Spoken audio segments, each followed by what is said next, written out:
Can't even handle such a small matter. By Ruashi, if you can do it, then do it. If you can't, then get out.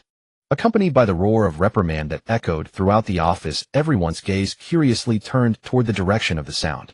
However, upon hearing that familiar voice, they all tacitly redirected their attention back to their own work, because such scenes were all too common in the company.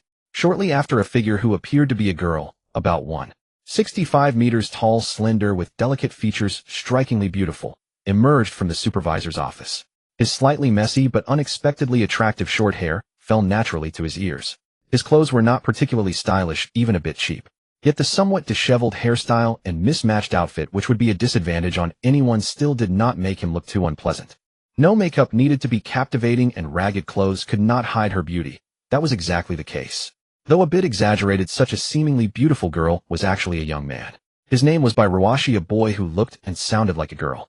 But there was nothing he could do about it. Appearance was innate, and by Ruashi himself could not change it. Since childhood, he had often been troubled by being mistaken for a girl due to his looks. However, since his body and hair were gifts from his parents after living for so many years, he had long accepted this reality. That said, despite his slender and feminine appearance, by Ruashi was a straight man. He had a bit of low emotional intelligence, was not good at flattering girls, and was usually not very talkative. Moreover, his sexual orientation was perfectly normal. He had even dated girls before. However, now in his 20s, nearly 30 in old age, he had just been scolded over work matters, which made by Ruashi inexplicably irritated and naturally put him in a bad mood.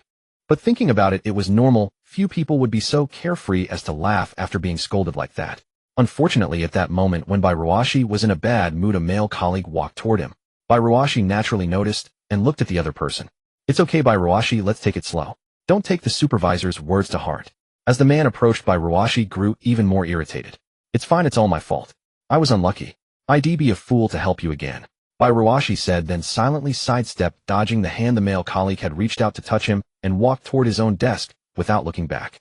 Feeling the faint breeze as by Ruashi passed by, the male colleague's outstretched hand froze in midair. "By Ruashi, can't you speak politely?" Faced with by Ruaxi's indifference, the male colleague questioned him as if by Ruashi were the ungrateful one. However, by Ruashi, though angry, silently returned to his seat without a word, trying to end the unpleasant conversation with silence. Nevertheless, seeing by Ruashi like this, the other man felt he could push him around and went further, muttering "psycho." The voice was not loud, but in the unusually quiet office, it was extremely clear, and most people heard it. Unsurprisingly, by Ruashi heard it too.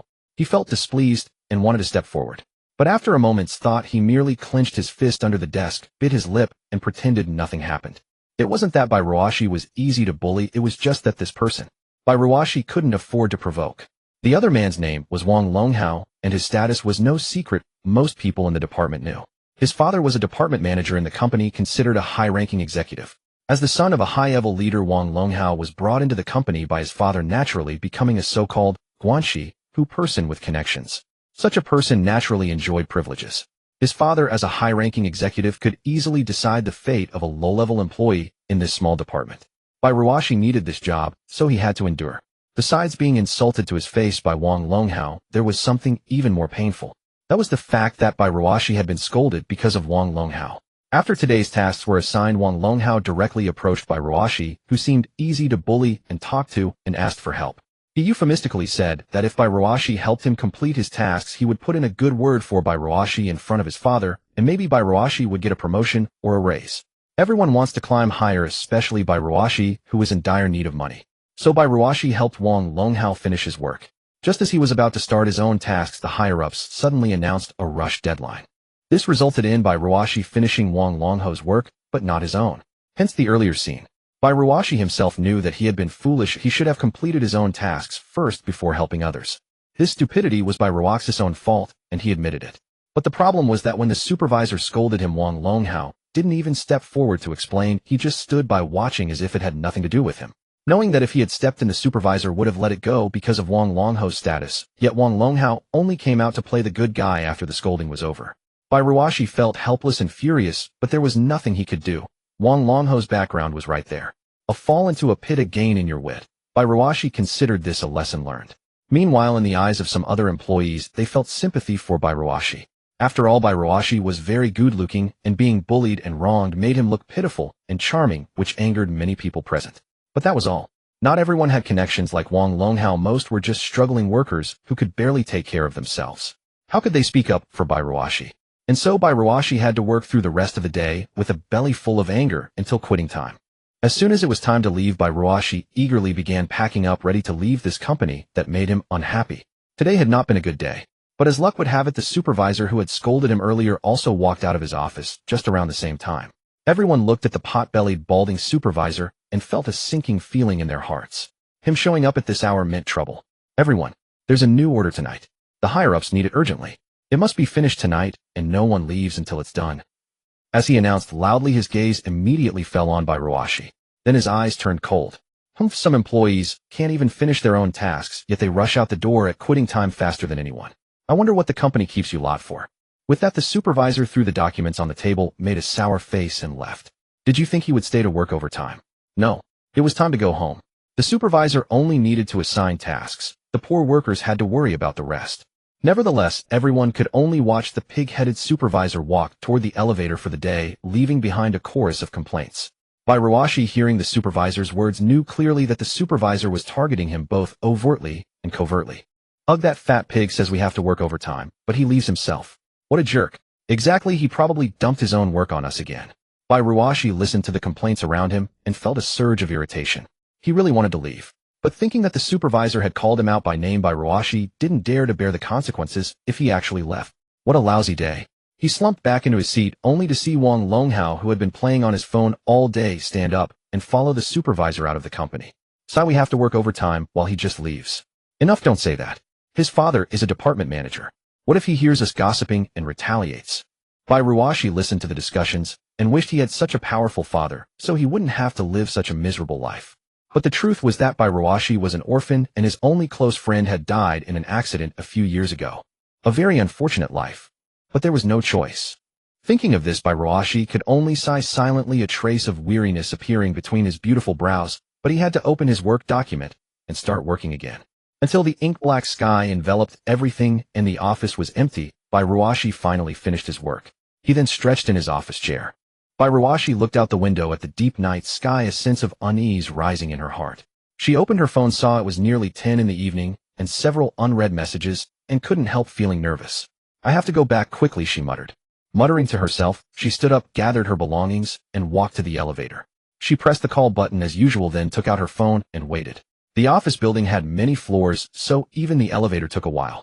During the wait, Bairuashi took the opportunity to reply to the unread messages. When she opened them, a message from a contact named Xiaoyihan appeared. Dad, when are you coming home? It's very late. They'll take sister to bathe and sleep first, so we won't wait for you. I've heated up food on the table. You can eat it when you get back. Seeing these two messages, Bairuashi felt that the grievances of the day were nothing. After all, no matter how tiring and frustrating work was, it was all for the little one sending her messages. Unconsciously, a sweet smile curved at the corners of Bairuaxi's lips. But unfortunately, no one was there to see it.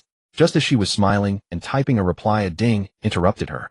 She instinctively looked at the elevator as the doors opened, meeting a pair of beautiful eyes. For a moment, their eyes locked, both slightly stunned.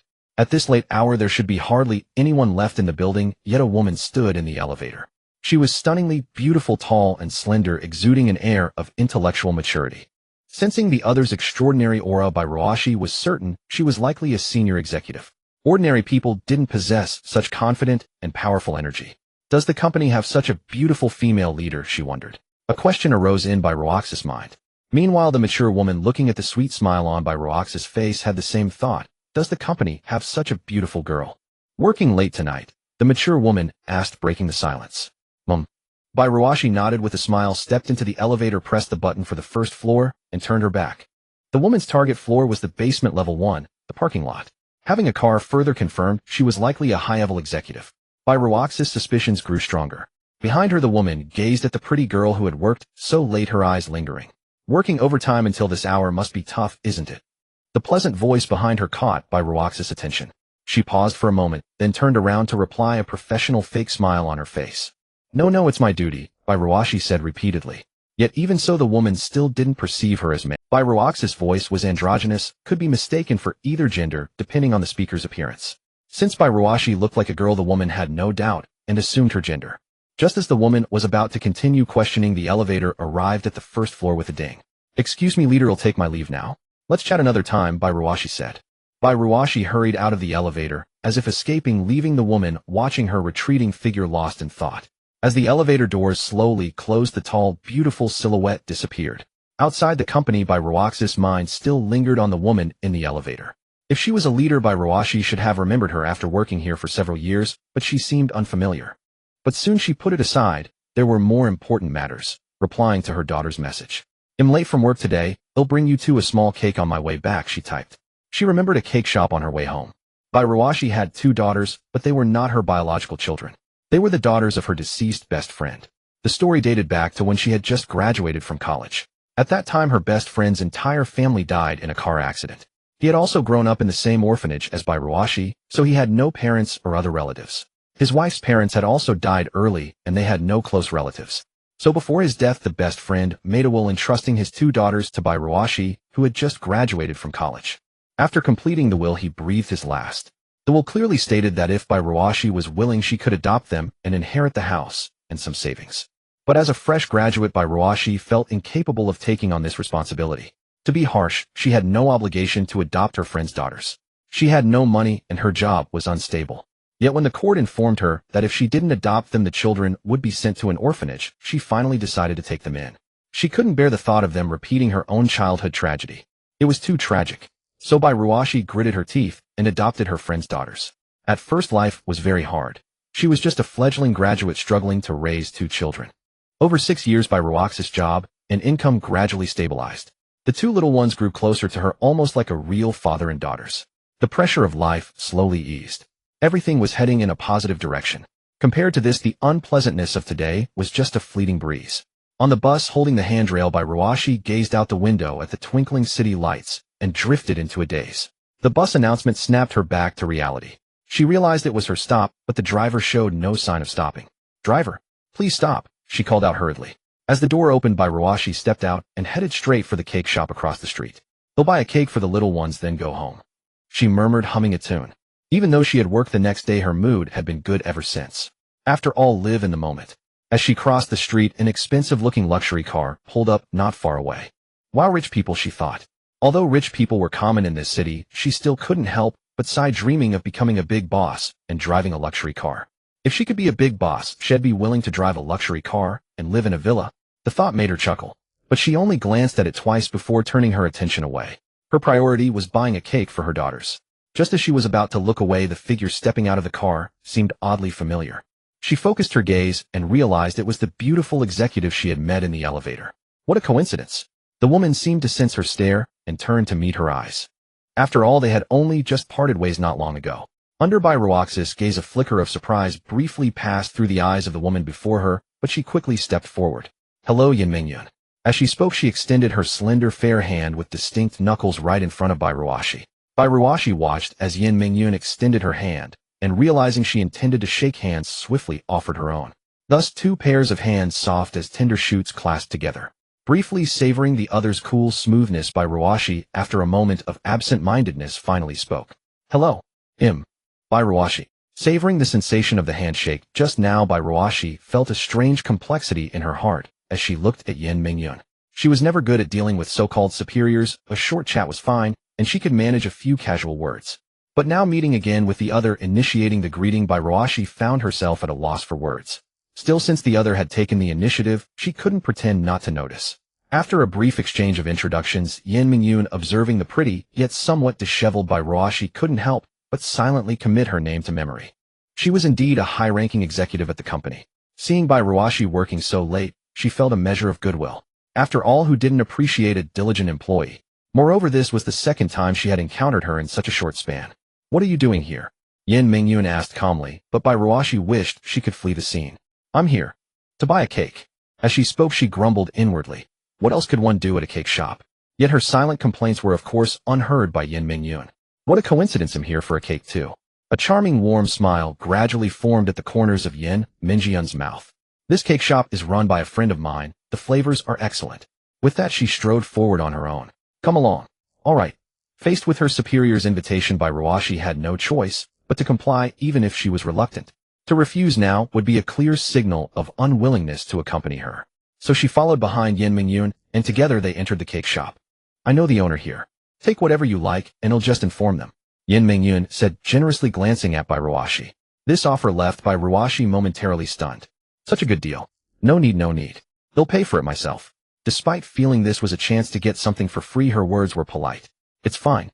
What would you like? Well, leader, it wouldn't be right. What's wrong with it? I've already said I know the owner. Take a bit more. It's good for her business. After all, it would be charged to Yin Mingyun's account. Hearing this, Bai Ruashi silently calculated in her mind. Since the other insisted, why not? It wouldn't hurt to accept. Free was free.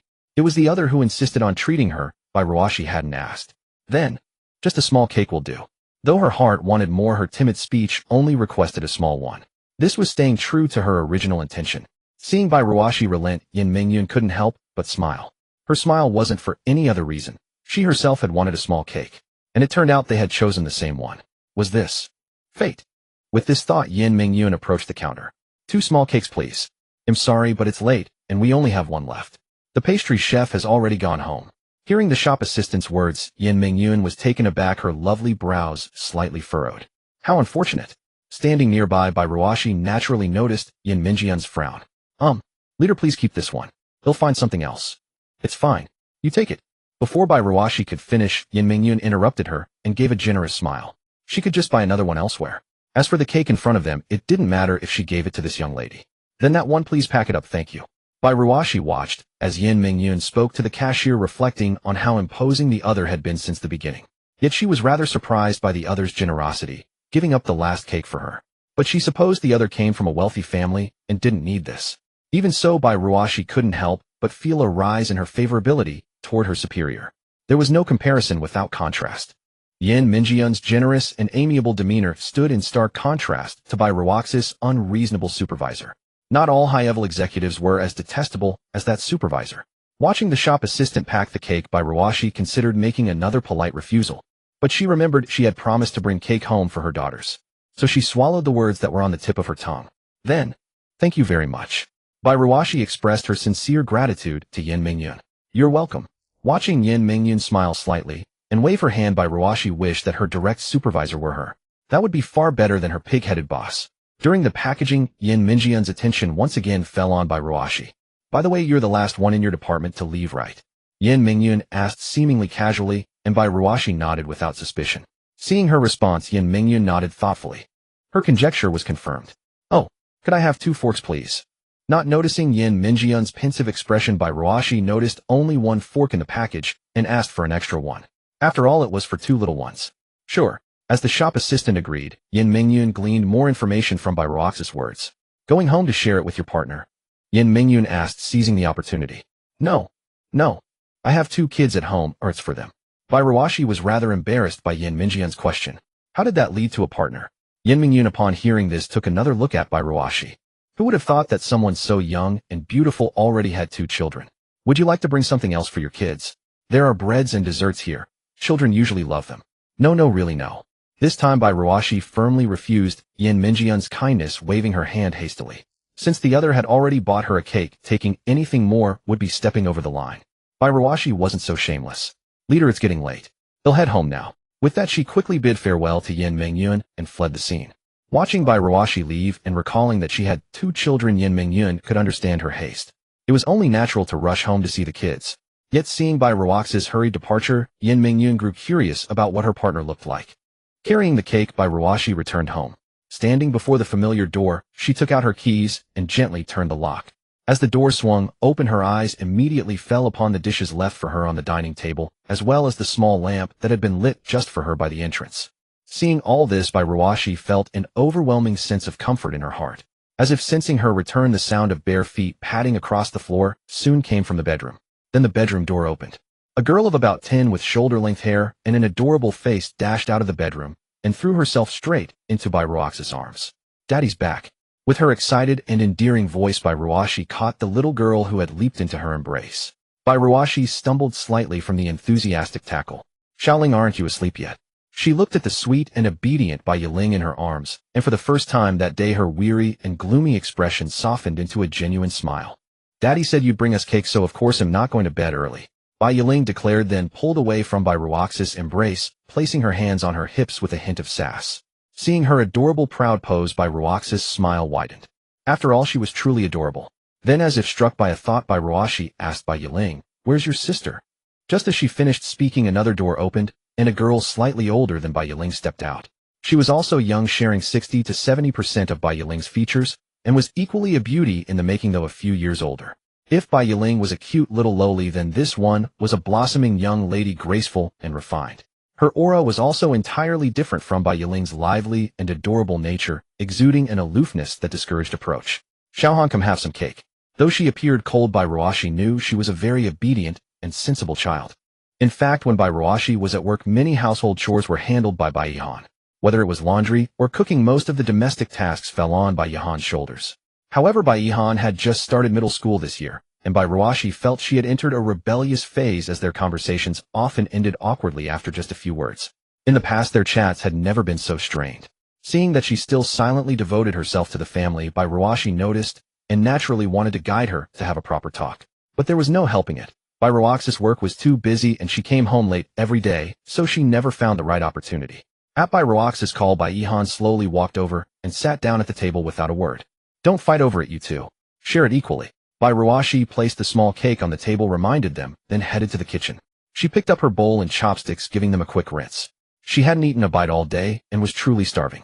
After washing the utensils, she lifted the lid of the pot and saw the seaweed egg drop soup that Bai Yihan had kept warm for her, and the rice in the cooker was still warm. "Have you two eaten?" she asked Bai Yihan and Bai Yiling, who were in the living room. "Yes," came Bai Yiling's energetic, expectant reply. After all, cake was coming, and for a child, nothing was more exciting than a sweet treat. "And Yihan?" "I've eaten."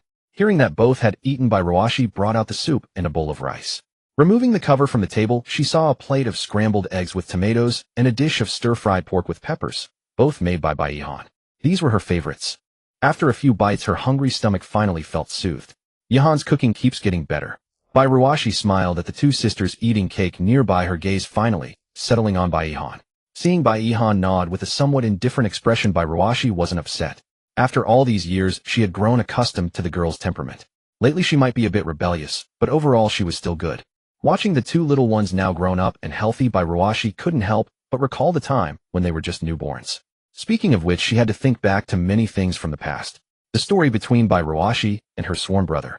They had grown up together in the same orphanage, and their bond was strong. He was a few years older than Bai Ruashi, but there was little distance between them. He had entered society early, finishing high school without further education, so he married young. After he got married and had children, he naturally pulled Bai Ruashi over to show off his first daughter. Seeing Bai Yihan just born and brought out from the delivery room, Bai Ruashi felt an inexplicable stir in his heart. Thus Bai Yihan gained a godfather. 3 years later, when Bai Yiling was born, the same thing happened. After his sworn brother proudly showed off his second daughter, Bai Ruashi inexplicably acquired another goddaughter. Though Bai Ruashi was a bit annoyed that his brother kept flaunting his daughters, he couldn't help but adore the two little ones. They were like his own children. He was very good to them, always bringing gifts whenever he visited. At that time, Bai Ruashi had no stable income. The money for the gifts came from his meager living expenses, which showed how much he cared for the two little ones. Over time, they naturally grew especially close to him. Life was plain but steady. The two little ones grew up, gradually becoming familiar with their godfather, who was more beautiful than their mother. At the time, Bai Ruashi thought that if life could go on like this, it wouldn't be bad. Given his circumstances, Bai Ruashi thought it was unlikely he would ever find a partner, let alone have children. He had no power, no money, wasn't handsome or tall, wasn't talkative, and didn't know how to please girls.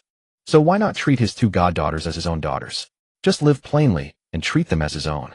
Bai Ruashi remembered many times when the two little ones, after angering their biological father and being scolded, would come to him to pout and seek comfort. This showed how close they were to Bai Ruashi. However, when Bai Yihan was 8 and Bai Yiling was only 5, before she had even started elementary school, their parents died in a car accident, leaving the two little ones alone. As mentioned before, Bai Ruashi then took on the responsibility of caring for them. Though it was difficult at first, thankfully life had now settled into a routine. But recently, Bai Yiling and Bai Yihan were about to start summer vacation, which meant he had to prepare for their next semester's expenses. Although tuition was still far off and the government's policy was good enough to waive school fees, the daily expenses of the two little ones were still a considerable sum. So Bai Ruashi had to budget carefully, setting aside money for miscellaneous fees and living expenses in advance. It was precisely because of worrying about the two little ones' expenses that Bai Ruashi had believed Wang Longho's promise of a promotion at work today. Now thinking back, Bai Ruashi felt stupid for falling for Wang Longho's claim that completing a task would lead to a raise and promotion. Recalling this, Ruashi could only sigh helplessly. Then turning his sorrow into appetite, he shoveled 2 more big mouthfuls of rice.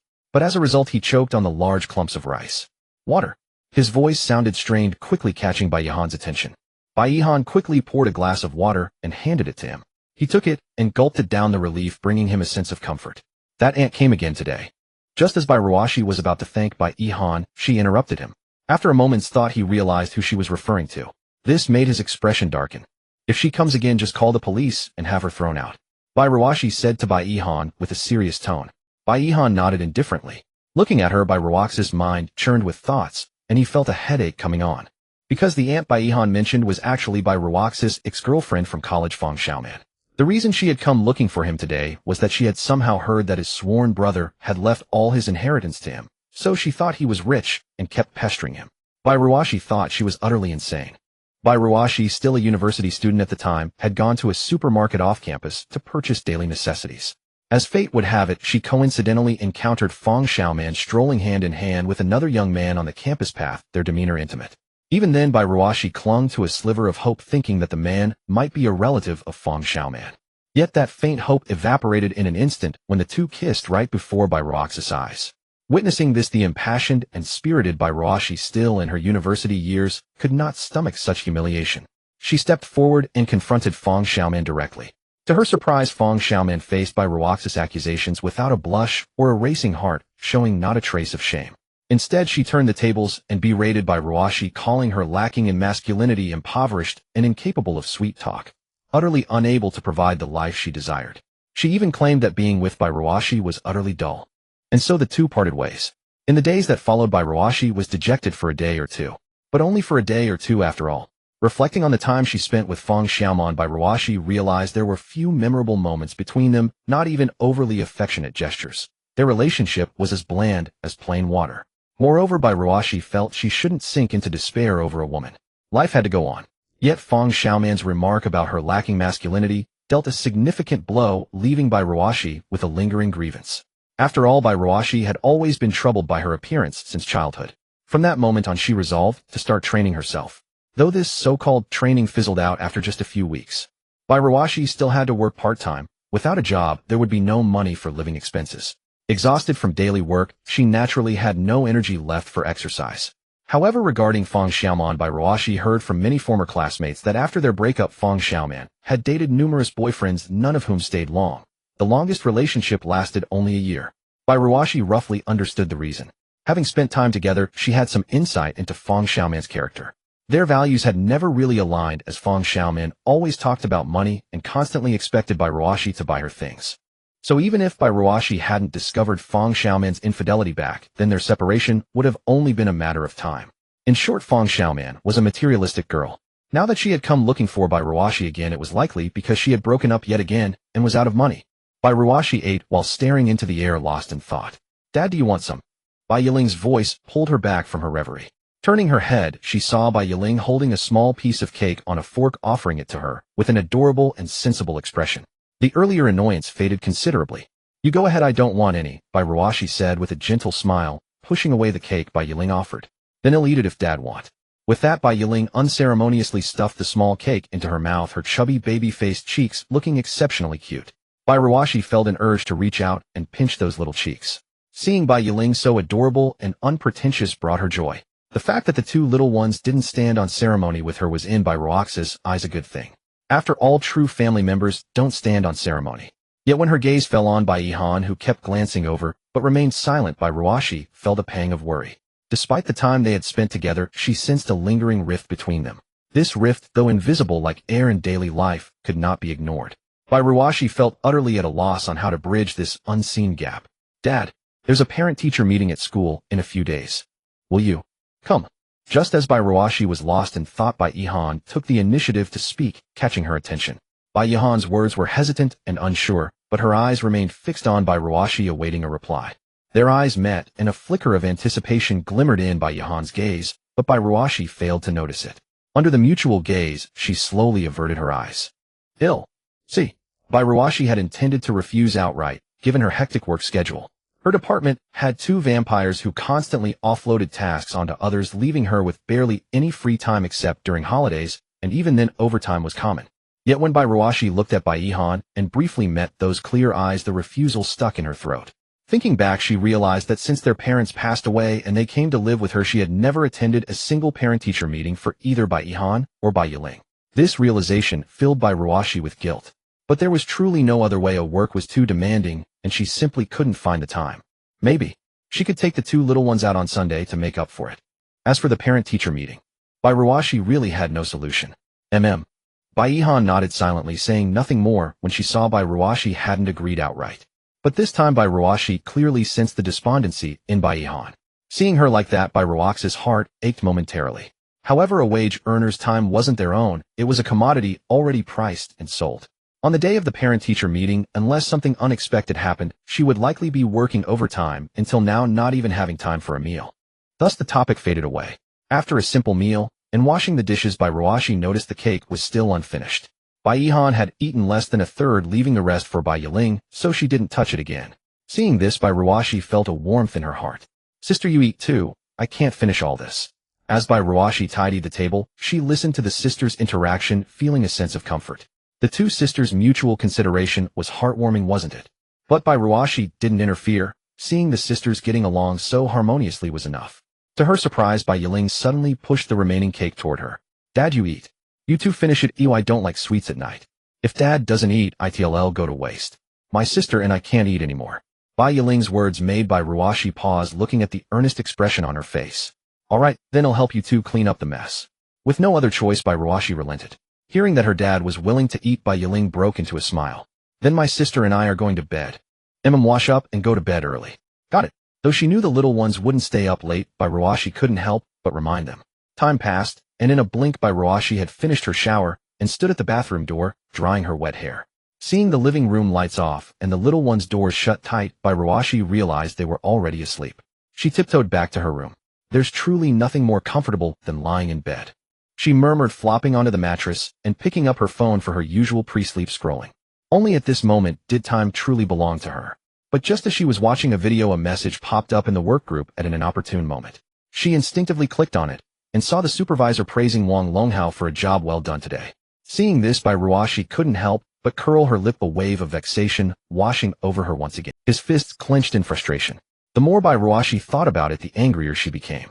Not at anyone else, but at her own past naivety. Forget it. Out of sight, out of mind. She instinctively prepared to mute the WeChat messages, entirely refusing to dwell on these disheartening matters. Yet, just as Bairuashi was about to exit, she noticed the supervisor tagging another person in the group. "Leader, let me introduce you. This is our department's outstanding employee, a hard-working and motivated young man, Wang Longhao." After the portly supervisor finished speaking, he also tagged Wang Longhao, who was in the same group. Watching this scene, Bairuashi knew it was merely a performance for the new leader. If Wang Longhao were truly as good as the supervisor claimed, he wouldn't be so universally disliked. "Wang Longhao, come and greet the new leader." It was almost certain that the new leader would get to know this so-called Wang Longhao, who would seize the chance to win some favor. Nevertheless, Bairuashi was still curious to see how the new leader would respond. After all, someone the portly supervisor called leader must hold a high position. She wondered how it compared to Wang Longhao's father. As she mused, Bairuashi quickly found the supposed new leader that the supervisor had tagged in the group chat. But when Bairuashi looked closely, she was taken aback. In a work group where most avatars were scenic photos, selfies, or suited half-length portraits, this person's avatar was a strikingly conspicuous anime character. A strange sense of dissonance welled up from the depths of her heart. She clicked on his profile, intending to sneak a peek at his moments, only to find his page was completely blocked from everyone. Annoying, no peeking allowed. Still, since leaving university and entering society, Bairuashi had rarely seen anyone using an anime avatar anymore. At least in work accounts, very few people used anime avatars. Even if they did, they were mostly younger. Bairuashi remembered she used to have an anime avatar too, but after being told it was childish, she changed it to a cute golden British short-hair cat. "Hello, leader. I'm Wang Longhao from the department. I hope you'll guide me well, and I'll continue to contribute more to the company in the future." Seeing Wang Longhao's reply, Bairuashi felt a numbness creeping over her. Does he have any self-awareness of his own abilities? Contributing more to the company. If it weren't for her falling for his tricks and doing his share of work today with his own skills, today's tasks would have been a real struggle. But Bairuashi could only grumble silently to herself. Watching Wang Longhao's words, Bairuashi was eager to see how the new leader would respond. Would he be a snob or a connected insider too? After all, in the department, whenever Wang Longhao did something wrong, the supervisor never dared to scold him, all because of his father's high position. So Bairuashi wanted to gauge what kind of person this new leader was. Unconsciously, Bairuashi thought of Yin Mingyun, whom she had met after work today. Come to think of it, she seemed to be a high-level executive too. Staring at the single word reply on the screen, the meaning was unmistakable. A clean, somewhat cold response. Maybe. The new leader's position is higher than Wang Longho's father. Or perhaps being new, he didn't know about Wang Longho's father's rank. Lying on the bed, her calves unconsciously lifting and tapping against the mattress, she waited for the new leader's reply in the group chat, but after a long while there was no follow-up. Forget it'll stop watching. Bairuashi muttered to herself, casually turning off the bright desk lamp, exiting the chat group, and rolling over to start scrolling through videos to relax. Watching videos without using my brain is indeed comfortable. But just as Bairuashi was swiping through videos, drowsiness creeping in and her eyelids growing heavier, one video jolted her awake somewhat. The video's content wasn't anything unusual, just several pretty girls cosplaying as anime characters and dancing. Bairuashi vaguely remembered similar events during her university days, but back then she was too busy with other things to pay much attention. What drew Bairuashi to this video wasn't the pretty girls, but the link in the caption and the video's ending. The gist was that a comic convention was being held, and they needed staff with generous pay and simple work, just standing there for photos. And the timing happened to be on the weekend. It was the words generous pay and the weekend schedule that slightly roused her. If only I could go, it's just on Sunday, my day off. Bairuashi murmured to herself from under the covers, her tone filled with longing for this part-time job. After all, she was still quite short on money, and a simple gig that didn't conflict with her work hours was something she didn't want to miss. The only catch was the note stating there were certain requirements for appearance. Could she make it? Though she hesitated, Bairuashi still clicked the recruitment link below the video and gradually added the contact person. Might as well ask. Asking doesn't hurt. Asking might bring a chance, even if it's just 1%. But not asking means zero. Hello, I'd like to inquire about the daily pay for this job and how to sign up. After sending the message, Bairuashi turned off her phone and tossed it aside. It was late, so she probably wouldn't get a reply tonight. Shed check tomorrow. She yawned, drowsiness washing over her again. Well, time to sleep first. Bairuashi slept soundly, dreaming that the despicable Wang Longhao was again using his connections to bully employees, only to be discovered and fired by a supremely upright leader, while her salary got a nice raise. This sweet dream shattered only when Bairuashi was woken up early in the morning. Daddy, Dad, wake up. Hearing the familiar voice, her drifting consciousness slowly returned to reality. Her dry eyes opened gradually from blurry to clear, briefly focusing. A familiar, adorable little face appeared in her view, leaning over the edge of her bed. It was the little sweetheart by Yiling. Yiling, let Daddy sleep a bit more, don't bother him. A voice from outside the room followed, and moments later Baihan entered Bairuaxi's room, ready to pull Bai Yiling away. Wait, sister, Dad's awake. Just as Bai Yiling was about to be dragged away, she caught a glimpse of Bairuaxi's open eyes out of the corner of her eye. Hearing this, Baihan let go of her hand. Freed, Bai Yiling realized Bairuashi was awake, leaped up, and pounced onto his blanket. The impact was quite a shock for Bairuashi. Ugh, Xiaoling, have you gained weight recently? Feeling the sudden weight on the blanket, though not heavy, it was enough to unsettle the just awakened Bairuashi. But Bairuashi wasn't angry. Having two adorable little ones calling him to wake up in the morning, it's hard to stay mad in such a situation. At that moment, Bai Yiling was lying on Bairuashi, her little lips pouting at her father's words, her cheeks puffing up like a pufferfish. Daddy, calling a girl fat randomly means no girl will like you. Seeing Bai Yiling pointing at him angrily, Bairuashi couldn't help but find it amusing. Who taught you that? Come on, get up. Bairuashi said softly, struggling to sit up from the bed while ruffling Bai Yiling's little head. It's true, Dad. If you want to find us a mom, you need to have a sweeter tongue. Alright, I got it. Let's get up first. Bairuashi brushed it off casually, while also wondering where Bai Yiling got so much energy to be so lively every day. He remembered when he was her age, he always wanted to stay in bed and skip school. Every morning his left and right brain would have a fight. Now with two kids of his own, he was still the one who couldn't get out of bed. Seeing Bairuashi up, Bai Yiling jumped off the bed and ran off to wash up. As Bai Yiling left, Bairuashi turned to look at Baihan. Their eyes met, and Bairuashi couldn't help but smile. Have you washed up? Baihan replied, then pursed her lips. By the way, we're almost out of cooking oil at home. Okay, I'll buy some today. As he spoke, Bairuashi straightened up and stretched his arms wide. Instinctively lifting the hem of his pajamas to change, he belatedly realized Baihan was still in the room. So Bairuashi froze his shirt halfway off, unsure whether to put it back on or take it off, feeling awkward. Ihan, could you step out for a moment? I need to change. Bairuashi said nonchalantly, but avoided meeting Baihan's eyes. Here Hearing this, Ihan simply agreed and left the room. The sound of the door closing eased Roxas's mind. Even as father and daughter, there should be boundaries between genders. Besides, Ihan was already in middle school. He needed to be more careful. As Roashi changed clothes, his mind unconsciously recalled how Ihan had stood still even when he was about to undress. Speaking of which, does Ihan know about gender differences? Reflecting on what had just happened, Roxas's expression grew serious as he dressed. For him, this was no small matter. Only now did he realize he had never taught the two little ones about such things. It was crucial to make them understand the importance of gender distinctions. Though many people shy away from these topics, Roashi believed the more they needed to be discussed. Thinking about it, he felt he had been negligent in this area. So Roashi decided he must find a day to properly talk to Ihan and Yiling about gender differences. Otherwise, if his innocent little ones were ever led astray, he as their father would lose his mind. But, although he was determined to discuss this with them, how should he even begin? After changing, Roashi stood there pondering. It was in moments like this that he truly appreciated how important having a mother figure in the family was. After all, it was that kind of topic. As a father, bringing it up would be far too awkward. He even feared that when he started talking, he would blush faster than the two kids.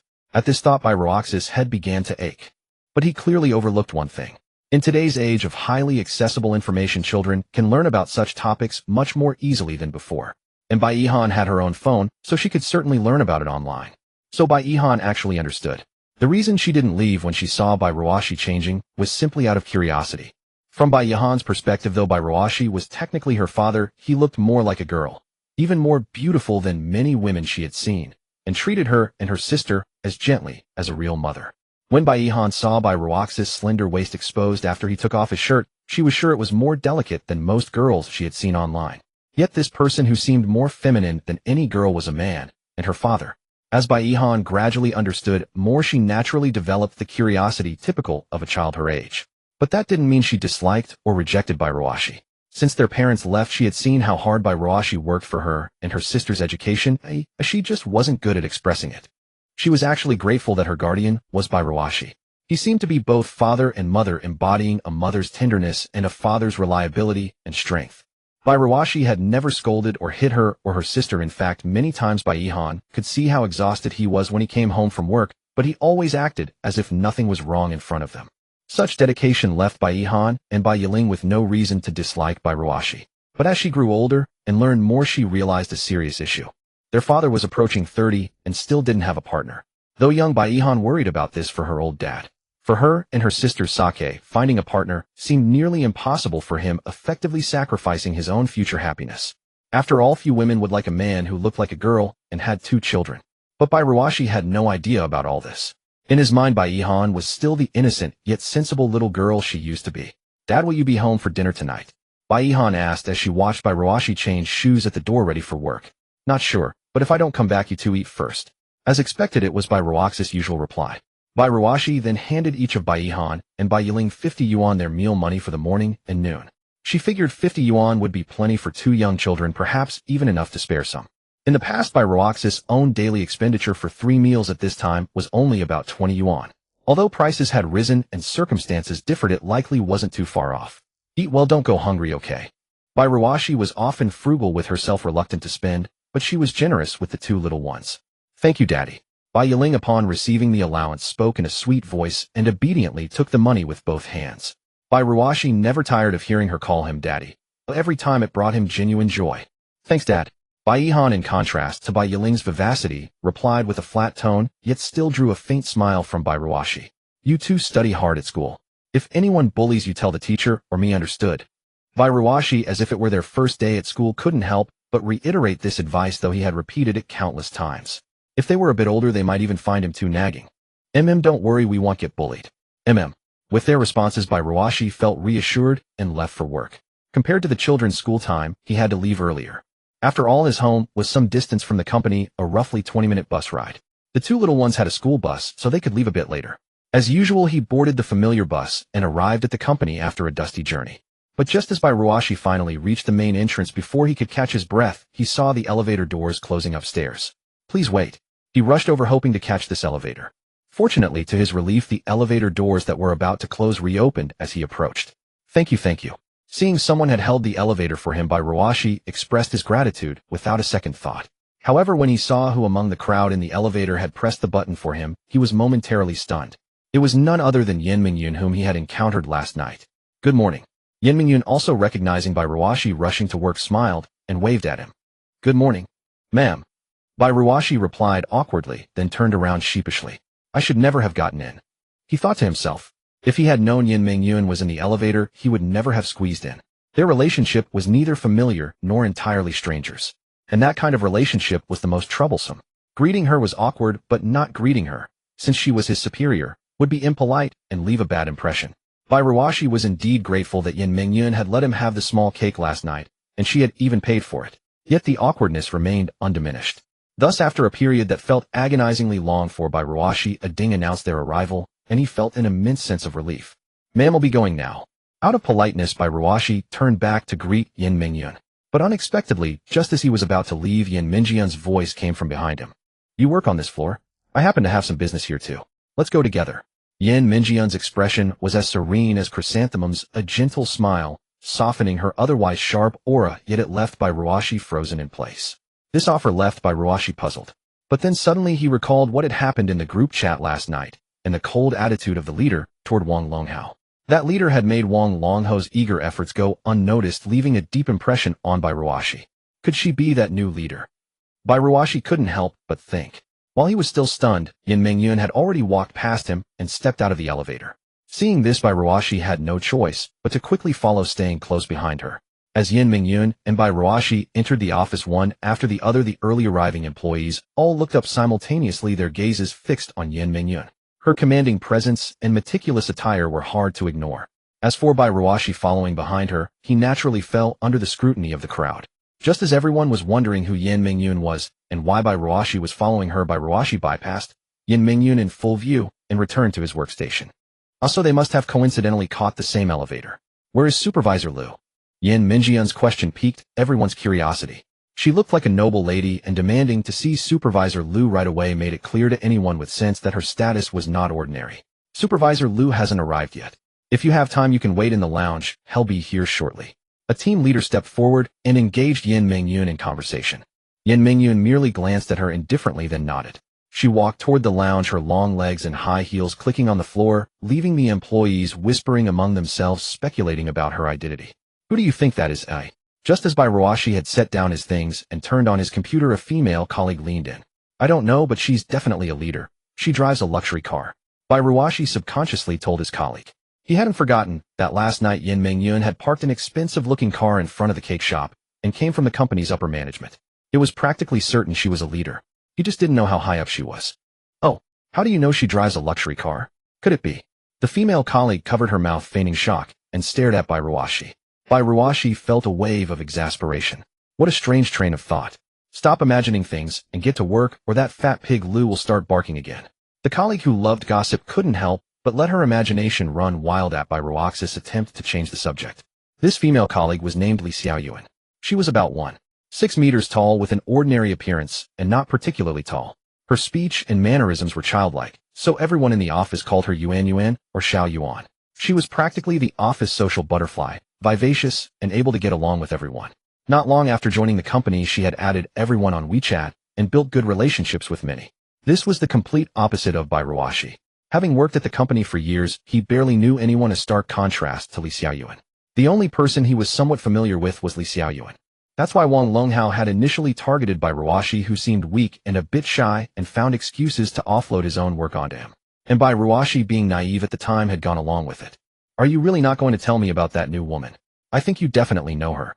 Li Xiaoyuan's voice unintentionally grew louder, drawing the attention of nearby colleagues. Enough. Keep your voice down. Bai Ruashi grew anxious. Li Xiaoyuan had helped him many times before and was a good person. Her only flaw was her love of gossip, which gave Bai Ruashi a headache. Then tell me, how do you know she drives a luxury car?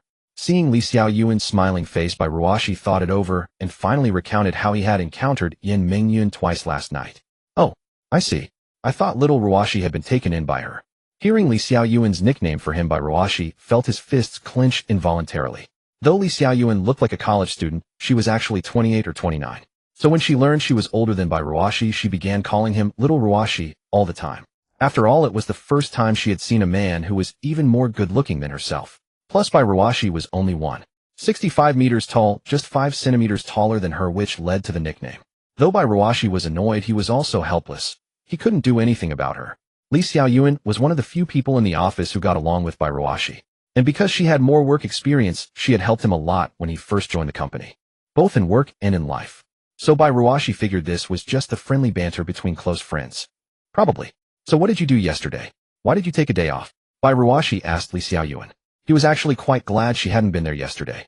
Knowing her, she would have definitely spoken up for him and defended him. Unlike himself, Bai Ruashi often felt that many things were better simply endured. There was no need to make a big fuss like yesterday's incident with Wang Longhao. Li Xiaoyuan, however, was different. Despite being a small woman, she was like a potato mine, short-tempered and fierce. If Li Xiaoyuan had argued with Wang Longhao yesterday, Bai Ruashi doubted she would have come out ahead since Wang Longhao had connections. Thinking this, he decided to keep yesterday's incident to himself. I went to the hospital for a checkup. I've been feeling unwell lately. The doctor said it's a regular menstruation. My period came early. Sigh. I guess I need to watch my sleep schedule and not stay up late. Li Xiaoyuan then turned to Bai Ruashi, who looked visibly awkward at her words. Oops, I forgot you're a guy. Li Xiaoyuan chuckled, rubbing the back of her head, completely oblivious to what she had just said. Cough. Sorry for looking like a girl. Bai Ruashi replied helplessly. Ever since he was young, Bai Ruashi had often been mistaken for a girl. Especially during college when he had to work part-time. While studying, he often forgot to get a haircut. During that time, no one believed him when he said he was a boy, and every time he entered the men's dormitory, he would startle the other guys who thought a girl had come in. What left the deepest impression was when he went looking for a part-time job. The boss saw his appearance and said they didn't hire women. The work was manual labor, unsuitable. Bai Ruashi explained for a long time that he was a man, but the boss thought he was lying. Only when he finally produced his ID card did the boss believe him. After that incident, Bai Ruashi made a point to always get a haircut, no matter how busy he was, so at least he wouldn't look. But later when he started working, he was so busy every day that he lost track of time, and his once regular haircuts became increasingly irregular. He couldn't even remember when he last got one. Still, after being called a girl so many times over the years, he had gotten used to it. Now when people like Li Xiaoyuan said he looked like a girl, he mostly just felt resigned. As Bai Ruashi and Li Xiaoyuan chatted, a familiar yet unwelcome figure appeared at the door. Alright, stop chatting. A new leader from headquarters is here. Everyone step it up and do your best to show off. As that rough and unmistakable voice rang out, there was no doubt that the person arriving was their supervisor, Lu Weiqiang. TCH, even if we work hard, it's him who takes the credit in the end. What chance do we low-level employees ever have to shine? Li Xiaoyuan, seeing Lu Weiqiang approach, grumbled discontentedly about him while returning to her own workstation. Bai Ruashi, hearing Li Xiaoyuan's words, nodded in agreement, but they could only mutter such complaints among themselves with no other recourse. Naturally, they then prepared to begin their day of drudgery. Before starting work, Bai Ruashi instinctively glanced at the surrounding workstations. As expected, Wang Longhao's seat was empty, meaning he had, as usual, failed to arrive on time. But everyone present was already accustomed to this. After all, even if he was late, Lu Weiqiang would speak up for Wang Longhao. Lu Weiqiang's position in this large company wasn't particularly high, and he also wanted to climb the ladder, so naturally, he sought to curry favor with Wang Longhao's father. Seeing this, Bai Ruashi felt a pang of indignation, but she withdrew her gaze. Just after Supervisor Lu finished speaking, Yin Mingyun, who had been in the waiting room, seemed to hear the commotion outside and stepped out. Supervisor Lu, that's an interesting remark. Are you implying that you don't work hard when I'm not around? Yin Mingyun's pleasant voice came from nearby, tinged with a hint of teasing, drawing the attention of everyone present. It also caught Bai Ruaxi's attention. Oh right. Today was exactly when the higher-ups came for an inspection, and Wang Longhao hadn't shown up. What a coincidence. However, this also confirmed Yin Mingyun's identity as an unexpected supervisor. Hearing the voice behind him, Supervisor Lu was startled, freezing in place for a moment before slowly turning around. How could that be? We're always diligent, even when you're not here. Upon seeing Yin Mingyun, Lu Weiqiang's previous arrogance vanished, instantly replaced by a fawning expression. Watching Supervisor Liu's demeanor, Yin Mingyun's face still held a faint smile, as if she wasn't there to cause trouble. Oh, is that so? Yin Mingyun said coolly, but her words made Supervisor Liu's heart sink. Despite this, he maintained his outward expression. Of course. Our department's performance speaks for itself, all thanks to our hard work. As he spoke, Lu Weiqiang shifted the topic. May I ask why you've suddenly come today? Nothing much, just dropping by to see the work atmosphere in our company. Yin Mingyun said, her gaze beginning to scan the room. Her eyes naturally settled on the empty seat. Who is this employee? I recall it's already past working hours, isn't it? As Yin Mingyun inquired, a flicker of panic passed through Lu Weiqiang's eyes. Because Wang Longhao was late by half an hour or more almost every day. Yin Minjian's surprise inspection happened to come at such an early hour, catching both Wang Longhao and Lu Weiqiang completely off guard with no time to prepare. Oh, him. He must have gone to the restroom. Despite a slight fluster, Lu Weiqiang quickly forced himself to calm down and made an excuse for Wang Longhao's lateness. Since Lu Weiqiang had tacitly approved Wang Longhao's daily tardiness, they were in the same boat. Many colleagues witnessed this scene and silently cursed Lu Weiqiang's sycophantic behavior. But they chose not to intervene, as exposing it now might not bring any benefits and would only offend both Wang Longhao and Lu Weiqiang. So staying silent was the best option. They thought this new supervisor would just make a perfunctory visit, look around, and leave. But Yin Minjian's next words piqued everyone's interest. Then I'll wait here. I've only just arrived and have nothing much to do. As she spoke, Yin Minjian's gaze swept over the employees at their desks, then settled on Bai Ruox's direction. Bai Ruoxi happened to be looking at Yin Mingyun, and their eyes met. Bai Ruoxi quickly averted her gaze, then pretended to be busy opening work software on her computer. Seeing this, Yin Mingyun couldn't help but smile and withdrew her gaze. Her mind churned with thoughts as she watched Bai Ruoxi seemingly pondering something else. Yin Minjian's direct statement that she would wait for Wang Longhao completely caught Lu Weiqiang off guard. In his experience, such leaders were usually pressed for time, but he never expected Yin Mingyun to dwell on this matter. This woman, is she crazy? Lu Weiqiang cursed Yin Mingyun inwardly, but quickly devised a countermeasure and approached her. Why don't you wait in my lounge? He should be here soon. It's better not to disturb everyone's work here. Lu Weiqiang spoke with a tone full of concern for employees and consideration for the boss, but his real aim was to get Yin Mingyun out of the way, so he could message Wang Longhao to coordinate. However, Yin Minjian's next words dashed his hopes again. No need. By the way, Supervisor Lu, you specifically mentioned a hard-working employee in the group chat yesterday. Was that Wang Longhao? Bring him out for me to meet. I'd like to see which employee is so outstanding that you'd single him out. This statement instantly tensed the atmosphere, shattering Lu Weiqiang's plan. Lu Weiqiang was now sweating profusely. Because Wang Longhao was the only employee not present. What left him with no room to maneuver was that every other employee had shown up today.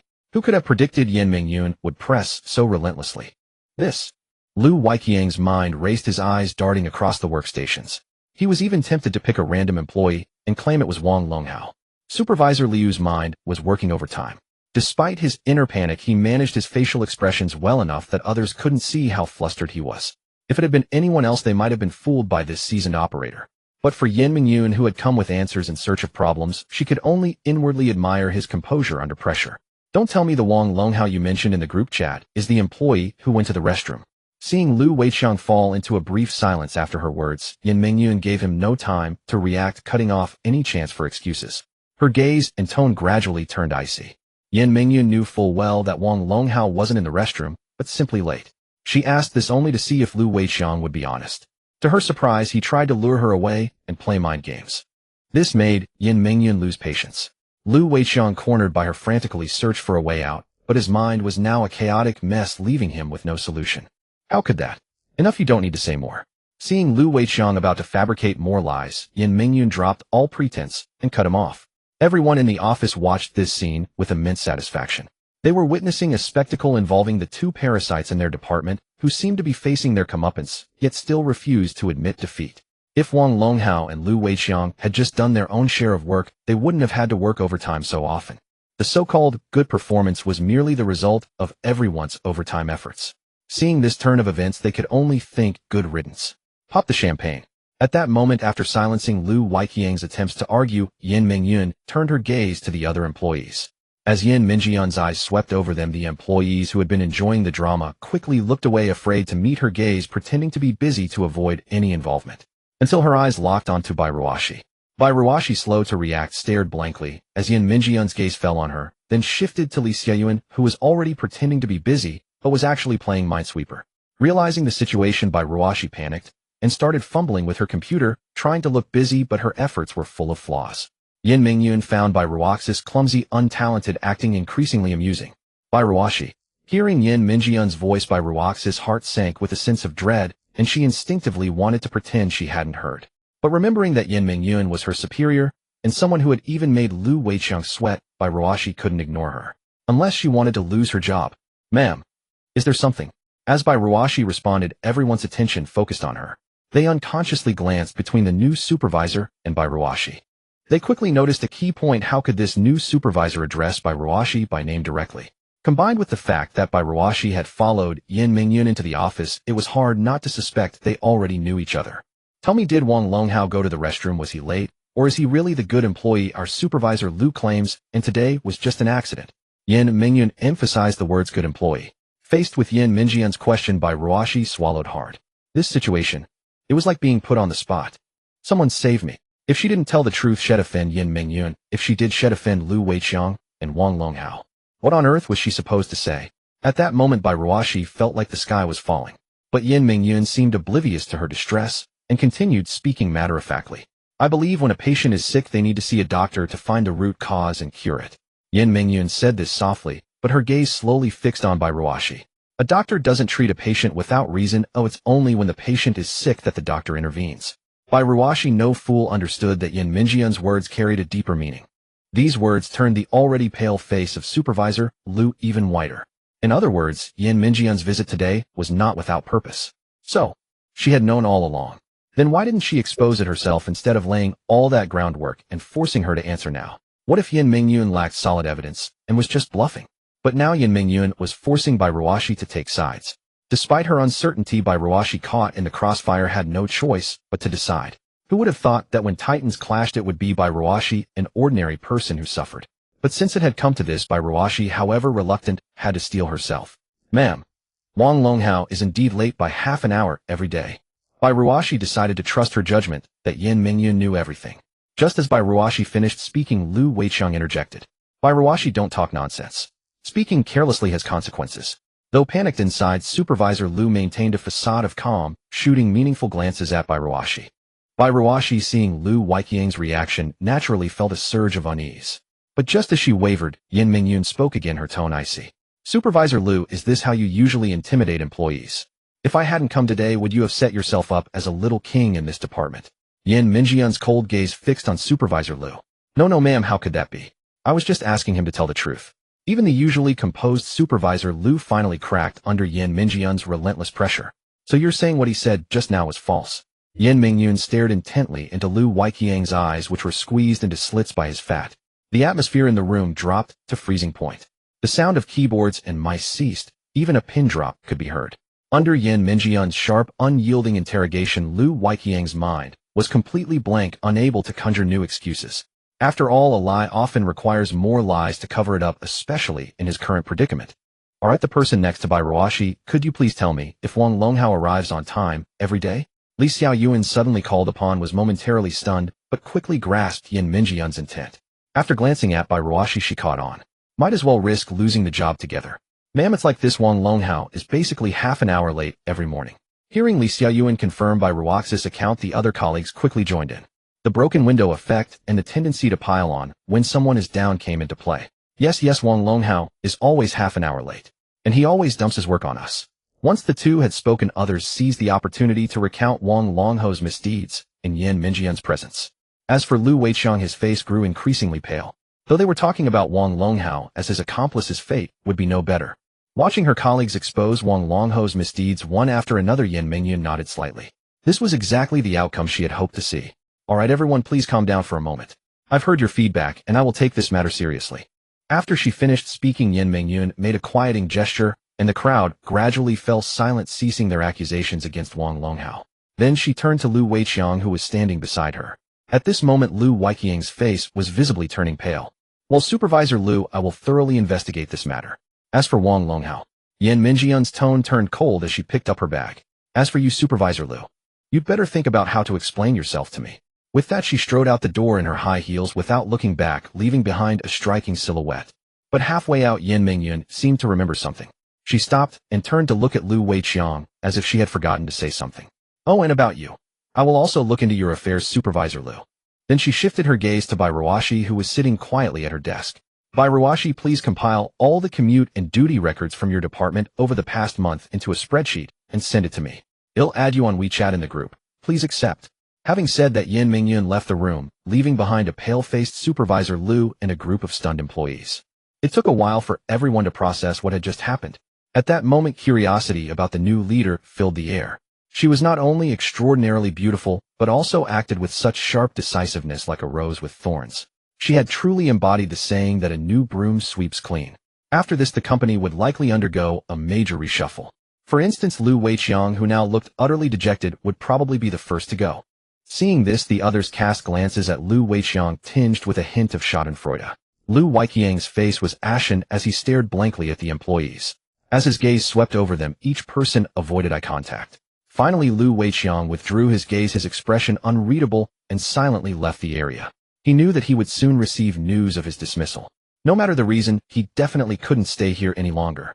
As for Wang Longhao, Lu Weiqiang's anger grew as he thought about him, nearly blinding him with rage. This time, besides covering up Wang Longhao's constant tardiness, his own habit of dumping his work onto employees and many other shady dealings would likely be exposed as well. The more he thought about it, the more regretful he became.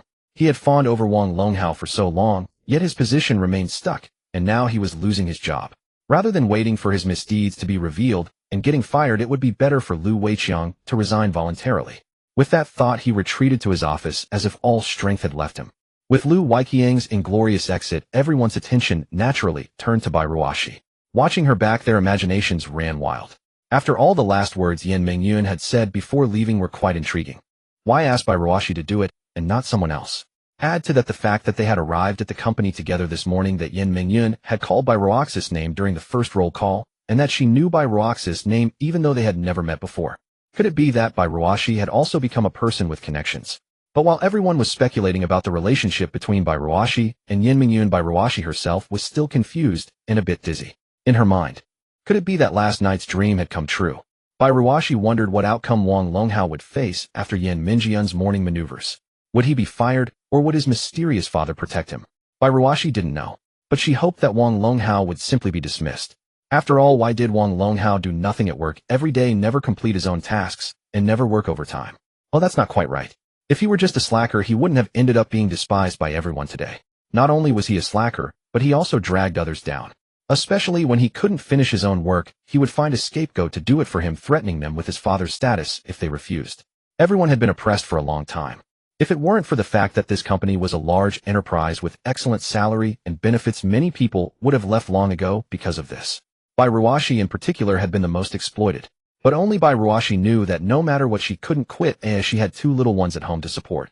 And that was why, even after being bullied for so long, she didn't dare to speak up loudly. If Yan Mingyun hadn't forced Bai Ruoshi to take a stand today, Bai Ruoshi would have continued working overtime every day. Because losing this job would mean losing her source of income. And the impact of that would be anything but trivial.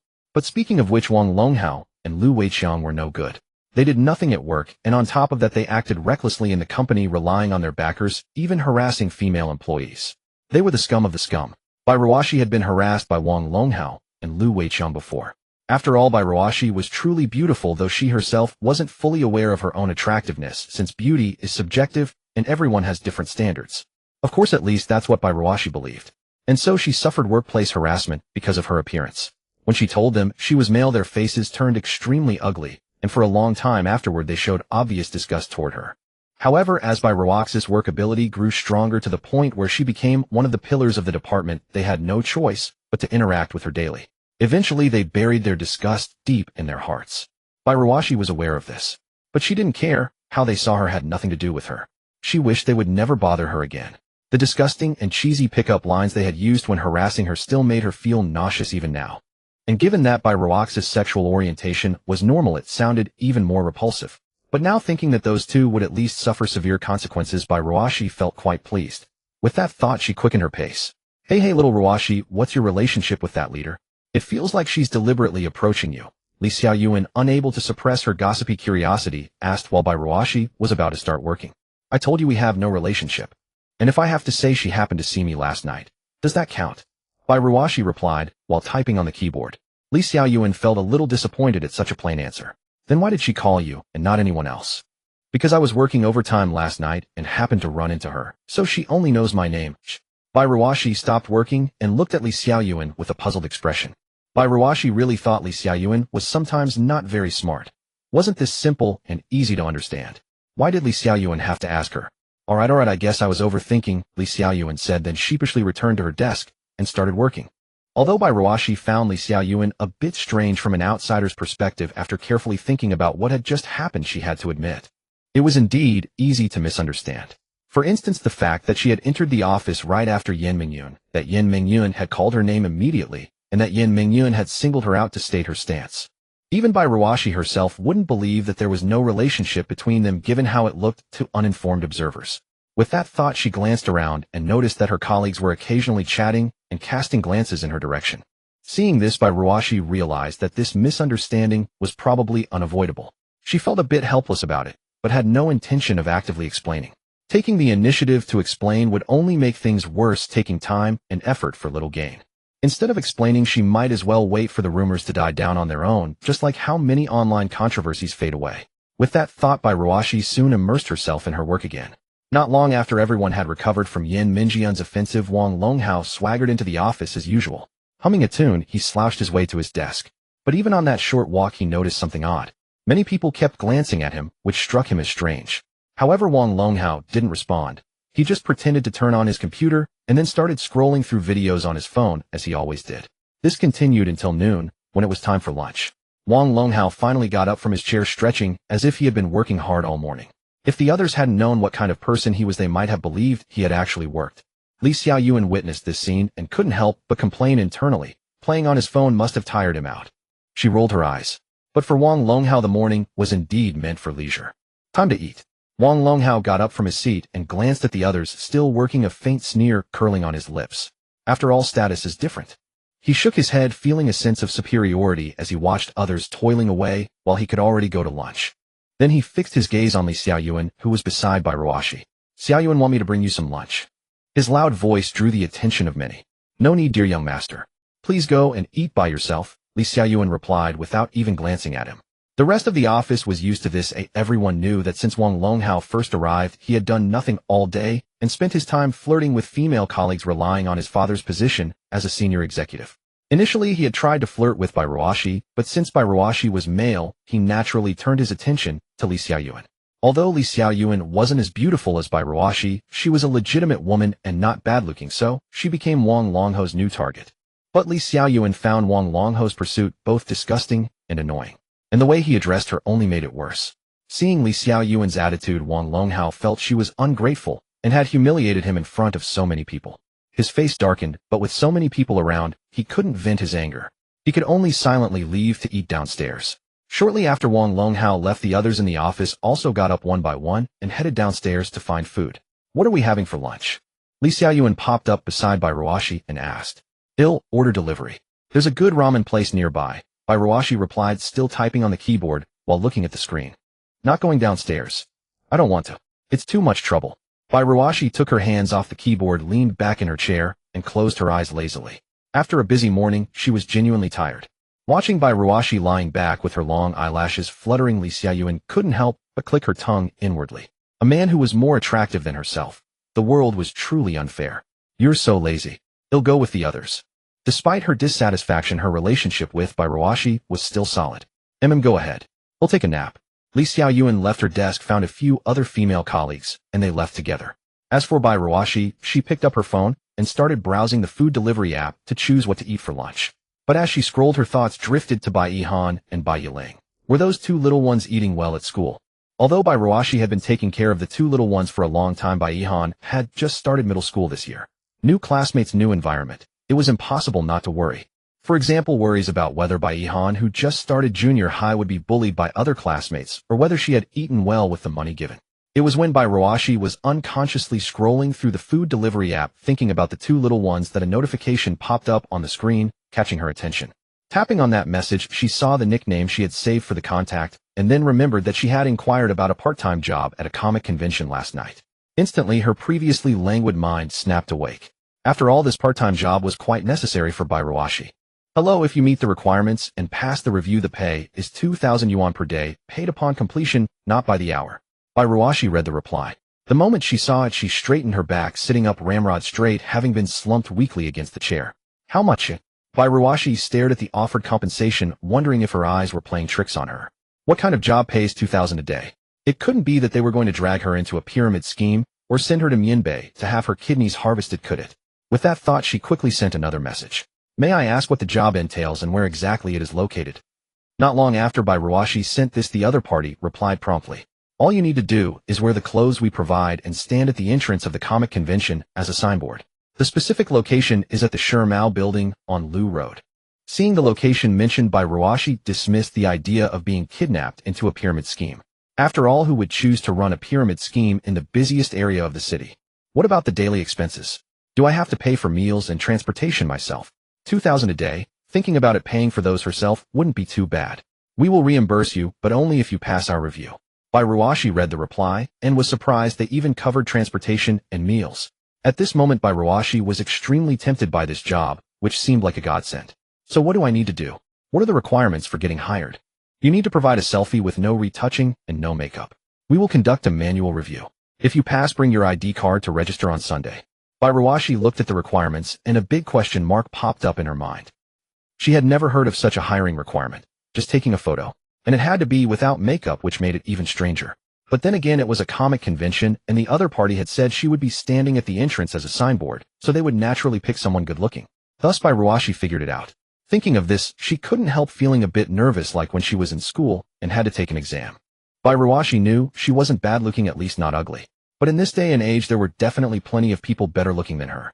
Moreover, the pay for this part-time job seemed incredibly competitive. Still, she decided to give it a try. Taking a photo and trying couldn't hurt. Opportunities are seized. Even a 1% chance is better than 0% from inaction. With that thought, Bai Ruashi put down her phone and looked around cautiously. He really wanted to find a mirror to tidy himself up. As he was thinking, his gaze quickly landed on the desk of Li Xiaoyuan beside him. Focusing on it, he saw a small round mirror, essentially a must-have for every girl. Just borrowing this. Bai Ruashi muttered to himself, not sure who he was talking to, as he stood up, took Li Xiaoyuan's mirror, and sat back down. Now looking at himself in the mirror, he suddenly didn't know whether he was good-looking or not. Although Bai Ruashi knew he wasn't too bad-looking, he didn't think he could be considered handsome. After all, whether someone is good-looking is subjective, and Bai Ruashi looked at himself every day. People usually commented that he looked like a girl, but never said he was handsome. Moreover, the problem was that he didn't know what standard of appearance the other party was looking for. Angular face, or fierce-looking, or sunny and handsome. Looking at himself in the mirror, Bai Ruashi thought the prerequisite for all these was not to be too messy, like now, at least to look more spirited. Thinking this, Bai Ruashi held the mirror with one hand while using the other to tidy his messy, unkempt hair that was sticking out. Seeing in the mirror that his hair at the back of his neck had already fallen to his shoulders, he felt it was indeed a bit too feminine. Wouldn't it be better to get a haircut? Bai Ruashi murmured to himself in the mirror. But soon he shook his head and focused on fixing his hair. After all, 2,000 a day with simple work. Where else could you find such a godsend? For no other reason than the money, Bai Ruashi had to make an effort. And just as he was fussing with the mirror, Li Xiaoyuan, who had just left, returned to the office door. Then she saw Bai Ruashi holding her mirror, seemingly admiring himself. Seeing this, Li Xiaoyuan felt a playful mischievousness rise in her heart. A sly smile curled at the corner of her lips as she crept quietly over to Bai Ruashi. What are you doing? Li Xiaoyuan suddenly spoke behind Bai Ruashi, making him almost jump out of his skin. Startled by her sudden words, Bai Ruashi was greatly alarmed. Li Xiaoyuan watched as Bai Ruashi quickly put the mirror back on the desk, then looked at her with a frightened expression, trying to act as if nothing had happened. But Li Xiaoyuan, standing in front of him, found his flustered appearance amusing. Little Ruashi, are you finally thinking about dressing up? I have lots of women's clothes at home. If you want to look good, I can lend them to you. Li Xiaoyuan said, as if teasing him. You? What are you talking about? Women's clothes. I was just looking in the mirror. Bai Ruashi stammered, his voice lacking confidence. Bai Ruashi didn't want Li Xiaoyuan to find out about his weekend part-time job, so he quickly changed the subject. Anyway, weren't you going to eat? Why did you come back suddenly?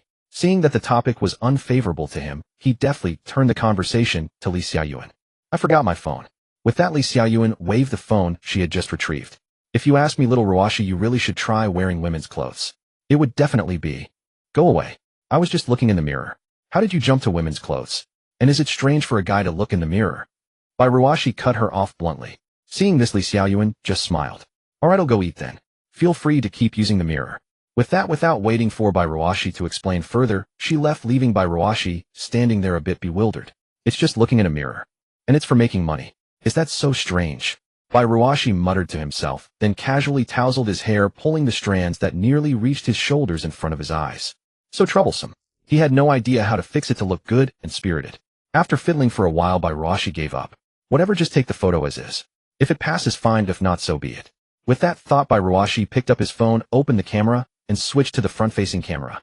But looking at his own image on the screen, he suddenly felt a bit embarrassed. He had never taken a selfie before, and neither did his friends. After all, if a bunch of bros were hanging out, and one of them was caught taking a selfie, he would be teased for the rest of his life. However, when he realized he had to take a selfie, he understood that it was an art. Because a plain selfie looked terrible, nowhere near as good as his reflection in the mirror. He held the phone and tried several angles, finally finding one that looked a bit better. But then he thought the selfie looked too monotonous with nothing but himself in the frame. After thinking for a while, he added a peace sign to the photo. He had also tried a thumbs up, but it felt a bit odd, so he switched back to the peace sign. Little did he know that Li Xiaoyuan, hiding at the office door, had witnessed everything. His angle finding and peace sign. Now he can't claim he's normal anymore. Li Xiaoyuan thought that a normally sloppy guy suddenly preening and studying selfies could only mean a few things. Either he had a girlfriend, or he had suddenly awakened some new attribute, or some guys are naturally into dressing up. Li Xiaoyuan had worked with Bai Ruashi for years, and knew he was definitely not the type to care about his appearance, so she ruled out the last point, leaving only the first two. Thinking of this, she suddenly recalled what had happened that morning, and couldn't help but open her mouth in surprise. But soon she shook her head, dismissing the thought. Forget it, compared to that it's more likely that little Ruashi has suddenly awakened a cross-dressing attribute. With that, Li Xiaoyuan took out her phone and snapped a photo of Bai Ruaxi's evidence, then took the elevator downstairs to find food. Earlier she had simply wondered if Bai Ruashi had a girlfriend. And once that thought came, she uncontrollably associated it with Yan Mingjuan, who had visited the department that morning. But considering their statuses, it seemed absurd. After all, Yan Mingjuan was a senior executive, the epitome of a strong woman. How could such a woman like a guy who was weaker and even more delicate and good-looking than a girl? So Li Xiaoyuan concluded that it was more likely Bai Ruashi had suddenly awakened some kind of fetish. Meanwhile, completely unaware of all this, Bai Ruashi was staring at his awkward selfie with a peace sign, questioning his life. Forget it, just go with this. With that, he sent the photo that looked utterly unskilled, awkward, and stiff. Because he really didn't want to keep studying the art of selfies. It was a complete waste of time. Well, he admitted that taking a good selfie required some skill, but he simply didn't have it. After sending the photo, he immediately regretted it. On second thought, weren't the people at comic conventions all young? Wouldn't he, a working professional for years, and an old uncle, seem overly ambitious? Thinking this, he long pressed on his image, wanting to retract it. But after hesitating, he closed his eyes, then in one go, he exited the chat app to avoid embarrassment and opened the food delivery app. Even if what he thought was true, that he was an old uncle and not as good looking, he still wanted to try. After all, only a fool would turn down a chance to make money. At the same time as Bai Ruashi was resignedly ordering food, on the other side of the city, a young girl in hot pants and a crop top was lying on a sofa looking at her phone. But the next moment, as if she had seen something, she sat up abruptly from the sofa. "Hey, sisterly brother Wang, look at this person." The girl was visibly excited. Shortly, a man and a woman referred to as Sister Li and Brother Wang walked over. Found someone good to be the signboard girl. Sister Li was wearing an anime-style cosplay costume. Although called Sister Li, she looked quite young, only in her 20s. The same was true for Brother Wang beside him. However, the anime character Brother Wang was cosplaying seemed a bit gloomy, but overall he was tall and straight, quite handsome. "Sister Li, take a look at this." The girl handed her phone directly to Sister Li. As Sister Li looked at the photo on the phone, what came into view was a girlish-looking girl awkwardly making a tacky peace sign, dressed casually, with a background that seemed hastily taken at a workplace. In fact, this single photograph revealed a great deal. For instance, the person's fashion sense was undoubtedly poor or even non-existent. They had no idea how to choose a flattering angle or strike a pose. Their hair was left unkempt, appearing rather disheveled. Moreover, the setting was poorly chosen. Didn't they realize that even with a bare face, finding the right lighting could make a world of difference? In any case, the person in the photo was utterly devoid of any skill in self-presentation. However, Sister Li unconsciously traced the edge of her phone with her fingertips, scrutinizing Bai Ruaxi's face in the photo repeatedly. After a moment, she looked up and said, "This one. No need to look at the others." With that, she returned the phone to the young hooligan girl. After all, the girl's looks were simply too stunning. Even if everything else counted against her, under the absolute dominance of her appearance, all other flaws could be conveniently ignored. Right. I feel like this person has great potential, but it's obvious she doesn't know how to dress up. It's fine. This is exactly what we need. Better than those who say they want retouch photos, but do it anyway, treating us like fools. Sister Li's tone carried a hint of disdain. If they'd agreed not to retouch and still did it, wasn't that just being clever in a petty way? Sister Li has a point. So should we have her as the poster girl? Yes, we'll handle her makeup and styling anyway, so let's go with her. Alright, what does Brother Wang say? With that, the young hooligan girl turned her gaze to Brother Wang beside her. She's a pretty girl. Let her be the poster girl. Good, it's decided then. The girl then sent another message to Bai Ruashi. Undoubtedly, everyone present already regarded Bairuashi as a girl, without the slightest doubt. Meanwhile, Bairuashi, completely unaware of this, had just placed an order for delivery still from his usual place. Affordable and delicious. Just as he was about to pay, Bairuashi saw a notification pop up from the top of his phone. His interview was successful. Startled, he quickly tapped into it. As expected, it was the news of his acceptance. Hello, you have passed the interview. Just come directly this Sunday with your ID. They'll pick you up at the designated spot. Okay.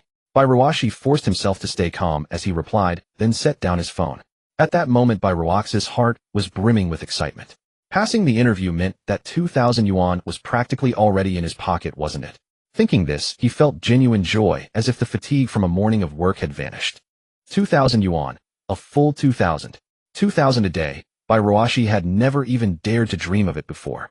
This lifted his spirits immensely. Just as he was humming a tune scrolling through his phone, while waiting for his delivery, another message notification sounded. Who now? Bairuashi muttered instinctively. Focusing his eyes, he saw it was Yin Mingyun, whom he had just added as a friend that morning. Come to the top floor office. I need to see you. Staring at the message, Bairuashi couldn't help but wonder. Huh, me? What did she want with him at this hour? It couldn't be trouble, could it? Recalling the morning's events, he didn't think had said anything wrong. Probably. Despite his unease, he dutifully replied with a roger that. In the blink of an eye, Bairuashi stood inside Yin Mingyun's office. Sit.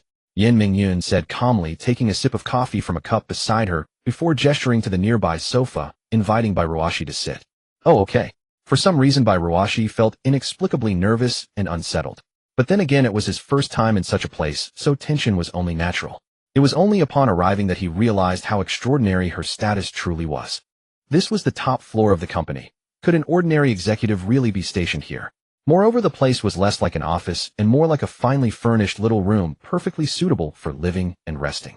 Thus, confronted with all this, Bairuashi couldn't help but speculate about her exact position. Could she be the CEO? But looking at her youthful face, it seemed unlikely. Then what? After racking his brains with no conclusion, he gave up. Leader, is there something you wanted to see me about alone? Even as he spoke, Bairuaxi's nervousness remained palpable, which Yin Mingyun naturally noticed. Observing his tense demeanor, she offered a slight smile to appear more approachable. No need to be nervous. I just called you in for a simple chat. Yin Mingyun finished speaking and instinctively glanced at the coffee table. Seeing it empty, she breathed a sigh of relief. If I had a secretary, they could brew some tea right now. Yin Mingyun murmured absently, then abandoned the idea of chatting over tea. She turned her full attention to Bairuashi. I've reviewed the attendance records you sent me. There's no record of Wang Longhao being late, but based on your account, those records were likely tampered with. As she spoke, Yin Mingyun studied Bairuaxi's expression. And rather than believing you're lying to me, I'm more inclined to think Wang Longhao has issues. She shifted the topic.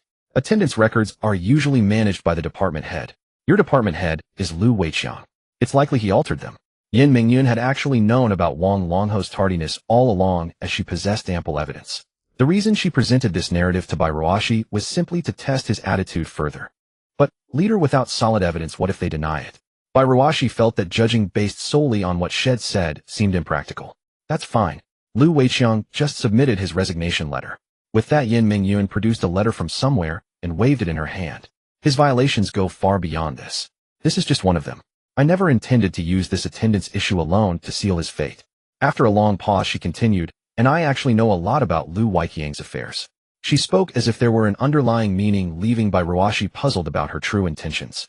At that moment, Yin Mingyun leaned back on the sofa, crossing her legs. The tip of her high heel occasionally tapped against the coffee table, producing a rhythmic clicking sound. Her casual demeanor exuded a unique charm, making Bairuashi unsure where to look. This distracted Bairuashi, throwing his thoughts into disarray. Yin Mingyun, however, remained oblivious to how her posture might affect a young man. In her eyes, Bairuashi was clearly a girl, so she let her guard down. But there's a lot about others besides Lu Weiqiang that I don't know. So I need you. Yin Mingyun observed the slight surprise on Bairuaxi's face after her statement, then continued seamlessly. For instance, why Lu Weiqiang would cover for Wang Longhao. You can tell me. At her question, Bairuashi unconsciously steadied himself. He couldn't help but marvel at how shrewd Yin Mingyun truly was. Beyond forcing him to take sides that morning, everything Shed said since his arrival seemed designed to test him. Though Bairuashi had no choice but to comply. Well, we'll take it slow. Hearing his reply, Yin Mingyun smiled alluringly. After all, Yin Mingyun had just taken over the company and lacked trustworthy people in every department. Thus, Bairuashi, who was often bullied at work, seemed like a good candidate. Indeed, Yin Mingyun was also aware of Bairuaxi's mistreatment in the department, which was another reason she chose him over others. I only joined this company the day before yesterday, so I'm not familiar with things here. Tell me everything about Wang Longhao. Yin Mingyun had done extensive research on Lu Weiqiang, but Wang Longhao's situation surprised her.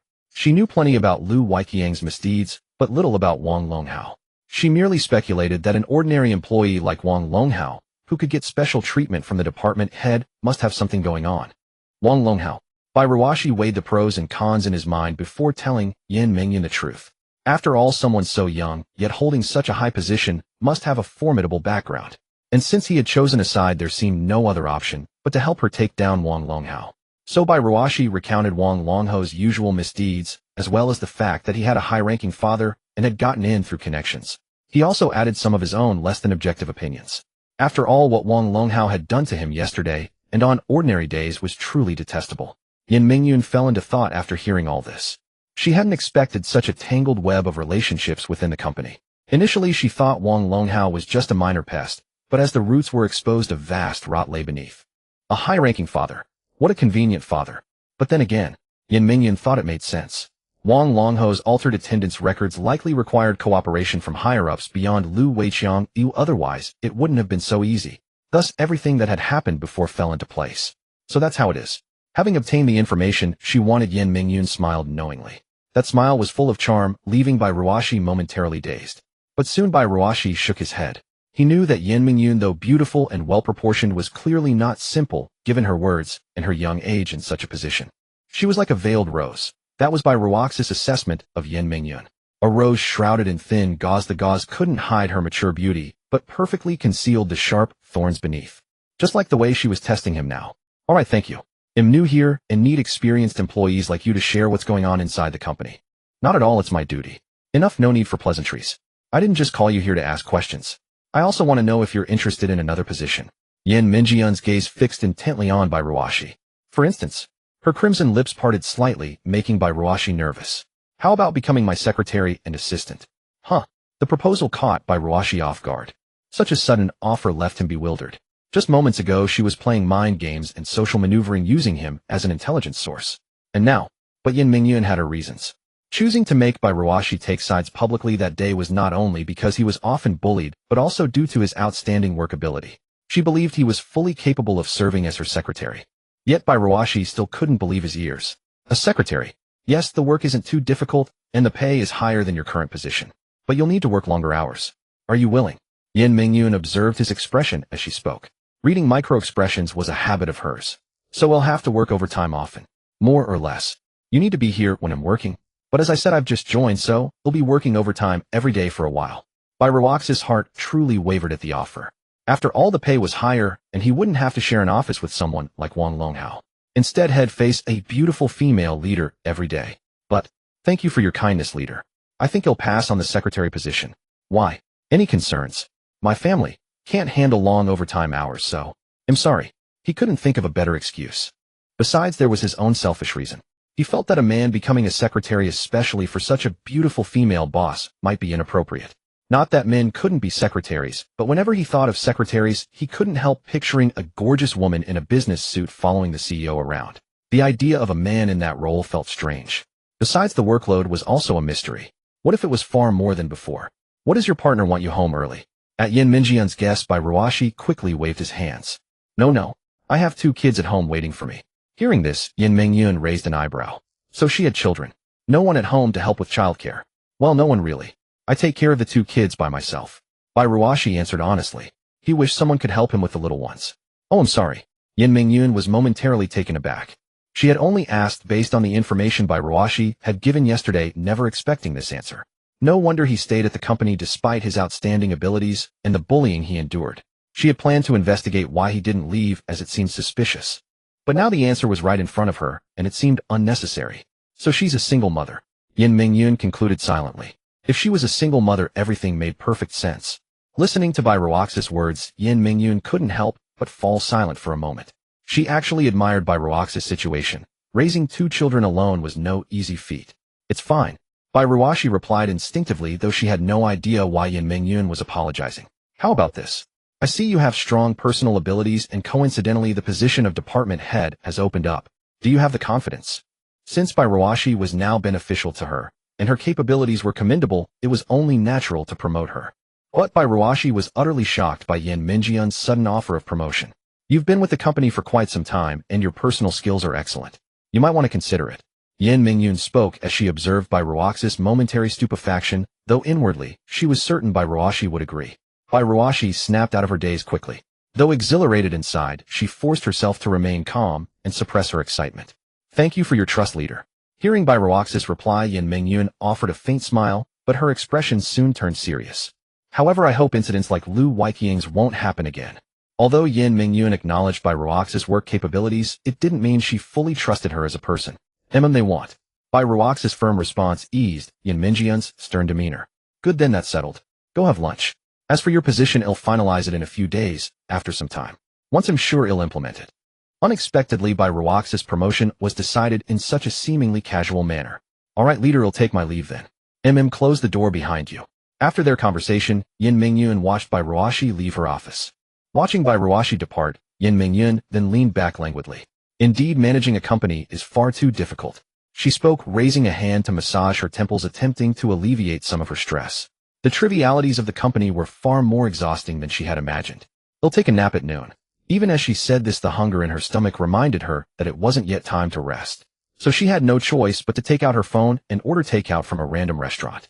She would eat when the food arrived, and then take a short nap. As for the waiting time, Yin Mingyun, after exiting the delivery app, opened a comic reading application. Though she appeared mature and composed on the surface, she too had her own little hobbies. And Yin Mingyun's hobby was enjoying anime comics and novels in her spare time. She genuinely liked those comic characters. Unlike other overseas students who indulged in lavish lifestyles, Yin Mingyun's way of relieving stress was binge-watching shows and reading comics. Now that she was working, she read less. But that didn't stop her from occasionally indulging. This was evident from her WeChat avatar. Amidst a group chat filled with mature avatars, Yin Mingyun's anime character avatar stood out conspicuously. I haven't checked in a long time. So many updates and new comics. Yin Mingyun began swiping through the main interface, browsing her bookshelf, and then the recommended comics on the homepage, trying to find a work that piqued her interest. She realized that as she aged, it was genuinely rare to find works that captivated her. In other words, because she had read so many, the tropes in those comics were all the same, unchanging in essence, and she grew increasingly tired of them. Yet she still had some attachment to the comics in her bookshelf and couldn't bear to remove them, so she kept them while searching for new ones. As Yin Mingyun aimlessly scrolled through the screen in search of comics, her gaze suddenly locked onto one particular title. Tapping on it, she saw the tags cross-dressing and trap on the comics page, which sparked a flicker of interest. She hadn't expected such a genre to exist nowadays. Driven by curiosity, she clicked in, only to find a character at the beginning who looked nothing like a boy. Isn't this just a girl? Drawing a girl and insisting it's a boy. In reality, a man dressed as a woman was always obvious at a glance, wasn't it? With that thought, Yin Mingyun sneered faintly. But since it was her first time reading this type of comic, she continued out of curiosity. The subsequent plot unfolded just as Yin Mingyun had anticipated. The protagonist's male identity felt more like a mere label, and aside from that, the character was entirely a girl. Whether in appearance or behavior, she came across as a slightly masculine girl rather than a feminine boy. Unknowingly, Yin Mingyun found herself growing addicted, so engrossed that she didn't even notice the arrival of her takeout. The delivery driver's call made her frown, interrupting her intense focus on the comic. Still, she answered the call. Hello, yes, you can take the elevator. Please leave it at the top floor delivery area, thank you. After speaking, she hung up and used the time until the food arrived to read a few more chapters. Yin Mingyun had to admit that even if it was just a premise, it had indeed captivated her. The art style was excellent and the plot was well executed. The novelty of seeing two beautiful girls, one of whom was actually a boy, felt refreshing to her. She had read Yuri comics before, and this one constantly gave her the feeling of reading a Yuri story. But the difference lay precisely in that subtle male premise. It felt not bad. Well, Yin Mingyun admitted she was somewhat hooked by this comic. After all, a romance-driven plot appealed to most women, and even a strong woman like her was no exception. But as a woman, she differed from many others. She knew her personality was domineering, so she didn't want a partner who was even more assertive, as that would make her feel overshadowed. This was why, despite her wealth, beauty, and figure, Yin Mingyun had never been in a relationship. The people her family introduced, and the men she met, just didn't click. Many were mediocre, yet possessed a chauvinistic streak, always trying to dominate her, holding the stereotypical view that women should stay at home obediently. Not that all men were like that. Yin Mingyun had seen many good men, but unfortunately the blind dates arranged by her family were all such gems. In any case, Yin Mingyun's personality simply didn't tolerate being overshadowed like that. As she continued reading the manga, Yin Mingyun only then realized that her takeout had probably arrived at the designated spot long ago. Let's eat first, Yin Mingyun said as she stretched languidly, her waist gently arching, subtly revealing the graceful curves of her figure. It was a pity that the office held only Yin Mingyun herself, with no one else present to appreciate this beautiful sight. As for Bai Ruashi, who had just returned to her desk, she coincidentally received a call from the delivery person shortly after coming back. After finishing her meal, Bai Ruashi, who should have been taking her lunch break, sat in her office chair, unable to rest due to a mix of excitement and anxiety. Normally, she would take a nap every afternoon or otherwise shed lack energy for the rest of the day. Yet today she felt no drowsiness at all. In just half a day, Bai Ruashi felt she had experienced an extraordinary number of events. There was peril, but also opportunity. The danger was the moment when Yin Mingyun had publicly accused Lu Weiqiang.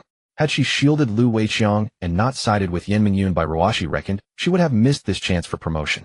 This incident also made Bai Ruashi worry whether Yin Mingyun truly had the power to stand against Lu Weiqiang or even Wang Longho's influential father. If she couldn't handle it, Bai Ruaxi's fate would likely be packing her bags and leaving. So now she could only hope that Yin Mingyun was indeed formidable and well-connected enough to pull this off. If she succeeded, then her own future would be secure. As she thought this, Bai Ruashi couldn't help but feel a surge of excitement mingled with anticipation and uncertainty. After pondering for a long while, she decided it was pointless to dwell on it too much. She had heard that Wang Longho's father was just a department manager, but judging by Yin Mingyun's office location on the top floor and her demeanor, she seemed to dismiss such people entirely. So Bai Ruashi felt there was little need to worry about Yin Mingyun's identity and capabilities. Someone seated at the highest level was surely no ordinary figure. Reassuring herself, Bai Ruashi felt at ease. Moreover, she had secured her side job, a whopping 2,000 yuan a day. The thought made her lips curl into a smile. What's got you so happy? Just as Bai Ruashi was immersed in her joy, a familiar voice pulled her back to reality. Seeing that it was Li Xiaoyuan who had just finished her meal, Bai Ruashi quickly suppressed her involuntary smile and coughed awkwardly. Ahem. Nothing. Really nothing. Li Xiaoyuan, noticing Bai Ruaxi's elated expression, felt a playful urge to tease her. After all, she now had the photos of Bai Ruaxi's selfies and wanted to question her about them. Staring at Li Xiaoyuan, who was looking at her with an inexplicable expression, Bai Ruashi felt uneasy under that gaze. No. Nothing at all. Unconsciously, she grew flustered under the scrutiny. Could it be that her impending promotion had been discovered? Or had Li Xiaoyuan found out about her side job? With this thought, Bai Ruashi casually opened her phone and checked the work group, only to find routine messages and nothing more. So it probably wasn't about the promotion. Was it the side job? What's this? You've opened your phone but aren't planning to show me your selfie results. Li Xiaoyuan, seeing Bai Ruashi playing dumb, decided to speak plainly and asked her directly.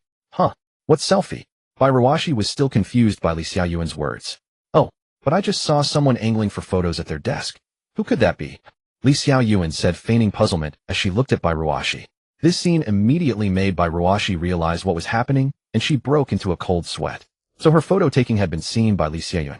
But at the time she thought everyone around was busy with their own work, which was why she started taking selfies. How could Li Xiaoyuan have seen her? As Bai Ruashi pondered this, she failed to consider that Li Xiaoyuan had been secretly watching from the shadows. Seeing that Bai Ruashi still refused to confess, even after being so explicit, Li Xiaoyuan simply pulled out her phone and showed the photo she had taken earlier. Only when Li Xiaoyuan placed the photo before her did Bai Ruaxi's expression change dramatically. You took a candid shot of me. Bai Ruashi exclaimed angrily, pointing at Li Xiaoyuan. She could tell at a glance that the angle was surreptitious, capturing her posing with her phone.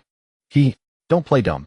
I just rarely see you enjoying taking photos, so I wanted to capture the moment. Hearing Li Xiaoyuan's explanation, Bai Ruashi was momentarily at a loss for words and could only glare at her. Alright, I'll delete it now. Feeling guilty under Bai Ruaxi's stare, Li Xiaoyuan deleted the photo in front of her. But after deleting it, she looked at Bai Ruashi with a mischievous grin. I still say you've awakened. If you ask me, little Ruashi, if you dressed up properly as a girl, you'd be stunningly beautiful. Recalling Bai Ruaxi's earlier poses, Li Xiaoyuan couldn't help imagining how gorgeous she would look in a proper dress. Taking photos is normal, don't be so stereotypical. Bai Ruashi was exasperated by Li Xiaoyuan's constant fixation on her selfies. Even if a guy who takes selfies might be a bit vain, it didn't warrant being labeled as someone who likes cross-dressing. Fine, I'll pretend I didn't see anything. Li Xiaoyuan could understand that it was unusual for a straight man who never cared about photos to suddenly become fond of selfies, but concluding he liked cross-dressing was too hasty. She decided to wait until she found more concrete evidence. Bai Ruashi wanted to explain further, but ultimately decided against it. Given Li Xiaoyuan's attitude, any explanation would likely fall on deaf ears and only cause misunderstandings. It was better to say less. A lesson Bai Ruoshi had learned as she grew up. Loose lips sink ships. As the lunch break slowly waned, everyone reluctantly dragged themselves up to start work when the time came. All except Wang Longhao, who still lay sleeping on his desk. Another notable event that afternoon was when Lu Weiqiang suddenly emerged from his office carrying his belongings in front of everyone and left without returning for a long time. This scene sparked hushed whispers among the staff. Was he fired? He took his stuff, so probably. Even if not fired, he's likely leaving. It seems the new boss has some real power. Speaking of which, the new boss hasn't revealed her position yet. Could she be a manager? A direct appointment as manager from above. That background must be incredible. Unlike her colleagues, whispers Bai Ruoshi felt no surprise at Lu Weiqiang's departure. After all, she had already seen his resignation letter. At the same time, Bai Ruoshi began to feel grateful that she had gotten to know Yin Mingyun earlier than the others. Otherwise, she would have been just as clueless as everyone else about these matters. Yet even if Bai Ruoshi had encountered Yin Mingyun earlier, her understanding of Yin Mingyun was not much greater than that of her other colleagues. As mentioned earlier, Bai Ruoshi was unclear about the exact rank of Yin Mingyun's position, but she could vaguely sense that it was quite substantial. I should have paid more attention when I was in her office just now. Bai Ruoshi thought to herself as she watched Lu Weiqiang leave. She then dismissed the matter from her mind. After all, she had known since noon that Lu Weiqiang was leaving, and his departure now confirmed that Yin Mingyun had not been lying to her at lunch. She indeed possessed considerable power. Thus it was likely that her promotion to supervisor was not merely a casual remark from Yin Mingyun. After confirming Yin Mingyun's true influence, Bai Ruoshi naturally couldn't help but feel a surge of excitement. After all, who wouldn't desire a better career and a higher income? Moreover, Bai Ruoshi now had to support two little ones, which made money all the more essential. The entire family's daily needs, food, lodging, and transportation, rested squarely on her shoulders. She already planned to return home that evening and share the good news of her promotion and raise with the two children, hoping to bring them joy as well. As she thought about this, Bai Ruoshi glanced at her tasks for the day and noticed that her workload had significantly decreased compared to before. This meant she not only wouldn't need to work overtime, but could even finish her tasks ahead of schedule. Since I won't be working late today, they'll buy more groceries at the supermarket. Recalling that Bai Ihan had mentioned in the morning that the cooking oil was running low, she decided to pick up a large bottle of oil on her way home. Just as she was planning what to cook for dinner to celebrate, a sudden thought struck her, filling her with excitement. Why not take the two little ones out to eat tonight? Bai Ruoshi reflected on the past and realized she rarely took the children out for meals, mostly opting to save money by cooking at home, both cheaper and healthier. Now that she was about to be promoted with a raise, she decided to treat the two little ones to a nice dinner out. Bai Ruoshi made up her mind firmly. Tonight she would take them out and let them indulge a little. Not only dinner, but she also planned to buy them some new clothes. As she thought about this, Bai Ruoshi found herself even more motivated at work.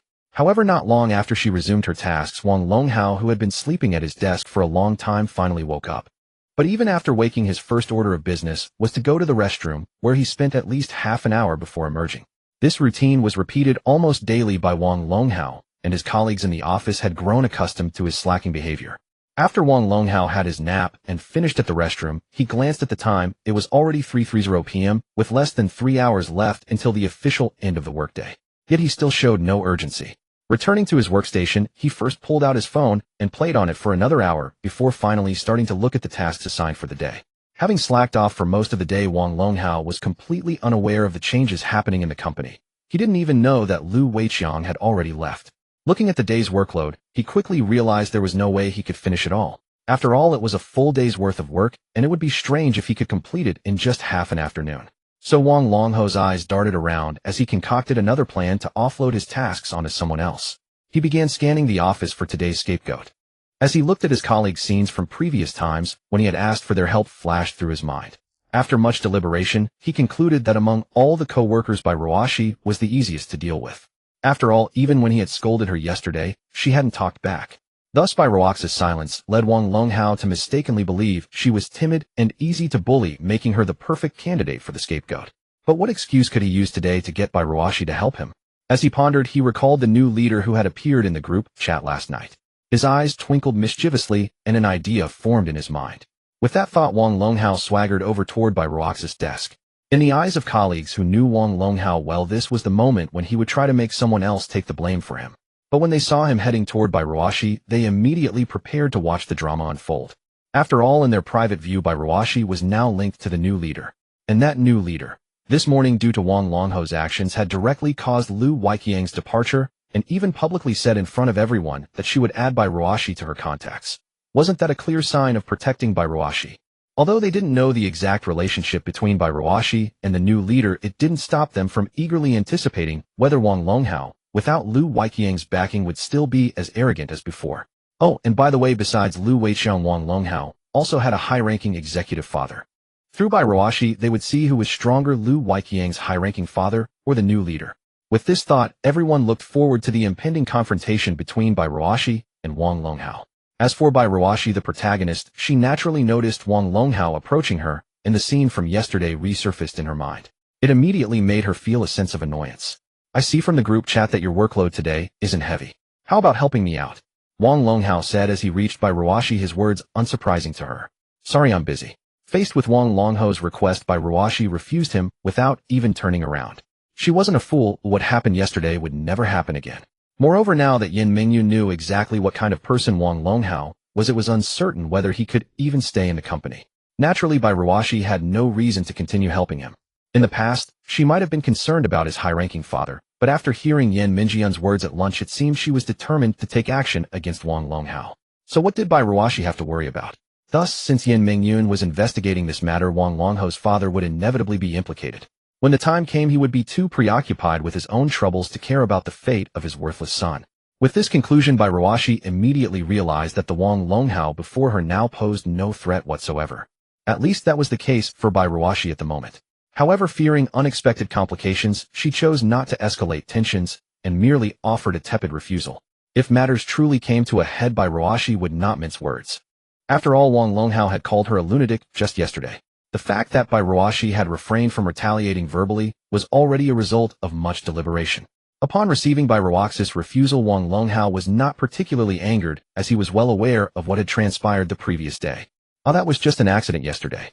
I promise if you help me today, I'll put in a good word with my dad and have him give you a promotion. No problem at all, Wang Longhao declared with a confident pat on his chest. Had Bai Ruoshi not witnessed his true nature the day before, she might have actually believed him. Listening to Wang Longho's words, Bai Ruoshi couldn't help but roll her eyes internally. If his rhetoric had any effect, Lu Weiqiang wouldn't have been licking Wang Longho's boots for so long without a single raise. Wang Longhao was nothing but a purveyor of empty promises. Nevertheless, Bai Ruoshi did not hastily refuse. Instead, she decided to first see what trick Wang Longhao was up to this time. How can you guarantee that? Yesterday I helped you and got scolded, worked late into the night, and you didn't say a single word to defend me. As Bai Ruoshi replied, while typing on her keyboard, her tone indifferent. Wang Longho's expression turned slightly sour. Then, seemingly embarrassed, he leaned in and lowered his voice. It won't happen again today. And that leader who showed up in the group chat yesterday, did you see her? Wang Longho's mention piqued Bai Ruoxi's curiosity about what he was up to. I know. Don't tell me you have some connection with that leader. Bai Ruoshi asked, though she already knew the answer in her heart. She was merely toying with Wang Longhao. After all, there was no way Yin Mingyun had any relationship with the Wang Longhao before her. Even if there were, it wouldn't be a good one. Everyone had seen how angry Yin Mingyun was today because of Wang Longho's lateness. Her reaction was almost as if she had directly called him a parasite in the company. Of course. But you mustn't tell anyone else, Wang Longhao said mysteriously, which only piqued Bai Ruoxi's interest further. So what is your relationship with her? Bai Ruoshi pressed on, momentarily catching Wang Longhao off guard. Wang Longhao hadn't anticipated Bai Ruoshi would continue questioning him, so he hadn't concocted a story about his relationship with Yin Mingyun. Actually, she's my fiancée. It's an arranged marriage, you know. What? An arranged marriage? Bai Ruoshi stared at Wang Longhao, momentarily stunned by his audacity. She couldn't fathom how he could utter such a blatant lie with a straight face. Tisk, you're just too inexperienced. Seeing Bai Ruoxi's shocked silence, Wang Longho's tone dripped with disdain, leaving Bai Ruoshi utterly bewildered. She simply couldn't understand how Wang Longhao could say such things without a hint of shame or hesitation.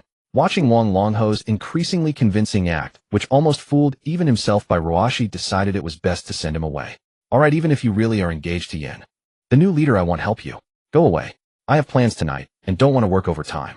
Bai Ruoshi had finally decided to take her two little ones out for dinner after a long time, and she was determined not to let Wang Longhao ruin it. Besides, she didn't believe a word of his so-called arranged marriage. With that, she turned her attention back to the computer screen, intending to ignore Wang Longhao. Seeing that Bai Ruoshi was completely unimpressed, and even indifferent, Wang Longhao felt a surge of irritation. Hey, are you really not going to help me? Wang Longho's tone now carried a hint of menace. No, handle your own affairs yourself. Bai Ruashi was aware of the threat, but remained unafraid. Just as Wang Longhao was about to say something more to Bai Ruashi, Li Xiaoyuan, who had gone to the restroom, emerged. Seeing Wang Longhao pestering Bai Ruashi again, she knew it couldn't be anything good even if she didn't know the specifics. So she called out loudly, drawing the attention of the few colleagues who were still indifferent to the matter. With everyone's eyes on him, the harsh words Wang Longhao had ready died on his lips. He still had an image to maintain. One last time, are you sure you want help? Even so, Wang Longhao persisted in his threat. His tone implied that if she refused, she would be doomed. No. Bai Ruaxi's reply was a flat refusal, without even turning her head. She was genuinely curious about what Wang Longhao would do if she didn't help him today. Just you wait. Wang Longhao slunk away, his pathetic rage almost amusing to Bai Ruashi. But then again, Wang Longhao probably didn't even know he was about to be fired. Why bother arguing with him? As Wang Longhao left, Li Xiaoyuan strolled back to her desk, which was next to Bai Ruaxis. What did that Wang Longhao want from you? Li Xiaoyuan asked curiously. He wanted me to do his work for him. And did you? Of course not. I got nothing but trouble when I helped him yesterday. Got scolded for it. Bai Ruashi replied to Li Xiaoyuan with a calm tone. I knew that Wang Longhao coming over couldn't be anything good, Li Xiaoyuan said, yet her gaze drifted once again toward Bai Ruashi. Speaking of which, he asked for your help yesterday too, and from what you just said, it sounds like you actually agreed to help him. After all, Li Xiaoyuan hadn't been there yesterday, so she was completely unaware of what had transpired. Had she not overheard Bai Ruaxi's words just now, she would never have known about it. Well, Bai Ruashi had originally wanted to keep this matter from Li Xiaoyuan, but she had inadvertently let it slip. Faced with Li Xiaoyuan's interrogation, Bai Ruashi realized she could no longer conceal the truth. I suppose. Yes. But it's nothing major. Tell me all the details. Why are you so nosy? Just say it.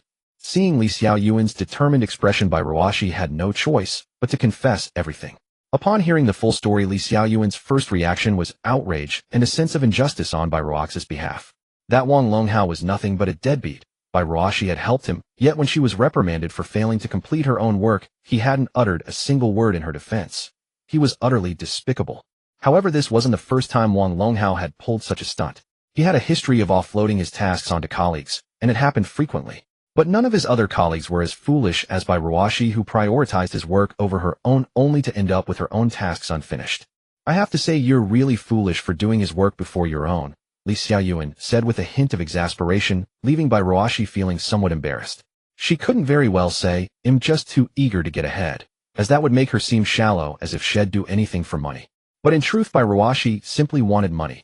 Lots of it. Enough to ensure that she and her two little ones would never have to worry about finances again. If she were alone with no attachments, she wouldn't have to endure such humiliation.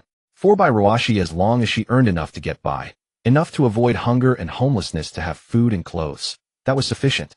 But the two little ones had countless expenses. The mere thought of their future high school and college tuition sent a wave of anxiety through her. Especially college. Each month she'd have to give them 1,000 or 2,000 yuan for living expenses. If Bai Ruashi couldn't secure a well-paying stable job, by then she wouldn't be able to support them.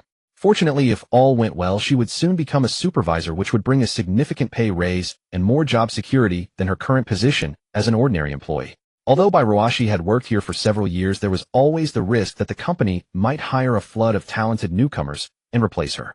After all, there were plenty of capable and competitive people out there. Becoming a supervisor would be much better, though risks still existed. Like Lu Weiqiang, who tried to curry favor only to backfire and get himself dismissed. Still, the pay would certainly be far better than that of a lowly employee. But after hearing what happened yesterday, Li Xiaoyuan felt a surge of anger at first, but then something else occurred to her, and she suddenly came to a realization. Yesterday, Bai Ruashi had just been bullied by those two, and today the new leader had taken action against them. Wasn't that too much of a coincidence? As this thought crossed her mind, Li Xiaoyuan couldn't help but glance at Bai Ruashi.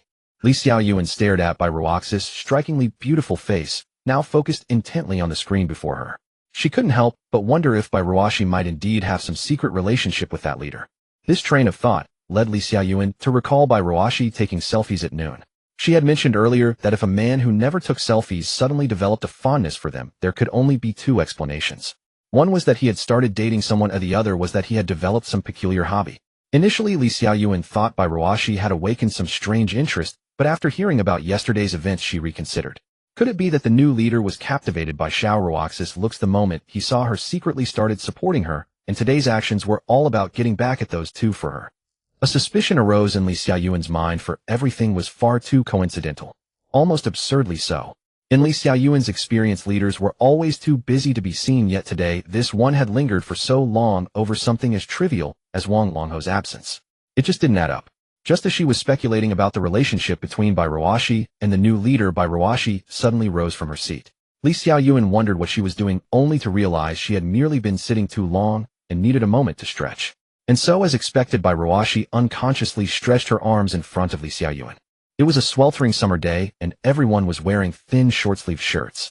As Bai Ruoshi stretched, her shirt lifted, revealing her flat-toned stomach and slender waist, all of which Li Xiaoyuan took in at a glance. Looking at Bai Ruoxi's waist, Li Xiaoyuan was genuinely speechless. Seriously, you're telling me this is a man? Then what am I? A thought surfaced in her mind as she gazed at Bai Ruoshi. Meanwhile, Bai Ruoshi, tired from sitting at her desk for so long, had stood up to stretch and relax. Turning around, she caught Li Xiaoyuan staring at her. Is your report done? Bai Ruoxi's voice jolted Li Xiaoyuan out of her self-pity. No. Then why do you look so carefree? Bai Ruoshi felt she was swamped with work, yet Li Xiaoyuan seemed to be loafing around. We still have over 2 hours until work ends. He'll definitely finish it, don't worry. Suit yourself. I'm going to the restroom and getting some water. With that, Bai Ruoshi left her workstation and walked out the door, leaving Li Xiaoyuan dazed at her desk. Hey, want to grab dinner together after work? A female colleague at the desk next to Li Xiaoyuan extended an invitation, snapping her out of her reverie. Sure, no problem. Li Xiaoyuan agreed, but her thoughts had already drifted elsewhere. By the way, what have you and Bai Ruoshi been talking about lately? The colleague Wang Nini was close to Li Xiaoyuan, and they were practically best friends. But today Wang Nini noticed that Li Xiaoyuan had been chatting with Bai Ruoshi all day, which piqued her curiosity. Nothing much. I just find the relationship between Bai Ruoshi and the new leader a bit mysterious. You think so too?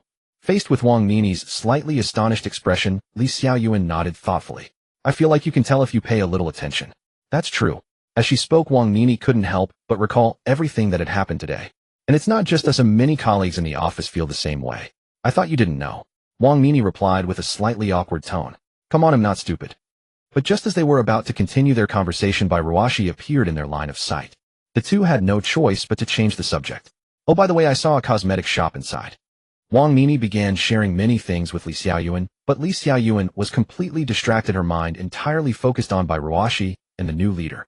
As for Bai Ruoshi, after returning from the restroom and seeing Li Xiaoyuan chatting with Wang Nini, she didn't think much of it, instead focusing on finishing the day's tasks and heading home. By the time Bai Ruoshi completed all her assignments and glanced at her phone again, she realized there was still an hour left before the workday ended. The workload was surprisingly lighter than usual, leaving Bai Ruoshi somewhat taken aback. But since she had finished so early, Bai Ruoshi naturally decided to try her hand at slacking off on the clock. Meanwhile, Wang Longhao, having failed to secure Bai Ruoxi's help, began to harbor resentment toward her. He thought about directly telling Lu Weiqiang to target Bai Ruoshi or assign his tasks to someone else. But strangely, Wang Longhao had sent several messages to Lu Weiqiang that afternoon without receiving any reply, which irritated him. Despite his irritation, the work still had to be done. Wang Longhao considered asking others for help, but after looking around, he realized he had offended almost everyone in the office. With no one left to turn to, he had no choice but to bitterly tackle his own workload. However, Wang Longhao gradually realized that his abilities were far from sufficient to finish before the end of the day. He was on the verge of breaking down. But a small consolation came when he happened to notice Bai Ruoshi playing on her phone at her desk. A wicked idea immediately formed in his mind, giving him an outlet for the frustration he felt after Bai Ruoxi's rejection. Wang Longhao snapped a photo of Bai Ruoshi playing on her phone and sent it to Lu Weiqiang, secretly gloating to himself. With this photo as evidence, Lu Weiqiang would have a legitimate reason to target Bai Ruoshi on his behalf. Imagining Lu Weiqiang scolding Bai Ruoshi harshly, Wang Longhao couldn't help but snicker. Yes, this was the clever scheme Wang Longhao had concocted. But what Wang Longhao didn't know was that Lu Weiqiang had already submitted his resignation and left. How could he help Wang Longhao deal with Bai Ruoshi? Thus, as the workday ended, and he watched Bai Ruoshi leave the company, he still hadn't received a reply from Lu Weiqiang. Even Wang Longhao, slow as he was, realized something was wrong. In the past, no matter what, Lu Weiqiang would never have taken so long to respond. So Wang Longhao rushed to Lu Weiqiang's office, only to find it empty. He then dashed out and grabbed a colleague who hadn't left yet, asking, "Where's Supervisor Lu?" Everyone feels elated when leaving work, and Bai Ruoshi was no exception, especially at the thought of picking up the two little ones for a meal tonight. Glancing at the time, she realized it was almost time for the kids to finish school. In the past, she had never had the chance to pick them up due to overtime. Should she do it herself this time? The moment the thought crossed her mind, Bai Ruashi had already made her decision. Alright, no overtime today, so we'll go pick up the two little ones. With that happy thought, she cheerfully left the company. It was one of the rare times Bai Ruashi left the office with a smile on her face. Walking along, she wondered if the two little ones would be thrilled to see her picking them up. Bai Ruashi herself was quite delighted. Thinking of this, she couldn't help but quicken her pace.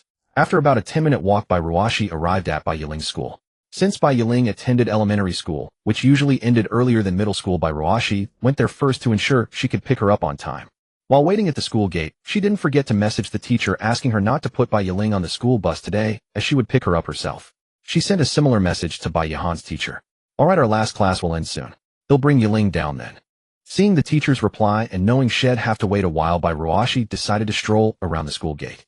As she stood in front of the two small shops near the entrance, a wave of nostalgia washed over her, pulling her thoughts back to her childhood. Bai Ruashi recalled that there was also a small shop near her elementary school, but she never had any money back then. She vaguely remembered that some frequent customers were so familiar with the shopkeeper that he even knew their names. Of course, Bai Ruashi could only watch from the sidelines. She instinctively wanted to step forward, but stopped after 2 paces. At nearly 30, buying spicy snacks from a small shop seemed so childish. So she averted her gaze from the shop and looked toward the school gate. Just then it was almost time for school to let out. Many parents like Bai Ruashi were waiting at the gate for their children. But among the crowd, Bai Ruashi stood out conspicuously. Although most elementary school parents were relatively young, none looked as youthful as Bai Ruashi, who could easily pass for a college student. Coupled with her striking features, Bai Ruashi stood out among the crowd. Even many fathers waiting for their children couldn't help but linger their gazes on her for a moment longer. Shortly after the school bell rang, Bai Ruashi spotted Bai Yiling's figure along with the teacher, holding her hand. The two stood at the school gate looking around. Seeing this, Bai Ruashi jumped up and waved, signaling to Bai Yiling that she was here. The reason for jumping was that if Bai Ruashi didn't, she would be swallowed by the crowd. Unsurprisingly, Bai Yiling soon spotted her father, who stood out conspicuously among the throng. "Dad!" Upon seeing Bai Ruashi, Bai Yiling shouted and rushed over the teacher, unable to hold her back. Helplessly, the teacher had to chase after Bai Yiling, afraid she might get lost. Bai Yiling threw herself into Bai Ruaxi's arms, and Bai Ruashi joyfully hugged her back. This striking sight of the tall and small figures at the school gate made the teacher stop. After all, Bai Yiling was famously adorable and pretty, and Bai Ruashi, though a man, was no less handsome. Thus the reunion of Bai Ruashi and Bai Yiling left many nearby parents momentarily stunned. "Dad, why did you come to pick me up today?"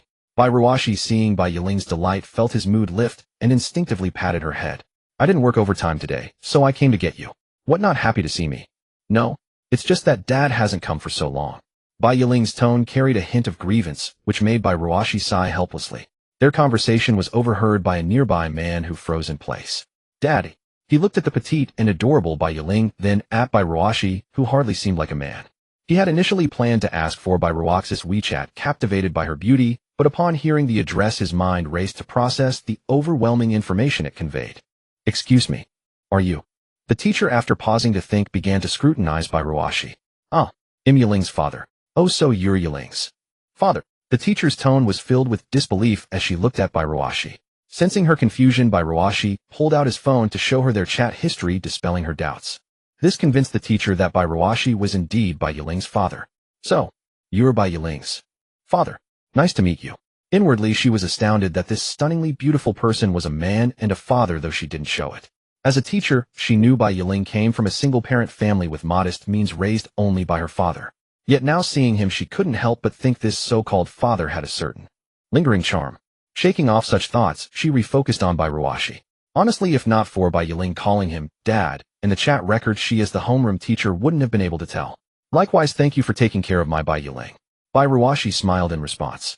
Not at all. Bai Yiling is very well behaved at school, lively and cheerful, with consistently excellent grades. Many teachers say she's incredibly perfect. Hearing this, Bai Ruaxi's joy only deepened, his smile brightening. After all, hearing praise about his child's performance and obedience naturally delighted him as a father. So Bai Ruashi took the opportunity to chat a bit more with the teacher, learning about Bai Yiling's school life. The results were just as the teacher had said. Bai Yiling excelled in studies, was obedient, and actively participated in class, earning praise from many teachers. He also asked if Bai Yiling had been bullied, and the answer was that she got along well with classmates. Thanks to her lively personality, many in the class sought her friendship. Relieved, Bai Ruashi was glad there were no such issues. Soon he remembered he still needed to pick up Bai Yihan. "I have another child to pick up. Thank you for bringing Bai Yiling out today." The teacher was surprised to hear he had another child. Oh, you have another one. Yes, but she's in middle school now, so she's not at this school. Alright, go ahead, and pick her up then. Don't let me keep you. Thanks, you're too kind. Bai Ruashi then turned to Bai Yiling, whose gaze was fixed longingly on the convenience store. Smiling, he gently tugged her hand. Yiling said goodbye to the teacher. Reminded, Bai Yiling snapped back to attention and faced the teacher. Goodbye, teacher. Bai Yiling said sweetly, and Bai Ruashi led her away, leaving the teacher staring after them. She marveled that one person could manage 2 children. Raising 2 kids alone, she couldn't imagine the chaos. Yet Bai Ruashi, with such slender shoulders, managed to support the family. Truly remarkable. The teacher resolved to look after Bai Yiling more at school. Meanwhile, Bai Ruashi held Bai Yiling's hand as they walked and chatted, heading toward Bai Yihan's school. Yiling, Dad will take you both out for a nice meal today. What do you want to eat? Wow. Really? Bai Yiling's mood lifted at the news, forgetting her earlier disappointment about the convenience store. Yes, it's been a while since we've eaten out, so I thought I'd treat you today. That's why I came to pick you up. Yay? Dad rocks. Bai Ruashi smiled at her excitement. With Bai Yiling hopping along, they soon arrived at Bai Yihan's school gate. The middle school was noticeably larger than the elementary one. Notably, there was no convenience store at the gate, though it was uncertain if there was one inside. Bai Ruashi checked his phone for messages from Bai Yihan's teacher. Their last class today is PE. Let me know when you arrive, and he'll take you in to pick her up. Bai Ruashi messaged that he was at the gate. Soon a reply came. I'm here, wait a moment. Shortly after, a young female teacher appeared at the gate. Bai Ruashi approached. Hello, I'm Bai Yihan's guardian. Hello, what should I call you? Bai Ruashi. Alright, Yihan's mother is here to pick her up today, the teacher said, casually ignoring Bai Ruaxi's momentary shock. Ha ha ha. Bai Yiling burst into laughter at the misunderstanding. Dad, you got mistaken for mom again, ha ha. Bai Yiling's words drew the teacher's attention. She looked at the laughing girl, then processed her words. You are Bai Yihan's father. Yes. Bai Ruashi replied helplessly, his tone devoid of negativity, only resignation. It's not the first time I've been mistaken. Oh, I'm so sorry, you're just too good looking, I didn't recognize you. The teacher laughed awkwardly to ease the tension. It's fine, it's fine. Huh. Bai Ruashi responded with a forced smile. After all, Dad is really handsome, so it's no wonder you got confused, Bai Yiling said like a little adult. The teacher smiled awkwardly, then noticed the girl who bore a resemblance to Bai Yihan. And who is this adorable little one? I'm Bai Yiling. Bai Yihan is my big sister. Bai Yiling announced, patting her chest. The teacher's face lit up with understanding. It's about what I guessed. Well then, Yihan's father and little Bai Yiling follow me. Under the teacher's guidance, they entered the school. Along the way, Bai Ruashi asked about Bai Yihan's school life. How is Bai Yihan doing at school? Her grades are excellent, but... The teacher hesitated, looking awkward. She's a bit disobedient. As the homeroom teacher, she was troubled. Many teachers had reported that Bai Yihan ignored them when called upon in class. This infuriated many teachers. Yet Bai Yihan always ranked first in every subject and excelled in PE, surpassing many boys. Except for her reticence, she was a well-rounded prodigy, leaving teachers helpless. I'm so sorry, Bai Yihan doesn't like to talk much. Bai Ruashi could already imagine how she frustrated the teachers. He had long known her nature, aloof and unwilling to speak. This had worsened after her biological parents' death. Bai Ruashi had tried to change her taciturn ways, but after observing her for so long, he realized her coldness wasn't social anxiety, but a kind of simple and equal disdain for everyone, making her unwilling to converse. Though it sounded odd living with her for so long, he was unlikely to be wrong.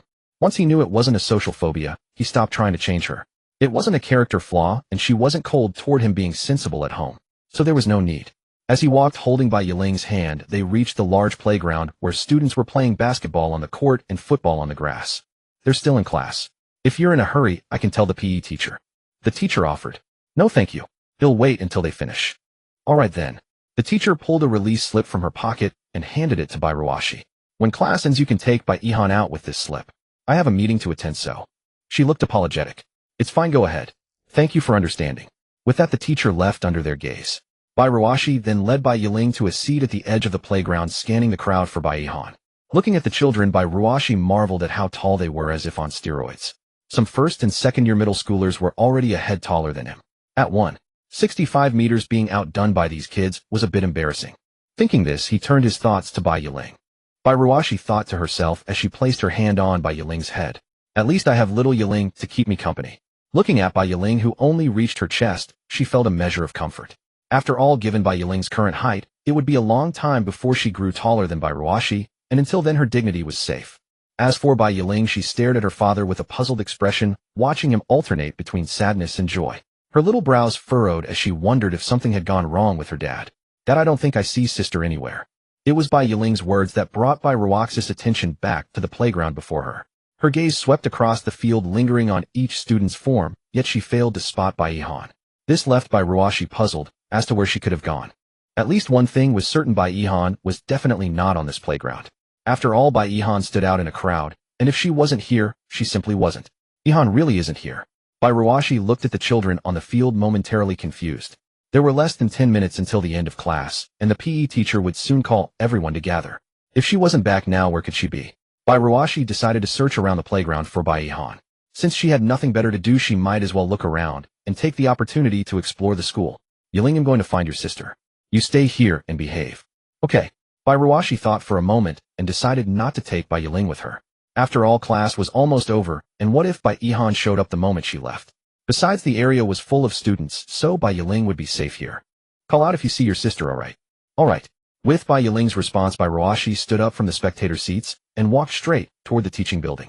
As she descended, she naturally caught the eyes of many students. Several students who had been playing basketball couldn't help but steal a second glance at Bai Ruoxi. Are you looking at her too? Huh. How did you know? The boys who had paused their game exchanged words. To the curious classmate, the one who had asked pointed at the other students around.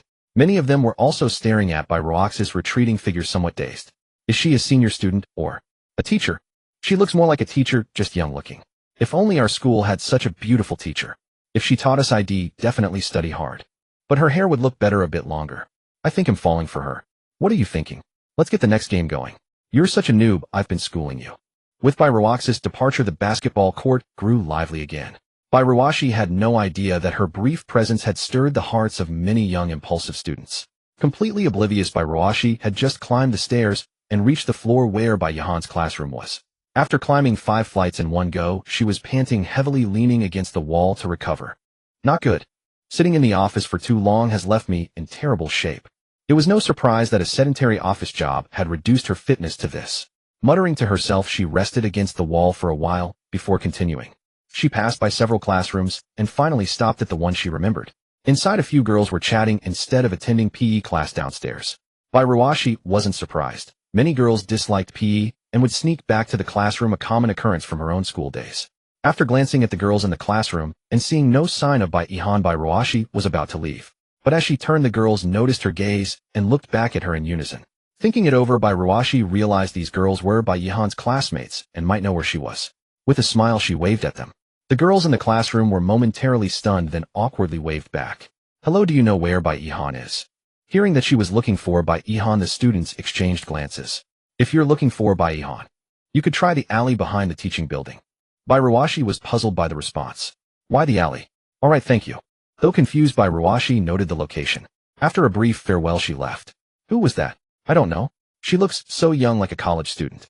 Maybe she's Bai Yihan's mom. No way, she's too young, and they don't look alike. I think she's a new teaching assistant. Then why is she looking for Bai Yihan? Could it be she heard about Bai Yihan? Alright, let's stop talking. At this age, students are curious about everything, especially when a stranger comes to find one of their classmates. They start speculating about the reason. It was as if the earliest gossip had been born here, with an insatiable thirst for knowledge. As Bai Ruoxi headed downstairs, she recalled what the girl had said. In her own school days, such hidden alleys were usually gathering spots for delinquent students who smoked, fought, and dyed their hair. No way. A bad feeling crept into Bai Ruoxi's heart. Could Bai Yihan be hanging out with those troublemakers? Bai Ruoxi's biggest fear was that the two girls would be bullied or worse, led astray by bad influences. If either of the girls fell into bad company, Bai Ruoxi would feel not only that she had failed them, but also her deceased good friend. With this thought, she quickened her pace toward the alley behind the teaching building. As expected, as soon as she approached, she heard voices. Determined, she walked into the alley. Alright, class is about to end. I'm leaving. A cold yet achingly familiar voice rang out, freezing Bai Ruoxi in place. Bai Yihan was indeed here. Her heart pounded, and she rushed to the entrance of the alley. Looking inside, she saw about a dozen students. Most wore their uniforms loosely, with unextinguished cigarettes in their hands, and some girls had heavy makeup, clearly a group of delinquents. Among them were not only first-year students, but also second- and third-year ones, obvious from their builds. The group eyed Bai Ruoxi with a mix of assessment and curiosity. After taking in her appearance and attire, a few of the more burly boys showed a hint of wariness. They didn't know who she was, but since she wasn't wearing a school uniform, they figured she was either a teacher or an outsider.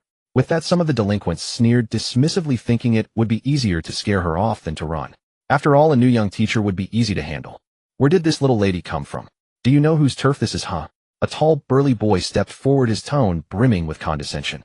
Bairuashi was shorter and slenderer, completely outmatched in presence. But she ignored him entirely, her gaze fixed on the retreating figure. She was 100% certain that the shadow belonged to the Bai-ihan she had been searching for. Bai-ihan, what are you doing here? Ignoring the approaching boy, she called out to stop Bai-ihan. The moment Bai-ihan's name was uttered, everyone in the alley froze and turned to look at Bairuashi. They wondered how she knew Bai-ihan's name. As for Bai-ihan, she stiffened at the sound of Bairuaxi's voice. Turning her head with a forced motion, she met Bairuaxi's gaze across the alley. Upon seeing that it was Bairuashi, Bai-ihan's pupils dilated. Her expression revealed shock, disbelief, and perhaps a hint of fear. The boy who had been ignored darkened his face. Being dismissed like this infuriated him. The others watched with amusement, anticipating a show. Hey, I'm talking to you. Before he could finish, a white blur flashed.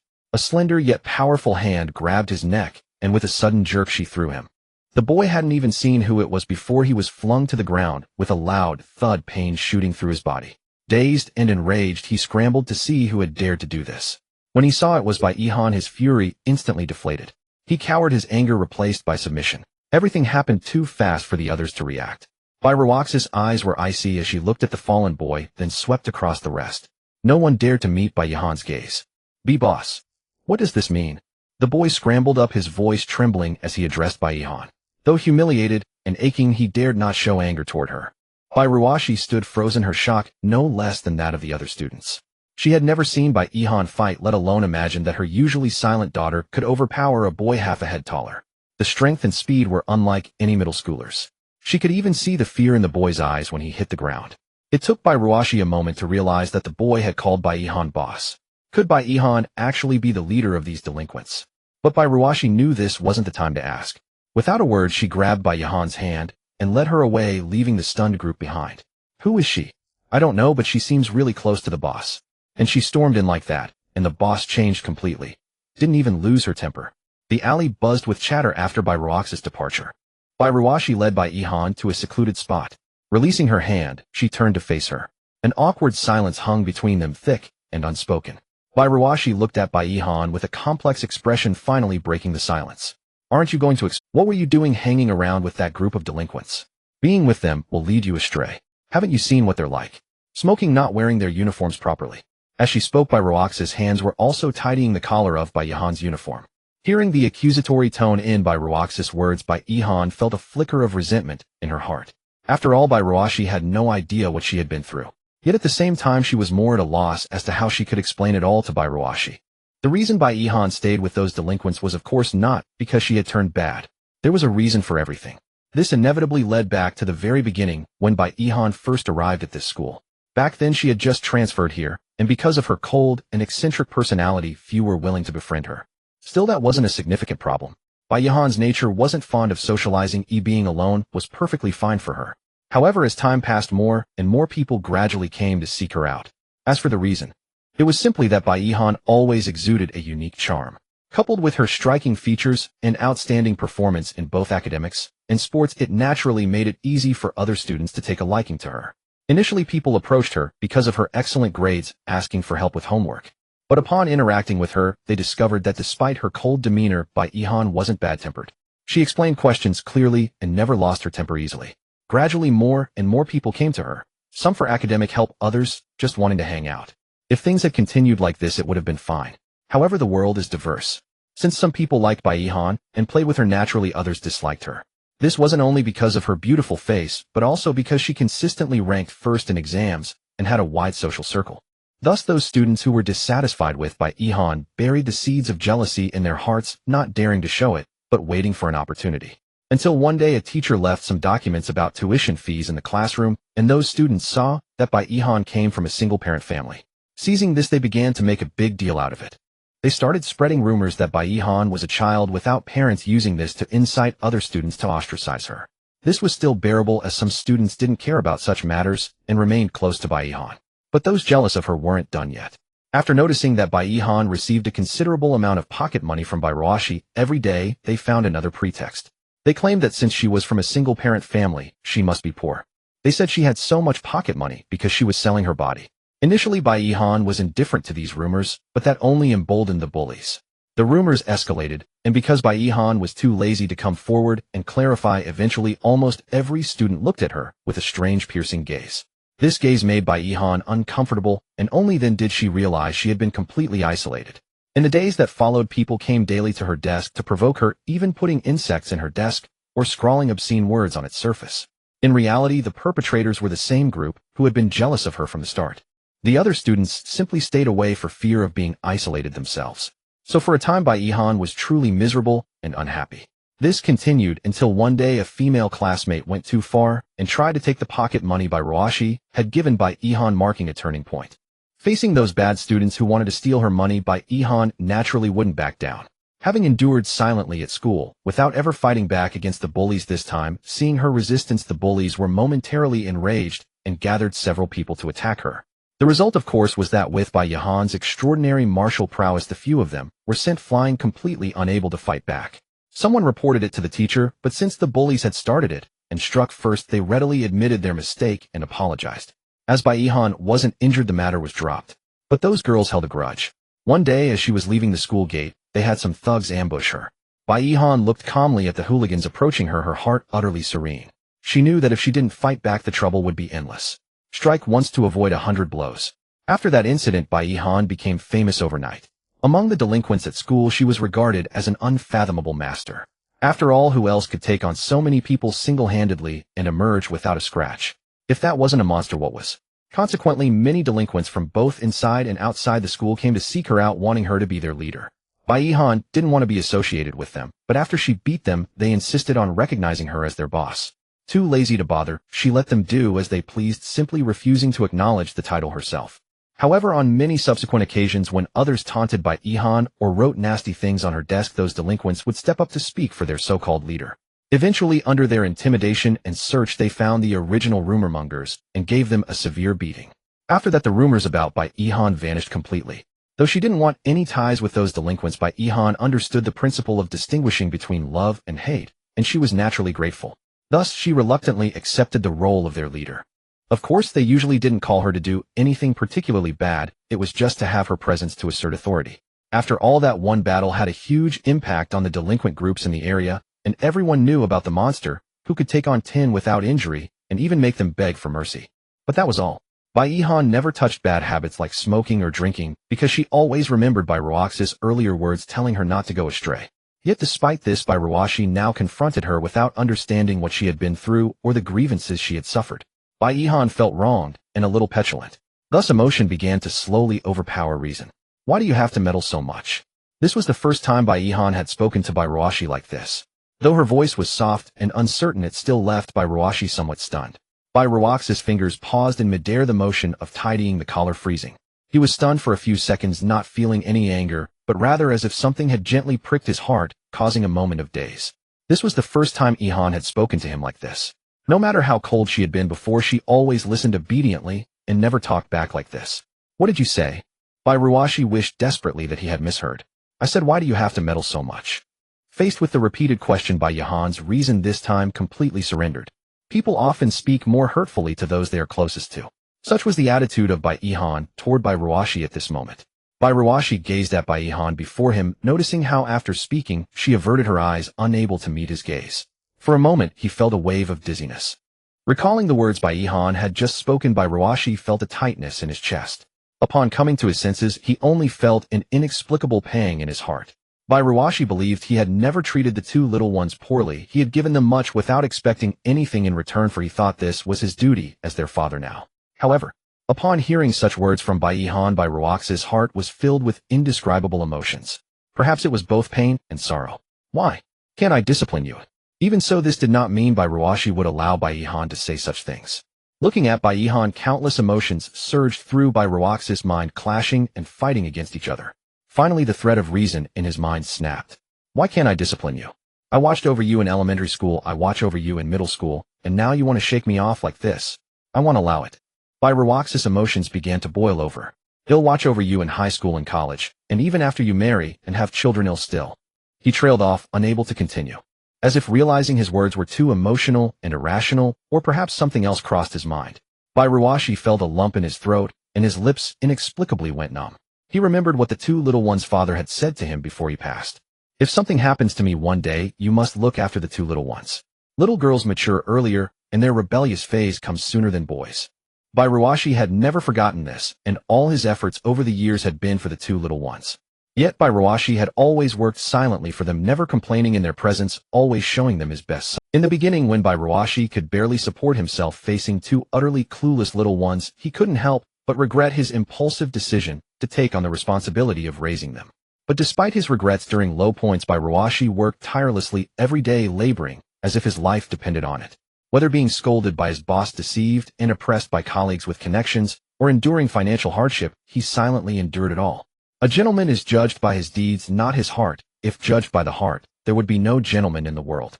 Fortunately, in the days that followed, the two little ones became more sensible, and Bairuashi no longer found them as troublesome. He gradually developed feelings for them, and a sense of responsibility. He also experienced what it felt like to be needed and relied upon. But now the one who relied on him had come to hurt him. Hearing Bairuashi's words, Bairuashi for the first time felt the helplessness of a parent facing a child. Bairuashi replayed Bairuashi's words over and over in his mind, his eyes reddening and his body trembling involuntarily. It was precisely because he cared for Bairuashi that he couldn't bear to hear such words from her. Weren't he and Bairuashi already family? Why would she say such things to him? Or was it just him who considered Ihan family? Or perhaps precisely because they were family such words were spoken? Arguments between children and parents often stem from a lack of mutual understanding. Parents don't know what their children have been through, and children can't comprehend their parents' hardships, leading to conflict. Despite Bairuashi's intelligence and maturity compared to her peers, she was still a child just entering middle school. A child swayed by emotions and hormones. Hearing Bairuashi's words, anger surged within her. "You're not my father. Why do you meddle so much?" Hearing this, the last shred of reason Bairuashi had managed to hold on to completely shattered. Slap. A crisp sound echoed between them. Bairuashi stared at Bairuashi, his suspended hand trembling slightly. Bairuashi too was frozen in shock at Bairuashi's sudden action. Reason returned to both of them, and silence fell again. Fortunately, there was no one around, so no one witnessed what had happened. Just as they both fell silent, the bell rang, breaking the tense atmosphere. Without a word, Bairuashi grabbed Bairuashi's hand and led her away. Both of their hearts churned with turbulent emotions from what had just occurred, but neither showed it. Perhaps both had regained their senses and realized what they had done. Holding Bairuashi's hand, Bairuashi replayed the image of him striking her, and regret began to seep into his heart. He had been too irrational. But Bairuashi's words had been. They had hurt him deeply. It was a feeling Bairuashi had never experienced in his life. And so he had acted uncontrollably. Bairuashi didn't know how Bairuashi would see him afterward, but for now he had to lead her away. As the guardian of the two children, Bairuling was still waiting. As for Bairuashi, being led by Bairuashi, her heart was equally unsettled. But unlike other children who might storm off or throw tantrums after a fight, she obediently followed step by step toward the crowded playground. Bairuashi's heart was undoubtedly conflicted and complicated. The slap had jolted her back to her senses, leaving her incredulous. Bairuashi had never laid a hand on her, nor even scolded her, yet now he had struck her. What was her first reaction upon coming to her senses? Anger. Or perhaps sorrow or shock. Maybe all of them. The emotional storm within her gradually subsided as the bell stopped ringing. Bairuashi also realized what she had said in her fit of anger. Feeling Bairuashi's hand around hers and looking at his back, her emotions were a tangled mess. As they walked toward the setting sun, Bairuashi's figure was bathed in the golden light, making it hard for Bairuashi to open her eyes. She couldn't help but be momentarily dazed. The noise of other students faded into the background. Enduring the glaring sunlight, Bairuashi forced her eyes open to see Bairuashi's back once more. Compared to other fathers, he was so frail, his shoulders bearing the weight of life, so narrow. What did I just say? Bairuashi led Bairuashi to the playground and immediately looked toward the stands.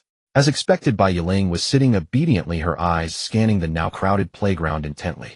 Her big sparkling eyes seemed determined to catch every person on the field, afraid of missing Bairuashi and Bairuashi. Bairuashi breathed a sigh of relief. Bairuling hadn't gone anywhere else. So Bairuashi first took Bairuashi to meet Bairuling, then led both little ones to ask the PE teacher for leave. The teacher was gathering the students and counting heads. Seeing the few girls always missing from the lineup, he was annoyed, but used to it. He'd make them run extra laps next time. But this time, noticing Bairuashi's absence, he was slightly puzzled. He remembered she never missed roll call. What was just as the physical education teacher was puzzled, he noticed the assembled students all staring wide-eyed in the direction behind him. "Hello, teacher." As Bairuashi's voice sounded from behind the PE teacher, he too turned to look. "Hello, I'm Bairuashi's guardian. I've already spoken with the homeroom teacher. I'm taking Bai Ihan home early today. Bai Ruashi had learned from past mistakes. Since he was always mistaken for the father, he simply referred to himself as the guardian, assuming no one would dwell on the matter. Alright. Take your time. The PE teacher was visibly taken aback for a moment before responding to Bai Ruashi. Sorry for the interruption. After the PE teacher finished speaking, Bai Ruashi replied in turn. Without further exchange, Bai Ruashi led the two little ones away from the playground, leaving the PE teacher standing there, his gaze lingering on Bai Ruaxi's retreating figure. Soon the growing chatter of the students snapped him back to attention. Ahem, alright, dismissed. Head back to the classroom. Goodbye, teacher. The students promptly scattered. Meanwhile, Bai Ruashi had already left the school gates, leading the two little ones toward the commercial center they hadn't visited in ages. Today I'm taking you two out for a feast. Bai Ruashi smiled, looking back at Bai Ihan and Bai Yiling as if nothing had happened. After all, Bai Ruashi knew that since he had promised to take the two little ones out for a good meal today, if he started discussing what had just happened with Bai Ihan now, they wouldn't be able to enjoy the outing and would only end up upset. So he decided to set the matter aside for now. Yay, I want hot pot. Bai Yiling exclaimed excitedly, then turned to Bai Ihan. Sister, can we have hot pot? She asked politely, though she feared Bai Ihan might refuse. She had been craving hot pot for a long time. Ihan, how about hot pot? Bai Ruashi asked gently, pulling Bai Ihan out of her preoccupied state. From earlier until now, Bai Ihan had remained silent, as if something was weighing on her mind. It was understandable given what had happened. A child couldn't easily digest such an incident. When Bai Ihan heard Bai Ruaxi's voice, she looked up somewhat dazedly, only to meet his gentle gaze. As if nothing had ever happened. With Bai Ihan's agreement, Bai Yiling jumped for joy. Yage! Bai Ruashi led the two little ones, chatting and laughing all the way. It was Friday, and many schools were on holiday, so the streets leading to the large shopping mall were crowded. Stay close and don't get lost. How could we get lost? Bai Yiling said with a hint of playful pride, but after speaking she came close to Bai Ruashi and took his hand with her small soft one. Bai Ruashi couldn't help but smile warmly. It was indeed a good idea to take the two little ones out to play occasionally, otherwise he wouldn't get to see how they behaved outside. For instance, Bai Yiling was much more lively outside than at home. She looked around, her big eyes brimming with curiosity. As for Bai Ihan, considering herself a big kid now, she didn't hold Bai Ruaxi's hand, but followed obediently behind him. At least that was how Bai Ihan saw it. Yet walking beside Bai Ruashi and watching her sister hold his hand, she felt a pang of discomfort. But she was no longer an elementary school student, and she had just had that conflict with her father. Bai Ruashi noticed Bai Yihan's silence throughout the walk and understood she was brooding over what had happened. I should apologize to Ihan tonight. Bai Ruashi resolved inwardly, seeing Bai Yihan's quiet demeanor. Problems should be addressed, not ignored. Such things only accumulate, especially matters that can be resolved through communication. Before they knew it, the trio arrived at a hot pot restaurant called River Bottom. The attentive staff came forward to welcome them. Bai Ruashi experienced such warm service for the first time. Hello, use this to order. For the two children, I recommend a half-and-half pot. Lighter options that kids can enjoy. Bai Ruashi glanced at the ordering tablet, scrolling through the myriad of soup bases, a dizzying array of choices.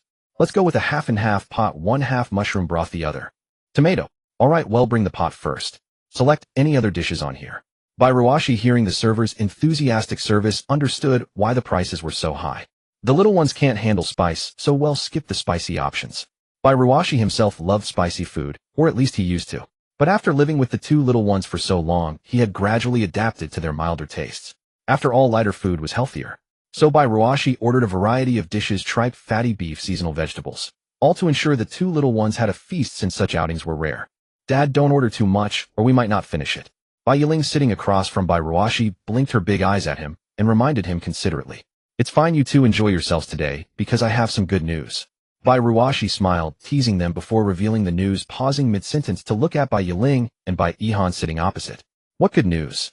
Bai Yiling eagerly followed up. Bai Ruaxi's words also piqued Bai Yihan's interest. A very good leader came in today and decided to give me a promotion. Bai Ruashi said cheerfully to Bai Yiling. Wow, really? Bai Yiling asked innocently.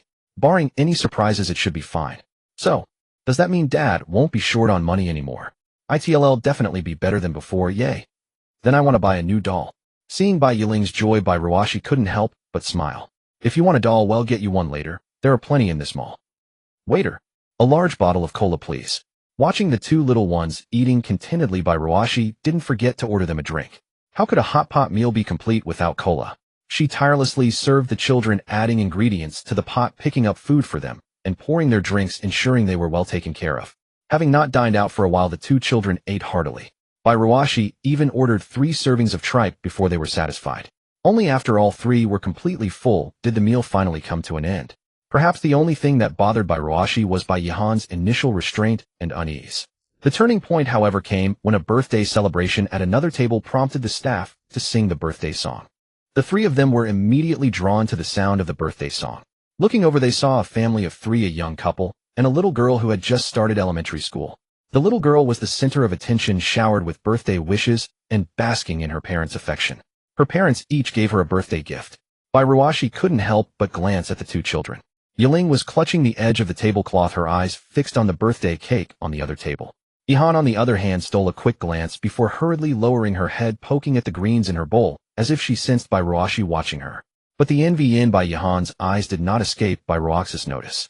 There was a time when the 2 little ones had enjoyed such treatment, wasn't there?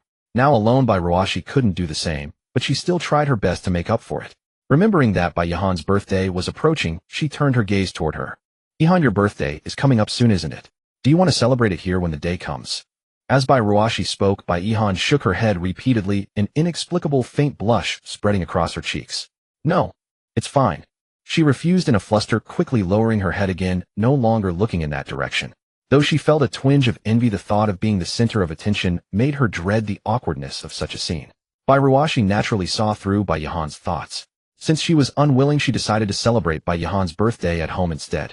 Looking at Bai Yihan's demeanor, Bai Ruashi couldn't help but feel a pang of nostalgia. When she was younger, she too would feel embarrassed for others in such situations with so many people around. But now she saw it as a rare and wonderful thing, nothing to be embarrassed about. If someone were to surprise her even in a place like this, Bai Ruashi would be overjoyed because it would mean someone cared. As for embarrassment, an ordinary person's life doesn't have that many spectators, it's enough to focus on the people around you. That's what Bai Ruashi believed. As for other situations, well, that was a different story. After we eat, I'll take you two to buy some clothes. You have tomorrow off, right? Yes. True enough, mention shopping for clothes, and any girl regardless of age would be thrilled. Oh, by the way, I need to tell you in advance. I have to go out on Sunday, so you two behave at home, okay? What for? Bai Yiling asked curiously.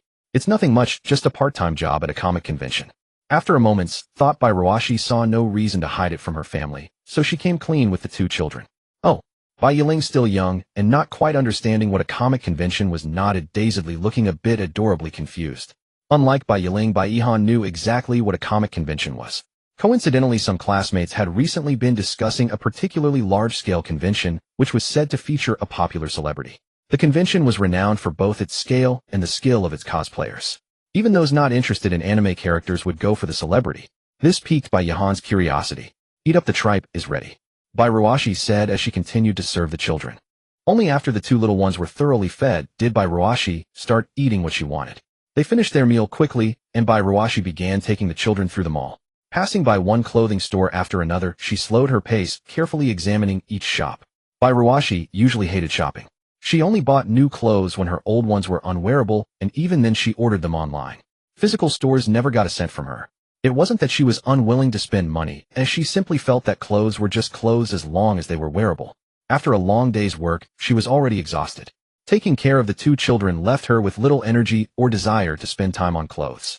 The reason she was so enthusiastic now was that she was buying clothes for the children, and that couldn't be done casually. Little girls love wearing pretty clothes, don't they? Of course, she had to choose carefully. Besides, dressing the children in nice outfits would make her look good too. How about this one? Bai Ruashi held up a dress in the store, asking Bai Yihan and Bai Yiling for their opinions. Soon her gaze shifted to another piece of clothing not far away. What about this one? Don't like it? How about trying it on first? Bai Ruashi tirelessly picked out clothes for Bai Yiling and Bai Yihan, looking every bit like a mother shopping for her kids. Seeing the 2 children before her, Bai Ruashi, who usually disliked shopping for clothes, felt genuine joy from the bottom of her heart. After all, watching her girls wear beautiful clothes was truly a delightful experience. Bai Yiling didn't mind it at all. Each time she changed into a new outfit, she happily came before Bai Ruashi to show off, even twirling around. Bai Yihan, however, was different. She seemed reluctant to change clothes, often doing so half-heartedly. But unable to resist Bai Ruaxi's insistence, Bai Yihan had no choice but to become a clothes horse, letting Bai Ruashi dress her in one outfit after another. However, seeing how happy Bai Ruashi was when she wore the clothes changed her mind, and she no longer felt so resistant. Bai Yihan and Bai Yiling each exuded a completely different charm, and with their naturally striking looks the once quiet clothing store was soon attracting many customers drawn by the two children who looked like child stars. The store manager seemed to notice this, as well generously handing them one outfit after another to try on without worrying about whether they would dirty the clothes or even afford them. After all, it was a great way to attract customers. Anyone with business sense wouldn't miss such an opportunity. Seeing how good Bai Yihan and Bai Yiling looked in the store's clothes indeed drew many parents to bring their own children to buy clothes. But after having their kids try on the outfits, they found that compared to the two girls, there was still a gap. They couldn't help but look back at the two children, scrutinizing them carefully. As they looked, they wondered why their own children weren't as endearing. Bai Ruashi naturally noticed the store gradually filling up. Seeing the envious and appraising glances from those around her, she couldn't help but feel a hint of pride. After all, these two were her kids. But pride aside, Bai Ruashi knew it wasn't good to have too many people around, so she decided to pick two pieces from the selection and leave. Just then the commotion caught the attention of a woman nearby who exuded an air of intellectual beauty. Yin Mingyun happened to be passing by and noticed the children's clothing store was busier than usual, with even a few people standing at the entrance. She couldn't help but stop and peer inside curiously. Yin Mingyun had been working overtime for days, tirelessly attending to company affairs, which left her utterly exhausted. Thus today she seized the chance to visit her family's mall, ostensibly to observe the distribution of various stores and roughly estimate foot traffic, granting herself a bit of relaxation. After all, this mall was destined to be taken over by Yin Mingyun in the future. Conducting an early investigation and familiarizing herself with it would prevent the same helplessness she felt when she first took over the company. The clothing store before her was also one of her observation targets. Yin Mingyun had historical foot traffic data for this clothing store, but the current flow of customers obviously deviated from the records. Is there some event today? She wondered. Thus, with a hint of anticipation, Yin Mingyun walked toward the clothing store. She was curious about what kind of event could attract such a crowd. However, when she got closer, she realized it wasn't some unknown event at all, just a group of people gathered to watch two children changing clothes. When Yin Mingyun saw the two children clearly, she immediately understood why. One was small and adorable, exuding a cute vibe, while the other, slightly older, wore a more elegant, tranquil, yet mature outfit.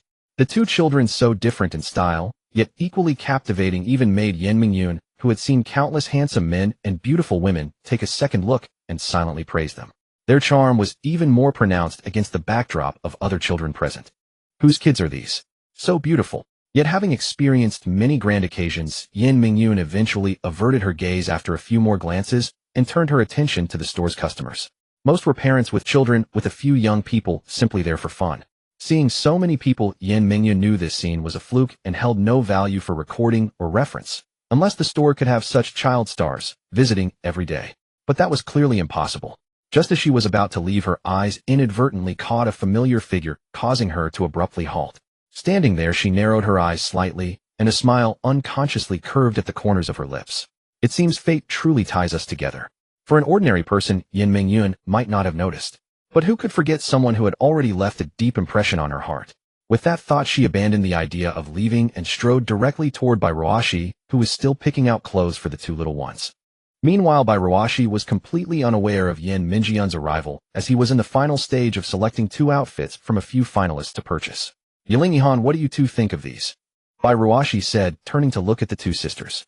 Can't we buy them all? Just as he spoke, a familiar voice came from behind him. Turning around instinctively, the familiar, yet stunning figure before him made his heart race. Boss, how did you get here? Bai Ruashi stammered, flustered by her sudden appearance. Yin Mingyun was about 0.1 meters taller than him, and with her medium-heeled shoes, she was even taller. Coupled with her confident, authoritative aura and the pressure of her position, Bai Ruashi felt completely overwhelmed.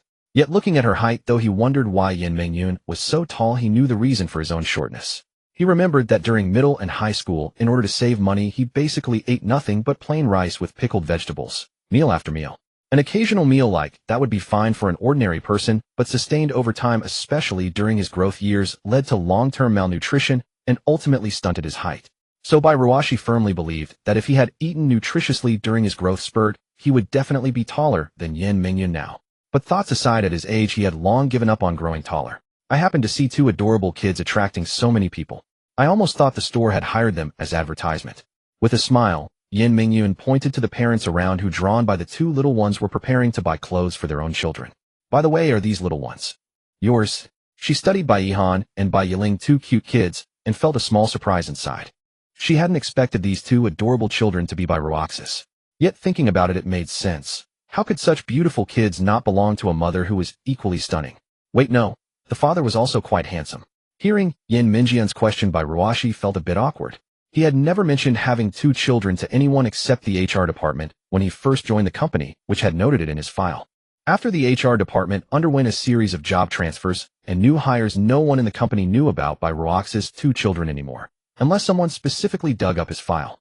Thus Yin Mingyun was the first superior to whom by Ruashi proactively revealed he had 2 children, and now she was seeing them in person. But under these circumstances, yes, Yiling Ihan, come say hello.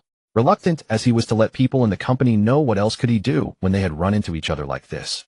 Bai Yiling and Bai Ihan, upon hearing their father's words, scrutinized the beautiful and imposing woman before them. Bai Yiling in particular looked at Yin Mingyun, then at Bai Ruashi beside her. Her big sparkling eyes darted around, flashing a sharp glint before she immediately put on a sweet smile. Hello, big sister. Bai Yiling called out sweetly. Seeing Bai Yiling speak, Bai Ihan followed suit. Hello, big sister. But unlike Bai Yiling's enthusiasm and energy, Bai Yihan's tone was calm. Nevertheless, being called big sister by 2 adorable kids delighted Yin Mingyun to no end. Hello there. How old are you? She smiled, stepping forward, and couldn't resist patting Bai Yiling on the head. After all, Bai Yiling's personality was truly endearing, and since girls generally disliked being called too old, being addressed as big sister by such cute kids made even Yin Minjian's heart blossom with joy. Meanwhile, Bai Ruashi took advantage of the children talking with Yin Mingyun to secretly pack the clothes and quickly pay. Boss, I finished buying clothes for the kids. If there's nothing else, I'll head back. He interrupted Yin Minjian's interaction with Bai Yiling holding up the packaged clothes. You paid already, Yin Mingyun said, sounding somewhat reproachful. Yes, while you were playing with the kids, I went ahead and paid. Bai Ruashi had realized from the moment Yin Mingyun uttered the words, can't we buy them all, that she was likely to purchase clothes for the 2 little ones. After all, she clearly had no shortage of money. Buying these few garments would probably be as effortless as a flick of her fingers, costing only a pittance of her allowance. Thus, to prevent Yin Mingyun from spending money on her, Bai Ruashi secretly paid in advance. It wasn't that Bai Ruashi didn't want to take advantage of this kindness, but she felt that no matter how wonderful Yin Mingyun was, a certain boundary should be maintained between them. Secondly, Bai Ruashi wasn't keen on being indebted to her. Alright. As Bai Ruashi expected, Yin Mingyun had indeed intended to pay for the clothes herself, considering them a gift for their first meeting with the 2 adorable little ones. After all, she had taken a great liking to them. She just hadn't anticipated Bai Ruashi settling the bill beforehand. Nevertheless, this small incident did make Yin Mingyun regard Bai Ruashi with even greater esteem. But it's still early. Why not let the little ones play a bit longer? I recall there's a children's amusement park on the other side, and I happen to have a membership. Yin Mingyun wanted to keep the 2 little ones there. After all, the purpose of coming out was to relax, and relaxation could take any form. Well, no, the little ones still have homework to do. Bai Ruashi continued to decline, intending to take the children and leave right then. Just as Yin Mingyun felt a pang of disappointment at Bai Ruaxi's words, she sensed a faint tugging at her clothes, like a curious little cat stealthily pawing at her. She instinctively looked down. Seeing Bai Yiling's small hand clutching her clothes, Yin Mingyun felt a surge of maternal affection. So this little kitten was Bai Yiling. Sister, Daddy is lying to you. We have a day off tomorrow. Bai Yiling whispered, as if afraid Bai Ruashi might overhear.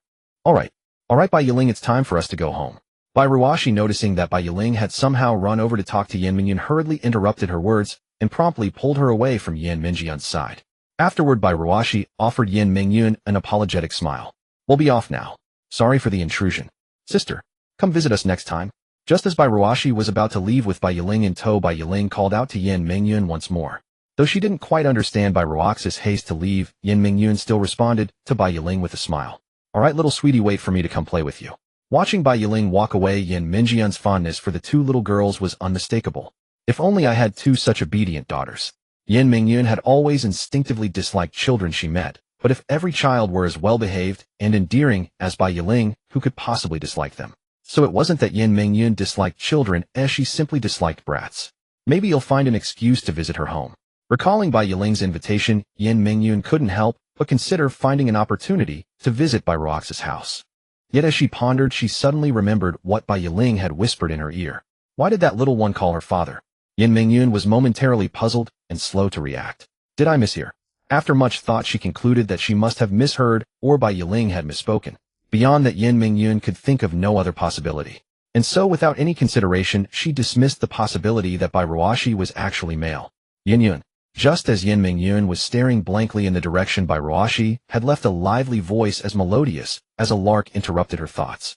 Turning toward the sound, Yin Mingyun saw a young woman with twin ponytails dressed adorably. Even with a mask on her curved brows and lively eyes made it easy to guess she was a great beauty. Seeing her approach, Yin Mingyun couldn't help but smile. Even so, Yin Mingyun wouldn't have come to such a large mall alone. Xiaowan, you're finally here. Yin Mingyun greeted her with a smile, her familiarity evident. I've been seeing you online a lot lately. Yin Mingyun teased her friend, whose beauty was still apparent despite the mask. Not too bad, but I've been really busy lately. With that, the two linked arms and aimlessly wandered through the mall. So how's the company been these days? Sigh, don't even mention it. I've been working myself to the bone. As expected, the mention of company matters immediately deflated Yin Mingyun, who began a torrent of complaints. I never imagined the company could be such a mess. And so Yin Mingyun launched into a detailed account of her recent experiences at the company. Really? There's actually something like that? It sounds like a political intrigue. You've been through a lot, Yun. It's not that bad actually. But I did run into a low-level employee quite a few times by chance. She's pretty capable. At this, the girl called Xiaowan grew alert. Could it be a handsome guy? Xiaowan teased, then laughed. Yin Mingyun rolled her eyes at her. A woman, and she has 2 kids. Oh, I thought you'd finally found someone you liked after being single for so long. Look who's talking. You're still single too. Alright, let's drop this topic. Xiaowan quickly tried to change the subject when Yin Mingyun turned the tables on her. Unexpectedly, Yin Mingyun didn't dwell on the topic of being single, but continued her previous thought. So now I'm planning to recruit and nurture her. She's competent and can handle certain positions. It's always good to have trustworthy people in the company. Oh, Yun, you're like a newly enthroned emperor, starting to cultivate your own trusted allies. Xiaowan said mysteriously, a hint of excitement in her voice. After all, she had watched quite a number of palace intrigue dramas. The mere thought that such scenes were unfolding around her now stirred a flicker of excitement. Yet no sooner had she spoken than her exhilaration seemed to freeze in place as if struck by a sudden recollection. Yun, you won't turn into a scheming femme fatale in the future, will you? In every palace drama, she had watched the protagonists inevitably transformed from innocent white lotuses into cunning and calculating women, for that was the only way to survive. Yin Mingyun, hearing Xiaowan's words beside her, could not help but be covered in black lines. Then I will scheme against you ruthlessly and swindle all your snacks, clothes, and bags. Yin Mingyun followed up on the other's remark, and soon the two of them began to playfully tussle with each other. At this moment, Yin Mingyun was a world apart from the oppressive figure she cut in the company. As they chatted and strolled for quite a while, Xiaowan suddenly remembered that she still had something to tell Yin Mingyun. By the way, Yun, the day after tomorrow, that is Sunday, I have a comic convention. Would you like to come? A comic convention? Yeah, it's where a bunch of people cosplay dressing up as their favorite anime characters. You like watching anime, don't you? You should know about it. I do know about it, but I never thought you'd be into this sort of thing. What do you mean into this sort of thing? I love watching anime too, you know. At the same time, Bairuashi had already led the 2 little ones out of the shopping mall. Seeing that the sky had already darkened, Bairuashi thought for a moment, hailed a taxi by the roadside, and returned home laden with bags and parcels. This trip, Bairuashi felt quite satisfied as she had treated the 2 little ones to a meal and bought them several pieces of clothing. Perhaps the only downside for Bairuashi was running into Yin Mingyun. But then again, maybe it wasn't so bad. After all, she hadn't done anything. Dad, that big sister was really nice. Why do you seem so reluctant for us to play with her? The 3 of them were now in the car heading home. Recalling Yin Mingyun's gentle demeanor earlier, Bai Yiling couldn't help but ask Bairuashi, interrupting his train of thought. You'll understand when you grow up.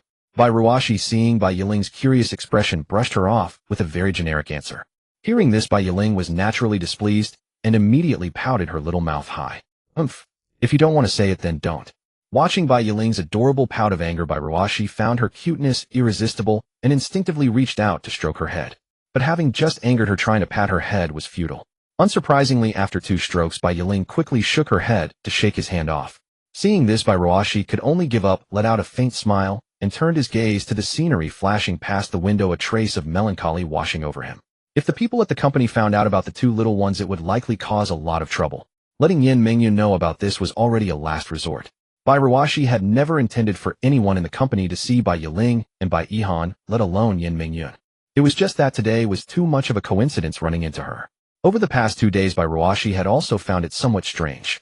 Why had he encountered Yin Mingyun more times outside the company than inside it? I wonder if it's fate or a curse. Thinking about the events of the past 2 days, he couldn't help but murmur to himself. Bai Ruashi couldn't fathom Yin Mingyun's intentions, unsure whether she was an angel sent from heaven or a devil disguised in an angel's cloak. But Bai Ruaxi's murmured words were vaguely overheard by Bai Yiling and Bai Yihan. Soon the two little ones began to conjure up countless scenes of what they imagined to be the fated encounters between Bai Ruashi and Yin Mingyun. "Dad, when did you meet that big sister?" Bai Yiling asked Bai Ruashi, drawing his gaze back from the car window. "About. Just yesterday. Remember the cake I bought for you too?" Then Bai Ruashi gave a rough account of his encounter with Yin Mingyun the previous night. Then, "Does that mean big sister is a good person?" Bai Yiling's antenna-like hair quivered involuntarily as she reached this conclusion. Bai Ruashi looked at the naive Bai Yiling and simply smiled. "I suppose so." Indeed, children were innocent and had little guile. Before long the car stopped at the entrance of the residential complex. "Let's go." The place Bai Ruashi now lived in was the legacy left by his late good friend, a 3-bedroom, 1-living-room apartment in this complex. After his friend passed away, the inheritance was neither too much nor too little. Apart from this house, there were also about 100,000 yuan in savings, all of which had been given to Bai Ruashi. It was somewhat poignant to think about now. However, Bai Ruashi did not touch those savings because the mortgage on the house had also been inherited by him. Although the policy was favorable and had reduced a lot of the mortgage, the savings were still insufficient to pay it off.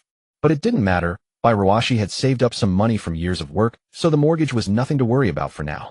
Thinking back, when Bai Ruashi first learned that the house was still under mortgage, he had considered simply selling it to get some cash. But at that time, seeing the two little ones with red-rimmed eyes asking him if they were going to leave this place, Bai Ruaxi's heart softened. Afterward, he decided to grit his teeth and take on the burden of the mortgage. After all, the two little ones had grown up in this home. Suddenly having to leave and never return would mean not just leaving a house, but also their past life and all the beautiful memories associated with it. Moreover, that was right after their parents had passed away. While changing environments might seem insignificant, it could very well become the last straw that breaks the camel's back. So for the sake of the two little ones' well-being, Bai Ruashi had to keep the house. "Dad, let me help you carry that." Seeing the bags and parcels Bai Ruashi was carrying, Bai Yiling stepped forward to share the load. Bai Yihan did the same, going over to take some of the items from Bai Ruaxi's hands. "Dad, is your work tiring?" "It's okay, why do you ask?" "Nothing, just that if work is hard you can tell us, and we'll help share the burden." As she spoke, Bai Yiling gave Bai Ruashi a bright grin.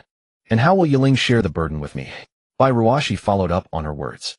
After he finished speaking, Bai Yiling smiled mysteriously. "I can give Daddy a massage. I tried it on Big Sister last time." Bai Ruashi watched as Bai Yiling, speaking softly, tiptoed and placed her hands on her own shoulders. She thought to herself, no wonder they say daughters are like little quilts. Just look at Bai Yiling before her. Who wouldn't adore her? As usual, she smiled and reached out to ruffle Bai Yiling's hair, but this time Bai Yiling didn't shy away as she had in the car. Instead, she allowed the touch and even leaned into it. Moonlight draped over the path like a translucent gauze, the moss between the stone slabs shimmering with a silvery blue glow. The kapok trees by the roadside cut the moonbeams into fragmented shadows, falling upon Bai Yiling's hair tips. Now Bai Yiling bounced and skipped, slipping free from Bai Ruaxi's hand that had rested on her head, and dashed ahead. After a moment, however, realizing she had strayed too far from Bai Ruashi and Bai Yihan, she returned to Bai Ruaxi's side and took her hand. "Sister, hold hands. Let's go home together." With that, Bai Yiling reached out and took Bai Yihan's hand as well. The evening breeze, wrapped in the warmth of summer, gently tousled the hair of the three, yet it also stirred the uneasy heart of Bai Yihan. Their three shadows merged into a pool of ink on the stone path, looking so harmonious. Yet holding Bai Yiling's little hand, Bai Yihan's gaze remained fixed on Bai Ruashi. She knew there was something she must face tonight. After all, she had said such hurtful words. After returning home, it was usually Bai Yihan and Bai Yiling who bathed first, then Bai Ruashi today was no exception. Thus, waiting for the two little ones to finish their baths, the time unknowingly slipped past 9 in the evening. Bai Ruashi was now sitting on the living room sofa, the TV on, as she aimlessly flipped through channels. The so-called short videos that had risen in popularity were far more entertaining and convenient than TV, so much so that every time she turned on the TV and browsed, she would eventually go back to playing on her phone. "Dad, I'm done. Go take your bath." "Okay." The sound of Bai Yihan's voice was immediately followed by the opening of the bathroom door. Bai Ruashi, upon hearing it, instinctively responded to Bai Yihan. Then turning off the TV, he rose, grabbed his clothes, and entered the bathroom. 20 minutes later, Bai Ruashi opened the bathroom door, stepping out in a cloud of steam. "My hair is really too long. I should find time to get it cut." Most men shower quickly, and Bai Ruashi was no exception. If not for the need to wash his hair, apply conditioner, and blow dry, he could have finished in 5 minutes, especially in summer. Little did Bai Ruashi know, as he was blow-drying his hair in the bathroom, that Bai Yihan, who should have been in her room preparing for bed, was not asleep. Instead, she sat obediently in the living room dressed in her pajamas. Hearing the sound of the hairdryer in the bathroom come to an abrupt halt, Bai Yihan, who had been lost in thought on the sofa, couldn't help but feel a bit nervous. As for why she was sitting there, it was naturally because of what happened this afternoon. She wanted to apologize to Bai Ruashi and explain herself. As footsteps gradually approached the living room, Bai Ruashi saw Bai Yihan sitting upright there. "What's wrong? Why aren't you asleep yet?" He set the hairdryer on the cabinet nearby, picked up the remote, and was about to turn off the TV. "Dad." Bai Yihan's sudden call made Bai Ruashi turn to look at her. "About this afternoon." "I'm sorry." Hearing Bai Yihan's words, Bai Ruashi stood frozen for a moment. Originally, after that incident in the afternoon, Bai Ruashi had planned to have a proper talk with Bai Yihan when they got home. But because they had gotten along so well during the interim, he felt it was unnecessary to bring it up. After all, in Bai Ruaxi's view, conflicts tend to fade with time. Seeing Bai Yihan sitting on the sofa looking a bit uneasy, he turned off the TV, put the remote away, and then sat down beside her. Bai Yihan's nervousness was clearly visible to Bai Ruashi, and it stirred a complexity in his heart. "Actually, it's nothing. In fact, I should be the one apologizing to you," Bai Ruashi said, letting out a sigh. After hearing Bai Ruaxi's words, Bai Yihan's initial tension began to dissipate, thanks to his confession. Looking at Bai Yihan before him, Bai Ruashi continued, speaking to himself. "I don't know how I lost control and struck you this afternoon. I failed to manage my emotions. It's I who should apologize. I'm sorry." As he spoke, his eyes tried to meet Bai Yihan's, but after a moment's thought, he turned his gaze to the streetlight outside the window, avoiding her eyes. To be honest, Bai Ruashi admitted that he had been too impulsive this afternoon, failing to control his temper, which led to him raising his hand and saying some very childish things. Even setting those words aside, he knew that for a child, physical action was far too excessive. "Thinking back, I was too agitated to have hit you. Saying I'd discipline you was also over the top. Considering that most of the daily chores, cooking and laundry, are done by you, it's more like you should be the one disciplining me, haha," Bai Ruashi said, letting out an awkward laugh. Reflecting, Bai Ruashi felt that at his age, still having the children handle the laundry and cooking was somewhat laughable. He rambled on, but then, as if remembering something, his gaze turned serious as he looked at Bai Yihan, and his tone shifted. "But even if you despise me, I will still look after you until you go to college. As you said before, I'm not your biological father, and you're not my biological daughter. But at least until you enter university, I must keep an eye on you." Even as he said this, the thought of Bai Yihan's earlier words still stung, and his voice trembled slightly. This betrayed the turmoil within him. Even if he wasn't truly her father, he had genuinely devoted himself to raising the two little ones for so long. To be spoken to like that by her, anyone who had given their heart would be deeply wounded. After all this time together, Bai Ruashi had assumed Bai Yihan already regarded him as her real father. But now it seemed he had been overly optimistic. "Even so, I still see you as my own daughter." Nevertheless, as the parent of two children, even if she didn't acknowledge him, he couldn't simply abandon them. As a parent, and even more so as a father, this was his duty. Bai Ruashi was a first-time father, but he knew he had to learn to be tolerant even if his child had said terrible things to him. He had invested so much thought and effort into raising the two little ones, so much that his entire life now revolved around them. Perhaps his companionship was sometimes lacking, but he had no choice, he had to work. If he could both work and be with the children, he felt that would be something only a superhuman could achieve. That didn't mean he neglected the children entirely. For instance, taking them out to dinner and shopping tonight, or chatting with them at home from time to time. Though not meticulous, he believed he had been dutiful. Probably. He thought uncertainly, and began to reflect on whether he had ever been unkind to the little ones. Bai Ruashi had originally planned to take the two little ones to the amusement park on Saturday and Sunday, but those were merely ideas in her mind, not yet finalized. Moreover, she had a part-time job this weekend, so she would likely have to postpone it to the following week. Even so, Bai Ruashi was uncertain. If she waited until next week, who knew what unforeseen events might arise and cause further delays. Yet there was no helping it. Life was like that, filled with countless things that did not go according to plan. Bai Ruashi felt helpless. "No matter how you see me, Yihan, I consider myself the father of you two little ones. Though it might be a bit presumptuous." Just as she was about to continue, Bai Yihan, who had been silent and looking down, suddenly moved. Bai Ruashi thought she was about to do something, but instead Bai Yihan cut off her words and tightly embraced her, burying her head in Bai Ruaxi's chest. Her delicate frame was small, carrying the warmth of a recent bath, leaving Bai Ruashi frozen in place. "No, it's all my fault." Bai Yihan's muffled voice came from her chest, causing Bai Ruaxi's heart to tremble violently. Soon realizing the apology, Bai Ruaxi's dry lips curled into a faint smile. She gently placed her hand on Bai Yihan's head and stroked her back. Feeling Bai Yihan's trembling body, Bai Ruaxi's movements grew even softer. She knew that Bai Yihan was usually not eloquent, and her voluntary apology was already beyond Bai Ruaxi's expectations. Thus Bairuashi was deeply gratified that Bai Ihan had said these words, and she harbored no intention of blaming her. Alright, it's okay. Since that's the case, let's forgive each other. Saying this, Bairuashi embraced Bai Ihan in return, soothing her agitated emotions. It's okay, it's okay. Bairuaxi's voice was soft, her tone gentle enough to melt hearts. This tender voice slowly entered Bai Ihan's ears, making her once again feel how wonderful it was to have such a father. A sobbing sound escaped from Bai Ihan in Bairuaxi's arms, hinting at something amiss. Why had Bai Ihan been hanging out with those delinquents? Could it be because she had been wronged or forced by them? Bairuashi knew that Bai Ihan's emotions were unstable now, so she decided to wait until she had calmed down before questioning her in detail. And so Bairuashi patiently accompanied Bai Ihan. After a long while, she felt the trembling in her arms gradually subside, signaling that her emotions had finally eased. Only then did Bairuashi release her embrace, placing her hands on Bai Ihan's shoulders and gently pushing her back. Bai Ihan's face was now exposed under the living room light. Looking at Bai Ihan's delicate face, her reddened eyes from crying and her long lashes still glistening with teardrops, Bairuashi felt both a pang of sympathy and a touch of amusement. Feeling the damp patch on her chest from the tears, she couldn't help but want to tease her.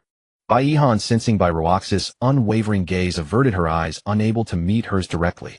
I never thought our Ihan would become a little crybaby. Bairuashi said this with a slight smile. Seeing the tears still lingering at the corners of Bai Ihan's eyes, she instinctively reached out and wiped them away. The contrast was rather endearing. Unlike Bai Yiling, who was like a lively and adorable little white cat, Bai Ihan was akin to a mysterious, aloof black cat. Beautiful, yet hard to approach. But now that unapproachable black cat had turned into a whiny, clingy little tabby, making Bairuashi find her utterly charming. Fortunately, only Bairuashi could witness this sight. After wiping away the tears from her eyes, Bai Ihan finally looked at her. Bairuashi admitted it was the first time she had seen Bai Ihan cry like this. In the past, despite her young age, Bai Ihan always gave off a cool, reliable vibe, like a little adult. Bairuashi understood. After all, Bai Ihan had lost her parents early and matured quickly. But today Bairuashi realized that Bai Ihan's previous maturity and coldness might have been a facade masking a fragile self. She also felt grateful that Bai Ihan could cry in front of her. Exposing one's vulnerability, Bairuashi believed, was something only done with the closest of people. No matter how much you dislike me, in the future I'll take care of you until you're an adult. Don't think about shaking me off before that. Bairuashi looked at Bai Ihan with a serious expression.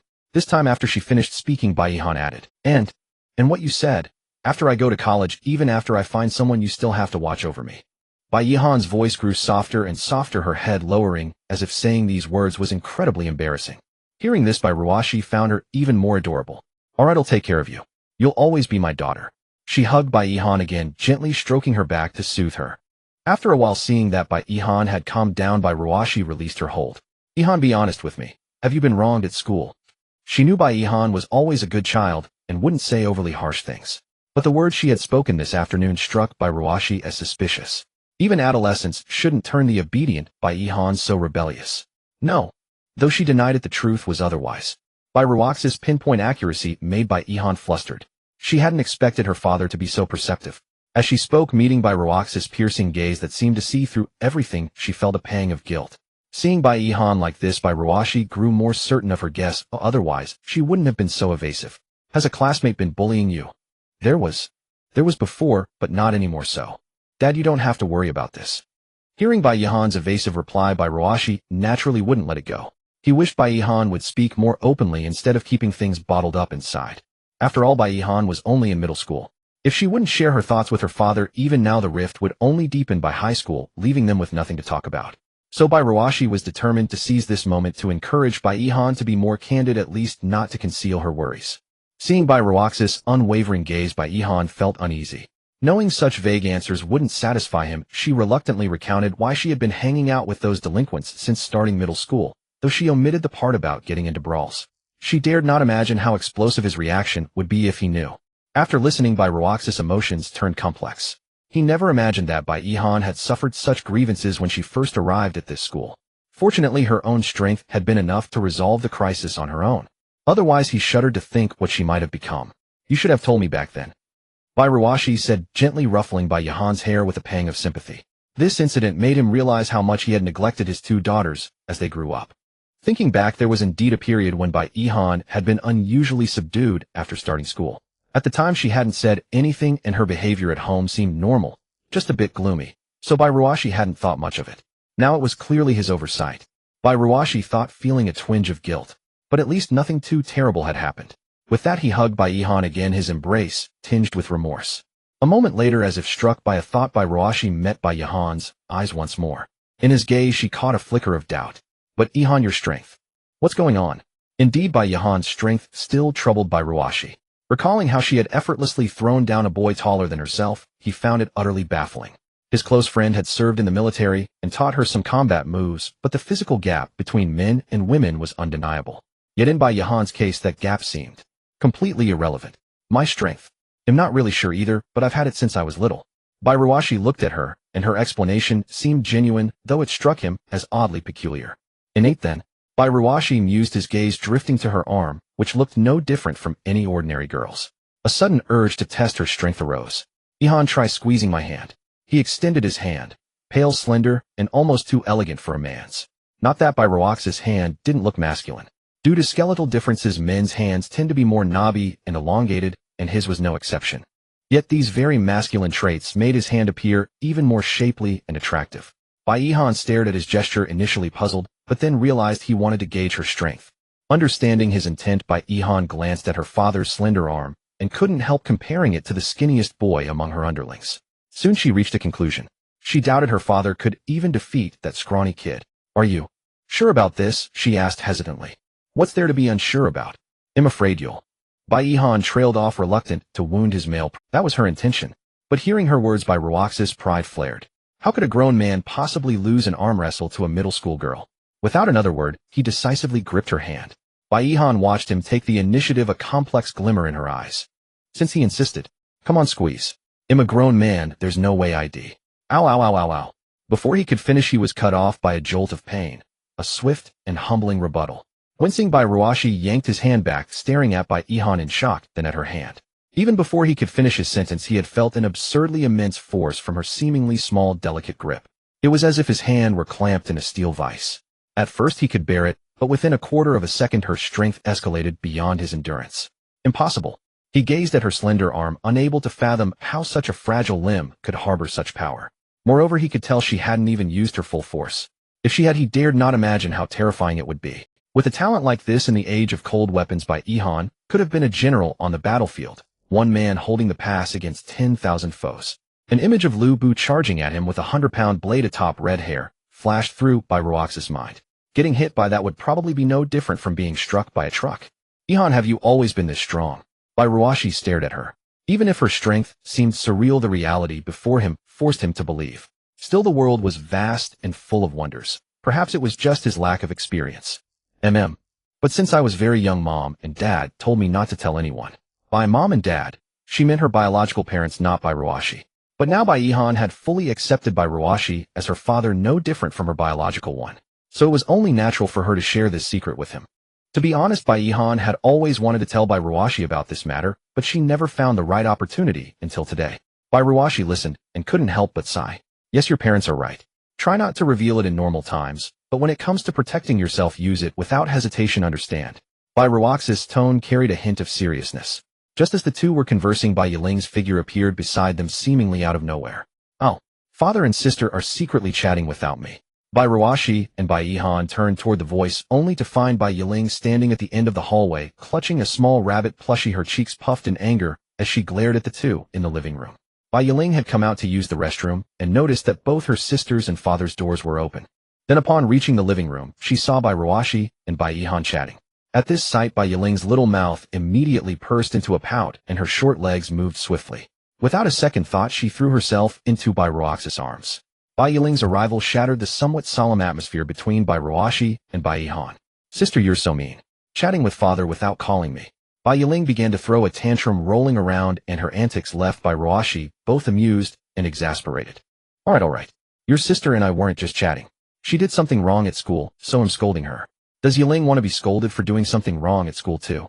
Bairuashi said softly, looking at Yiling in her arms. Yiling paused at Bairuaxi's words, then abruptly sat up straight. The playful, coquettish demeanor vanished, and even her usually sparkling eyes turned serious as she gazed at Bairuashi. I think I'm a bit sleepy. I won't play with father and sister anymore. I'm going to bed. With that, Yiling nimbly climbed off Bairuaxi's lap and scurried back to her room, leaving the two behind, chuckling at her retreating figure. Bai Yiling was like a little ray of sunshine at home, livening up the atmosphere every day. This family would not be so harmonious without any one of its members. After Bai Yiling left, Bai Ruashi stood up and turned to Bai Yihan. Alright, it's getting late. Yihan, go to bed early. Even though tomorrow is Saturday, you should still keep early hours. Okay. With that, Bai Yihan returned to her room. Bai Ruashi turned off the TV and lights in the living room before heading to bed. For schoolchildren, Saturday was undoubtedly delightful. The first day of the weekend break, the start of holiday enjoyment. Yet for most working adults, Saturday remained another day of toiling like beasts of burden. As the morning sun rose, Bai Ruashi got up early as usual. You two be good at home. If you go out, send me a message. Bai Ruashi stood at the doorstep, changing his shoes while instructing Bai Yihan and Bai Yiling. Okay, father, take care. Bai Yiling responded with her usual energy. Dad, is there anything you'd like to eat tonight? Unlike Bai Yiling, Bai Yihan emerged from the kitchen wearing an apron, asking Bai Ruashi. Bai Ruashi didn't hesitate. Anything is fine. I'm not picky. He'll eat whatever you two like. From Monday to Friday, Bai Yihan only cooked dinner at most. But on Saturdays and Sundays, she prepared all 3 meals at home. Bai Ruashi felt it was enough that she could cook, so he didn't make any further demands. Not to mention that Bai Yihan's cooking was quite delicious. Bai Ruashi finished changing his shoes and tidied his clothes at the doorstep. I'm off. Bye. Take care. The 2 little ones responded in unison. Pulling the door shut, Bai Ruashi thought of the 2 little ones waiting for him at home, and his work for the day felt full of energy once more. But as he descended the stairs, his good mood was doused like cold water at the sight of a certain figure. The person was reasonably attractive, though far inferior to Bai Ruashi or Yin Mingyun. With the aid of makeup, she could be considered quite pleasant to look at. However, her attire marred what was otherwise a decent appearance. Not exactly ruined, but it simply didn't align with Bai Ruaxi's aesthetic.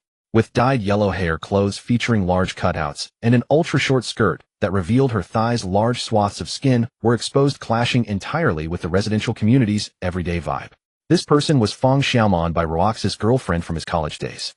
Recalling that the 2 little ones had mentioned her visiting their home a couple of days ago, and now seeing her again at his doorstep, Bai Ruashi was instantly on alert. Bai Ruashi initially thought of pretending not to see her and slipping away quietly. But then it occurred to him, if he left now, what if she went upstairs to find Bai Yihan and Bai Yiling? So he decided to approach her. The reason Feng Xiaoman knew where Bai Ruashi lived dated back to their college days. Back then, Bai Ruashi had brought his then-girlfriend Feng Xiaoman to his good friend's house and introduced her to him. Little did he expect that after that one time she remembered the place. And then today's events unfolded. Bai Ruashi never imagined there could be someone so devoid of morals, cheating on him first, and then coming back to pester him long after the breakup. Feng Xiaoman, what are you doing here? Bai Ruashi stepped forward, his tone harsh. Feng Xiaoman turned at the sound of his voice, a flicker of confusion in her eyes, as if wondering why Bai Ruashi was there. But she quickly realized this was now Bai Ruaxi's home. Instead of answering his question, she began scrutinizing him with a contemptuous smile. I thought since you could afford to raise 2 brats you might have some money now. But your whole outfit still costs less than $100. Still so pathetic. Feng Xiaoman didn't hold back, mocking Bai Ruashi. Bai Ruashi, however, remained unruffled, staring back at her with hostility. Yes, as you can see, I have no money, and I certainly won't give you any so-called breakup fee. He didn't lose his temper because he had long seen through Feng Xiaoman's character. Back in college, when they were still a couple, Bai Ruashi paid for everything. Meals, gifts, outings, and she never even offered to split the bill, not even symbolically. So in Bai Ruaxi's eyes, Feng Xiaoman was nothing but a woman who only knew how to take without giving. Rather than argue with someone like her, it was better to just go along with her words. In the end, when Feng Xiaoman realized she could no longer squeeze money out of Bai Ruashi, she abandoned her without hesitation. Leveraging her own modest charm, she ensnared a wealthy scion and ultimately sold her body for money. Bai Ruashi was fully aware of all this, and she knew that the Feng Xiaoman before her was a woman who would do anything for money. That was why Bai Ruashi absolutely did not want Feng Xiaoman to have any contact with the 2 little ones, fearing she would bring a bad influence upon them. She had both hands and feet, and had even attended university. Bai Ruashi could not understand why she couldn't just find a proper job. When Bai Ruashi had just graduated and was taking care of the 2 little ones, he too had been desperately short of money. Some people drawn by his appearance had approached him, suggesting he engage in that kind of work. Even though Bai Ruashi clearly explained that he was a man, they did not relent. Instead, they persistently coaxed him step by step into those gray and even red zones. Even though it could have earned him a vast fortune, Bai Ruashi still refused. It was only after enduring many such encounters that Bai Ruashi concluded that Feng Xiaoman was nothing more than a degenerate who willingly gave up on herself, wallowing in self-abandonment. It wasn't that she had no way out, she simply sought a shortcut. Seeing Bai Ruox's hostile demeanor, Feng Xiaoman let out a laugh or smile, as contemptuous as before. I never said I came to ask you for money. Don't be so self-righteous. As she spoke, Feng Xiaoman's gaze shifted to a black luxury car approaching in the distance. My boyfriend owns several apartments in this complex. He's just showing me around today. With that, Feng Xiaoman turned and walked toward the approaching luxury car without looking back. Watching her stride toward the opulent vehicle, Bai Ruoxi wondered if she really hadn't come for him. Perhaps he had indeed been presumptuous this time. Realizing this, Bai Ruoxi couldn't help but feel a little embarrassed. After all, he had previously witnessed Feng Xiaoman pestering him relentlessly for money, which was why his first reaction upon seeing her today was that she had come to cause trouble. But seeing the luxury car of her so-called new boyfriend, Bai Ruoxi understood why Feng Xiaoman had stopped asking him for a breakup fee. She had found a new ATM. The luxury car pulled up beside Feng Xiaoman, and as the door opened, a man in a suit stepped out. He wasn't exceptionally handsome, but he was quite presentable. Xiaoman, sorry to keep you waiting. As he got out, he was smiling at Feng Xiaoman. But when his peripheral vision caught sight of Bai Ruoxi behind her, his entire attention was instantly drawn to him. But it was fine at first glance. However, once he looked, his eyes couldn't seem to leave Bai Ruoxi. Darling, let's go. Feng Xiaoman, initially unaware of her new boyfriend's intense gaze on Bai Ruoxi, stepped forward to link her arm with his, intending to pull him into the car. Only when she found she couldn't budge him did Feng Xiaoman look at her new boyfriend. She found him staring at Bai Ruoxi. Bai Ruoxi, who had been waiting for Feng Xiaoman to leave so he could go, unexpectedly met the gaze of her new boyfriend. Feeling uncomfortable under the man's stare, Bai Ruoxi decided that since Feng Xiaoman probably wouldn't come to his place to see the two little ones, he might as well leave immediately. Any later, and he would really be late for work. With that thought, Bai Ruoxi turned to leave. But his movement seemed to agitate the man, who hurriedly shook off Feng Xiaoman's arm. Please wait a moment. At the sound of his voice, Bai Ruoxi paused in his tracks. With his back to the man, Bai Ruoxi felt a storm raging inside him. This scene was far too familiar. If nothing unexpected happened, the man would call him over, then severely humiliate him, saying something like, "So this is Feng Xiaoman's ex-boyfriend." After all, wasn't that how it went in countless short dramas and novels? Bai Ruoxi quickly decided to just go along with whatever the man said. If he couldn't afford to provoke him, he could at least avoid him. "Hello, miss. My name is Jin Wuxuan. May I have the pleasure of making your acquaintance?" Bai Ruoxi, who had been ready with flattering and perfunctory words, found them stuck in his throat, confused by Jin Wuxuan's statement. He had expected to be humiliated, but what did this mean? Getting to know him? Was he being hit on? Bai Ruoxi had never imagined that his effeminate appearance could be used this way. As for Feng Xiaoman in the distance, she was initially stunned by the scene, but once she realized what was happening, she felt as if she was about to explode with rage. Here she was, a perfectly good woman, and he was going after a man. Was she inferior to a man? Hey, Jin Wuxian. He's a man. Feng Xiaoman couldn't hold it together anymore as she watched the scene unfold. She knew she was with him for his money, but at least she was his official girlfriend. And now her boyfriend was hitting on a guy who looked like a girl right in front of her. Feng Xiaoman felt like she was about to explode with fury. Was her charm really less than that of a man? Jin Wuxuan, after being called out by Feng Xiaoman, turned to look at her, then back at Bai Ruoxi. He studied Bai Ruoxi skeptically, as if unwilling to believe it. I'm a man. Unable to bear the scrutiny any longer, Bai Ruoxi finally admitted he was male. The moment he spoke, Jin Wuxuan was so startled by the revelation that he instinctively took 2 steps back. He had been with many women over the years, those with charm, those with looks. He couldn't even remember how many, but none of them were as distinctive as Bai Ruoxi. Those women all seemed to follow the same template: heavy makeup and clothes that made them look like commodities desperate to be sold. Jin Wuxuan knew exactly what those women were like. He was just playing around with them.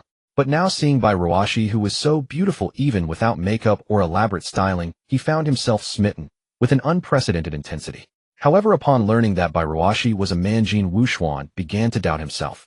Had he never tasted anything refined to be captivated by a man? Sorry. Embarrassed, he offered an apology after realizing Bai Ruoxi was male. Seeing this, Bai Ruoxi nodded dumbly. You're strangely polite. But he quickly snapped back to reality, remembering he was about to be late for work, and hurried away without looking back. To be honest, Bai Ruoxi was somewhat used to being mistaken for a woman and hit on. So this time he felt not surprise or any other emotion, but a strange sense of dissonance. After all, being hit on by his ex-girlfriend's new boyfriend. Anyone who didn't know the real story would probably have their head spinning just reading that sentence. Yet this was exactly what had happened to Bai Ruoxi. Squeezed onto the crowded morning bus, clutching the handrail, and catching his breath, he replayed the events in his mind. He felt an indescribable strangeness, a peculiar feeling he couldn't quite name. But that feeling vanished the moment he checked the time on his phone. He was about to be late. Bairuwashi was never late for work on ordinary days, but an accident befell her today, compounded by a traffic jam, as time seemed to grow ever more pressing. Oh no! Yet stranded on the bus with no recourse, she could only fret in place. In her helplessness, Bairuwaxi's gaze drifted to the electric scooters weaving between vehicles outside the window. Maybe I should save up and buy an electric bike.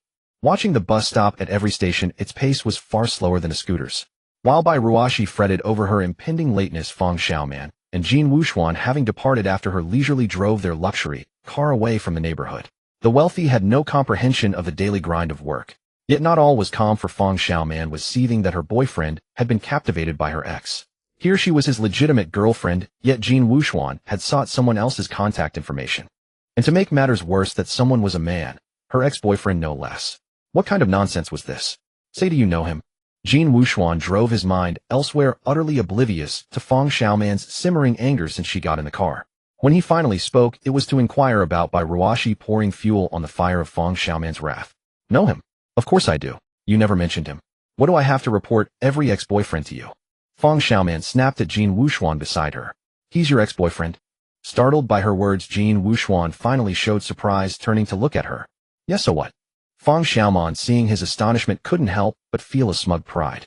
She seemed to flaunt her many past relationships as a badge of honor, mistaking his surprise for jealousy over her having an ex. However, how did you two break up? Contrary to her expectation of fear, Jin Wuxuan pressed on about Bairuwashi. This question left Feng Xiaoman speechless, a dark line of annoyance forming on her brow. Why do you ask? Feng Xiaoman eyed Jin Wuxuan's keen interest in Bairuwashi, her gaze shifting. Could her boyfriend be gay? Just curious. Though genuinely intrigued by Bairuwashi, Jin Wuxuan feigned composure. Feng Xiaoman, despite her fury, suppressed her anger, knowing her expenses depended on him. Don't ask. He's not as handsome as you, and he's broke.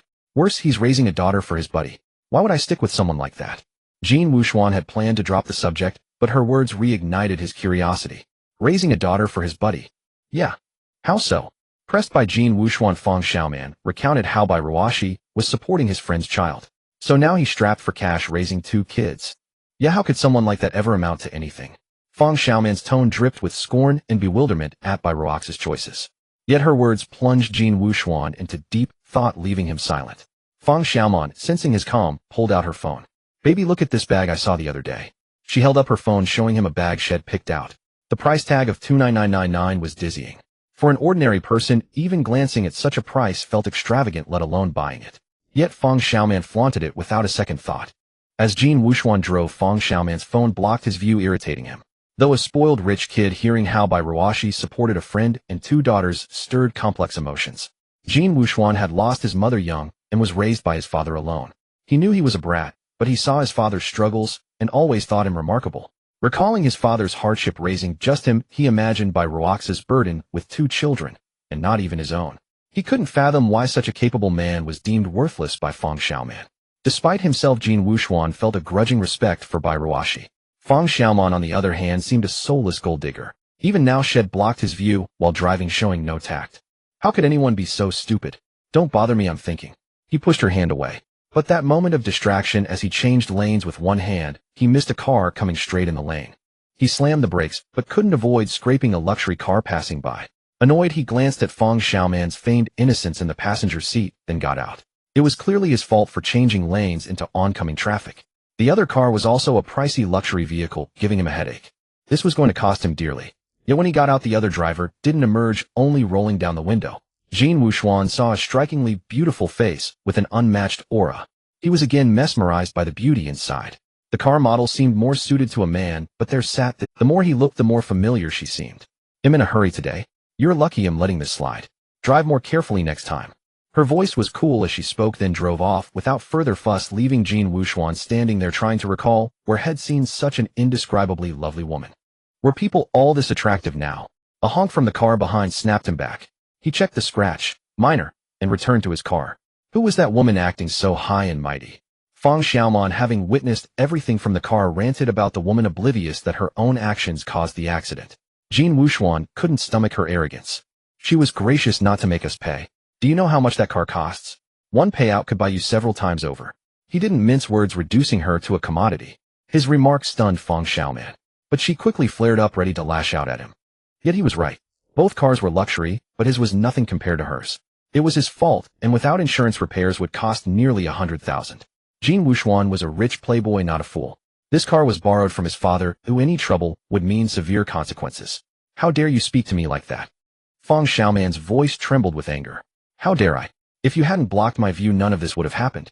Am I wrong? Jin Wuxuan's temper flared. He looked at her heavily made-up face, finding it cheap, and wondered why he had ever gotten involved with her. She had no sense, was clearly after his money, yet dared to throw a tantrum. A classic case of a hypocrite. Fang Xiaoman's fury grew, but she caught herself realizing her position. To keep him buying her things, she couldn't, so ignoring his insults, she calmed herself and put away her phone. Oh, I'm sorry. She cooed, softening. Having snagged several rich boyfriends, she knew not to let emotions rule. Submission was key. Seeing him silent, she slid her hand onto his thigh. I'm sorry, honey, forgive me. Her hand began to wander. Get off. But he grabbed her hand and shoved it away. Damn, 2 minutes left. Ruashi checked the time after getting off the bus. Only 2 minutes left. She sprinted toward the company. Her slim build helped her weave through the crowd, quickly reaching the entrance. Like yesterday, she saw the elevator doors closing. Wait. If she missed this one, she'd have to wait for the next, and that meant being late. But fate was unkind. The doors shut before she could reach them, leaving her helpless and despairing as they closed tight. No. There goes my perfect attendance bonus. Ruashi felt devastated. Just 1 minute late. If only she hadn't tangled with Fang Xiaoman this morning. She waited for the next elevator, her face ashen, as the clock ticked past the deadline. Ding! The elevator doors opened, and she stepped in head down. Her perfect attendance was gone beyond redemption, leaving her numb and uninterested in anything. Hey, Ruashi. A familiar voice made her lift her lifeless head. As expected, standing inside was Yin Mingyun. Seeing Yin Mingyun's faint smile and elegant demeanor, Ruaxi's bad mood evaporated into nervousness. Ah, boss. Good morning. She greeted her awkwardly, raising a hand. Ruashi felt guilty for being late. Though Yin Mingyun as a senior leader was also late, she likely faced no consequences. But as a lowly employee, having been trusted yesterday to become a department head, being late today felt like a betrayal of that trust. Morning. Yin Mingyun noticed her unease. Checking the time, she quickly understood. Just 1 minute late. She smiled at Ruaxi's nervousness over such a small thing. Was she still a schoolchild, fearing a scolding for being a minute late? Bad luck this morning. Traffic jam, and some clueless driver hit my car. Feigning frustration, Yin Mingyun watched Ruaxi's reaction. Ruashi tensed, dreading this. She wasn't entirely inept at small talk, but balancing normalcy with flattering her boss felt impossible. So she agonized over how to respond. Boss, are you hurt? I mean, your car got hit. Ruashi uttered these words only after careful deliberation, for she had heard before that one must look beyond the surface to grasp the essence. When Yin Mingyun mentioned her car had been hit, the core of it was surely to seek concern over whether she was injured, was it not? Yet Ruashi's response was indeed lacking in social grace. Thus, upon hearing such a reply, Yin Mingyun seemed amused, as if tickled by the remark, and the corners of her lips curled up slightly. Don't worry, I'm fine. The car just got a bit scratched. I was in a hurry and didn't have time to settle with that person. It's just a pity. Paying no heed to Ruashi's tactless reply, Yin Mingyun spoke to herself, then wore a slightly troubled expression. But then Yin Mingyun's gaze fell upon Ruashi before her. Feeling that stare, Ruashi suddenly felt as if she was being targeted by something terrifying. By the way, Ruashi, can you drive? Huh. Yes. I can. Why? Ruashi had obtained her driver's license after high school and before starting college. Back then, there was a common saying that one must get a license, that it would surely come in handy in society. Just like how she had heard that graduating from university would lead to a higher salary. Now it seems such words couldn't be taken as absolute. Still, driving was indeed an important skill. After all, no matter how low one's fortunes fell, with a license one could always drive a taxi. The only thing was that despite holding a license for so many years, Ruashi had never owned a car. The only time she had considered buying one was when she was thinking about an electric scooter on the bus earlier. Thinking about it now was rather sad. How about this? Come upstairs with me, and I'll ask a favor of you, okay? Yin Mingyun said, looking at Ruashi, then added, I'll also tell HR to count this morning as a normal arrival. Hearing this, Ruashi, who had been downcast over the absence, felt his spirits lift instantly. Then, the full attendance bonus. Don't worry, as long as you haven't been late before today won't affect it. Having long seen through Ruashi's thoughts, Yin Mingyun smiled faintly and said lightly, Alright, I'll do whatever you say, boss. Hearing that his full attendance bonus was safe, Ruashi agreed without a second thought. After all, it was just a small favor. Compared to his bonus, any favor was trivial. Seeing this, Yin Mingyun said nothing, merely nodding with a smile, as if amused by Ruashi's demeanor. He was indeed easy to handle. As the elevator rose, it wasn't long before Ruashi once again arrived at Yin Mingyun's office. Have a seat. Oh, okay, sure. In Ruashi's eyes, Yin Mingyun casually placed her bag on the coffee table after entering the office, then unceremoniously took off her high heels in front of him. Her feet wrapped in black stockings stepped onto the plush carpet. Barefoot, she walked to a shoe cabinet, opened it, and took out a pair of comfortable-looking flats before putting them on. Finally, she removed her vest, revealing a relaxed, languid image that was quite different from the one seen outside now appearing before Ruashi.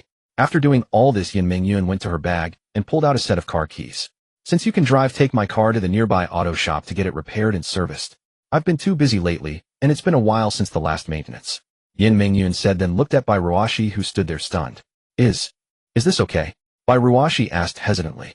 His uncertain tone seemed to remind Yin Mingyun of something, and she began rummaging through her bag. Finally, she pulled out a small wallet, and from it extracted a black gold embossed card that clearly wasn't accessible to ordinary people. If there's any issue, just use this card. The password is 6 zeros. Buy whatever you want to eat or have. Consider it your payment. No need to go through finance bits on me. Yin Mingyun said with a faint smile, handing the card to Ruashi. And so Ruashi now held a set of keys to a car that, though unknown in make, was certainly not cheap, along with a bank card of unknown balance. By the time Ruashi appeared in the underground parking lot on the first basement level, he was still in a daze. Holding the car keys and bank card, his hands trembled involuntarily once he came to his senses. For he believed that either of these items in his hands was worth more than he could fathom. They could truly cost him his life. Yet despite this, Ruashi began searching the garage for the car model and license plate Yin Mingyun had described. After all, he had taken on this task, not just for the full attendance bonus, but also for Yin Mingyun's trust. Yet recalling Yin Mingyun's final words when she gave him the card, it sounded just like coaxing a child. It reminded him of when he often sent the two little ones on errands, giving them a 20 or 50 if they had no change, saying they could buy whatever snacks they wanted with the rest. But perhaps it also showed that this amount of money meant nothing to her. Black. License plate is. As Ruashi searched car by car, his eyes finally settled on the familiar vehicle. Ruashi had first seen this car a few days ago when he was about to buy a cake. Back then he had only glanced at it briefly. Now standing before it in earnest, he couldn't help but sigh. This car was truly magnificent. Yet the car's overall shape and style surprised him. He had assumed Yin Mingyun, being a woman, would drive something more compact, but instead the car was anything but petite. It could even be described as somewhat rugged. Seeing this, Ruashi double-checked the license plate incredulously. After confirming it was indeed Yin Mingyun's car, he began to wonder if she preferred something more stylish over cute things. As he pondered, he started sizing up the car, unconsciously guessing its value. Without thinking, he pulled out his phone and used the image recognition feature. The result showed a luxury car worth nearly 10 million, identical in appearance to the one before him. A fine layer of sweat instantly broke out on Ruashi's forehead, and his legs felt weak. Why did I even agree to this? Staring at the super luxury car, his voice was on the verge of tears. Driving such a car, if he accidentally bumped it on the road, he'd be sold off and still couldn't afford the repair. After standing still for a moment, taking a deep breath, Ruashi steeled himself and got into the car. He had no choice. He had already promised Yin Mingyun, and she had agreed to erase his tardiness today. So after much deliberation, standing by the car door, Ruashi swallowed hard and resolutely opened the driver's seat. He knew that Yin Mingyun entrusting him with this task was a sign of trust, but also a test. From what Yin Mingyun had done yesterday, her intentions were clear. Ruashi had been navigating society for years and understood these unspoken rules. A new leader arriving at the company would naturally lack confidence and trustworthy people. Now Yin Mingyun was extending an olive branch to Ruashi, implying that she wanted him to become the first trusted person in the company, like a loyal aide to an emperor. The goal was likely to gradually take control of the company. What Yin Mingyun was asking of Ruashi now was merely a test of his capabilities. But for Ruashi, even if Yin Mingyun was indeed testing him, he didn't mind. As long as there was money to be made, he'd do anything. So for the sake of his future and more wealth, Ruashi couldn't back down now. With that thought, he settled into the seat. It was surprisingly comfortable. Feeling the plush seat and backrest along with the faint subtle fragrance inside the car, Ruashi was even more certain this was Yin Mingyun's. After all, he often caught that scent when riding the elevator with Yin Mingyun. Starting the car, the roar of the engine filled him with an inexplicable excitement. Though it wasn't a sports car, the engine's rumble still thrilled him. Alright. With the car vibrating slightly, Ruashi was after all a man. Initially, he had been hesitant, fearing the car's price and the risk of damaging it. But as he actually drove, feeling the engine's roar and the steering wheel in his hands, his earlier concerns were cast aside. After all, driving a luxury car he could never afford in a lifetime. No man could resist that. As Bairuashi pressed the accelerator, the car slowly pulled out of the parking space under his control and exited the underground garage. Gripping the steering wheel, Bairuashi felt an unparalleled thrill. Seems my driving skills haven't faded. He had thought that with such a long break he might have forgotten how to drive. But now it appeared he hadn't. And so Bairuashi drove to the auto shop Yin Mingyun had mentioned in the office. When he arrived, he was astonished to find the shop was enormous. When did such a big auto shop appear here? Bairuashi wondered aloud, looking at the spacious building and the rows of cars inside. As he drove in, someone quickly guided him to park in a designated spot. But just as he parked, unbuckled his seatbelt, and prepared to get out, his peripheral vision caught a familiar figure. He looked over and saw it was none other than Fang Xiaomon, whom he had encountered that morning. And beside Fang Xiaomon, as expected, was her so-called new boyfriend Jin Wuxuan. What a coincidence! The two were staring straight in his direction, which puzzled Bairuashi. But soon he realized he was driving Yin Mingyun's luxury car, worth nearly 10 million. Though it wasn't his car, Bairuashi still enjoyed the experience of driving a luxury car. It felt unexpectedly good. So compared to Yin Mingyun, Jin Wuxuan isn't that wealthy. Seeing the expression on their faces, Bairuashi could read the envy and appraisal in their eyes. This realization made him understand that Yin Mingyun was the true wealthy woman. As he thought this, a staff member approached to inquire about the situation, and Bairuashi withdrew his gaze, ignoring the two in the distance as he got out of the car. As expected, a good-looking girl in a uniform immediately came up to him. "Hello, miss. Is this for maintenance, or?" "The car's scratched. Please touch up the paint and do a service." "All right, please hand over the keys, and we'll take a look." Hearing this, Bairuashi handed over the keys. As for Fang Xiaoman and Jin Wuxuan in the distance, their jaws nearly dropped when they saw it was Bairuashi getting out of the car. Especially Fang Xiaoman. She recognized Bairuashi at a glance. "Why him?" The shock in her voice was unmistakable. But it wasn't just her tone, her inner astonishment was equally overwhelming. Yet soon Fang Xiaoman calmed herself and dismissed the idea that Bairuashi was the car's owner. Earlier she and Jin Wuxuan had seen the woman in the car, a strong, imposing figure who was likely Bairuashi's boss and the true owner, now sending him to drive the car for repairs. Indeed, the car that Jin Wuxuan had hit on the road earlier was Yin Mingyun's, and the woman inside was naturally Yin Mingyun rushing to work. But the two were unaware of this. "Whether it's his car or not, let's go apologize," Jin Wuxuan said, nudging Fang Xiaoman to make amends properly. After all, it was her fault that his car had scratched theirs. "I won't. It's not his car. Why should I apologize to him?" Fang Xiaoman watched Bairuashi as she got off the car and gradually disappeared into the distance, her eyes still holding that inexplicable pride and contempt for Bairuashi. Seeing Fang Xiaoman's response beside him, Jin Wuxuan couldn't help but feel annoyed. If it weren't for Fang Xiaoman, how could he have scraped the other's car? And now he was here only to get his own car repaired. Without this incident, he would have been out enjoying himself somewhere by now. Moreover, once his father learned about the scratch on this car, Jin Wuxuan would likely be beaten half to death when he got home. Although the car's value couldn't compare to Yin Mingyun's, it was still far from cheap. So Jin Wuxuan had begged his father to let him drive it. And now, after only a few days, it was scratched. If his father found out, a beating would be the least of his worries. The worst part was that he would never get to drive this car out for show again, which meant that the money for the repair was coming out of his own allowance. Losing tens of thousands in one go. Who could be happy about that?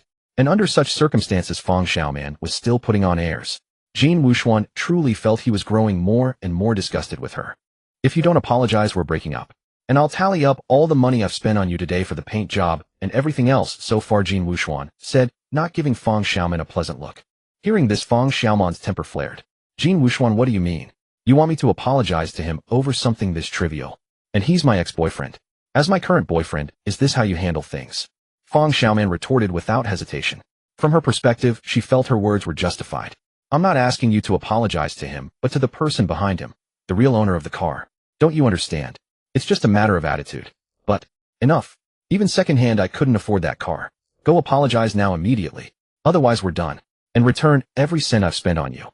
Before Fang Xiaoman could say anything, Jin Wuxuan impatiently cut her off. His tolerance for her had hit rock bottom. In his eyes, a smart woman should at least be sensible, not like Fang Xiaoman, who had no idea what was important. He had initially gotten involved with Fang Xiaoman because of her figure and decent looks, never expecting her to be this foolish. Seeing that she couldn't win the argument, Fang Xiaoman opened and closed her mouth several times, wanting to say something. Fine. Her agreement was not out of a realization of her mistake, but because she heard Jin Wuxuan mention returning the money. She didn't want to break things off now. So the two of them followed in the direction Bairuashi had gone. Meanwhile, Bairuashi was enjoying the best treatment she had ever experienced. On the way, several staff members greeted her respectfully, calling her boss. "Please wait here to rest. The maintenance and repainting may take a while. Please be patient and let us know if you need anything. A beautiful young lady led by Ruashi to a luxurious room explained a few things and then left. Ruashi looked around the so-called VIP lounge, carpeted floors, sofas, and a large screen TV. It was an eye-opener for her. Thanks to Yin Mingjun's car, she was qualified to rest here. I owe it to Yin Mingjun again, she thought as she walked to the sofa and sat down. Ruashi felt that on her own she would never have been able to enter such a place in her lifetime. With that thought, she opened her phone and sent a message to Yin Mingjun. Boss, they said the car maintenance will take a while. Within a minute she received a reply. It's fine, just wait there. What about the work at the office? I've already arranged it. Come back when it's done. No overtime today. Ruashi read the words on the screen and couldn't help but feel happy. Yin Mingjun was so good to her. Was this the benefit of being a lackey? Okay, she quickly replied and put away her phone. Just then someone brought in a plate of fruit and told her it was free. This made Ruashi think. Holding onto a powerful person felt really good. As she sat on the sofa daydreaming about what to do to pass the time, two figures, a man and a woman, appeared outside the translucent glass door. Then came a knock on the glass door. Please come in, Ruashi said instinctively, turning her gaze toward the door. To her surprise, the visitors were not staff, but two people she hadn't expected. Why you two? Ruashi stood up from the sofa, looking at the approaching pair with a hint of wariness. Many thoughts raced through her mind. It was too much of a coincidence for them to appear here. Have they been following me since I left? She couldn't help but wonder. However, Jin Wuxuan's words dispelled her. We came to apologize. Ruashi was puzzled as she didn't know what had happened in the morning. Well, I saw you get out of the car just now. May I ask if this car is? Jin Wuxuan paused, looking at Ruashi. This car belongs to my boss. What's the matter? She replied, honestly, only to hear a snicker from the side. Of course she knew this poor guy couldn't afford such a car. Fang Xiaoman rolled her eyes inwardly, belittling Ruashi again. But Ruashi ignored her expression and continued to look at Jin Wuxuan, wondering what he was really after. Well, earlier on the road we accidentally scratched your boss's car. I came to apologize specifically. Seeing Jin Wuxuan's sincere lowering of his head, Ruashi's confusion turned to surprise. But her surprise wasn't because of Jin Wuxuan's attitude. So Yin Mingjun's car had been scratched by him. What a coincidence. As she was still processing this, Jin Wuxuan nudged Fang Xiaoman, signaling her to do something. Please apologize to your boss for us. Fang Xiaoman said reluctantly. Well, let me ask my boss what to do. Ruashi responded, turning away a bit awkwardly and picking up her phone to text Yin Mingjun. She couldn't handle this on behalf of Yin Mingjun. What if Yin Mingjun had been in a hurry earlier and didn't have time to deal with them? So Ruashi called Yin Mingjun. At that moment, Yin Mingjun had just brewed herself a coffee and was sitting in her office chair ready to start the day's work. But before she could even get comfortable, her phone rang. Seeing it was Ruashi, she answered. Boss, do you have a moment? Yes, what's up? It's like this. Ruashi explained what had just happened. Yin Mingjun listened, a faint smile curling at the corners of her mouth. She leaned back in her chair and crossed her legs. Put them on the phone. Oh, okay. Ruashi handed the phone to Jin Wuxuan, who then spoke with Yin Mingjun. Ruashi couldn't hear the conversation clearly since it wasn't on speaker, but seeing Jin Wuxuan bowing, nodding, and repeatedly thanking her, she could guess the gist. After the call ended, the phone was returned to Ruashi. Hello, can I add you on WeChat? Ruashi looked at Jin Wuxuan with a puzzled expression. After all, this matter had nothing to do with her personally. Why would he want her contact? Realizing his words might be misleading, Jin Wuxuan quickly explained, No, please don't misunderstand. I discussed it with your boss. She's very kind and didn't ask me to pay for the damage. But I still want to show some sincerity. So I'd like to add your WeChat, transfer some money to you, and then you can pass it on to your boss. Is that okay? Hearing this explanation, Ruashi couldn't help but look at the wealthy young man with a bit more respect. She had originally thought anyone dating Fang Xiaoman would be a playboy or a jerk, but Jin Wuxuan seemed quite polite. At least he wasn't a spoiled brat. After a moment's thought, Ruashi agreed to his request. Her logic was simple: why not take free money? As the boss, Yin Mingjun would be too dignified to ask for compensation, but as a subordinate, Ruashi had no such qualms. She would just accept the money on her behalf. So right in front of Fang Xiaoman, Ruashi and Jin Wuxuan added each other on WeChat. Fang Xiaoman watched her current boyfriend and ex-boyfriend exchange contacts, feeling an inexplicable unease. Jin Wuxuan, having added Ruashi, immediately transferred a sum of money to her account. Ruashi quickly received the notification. But when she saw the amount, she was stunned. 60,000. Ruashi looked at the screen in disbelief, then at Jin Wuxuan. Just a small token of apology. Please accept it. Jin Wuxuan smiled, pretending not to notice her shock. Fang Xiaoman, who had also seen the transfer, felt her eyes turn red with envy. If that 60,000 had been given to her, she could have bought the bag she wanted and still had plenty left to splurge. But it was going to Ruashi. However, when she saw Bai Ruashi's equally surprised expression, her envy quickly turned into disdain. Only 60,000, and you're this shocked. You've probably never seen so much money in your life. But before she could finish, Jin Wuxuan silenced her with a glare. Jin Wuxuan was already fed up with Feng Xiaoman. She had been nothing but a hindrance since they arrived. He had his own reasons for doing this. The real purpose was to curry favor with Yan Mingjun through Bai Ruashi. Yet under these circumstances, Feng Xiaoman kept sneering. Even beating a dog requires consideration for its owner. At this point, Jin Wuxuan was tempted to slap her into silence. But he was rational enough not to do so, lest he make a fool of himself in front of Bai Ruashi. I won't disturb you any further. I hope you'll put in a good word for me with your boss. Before Bai Ruashi could respond, he pulled Feng Xiaoman and hurriedly left. Thus the spacious room was once again left with only Bai Ruashi. Gazing at the 60,000 yuan transferred to her, Bai Ruaxi's mind was a whirl of thoughts. It wasn't about anything else, but rather the peculiarity of the amount Jin Wuxuan had sent. She found it strange that he had transferred 60,000 instead of 50,000 or some other more auspicious number, as rounding it off would have made more sense. There was of course a hidden logic behind Jin Wuxuan's transfer of 60,000. 10,000 of it was meant for Bai Ruashi herself, while the remaining 50,000 was truly intended for Yan Mingyun. His purpose was to fulfill the words he had spoken before leaving. To have Bai Ruashi mention him more often in front of Yan Mingyun, subtly building connections and increasing his presence. However, Bai Ruashi, unaccustomed to such matters, naturally failed to grasp these unspoken subtleties. And so, staring at the money transferred to her, she was momentarily stunned. After marveling at what it meant to be from a wealthy family, she accepted the 60,000 and promptly forwarded the entire sum without deducting a single cent to Yan Mingyun. At that moment, Yan Mingyun, who had just turned on her computer and was about to start working, suddenly received a notification of a transfer. Picking up her phone, she was bewildered to find that Bai Ruashi had sent her money, her mind filling with questions. But true to her nature, Yan Mingyun's sharp mind quickly pieced together a plausible explanation for the transfer. Boss, this is the apology money that man said he was sending you. Read the message from Bai Ruashi. Yan Mingyun couldn't help but smile wryly at the message. Though her abilities are outstanding, she is far too naive in these matters, Yan Mingyun murmured to herself with a smile. The reason she hadn't wanted Jin Wuxuan's money was simply that she didn't really need it. Besides, 60,000 wouldn't even begin to cover the cost of repairing her car, so to her it was an inconsequential amount. Yet for Bai Ruashi this sum was clearly no small matter. Yan Mingyun could easily guess Jin Wuxuan's little scheme. Still, she couldn't blame Bai Ruashi for her naivety. After all, how could one learn such things without being taught? So Yan Mingyun didn't rush to accept the money. Instead, she sent another message to Bai Ruashi. Did they say how long it would take? Probably the whole morning. Coming back to the company for lunch. Sounds about right. Bring me a lunch when you come back. Anything is fine. Okay. After their brief exchange, Yan Mingyun still hadn't accepted the transfer. She silently put down her phone. Bai Ruashi, seeing that Yan Mingyun had finished chatting but still hadn't taken the money, was momentarily puzzled. But Bai Ruashi didn't dwell on it. She had already sent the money out. Perhaps Yan Mingyun would accept it after finishing her work. So Bai Ruashi spent the next while waiting in the room, bored beyond measure, feeling as if time was crawling to a halt. When she first entered, Bai Ruashi found it quite novel. The place was indeed nicely decorated, the environment pleasant, and she could help herself to free fruit. But as the boredom set in, she turned on the TV to watch a drama, only to discover that everything required a paid membership.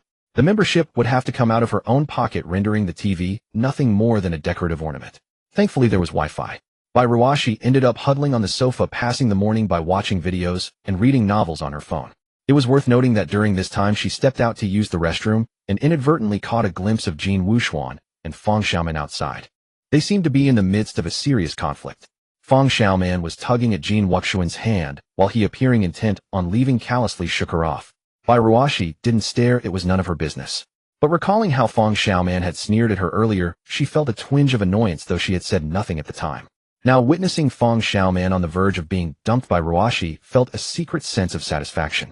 She firmly believed that the money she earned through her own honest efforts was truly hers. Relying on others would only lead to such a sorry state.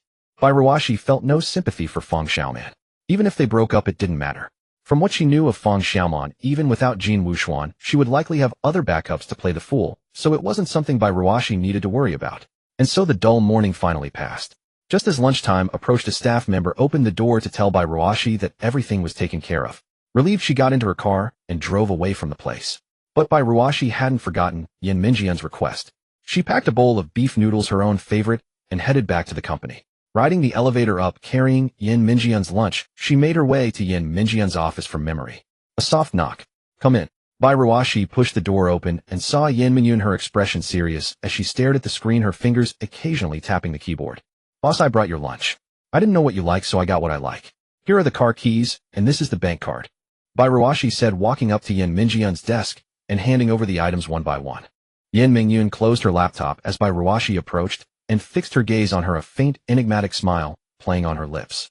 As Bai Ruashi set down the items, she was momentarily taken aback by the strange look in her boss' eyes. Instinctively, Bai Ruashi touched her own face, wondering if she had something on it. No need to check. You look fine. Yin Mingyun's words made Bai Ruashi freeze, her hand stopping just inches from her cheek. Bai Ruashi lowered her hand, straightened her back, and looked at Yin Mingyun with some embarrassment. So, boss, is there something you need? You know, calling me boss all the time makes things feel a bit distant. Then, what should I call you? Bai Ruashi stared at Yin Mingyun, momentarily at a loss as to what game she was playing. After she spoke, Yin Mingyun seemed stumped by the question of titles herself. After a moment's thought, she dismissed the other ideas. Forget it. Just keep calling me boss, Yin Mingyun said, then picked up her phone and showed Bai Ruashi their chat history. This 60,000 was given to you by that man. Yes, every cent of it. I've transferred it all to you. Bai Ruashi quickly explained, fearing Yin Mingyun might think she had pocketed some of the money. Yin Mingyun, after her question, accepted the transfer right in front of Bai Ruashi. This action left Bai Ruashi utterly bewildered, even more unsure of Yin Mingyun's intentions. But that was not the end of it. Yin Mingyun then proceeded to transfer another 10,000 to her right in front of Bai Ruashi, which only deepened her confusion. Actually, I know who that person is. I've met his father before. As Yin Mingyun slowly spoke, her index finger rhythmically tapped against the table, producing a soft clicking sound that drew Bai Ruaxi's gaze away from her phone and toward Yin Mingyun before her. His father is one of our company's many partners, let's just say. He's an acquaintance of mine.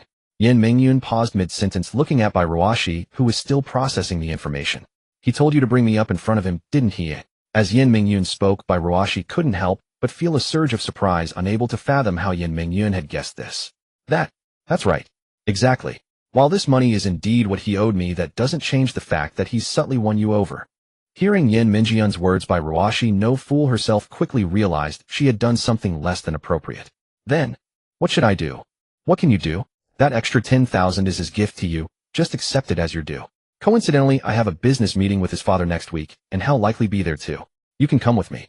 Bai Ruashi had indeed landed herself in a bit of trouble, and there was no denying that. But considering that Bai Ruashi was now her person, Yin Mingyun figured she might as well take this opportunity to have her tag along, whether to broaden her horizons or to help her grow. She couldn't let her remain so naive forever, otherwise how would she ever be of use? So upon hearing Yin Mingyun's words, Bai Ruashi, who had been flustered by the thought of having made a mistake, instead felt a flicker of excitement after a brief moment of reflection. After all, from Yin Mingyun's tone, it meant she would be brought along on the next business negotiation. And that was precisely what excited Bai Ruashi. To be honest, even though Bai Ruashi was indeed about to be promoted, she was still just one step above the average employee. If things continued this way, she might be stuck with a fixed salary forever, and climbing the corporate ladder further would likely prove difficult. But if she could accompany the boss to business meetings and perform well, this certainly wouldn't be the last time Yin Mingyun took her out. Looking further ahead, if she performed well enough, Yin Mingyun might even let her handle negotiations on her own someday. Okay boss. Though it sounded a bit too good to be true, opportunities had to be seized. If she didn't even dare to dream, then success would be even more out of reach. Yin Mingyun nodded in approval upon seeing Bai Ruaxi's agreement. In Yin Mingyun's view, Bai Ruaxi's willingness to accept showed that she had ambition, and Yin Mingyun hadn't misjudged her. In truth, even without this incident, Yin Mingyun would have found a way to test Bai Ruaxi's mettle. This opportunity was merely a coincidence. Have you eaten? Not yet. Bai Ruashi had been so focused on bringing Yin Mingyun her meal that she had forgotten to eat herself. Then go eat first. Don't go hungry at noon. All right. Goodbye, boss. With that, Bai Ruashi suppressed her inner excitement and left the room. To be honest, Bai Ruashi had never imagined that Yin Mingyun would take her along to a business meeting because of this. This only reinforced Bai Ruaxi's belief that Yin Mingyun truly intended to groom her rather than just giving her a few extra perks based on some so-called fate from their earlier encounters.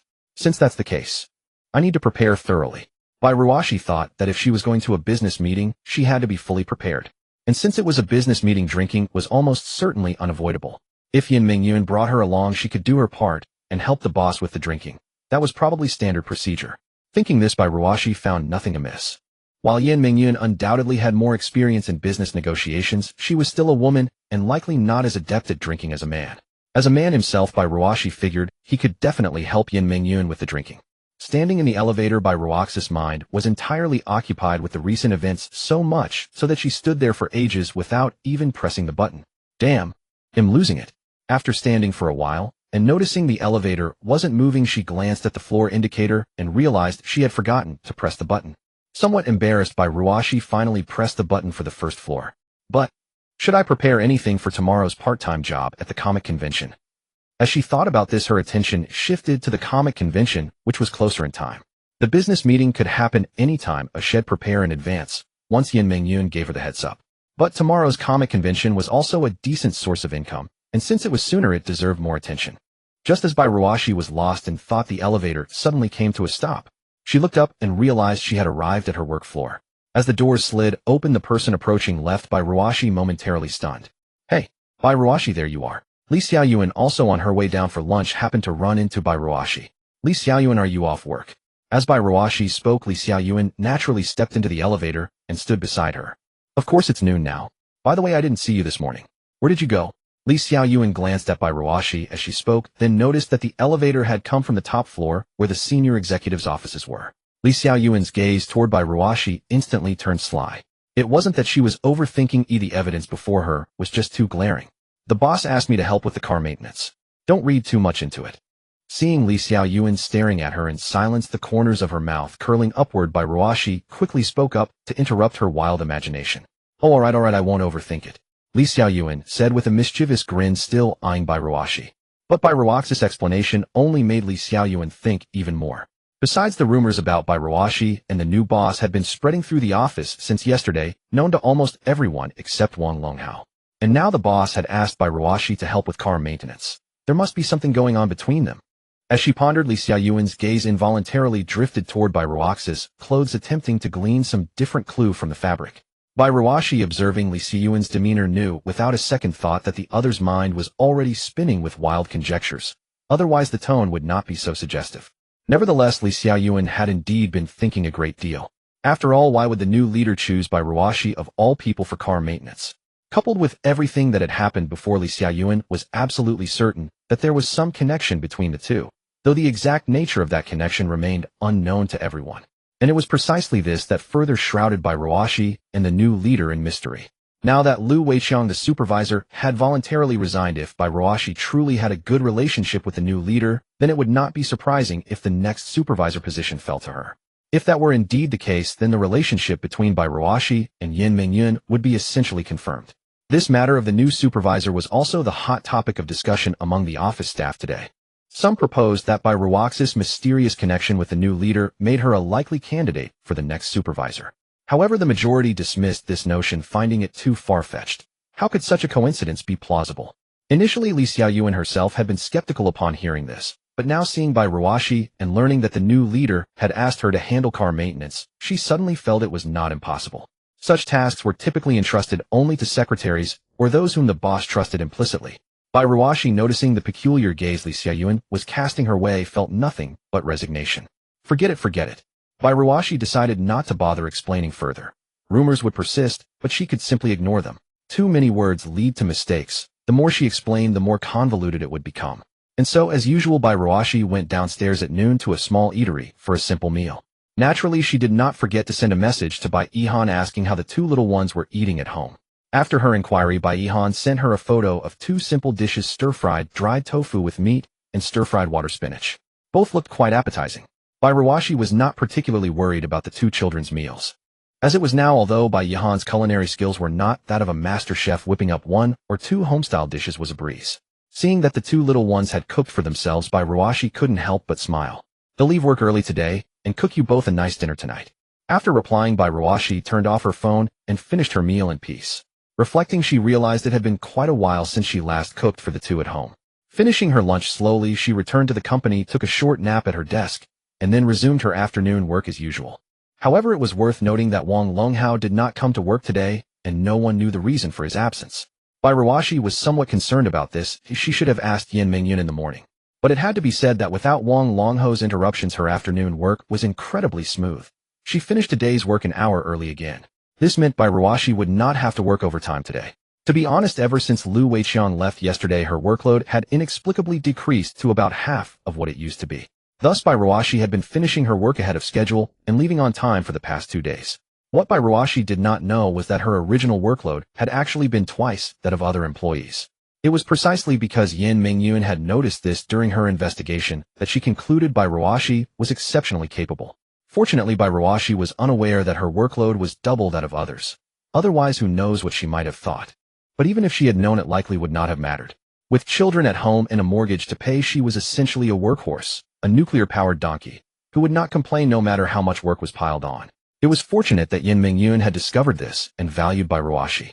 After Lu Weiqiang left, Ruaxi's workload naturally decreased, and she no longer had to work continuously or stay late just to finish her daily tasks. As usual after work, Ruashi rushed home, bought some groceries downstairs, and returned. She had not forgotten that she would be cooking tonight. And so in the blink of an eye, Ruashi was back home, wearing an apron and bustling in the kitchen. Though Ruashi did not cook much due to her daily work, she had actually started learning to cook on her own in elementary school. Eating out was expensive, while home-cooked meals were both healthy and cheap, the best choice for a struggling student like her. Thus, Ruaxi's culinary skills, while not those of a master chef, were certainly not lacking in taste. In fact, Ihan had learned to cook under Ruaxi's guidance. Ruashi still remembered that when her close friend was still alive, he loved to have her cook. He used to say that every time he ate Ruaxi's cooking, it was delicious and a unique experience. So Ruashi was quite confident in her culinary abilities. Now in the kitchen, Ruashi hummed a little tune while cooking, while the two little ones in the living room were engrossed in watching TV. A truly heartwarming scene. In this warm atmosphere, Ruashi quickly finished preparing the meal. Time to eat, she called out, carrying a steaming pot of boiled beef slices to the table. She set out 3 sets of bowls and chopsticks and called the two little ones watching TV in the living room. Okay. The 3 of them happily began their meal. Yiling in particular kept scooping beef slices into her mouth with her chopsticks, eating with great delight. Dad's cooking is still so good. So delicious. Eat more if you like it. Ruashi smiled warmly at the little Yiling before her. If not for the busy work schedule, she would have been more than happy to cook for the 2 little ones.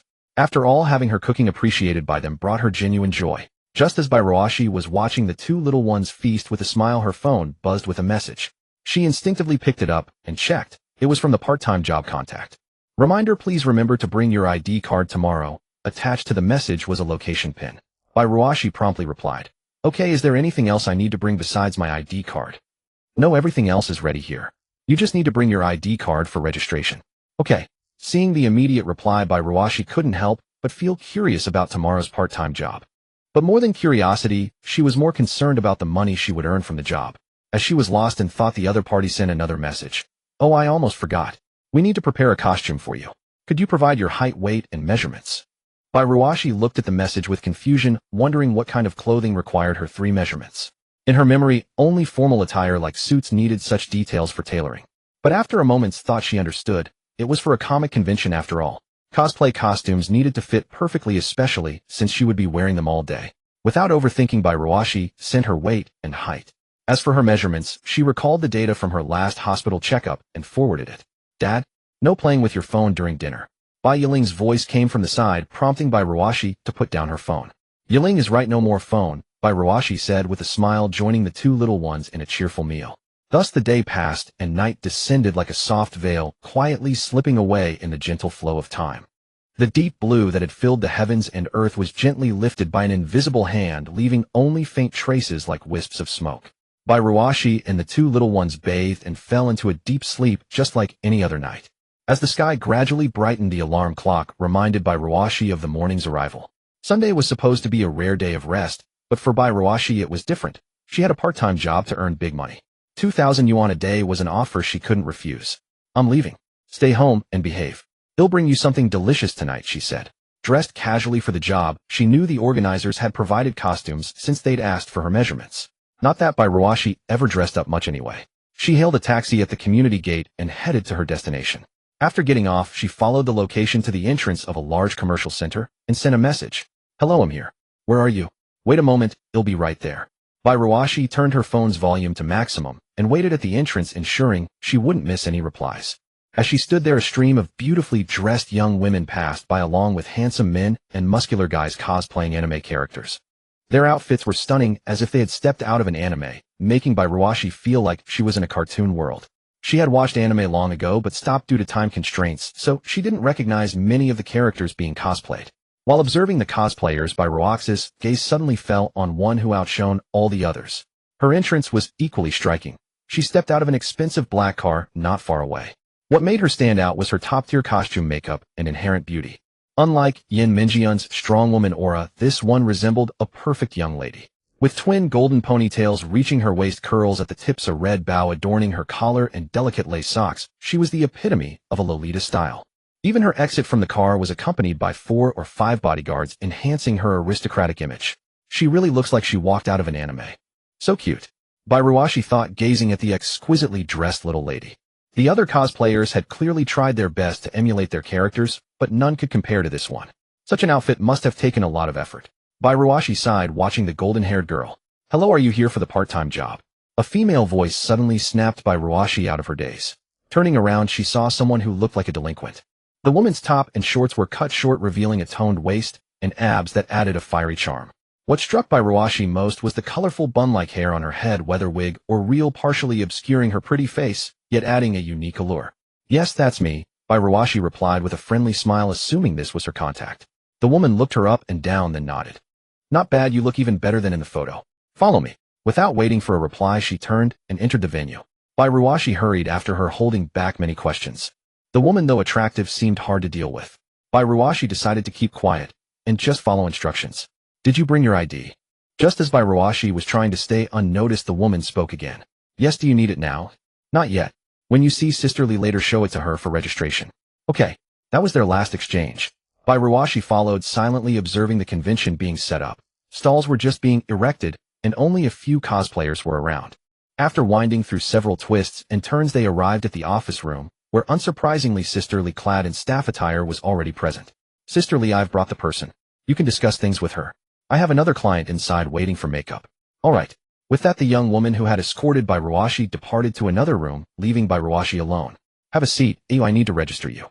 Sisterly gestured to the stool in front of her computer desk, signaling Ruashi to sit down. "Okay." As Sisterly spoke, Ruashi stepped forward and obediently settled onto the small stool before her. "Please give me your ID card." "Sure." Ruashi replied, handing over her ID card to Sisterly. Their initial exchange was remarkably concise and straightforward, devoid of any superfluous chatter. The question-and-answer dynamic felt rather like a student meeting a teacher. Sisterly took the ID card without a second thought and began recording the information. Ruashi. "Is that correct?" "Name Ruashi, ID number." "Gender." "Male." Sisterly scrutinized the ID card, finding everything in order until she paused at the most inconspicuous field, gender. Seeing the character male written in the gender column, Sisterly was momentarily taken aback. It was her first time handling registration work at a comic convention, and evidently her first encounter with a situation like Ruaxi's. Finding it hard to believe, Sisterly glanced at the photo on the ID card, then back at Ruashi standing before her. An absurd thought even crossed her mind. Perhaps the ID card was mistaken, or she had misread it. After repeated checks and lengthy deliberations, Sisterly finally looked at Ruashi, who sat upright before her. "You are a boy." Sisterly's voice carried a hint of hesitation as she posed the question. After all, at first glance, Ruaxi's name, figure, and even facial features unmistakably suggested a girl. If anything, one might say her physique was somewhat slender. But that was all. There were plenty of girls with similar builds, so it hardly raised suspicion. Yet now, after seeing the ID card, Sisterly had no choice but to question whether Ruashi was male or female. "Yes, Sisterly, I am a boy." Ruashi looked at Sisterly, thinking that, as expected, she had mistaken his gender. Earlier, Ruashi had secretly harbored a sliver of hope that she wouldn't make the mistake, but reality dealt him a harsh blow. As he spoke, he felt a pang of guilt and dared not meet Sisterly's eyes. He should have clarified things earlier. As for Sisterly, she sat across from Ruashi, staring without blinking for a full minute before coming to her senses. "Sisterly, hurry up. The costume is ready. Let this young lady come try it on." At that moment, a tall, upright man with a fairly handsome face approached. Dressed in a rather formal cosplay outfit, he exuded an air of elegance that caught Ruaxi's attention. Whoever he was, it didn't matter. What mattered was the exquisitely crafted Lolita dress in his hands. Its overall black-purple hue, layers of skirt adorned with beautiful, alluring lace, radiated nothing but refinement and opulence. Most importantly, Ruashi noticed the dress size seemed tailor-made for him. Staring at the Lolita dress in the man's hands, a chill ran down by Roax's spine for no apparent reason, recalling the message the man had sent last night asking for his measurements. The man noticed by Roashi fixated on the dress and said, "So it's you. You look even better than in the photo. This is specially for—" "Wait, shut up." Sister Lee abruptly stood up, cutting off Brother Wang's words, and rushed over to him without hesitation. "Mr. Bai, please wait a moment. We have something important to discuss." Without waiting for Bai Ruashi to ask anything, Sister Lee dragged Brother Wang away, leaving Bai Ruashi sitting there somewhat bewildered. To be honest, Bai Ruaxi's heart was pounding. The reason for his unease was the sight of that Lolita dress. Though at a distance he could instantly tell that its measurements matched his perfectly. Combined with the man's words, Bai Ruashi reached a terrifying conclusion. "No, they're not going to make me wear that thing, are they?" Bai Ruashi shuddered at the thought of the dress and quickly shook his head. He was a bona fide man. The mere idea of wearing such an adorably explosive dress was enough to make him cringe with embarrassment. "It can't be. It can't be." Bai Ruashi tried to calm his turbulent heart.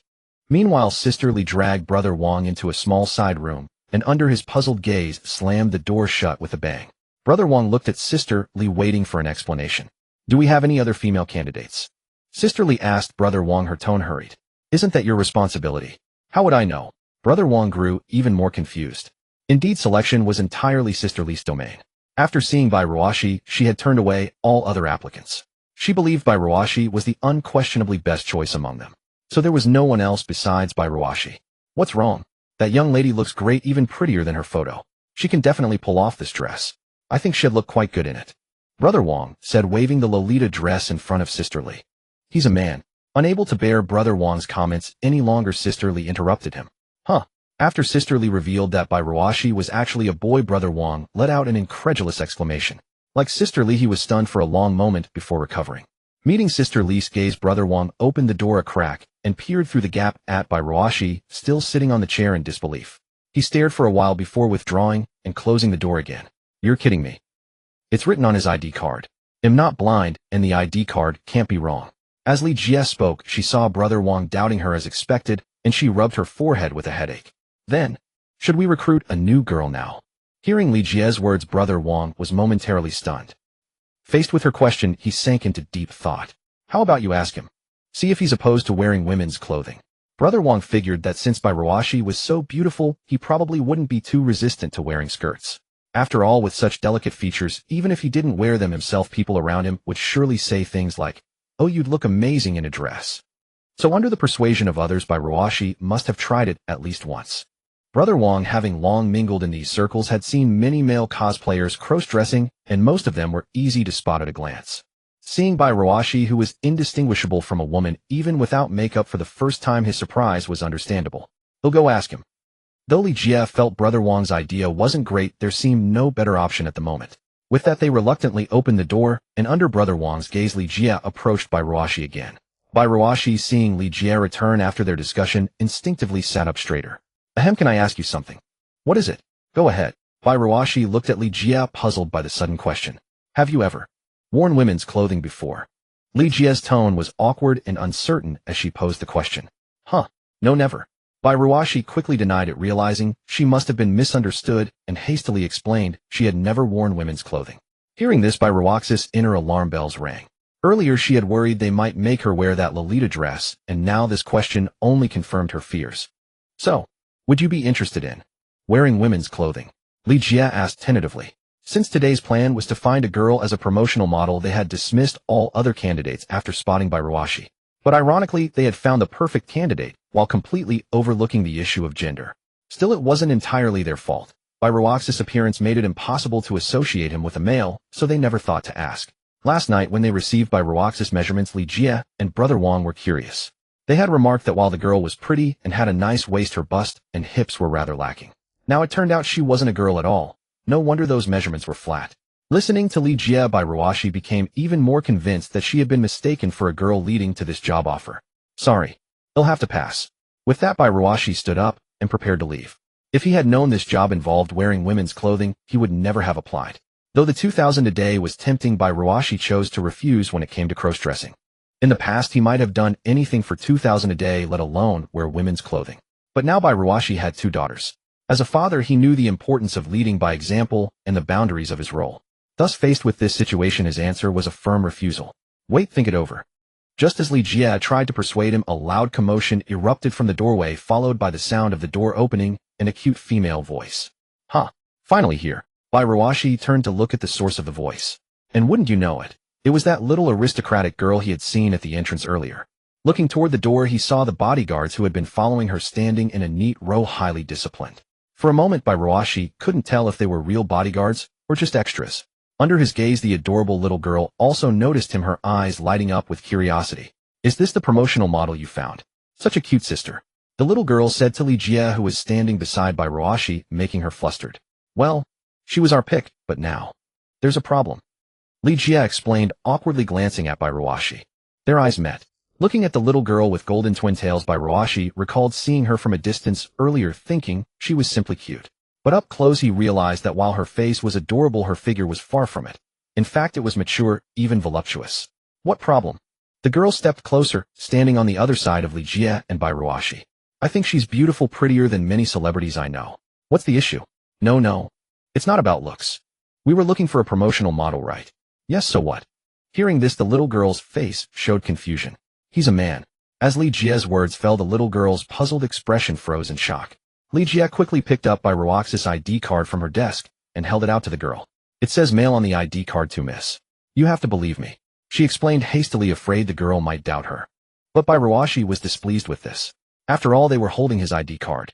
Excuse me, please return my— Bai Ruashi now demanded that Sister Li immediately return her ID card. An ID card is a crucial personal document. If the other party kept passing it around, what if her private information was leaked? So saying, Bai Ruashi stepped forward and took her ID card from Sister Li's hand. If there's nothing else, I'll take my leave. Sorry for the intrusion. With that, Bai Ruashi turned and headed for the door. Just as she was about to leave, Sister Li, who had been standing still, suddenly grew anxious and quickly cast a pleading look at the little loli. Miss, he's the only one who chose today. If he doesn't agree, this position will be vacant. Sister Li was merely a recruiter, not a manager. But the little loli before her was different. She was truly the mastermind behind this convention. At Sister Li's words, the golden-haired little loli quickly looked toward the direction Bai Ruashi was leaving.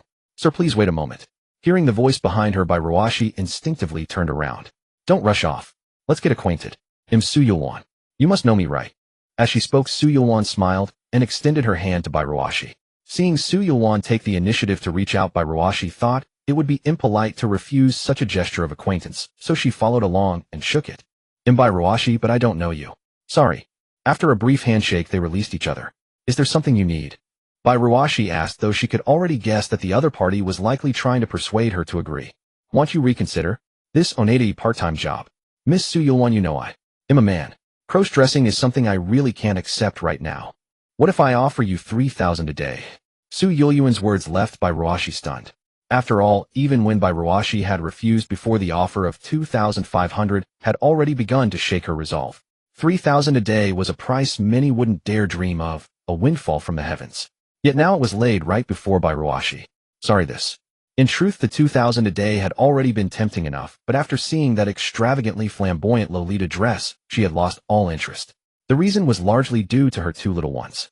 If they ever found out their father had worn women's clothing, how could she maintain her role as a parent? She had to set a proper example for them, and Bai Ruashi knew this was her duty as a father. But now, under the temptation of 3,000 yuan, Bai Ruashi hesitated.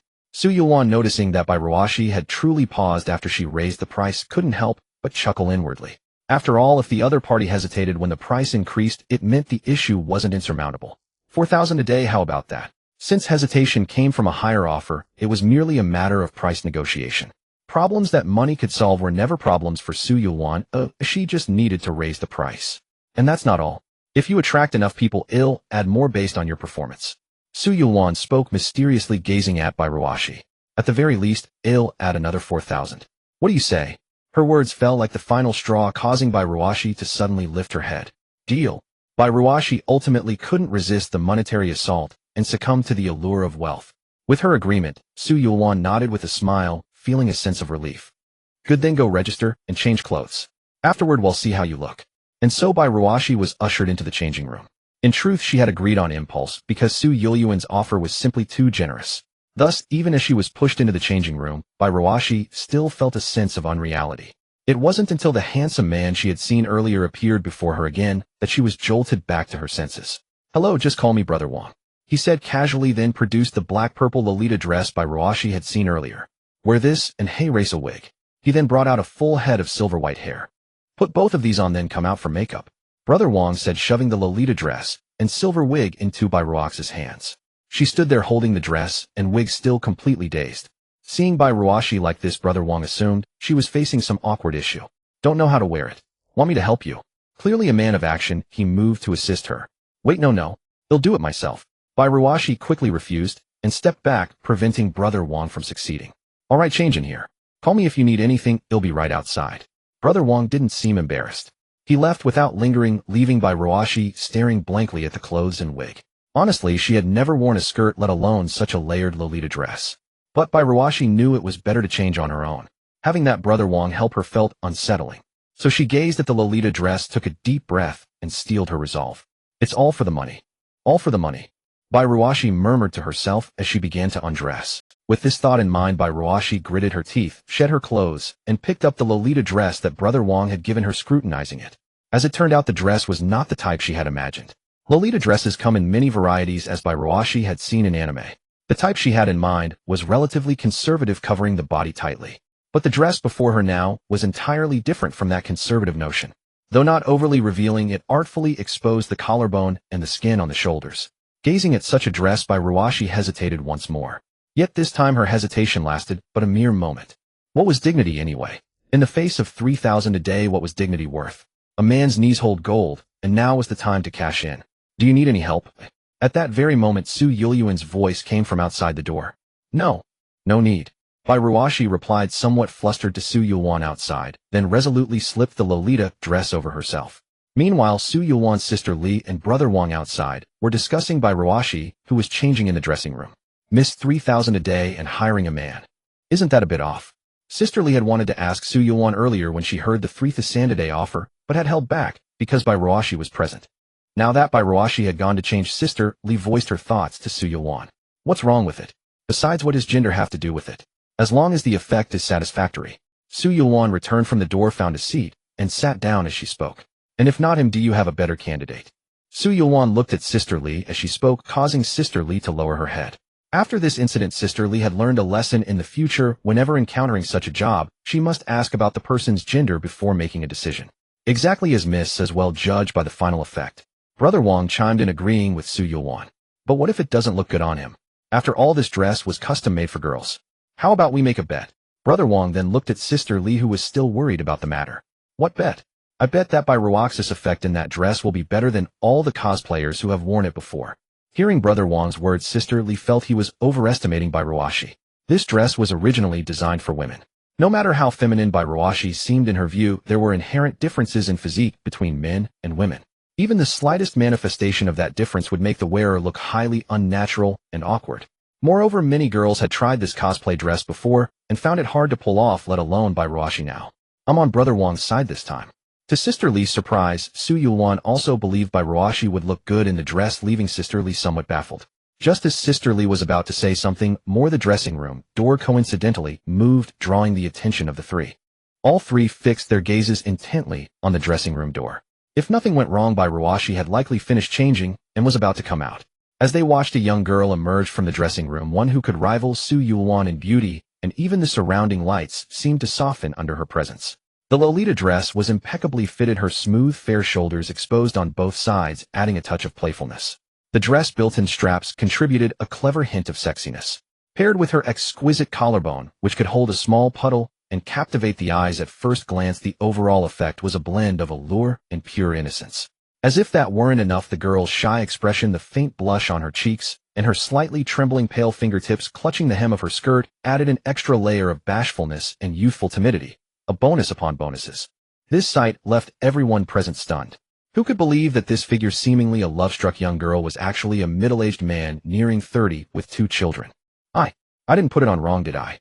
By Roashi now in the dress lifted her hem slightly as she spoke, and in that instant a wave of youthful, vibrant femininity swept over everyone present, seizing their hearts. At that moment, by Roashi felt the coolness on her shoulders, and below her neck a sense of shame crashed against her heart, like waves, making her cheeks involuntarily burn. Though she tried to feign calm, her flushed face betrayed her. Bairuashi spoke, her eyes darting nervously towards Su Yuan and the others, hoping she wouldn't make a fool of herself in this dress. Not bad, very good, Su Yuan said, ignoring the dumbfounded sister Li and the gleeful brother Wang as she approached Bairuashi to examine her up close. Su Yuan's eyes grew brighter the longer she looked at Bairuashi. If she had felt a hint of impulse when offering Bairuashi 4,000 a day earlier and had regretted it slightly afterward, now she felt the money was well worth it. After all, the effect of Bairuashi in this dress surpassed every cosplayer she had ever seen. Why, not bad, you look great in it, Su Yuan praised Bairuashi sincerely. In truth, Su Yuan was something of a celebrity, though Bairuashi was unaware. Having spent years in the entertainment circle, she had encountered countless young idols and beauties. Yet most of them felt like they came off an assembly line.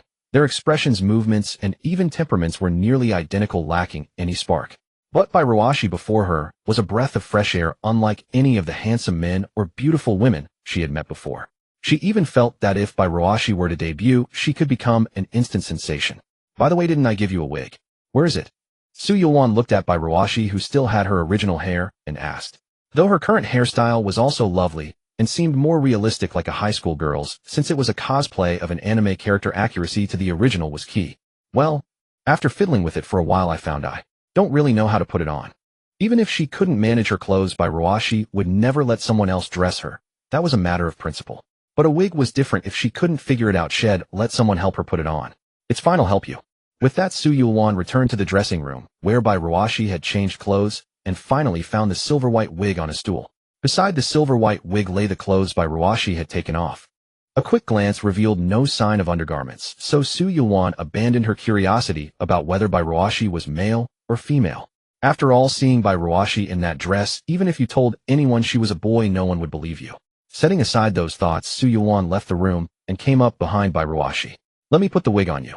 She first covered Bairuaxi's hair with a hairnet before placing the wig on her head.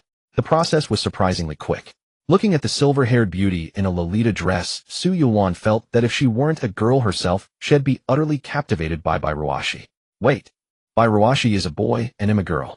Maybe being captivated isn't so strange after all. At that moment, Bairuashi felt the stifling heat and odd sensation on her head, along with the few strands of hair suddenly brushing against her eyes. Honestly, it was quite uncomfortable. So this is what wearing a wig feels like. Not bad, it's like a character straight out of an anime. Seeing Bairuashi like this, Brother Wang praised her sincerely, then turned to Sister Li beside him. What do you think, Sister Li? He asked with a faint smile in his eyes. With such beauty, Sister Li couldn't stay stubborn anymore. It exceeds my expectations. Sister Li let out a long breath as she looked at Bairuashi.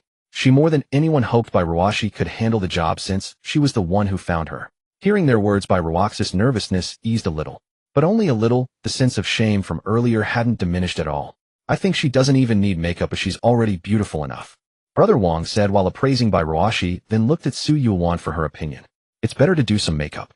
Though she's already pretty, staying true to the character would be even better. True enough. Let's go, find someone to do your makeup. Brother Wang then led Bairuashi and Su Yuan to the makeup room. Inside, Bairuashi saw the punk girl who had greeted her at the door earlier. That punk girl had just finished doing makeup for another cosplayer and was resting when she saw Brother Wang and Su Yuan enter. "Ah, sis, you're here." To Bairuaxi's surprise, the tough-looking girl instantly transformed into someone approachable upon seeing Su Yuan, as if she were a different person. She hurried over to greet Su Yuan. "Are they sisters?" Bairuashi marveled inwardly. Then, after a closer comparison, she noticed that apart from their height, they shared several similarities. As for height, it was the first time Bairuashi saw a younger sister taller than her older sister by a head. "Yufeng, sorry for making you come so early today." "Thank you. No, today is your event, so of course I had to help." "Now could you do his makeup?" Su Yuan said, glancing at Bairuashi, who stood silently nearby. Following Su Yuan's gaze, the punk girl also looked at Bairuashi. Seeing Bairuashi, her eyes showed a momentary pause. "Beautiful, isn't she?" Su Yuan seemed to show off as she walked over to Bairuashi, seeing her sister's stunned reaction. "She's my younger sister, Su Yufeng. She'll do your makeup from now on. Nice to meet you." Su Yuan introduced her sister with a smile. Oh, okay. Hello, Bairuashi." Bairuashi said awkwardly to Su Yufeng.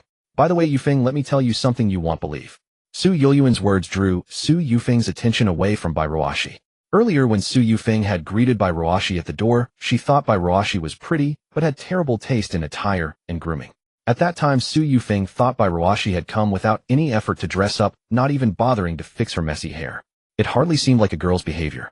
But now seeing her in a Lolita dress with a wig, she was unexpectedly stunning, leaving Su Yufeng momentarily dazed. What is it? He's actually a boy. What? Su Yufeng thought she misheard and asked again. He's a boy, can't you tell? Su Yuliuan's words made Su Yufeng turn her gaze back to Bai Ruashi. Hearing that, Bai Ruashi, already feeling awkward, became even more embarrassed. If no one mentioned it, no one would care about gender, but now her gender made Su Yufeng stare at her like some rare specimen. Yes, your sister is right. Bai Ruashi could only admit the truth helplessly. Besides, these people were staff here, it was better to let them know her situation, so if she needed to use the men's restroom, she wouldn't cause a scene without someone to explain. Looking at Bai Ruashi, Su Yufeng couldn't see any sign of a boy in her face, but eventually had to accept the fact that she was male. Yet despite accepting it internally, Su Yufeng still found it hard to associate Bai Ruashi with a man when, anyway, come over here first, and I'll do your makeup. Su Yufeng forcibly suppressed her inner doubts, then beckoned Bai Ruashi to come and sit before her. No wonder she had noticed earlier that Bai Ruashi not only had no idea how to dress up, but also couldn't even manage to present herself in a slightly formal manner. If it were a boy, such a lack of interest in grooming would be more common. Of course, there are also boys who are meticulous about dressing and styling. However, one thing was certain: Bai Ruashi was definitely not one to fuss over her appearance. At Su Yufeng's gesture, Bai Ruashi obediently walked over to a makeup mirror and sat down. Staring at the mirror before him, Bai Ruashi honestly saw himself in women's clothing for the first time. Gazing at his reflection, he unconsciously swallowed hard. Even he felt that he looked almost unnaturally beautiful. Ready? I'm going to start your makeup now. With that, Su Yufeng picked up one small item after another from the dressing table, none of which Bai Ruashi could name. Go ahead. Bai Ruashi figured that since he had already put on women's clothes and a wig, there was no backing out now. Not even from makeup. You two can sit around for a bit, this won't take long. Su Yufeng said as she began applying makeup to Bai Ruashi. Bai Ruashi felt various liquids spread across his face and occasionally powder was dusted over him. A mix of wetness and dryness that made him slightly uncomfortable. Fortunately, the process ended in just 20 minutes. All done. Su Yufeng's voice rang out, drawing the attention of Su Yuliuan, who had been playing on her phone. That fast? Su Yuliuan couldn't hide her surprise at Su Yufeng's words. For her, Su Yufeng's makeup sessions often took half an hour, or even longer. Yet this time, with such a good canvas, it was finished in about 20 minutes. Yeah, I didn't expect it to be this quick either. Su Yufeng said as she circled around Bai Ruashi, examining him closely. She too was worried she might have missed a spot. After a moment of observation, she found the makeup flawless and began packing away her cosmetics. Alright, open your eyes and take a look. During the makeup application, Bai Ruaxi's eyes kept twitching involuntarily, so Su Yufeng had made him keep them shut except when necessary. At her words, Bai Ruashi opened his eyes and looked at himself in the mirror. Compared to before, his face had transformed dramatically. If earlier he seemed like a realistic, ordinary high school beauty, now with the makeup he looked as if he had stepped straight out of an anime. Even compared to Su Yuliuan's cosplay, his level of authenticity was far higher. The foundation is decent, so there wasn't much need for drastic changes, just some subtle touches. That's why it took less time. Su Yufeng turned back to Bai Ruashi, scrutinizing her handiwork. Wow, you look even more stunning. Get up and let everyone see. Su Yuliuan, visibly excited by the transformation, immediately called over Brother Wang, who had been engrossed in his phone. Hearing her enthusiasm, he set down his device and eagerly approached Bai Ruashi to take a look. Not bad at all. Now there's no issue. You're ready to start working. Brother Wang gave his usual praise for Bai Ruaxi's makeup. Bai Ruashi, seeing his own appearance, inexplicably felt a sense of relief. The reason was simple: without makeup, if he ran into an acquaintance, they might recognize him, and that would be disastrous. But now with makeup, it was like wearing a mask. Though a close look still showed some resemblance to his former self, anyone who didn't know him intimately would likely not identify him. This should avoid a lot of trouble. Alright, take a rest here for a bit. The comic convention will start soon. Hearing that it hadn't begun yet, Bai Ruashi stood up silently, found a corner, dragged over a beanbag chair, and curled up in it to wait. While waiting, Bai Ruashi noticed Su Yuliuan pulling out her phone to make a call. After a few beeps, she started chatting openly with the person on the other end. Hey Junjun, when are you getting here? Let me tell you, we've recruited someone incredibly good-looking today. From her tone, Bai Ruashi could clearly sense her excitement. If only that person weren't him. What? How good-looking? Anyway, you'll definitely be amazed when you see her. Bai Ruashi couldn't hear the other side, but just listening to Su Yuliuan's words made him sweat. Being touted like a product made him feel like a commodity. Su Yuliuan wasn't done. After checking him out, she had to recommend him to others. Huh, you're only free in the afternoon. Alright, no problem, but you have to come in the afternoon, got it. With that, Su Yuliuan hung up. Was that Sister June? Su Yufeng, who had been tidying up the cosmetics, asked, having overheard the conversation. Yes, she promised when we went shopping the day before yesterday, but now she says she has no time. Su Yulyuan's tone carried a hint of grievance. Sister June just took over the company recently, being busy is normal, right? Watching Su Yufeng by Ruashi found her words surprising. He had thought she was as tough as she looked, but now she seemed quite understanding. I'm not blaming her, but it's just a bit disappointing. Listening to their conversation, by Ruashi sat obediently in the corner, not daring to utter a single word. May I ask, when will it start? After waiting for what felt like an eternity, she finally interrupted Su Yuan and Su Yufeng, who were still chatting. Another hour or two, what's wrong? Nothing. Nothing. The truth was, by Ruashi was feeling a bit hungry as time had unknowingly crept toward noon. Fortunately, she had eaten breakfast before coming, otherwise waiting an hour or two on an empty stomach would surely have led to a hypoglycemic faint. By the way, how are the two little ones? Since she had nothing else to do and an hour or two to spare, by Ruashi thought she might as well ask about the two children. Usually Bai Yihan and Bai Yiling's weekend schedules were quite similar. Saturdays were for homework while Sundays were left to their own devices. They could play however they pleased, whether going out with classmates or staying home. Bai Ruashi had no objections. Are you and Yiling at home? She composed a text message and sent it. Yeah, Yiling and I are both home. To Bai Ruaxi's surprise, Bai Yihan replied instantly. By the way, Dad, what are you doing now? Just working a part-time job. Just as Bai Ruashi responded to Bai Yihan's message, the other side immediately sent a voice message. Bai Ruashi subconsciously tapped on the voice message, forgetting that she had turned up her phone's volume earlier to avoid missing messages at the door. Dad, you. Fortunately, she was quick-witted and lowered the volume after just 3 words from the other end. However, her phone's volume was so loud that Brother Wang, along with Su Yuan and Su Yufeng, still overheard the voice from the call. This plunged the previously lively conversation into a deathly silence.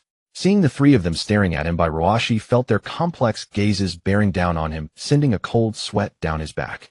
Meanwhile, the trio watched him, their minds swirling with thoughts about the scene just moments ago. After all, in their eyes, Bai Ruashi seemed so young. How could he already have a daughter? And the childish voice from the call didn't sound like a couple playing some strange game. Just as the awkward atmosphere hung in the air, Su Yuan broke the silence. Is that your daughter? Su Yuan smiled as she looked at Bai Ruashi. Yes. Bai Ruashi replied with unease, instinctively shrinking further into the corner. He had only come for a part-time job, yet due to his carelessness these people now knew he had a daughter. At the company he had kept it hidden for years, only recently discovered by Yin Mingyun. But this time it was all his fault for forgetting to turn the volume back down, otherwise the secret would never have been exposed. How old are you anyway? You have a daughter already. I thought you were a college student. Earlier, Su Yuan had indeed glanced at Bai Ruaxi's ID card, but her attention was entirely captivated by the photo and his gender, completely overlooking the date of birth. I'm almost 30, an old man. Huh. Bai Ruashi laughed awkwardly, feeling a pang of sorrow at the thought of his approaching 30s. People say one should be established by 30, and he was only a few years away from that milestone, yet his future remained shrouded in uncertainty. Now he even had to rely on cross-dressing part-time jobs to make ends meet. Bai Ruashi couldn't help but let out a self-deprecating chuckle. As Bai Ruashi finished speaking, the 3 people present were once again stunned by his words. You're almost 30, Su Yufeng asked in disbelief. Yes. Bai Ruashi replied in a low voice. Then Yufeng could call you uncle. Su Yulyuan's remark sent another wave of melancholy through Bai Ruashi. What kind of uncle nearing 30 goes to a comic convention dressed as a cute girl? I didn't expect you to be the oldest among us. Oh, I thought it was me. Brother Wang chimed in. Who said that? You look the oldest, so let's just consider you the eldest. Su Yuan seized the opportunity to redirect the conversation back to Brother Wang. Su Yuan had noticed earlier that Bai Ruashi seemed reluctant to dwell on this topic, so she steered the discussion away from him. As Bai Ruashi watched the trio resume their chatter, he breathed a silent sigh of relief. Truth be told, Bai Ruashi was genuinely afraid of being questioned about his age or family situation now, as the reality was far too complicated to explain. After calming down, he picked up his phone again to check the voice message. This time, he double-checked the volume before holding the speaker to his ear to play the recording. Dad, are you wearing any nice clothes at the comic convention part-time job? The lively, energetic voice unmistakably belonged to Bai Yiling, but her question once again made Bai Ruashi break out in a cold sweat. No, I'm just here to help manage the crowd. And so he typed out this dishonest reply. After all, he couldn't very well say that their dad was currently at the convention dressed in a Lolita outfit with a wig cross-dressing for others to see. How could he maintain any dignity as a father? Do you have any photos? I want to see. Another voice message from Bai Yiling. It hasn't started yet, it'll take some for you when it does. Bai Ruashi tried to steer the conversation away from his part-time job. Do you two have enough money? They'll send you some. Since I'm not home, treat yourselves to something good. With that he transferred 200 yuan. And thus the topic of conversation with the two little ones came to an end. If possible, Bairuashi hoped his daughters would never see him dressed like this. If they ever did. No, that must never happen. This secret absolutely cannot be known by the two little ones. The camera shifted to Bai Yiling and Bai Ihan at home, lounging on the sofa in the living room as they stared at the messages Bairuashi had sent. Seeing Bairuashi transfer money to them again, without a word, Bai Ihan couldn't help but sigh, a complex feeling stirring within her heart. Bai Ihan didn't want to accept the money. After all, the money Bairuashi gave the two little ones was always in excess, impossible for them to spend entirely. Watching the latest transfer from Bairuashi, Bai Ihan chose not to accept it this time. Instead, she silently exited the chat interface with Bairuashi and opened a video watching app. Sister, I want to watch that cartoon we didn't finish last time. Okay. Today Bai Yiling and Bai Ihan decided not to go out, but to stay home all day. After all, it was too hot outside. With air conditioning and phones at home, they could think of no reason to venture out. Nothing was as comfortable as staying indoors. Just as Bai Ihan was about to play the unfinished cartoon for Bai Yiling, a promotion popped up. The content was displayed in glaring large characters. Grand Anime Convention. Live streaming this afternoon. Come see if your favorite anime characters are here. Seeing this message, Bai Ihan couldn't help but think of her father. Wasn't he at the convention?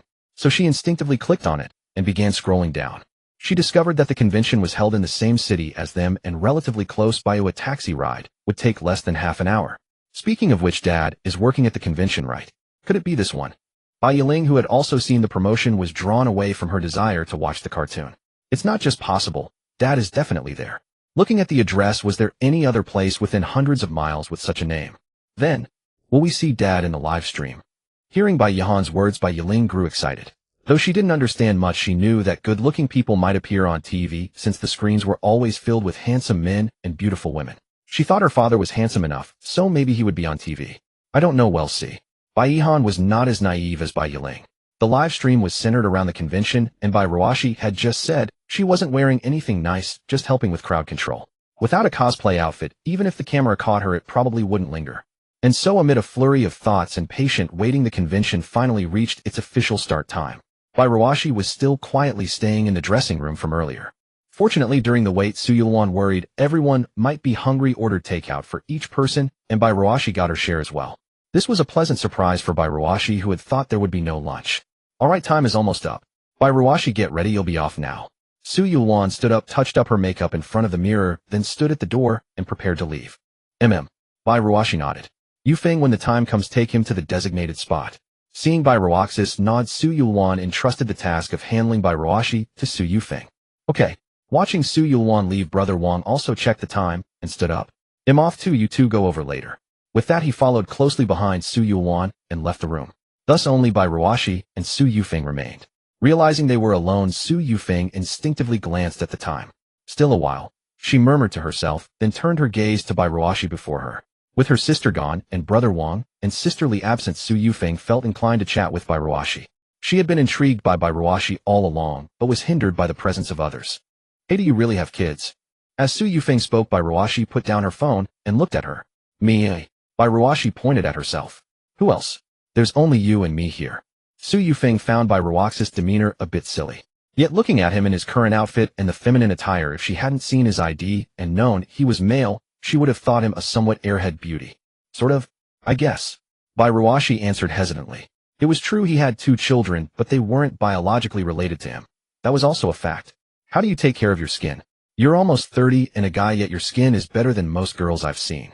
Su Yufeng said, seemingly curious, as she walked up to Bairuashi, crouched down, and unabashedly began scrutinizing him. Bairuashi was caught off guard by her sudden approach. Seeing her face less than 25 centimeters away and her intense gaze, he couldn't help but shrink back. Unfortunately, Bairuashi was already in a corner, so his retreat was futile, only making his presence seem weaker compared to Su Yufeng. Bairuashi had little romantic experience. Though he had a girlfriend in college, she was after his money. They never even kissed, and holding hands was rare. Now with another beautiful girl, so close, his instinct was to feel awkward and seek to avoid the situation. Such proximity could invite gossip if seen. Yet gazing at her features, he couldn't help but marvel inwardly. Even though she looked like a punk girl, it didn't diminish the fact that her face was truly stunning. Bairuashi initially thought she was just curious. If he stayed silent, she would eventually lose interest and leave. To her surprise, the other person not only refused to leave, but kept staring at Bairuashi for over a minute. This made Bairuashi feel extremely uncomfortable. The gaze was akin to appraising some commodity. Just as Bairuashi was about to speak and asked the person to move away, the other party spoke first.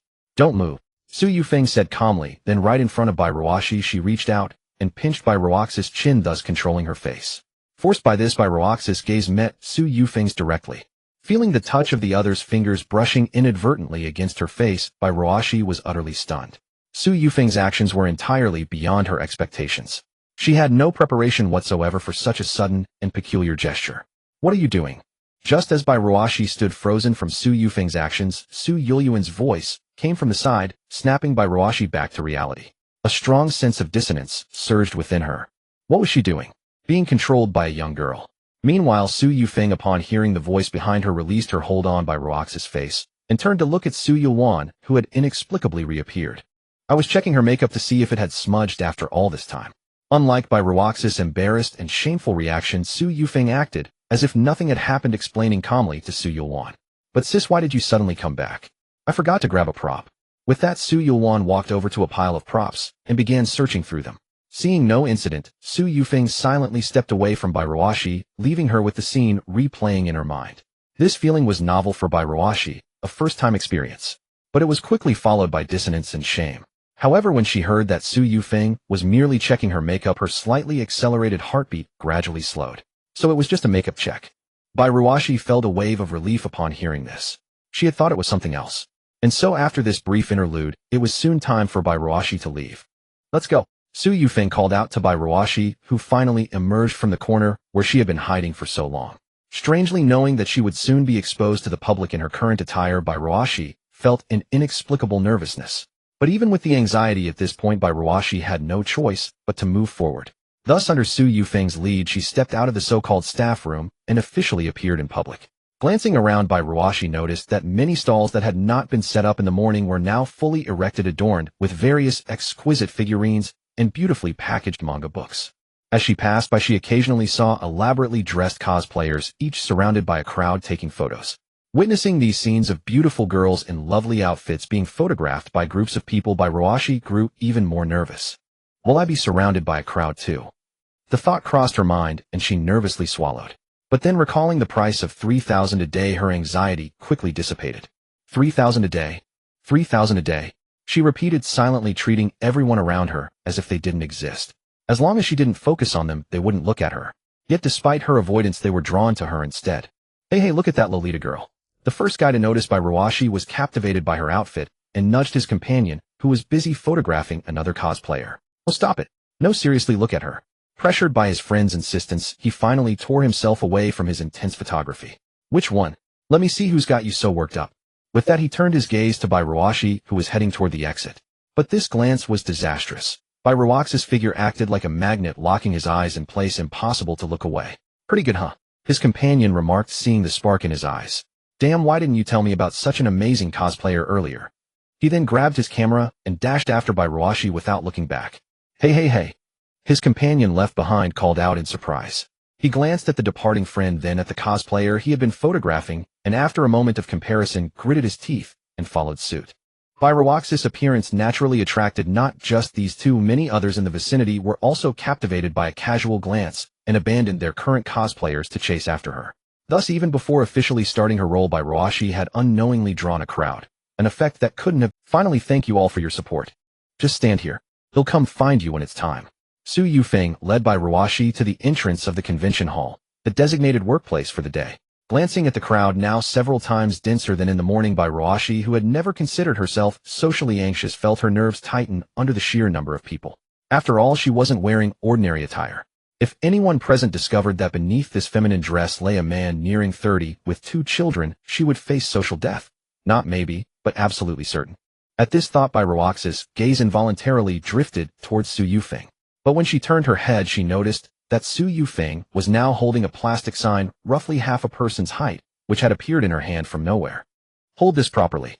If you get tired, you can set it down, but make sure passers-by can see what's on it. You're the signboard girl." Bairuashi looked at the sign Su Yufeng had handed her. It contained information about the comic convention prominently displayed. "All right, I'm off. When it's time, or if something comes up, I'll come get you, or you can just message Sisterly on WeChat." With that, Su Yufeng left without even waiting for Bai Ruashi to respond, abandoning her standing there sign in hand, utterly helpless. Bai Ruashi had wanted to say she was having second thoughts, but the words caught in her throat as the other woman walked away. Silently swallowing, she awkwardly glanced around, only to find that many people had already noticed her and were staring. Feeling the gazes upon her, Bai Ruaxi's mind spun and her entire body tensed. Wow, is she the signboard girl this time? The little sister is so cute. Damn, the cosplay quality at this convention is insane. Holy crap, she's stunning. Bai Ruashi had never expected to attract attention so quickly after just standing there, but then again, wearing such conspicuous attire, it would be strange not to be noticed. Listening to the murmurs around her, the repeated cries of little sister and signboard girl, Bai Ruashi felt increasingly awkward. Little sister, look here. A voice from not far away caught her attention, and she lifted her head. She was met directly with a camera. And so a young woman in a Lolita dress with long silver hair and a shy expression was captured on film. Bai Ruashi heard the shutter clicks, a strange sensation washing over her. She hadn't even realized the photo had been taken. This? Bai Ruashi silently gritted her teeth, repeating the 3,000 a day to herself for encouragement. Wow, here comes another cute little loli. No, wait, she looks familiar. Yeah, everyone looks familiar to you, but seriously, she's gorgeous. This convention was totally worth it. Actually, now that you mention it, she does seem familiar. What blonde loli? That's Su Yulwan. Just as Bai Ruashi was mentally pep-talking herself, the nearby tourist discussion suddenly grew animated, drawing her attention. Hearing the mention Su Yulwan's name, Bai Ruashi couldn't help but look in that direction. She saw Su Yulwan smiling and waving at visitors while walking toward her. It's only been a short while, and look at the crowd. I knew choosing you was the right call. Su Yulwan approached Bai Ruashi, giving her another appraising look, and nodded approvingly. Seeing Su Yulwan, Bai Ruashi felt as if she had found a lifeline and hurriedly moved closer to her. Do I have to keep this up the whole time? Bai Ruaxi's voice carried a note of tension, which Su Yulwan naturally picked up. From the looks of it, it'll last a while, but don't worry, it won't be too long. Su Yulwan tried to comfort her, hoping to ease the tension. But hearing that this scene would continue for some time only made Bai Ruaxi's heart sink. You seem really nervous. Su Yulwan's words hit the mark. Bai Ruashi was indeed nervous. But more than nervousness, it was embarrassment, the kind that made her wish she could crawl into a hole. Yet Bai Ruashi couldn't help but admire Su Yulwan, who had walked through the crowd amid the buzz without a hint of anxiety, chatting easily with the visitors. That was truly impressive. A little. Bai Ruaxi's voice came out faintly. To Su Yulwan, this looked exactly like social anxiety. The whole of Bai Ruashi seemed shrouded in a shadow of discomfort, as if she wished to melt into oblivion. Su Yulwan felt it was fortunate she had come to check on her. Leaving Bai Ruashi alone like that with even more people might have caused her to break down completely. Relax, they like you, they're not condemning you. Don't be so tense. Su Yulwan comforted Bai Ruashi, gently patting her back in an attempt to soothe her nerves. Even if that were the case, making Bai Ruashi change her mindset just because of a single word from Su Yulwan was not something that could be done easily. Glancing at the people around her, Bai Ruashi realized that she could only brace herself and adapt. Yet, just as Bai Ruashi was quickly acclimating to her surroundings, another group of people suddenly appeared from the side. Though not large in number, their presence was notably grand. Wow, that's Su Yulwan. This is the first time I've seen her this close. I couldn't even buy concert tickets last time, and now I get to see her up close like this. Boo-hoo. Su Yulwan, I love you. This group was far more fervent than the previous crowd, clearly well prepared, even holding signs to cheer for Su Yulwan. This scene left Bai Ruashi, who had just barely managed to adapt to the atmosphere, utterly stunned. What's going on? Bai Ruashi stared at the sudden surge of people, too startled to even attempt to adjust. Listening to their shouts, she couldn't help but turn her gaze towards Su Yulwan beside her. At that moment, Su Yulwan, seemingly prepared for this sudden influx of passionate fans, remained unflustered. She simply raised her hands to signal for quiet. To Bai Ruaxi's astonishment, with just that single gesture, the crowd gradually fell silent. It's my honor to have you all here, but before you come in, please abide by the convention rules. Otherwise, the security guards won't spoil you like I do. With these words from Su Yulwan, the now quiet fans erupted into cheers once more. Su Yulwan said she spoils me. I'm so glad I came, or I'd never have seen this side of Su Yulwan. Boo-hoo. Bai Ruashi listened to the clamor. Though the group wasn't large, their shouts were exceptionally loud, making her find it rather noisy. All right, everyone quiet down and enter in an orderly fashion. Watching Su Yulwan remain completely at ease, even speaking eloquently in front of so many people, Bai Ruashi once again felt impressed by her capability. A girl younger than herself, yet able to stay calm and even organize things orderly in such a situation. Truly impressive. However, as she marveled inwardly, Bai Ruashi then recalled the fervor of those fans towards Su Yulwan. Reflecting on the fans' words by Roax's gaze towards Su Yulwan shifted subtly. At that moment she was filled with doubts about Su Yulwan's identity. Yet from what those people had said she could guess that Su Yulwan was likely a somewhat famous public figure. Could she be an internet celebrity? Or a minor star? After all, if she were a major celebrity, Roashi probably wouldn't be unaware of her.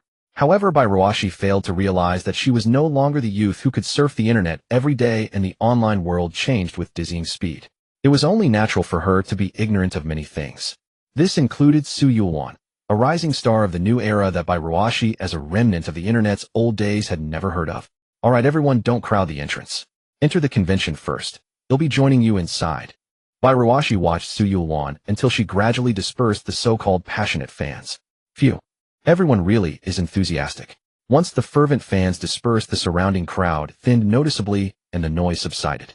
Su Yulwan turned back, looking at Roashi, who was staring at her with confusion. She couldn't help but smile. What's the matter? Never seen such a big commotion before. As Su Yulwan spoke, Roashi, having just experienced that scene, found herself feeling less tense than before, though she hadn't even realized it. Well, I've never experienced it firsthand. Roashi had seen such fervent scenes on TV, but only there. By the way, are you a star? Or an internet celebrity? Roashi asked Su Yulwan. And as soon as she asked, Su Yulwan's expression froze for a brief moment. So you really don't know me? Su Yulwan said, somewhat surprised, which left Roashi feeling bewildered. Should I know you? Roashi said, but quickly realized her words might have seemed rude. No, I mean, I really don't know you. She hastily waved her hands to clarify that her earlier remark held no ill intent. To Su Yulwan, Roax's reaction only confirmed that she truly didn't recognize her. However, Roashi soon recalled that even before she had seen Su Yulwan, she had already heard people shouting her name, a clear testament to Su Yulwan's considerable fame. Reflecting on what had happened, Roashi suddenly became alert. Could it be that she was the only one here who had never heard of Su Yulwan? It seems I was too arrogant. I thought everyone would know me by now, Su Yulwan said, feigning a hint of sadness. But soon, under Roax's puzzled gaze, Su Yulwan quickly composed herself. Alright then, let's start over. My name is Su Yulwan, and I suppose I'm considered a star. After all, the person before her didn't know who she was. Oh, okay. Roashi responded haltingly. As she looked at Su Yulwan, though she didn't understand why the latter felt the need to reintroduce herself, at least she had admitted to being a star. However, just as Roashi was looking at her, she noticed Su Yulwan gazing warily toward the interior of the venue. Following her gaze, Roashi saw that the newcomer was Sister Lee, accompanied by the same black-suited bodyguards who had escorted Su Yulwan out of the car earlier. Why are you here? You didn't even tell us. You had us searching everywhere. Sister Lee's tone carried a hint of reproach as she approached Su Yulwan. What do you need me for? Su Yulwan looked at Sister Lee, somewhat confused. We agreed to start the live stream now. You're the main act. How can we stream without you? As Sister Lee spoke, two more black-clad bodyguards trailed behind her.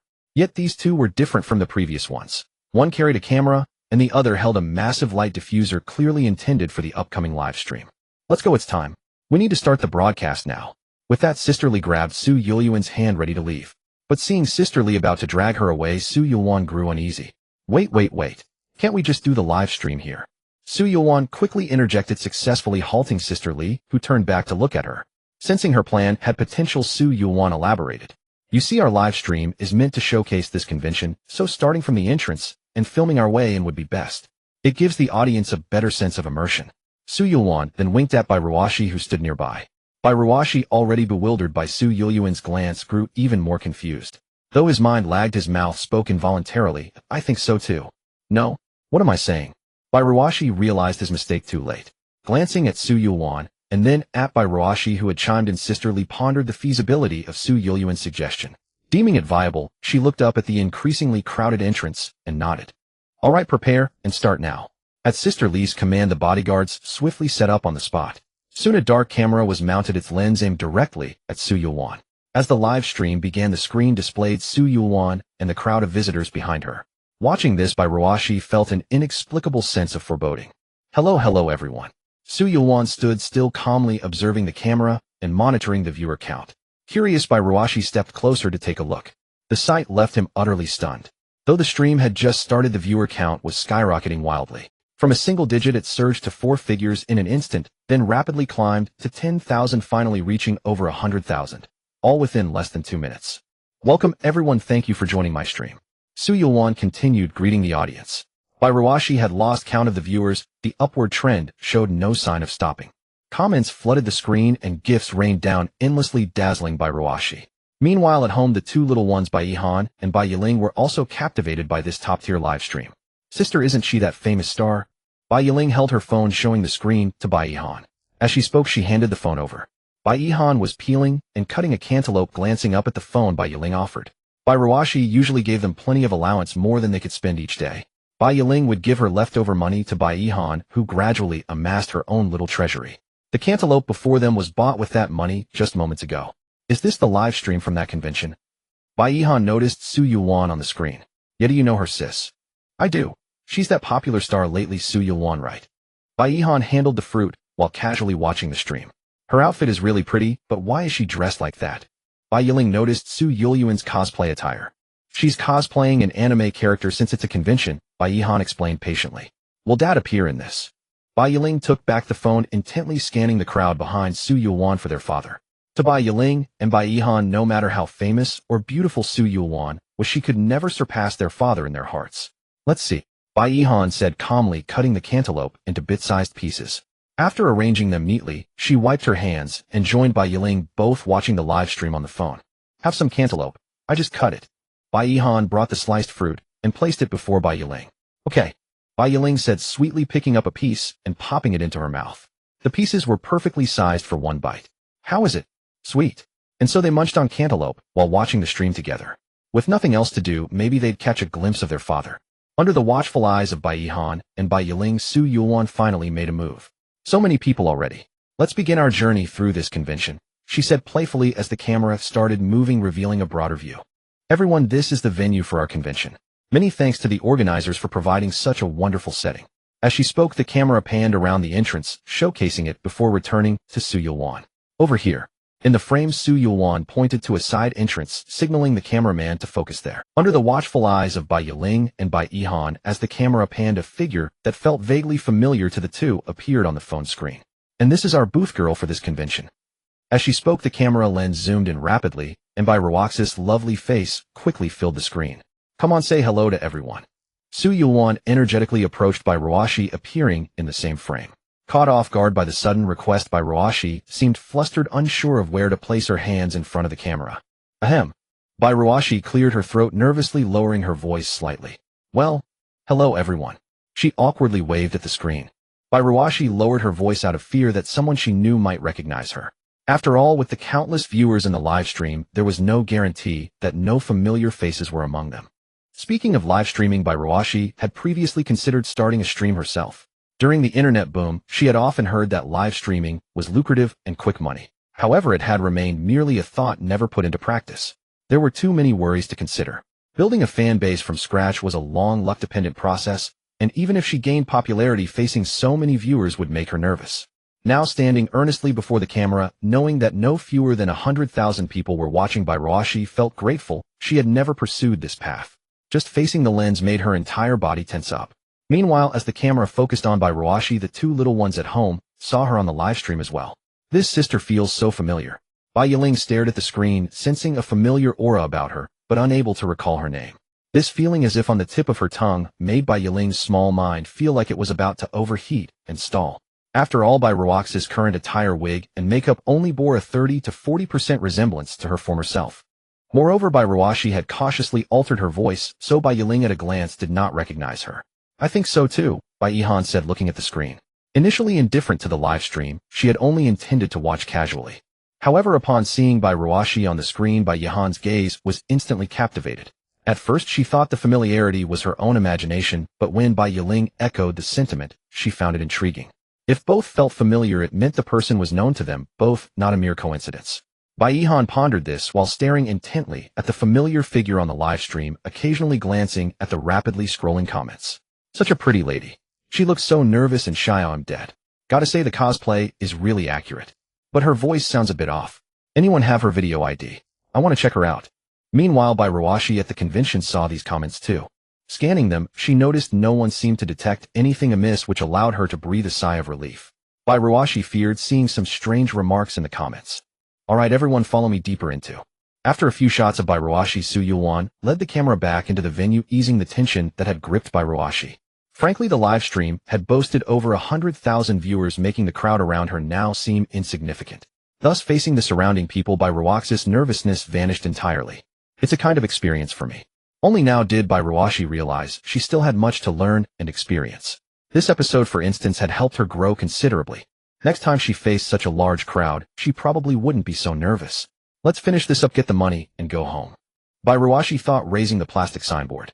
After all, Su Yulwan had promised her an extra 3,000 if she performed well. With that 3,000 plus the original 4 shed, have 7,000.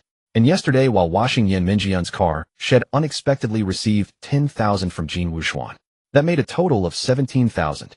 Earning so much in just 2 days made Ruwashi feel as if her luck had finally turned blessed by the god of wealth.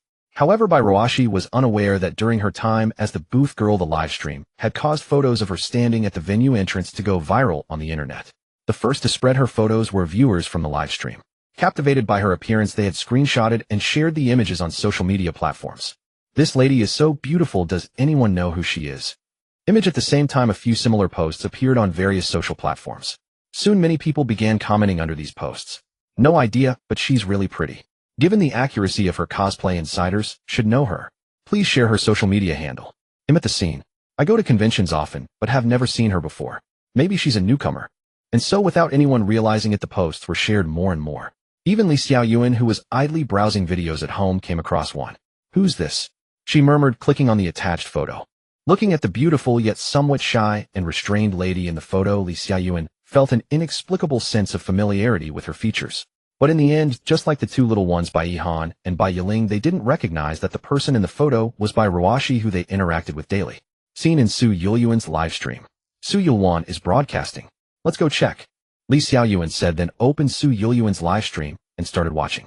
Indeed, Li Xiaoyuan could be barely considered a member of Su Yulwan's vast fan base. Even Li Xiaoyuan, who had been a corporate slave for years, knew of Su Yulwan's existence, which showed just how popular Su Yulwan had become. But why barely? That traces back to when Li Xiaoyuan first learned about Su Yulwan. Initially, Li Xiaoyuan's opinion of Su Yulwan was rather average. After all, most celebrities these days were the same. She disliked the chaotic fan culture. However, one time Li Xiaoyuan listened to Su Yulwan's songs and found many of them quite pleasant, even addictive. After that, she gradually turned from a neutral party into a fan and started paying attention to Su Yulwan. But it was only occasional attention, like today on a holiday when she stumbled upon it and clicked in. Meanwhile, the perspective shifted back to the two little ones by Yihan and by Yiling. Although the phone playing the live stream was placed in front of them, their minds were no longer on the phone. Because the two little ones were both thinking about the familiar figure they had seen in the live stream. But after thinking for a while, they couldn't match the image to anyone they knew. So Bai Yihan stopped watching the live stream and put away the phone. Let me play a bit more, sis. Bai Yiling looked at Bai Yihan taking the phone away and felt a bit aggrieved, asking her not to take it. The two little ones shared one phone at home. Bai Ruwashi had thought about buying each of them a phone, but her finances were tight, and Bai Yiling was still young. Bai Ruwashi was afraid she couldn't control herself, so they shared one. They'll ask Dad how he's doing now. You eat some fruit and watch TV for now. Okay. Bai Yiling pouted, watching her sister take the phone away with no way to stop her feeling a bit resentful. But it was actually fine. At Bai Yiling's age, she wasn't too addicted to the phone. If told not to play, she wouldn't fight like other kids. After all, there were other fun things like watching TV. So Bai Yiling turned her attention to the TV, switched to her favorite cartoon, and ate fruit while watching. Bai Yihan, as she said, sent a message to Bai Ruwashi. Dad, is the part-time job very tiring? I saw the live stream, there are a lot of people there. Be careful. After sending the message, Bai Yihan exited the chat window, glanced at Bai Yiling, who was now watching TV, opened a social media site on her phone, and started browsing posts idly. But she shouldn't have done that. The first recommended post was about the comic convention. This girl is so pretty. Does anyone know her social media account? I want to follow her. Bai Yihan looked at the post, which was just a search for someone, but its popularity was absurdly high and the views were still rising. So Bai Yihan clicked in out of curiosity and saw a familiar figure. Isn't this? Bai Yihan looked at the photo and her pupils dilated for a moment. The live stream had shown very few shots, so Bai Yihan and Bai Yiling had only seen a few frames and just felt a sense of familiarity. But this photo was well taken, allowing Bai Yihan to clearly see the person's face. So under these circumstances, Bai Yihan began to examine the photo carefully. Suddenly a thought struck her, one that seemed almost unbelievable and absurd. Because the more she looked, the more she felt that the person in the photo looked 70-80 like her own father. Once this idea emerged, it spread like a tide. Bai Yihan quickly opened Su Yulyuan's livestream again, hoping to see if the camera had turned to the person she wanted to see, but found the view was now inside the convention. Undeterred, Bai Yihan stared at the livestream, trying to catch another glimpse of the woman who looked so much like her father. At the same time, Bai Yihan didn't forget to scroll through the comments under that post for clues. Meanwhile, Bai Ruashi was completely unaware that her worst fear was becoming reality. She stood earnestly at the entrance of the comic convention, holding up the sign with effort. Although it was summer and she was outside, luckily she was at the entrance with a canopy blocking the sun, and the air conditioning from inside often blew out, so Bai Ruashi didn't feel too hot and hadn't sweated much.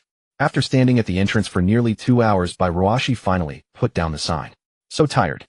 Let's take a break. Bai Ruashi thought, then put down the sign and stretched her slightly sore arms. Although it's not heavy, holding it up for so long is tiring. Bai Ruashi looked at the still crowded surroundings and complained inwardly with a little resentment. Just as she put down the sign, a man approached with a phone in hand, stopping in front of the lowered-headed Bai Ruashi. "Hello, can I take a photo with you?" Bai Ruashi heard a vaguely familiar voice and looked up at the speaker. To her shock, the person walking towards her was Jin Wuxuan, whom she had met just yesterday. Why was he here? But soon Bai Ruashi remembered that in the car shop yesterday, it seemed that Jin Wuxuan and Fang Xiaoman were about to break up. So now was Jin Wuxuan coming to scout for a new partner. After all, in Bai Ruaxi's impression, he was a playboy. Facing Jin Wuxuan's invitation, Bai Ruashi realized he probably hadn't recognized her. Many people had asked for photos with her before, and she had agreed since a photo was no big deal. And according to them, this kind of photo was called a souvenir shot. However, as Bai Ruashi looked at Jin Wuxuan, before her hesitation stirred within her heart. Look this way. Yet, just as Bai Ruashi was still hesitating, Jin Wuxuan had already approached her and raised his phone. As Bai Ruashi instinctively glanced at his phone, a photo was taken before she could even react. "You look stunning, miss. Mind if I get your contact info?" Jin Wuxuan wasn't satisfied with just taking the photo, he even asked for her contact information. Jin Wuxuan's request for contact finally snapped Bai Ruashi back to reality. "Well, sorry, I didn't bring my phone." "Maybe not." Bai Ruashi certainly wouldn't pull out her phone to let him add her contact, even though he had already done so the day before. Yet it was precisely this that confirmed to Bai Ruashi that he hadn't recognized her. Just then, another girl suddenly stepped up from behind Bai Ruashi and pulled Jin Wuxuan away from her. "All right, darling, let's go." At the sound of that familiar voice, Bai Ruashi looked up and saw that it was Fang Xiaoman. Fang Xiaoman had come along too. And why was she here? Given the situation yesterday, weren't they supposed to have broken up by now? Bai Ruaxi's confusion deepened. However, as she took in Fang Xiaoman's current attire, a glimmer of understanding emerged. Fang Xiaoman was also dressed in an anime character costume, with heavy makeup and a wig. Seeing Fang Xiaoman's getup, Bai Ruashi was genuinely surprised that she would cosplay an anime character. And honestly, from Bai Ruaxi's perspective, Fang Xiaoman's outfit and cosplay were quite decent. Far from ugly, in fact, even somewhat appealing. The only flaw was the overly thick makeup, which made her look unnatural. As for comparing her to Bai Ruashi, there was no comparison. Even with makeup, Fang Xiaoman's beauty paled beside Bai Ruaxi's. That was why Jin Wuxuan insisted on getting to know Bai Ruashi, ignoring Fang Xiaoman beside him. The two had indeed clashed fiercely over the morning incident yesterday, nearly reaching the point of breaking up. However, Fang Xiaoman was unwilling to let her cash cow dump her, so she tried every means to hold on. But after witnessing Fang Xiaoman's lack of emotional intelligence and tact yesterday, Jin Wuxuan wanted nothing more to do with her. For Jin Wuxuan, a fling was fine, but someone who disrupted his plans was absolutely unacceptable. Thus they broke up that morning. The scene Bai Ruashi had witnessed. As for why they were together again today, the story began yesterday afternoon. Thanks to heavy promotion from the platform, a large number of people had learned about the comic convention here, and most importantly, the current hot star Su Yuan was also set to appear. Jin Wuxuan was no exception. Seeing news of the convention, he thought that since he had dumped Fang Xiaoman, he needed to find another woman. He imagined the girls cosplaying anime characters at the convention, thinking how amazing they would look in those outfits. Thus, driven by his lower instincts, Jin Wuxuan decided to try his luck at the convention. As luck would have it, Fang Xiaoman somehow found out he was going and showed up cosplaying a very sexy character with heavy makeup. Seeing Fang Xiaoman in that outfit, and with her excellent makeup skills, Jin Wuxuan found her allure skyrocketing. Under her seduction, he immediately indulged in a passionate romp with her, and they quickly reconciled. Fang Xiaoman successfully pleased Jin Wuxuan and got the bag she had wanted yesterday. They came together today because Jin Wuxuan wanted her company, hoping to show off her stunning look and hear others praise his girlfriend. In other words, he wanted to flaunt her since he hadn't known Fang Xiaoman could cosplay so well. But as soon as they arrived, Jin Wuxuan spotted Bai Ruashi standing at the entrance as a booth girl. Jin Wuxuan had thought Fang Xiaoman looked beautiful in her costume, but upon seeing Ruashi at the door an involuntary comparison made Feng Xiaoman pale in contrast. Ignoring Feng Xiaoman's protests, he walked right up to Ruashi and shamelessly asked for a photo and even her contact info. Ruashi naturally refused him.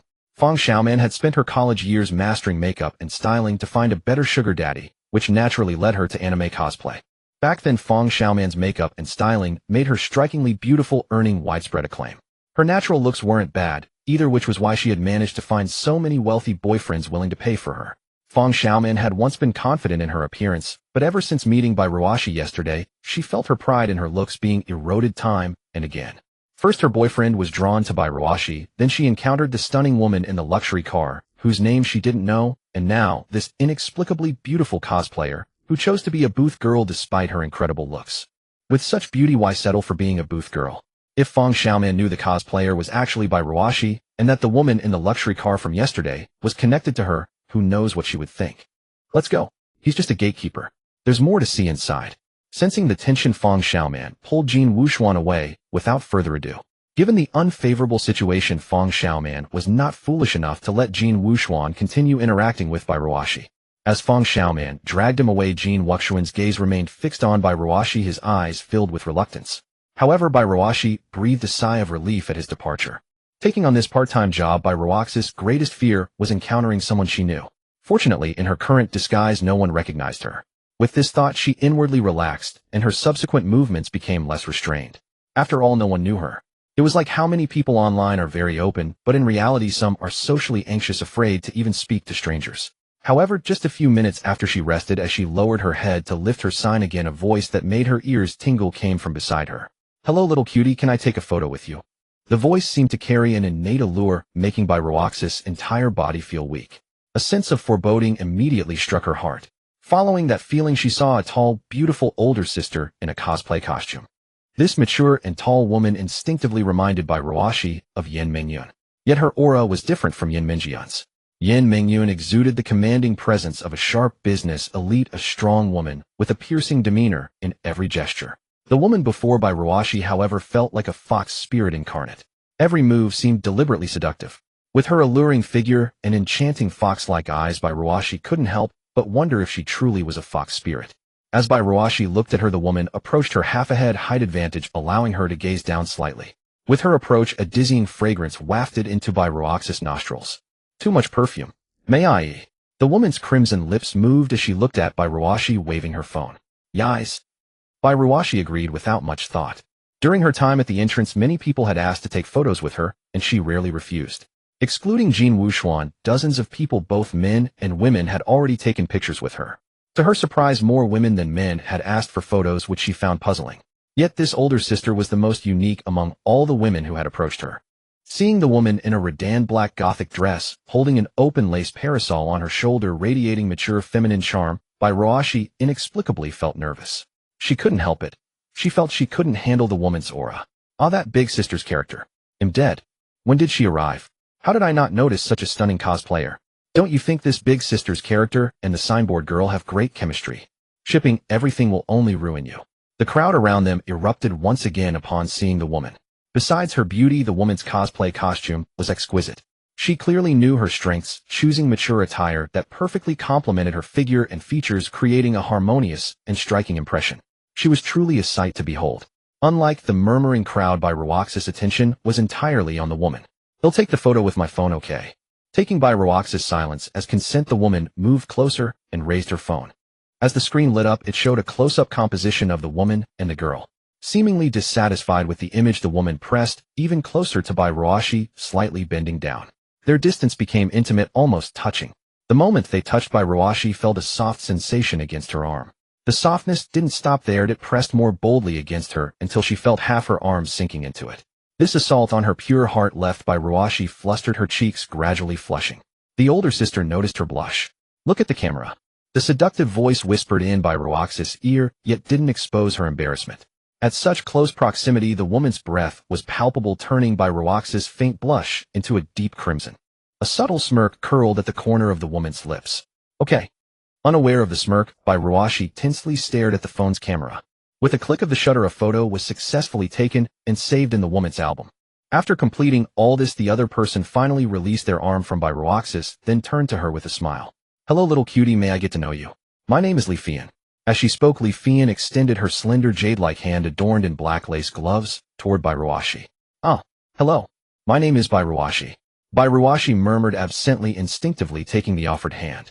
It was only after grasping it that she realized she might have overlooked something. As the other person announced her name, Bairuashi considered fabricating a false identity to deceive her on the spot. Yet faced with the other's demeanor, Bairuaxi's mind momentarily went blank, unable to conjure a name that sounded normal, so her own name slipped out. Oh, Bairuashi. Li Fian appraised Bairuashi before her casting a meaningful glance.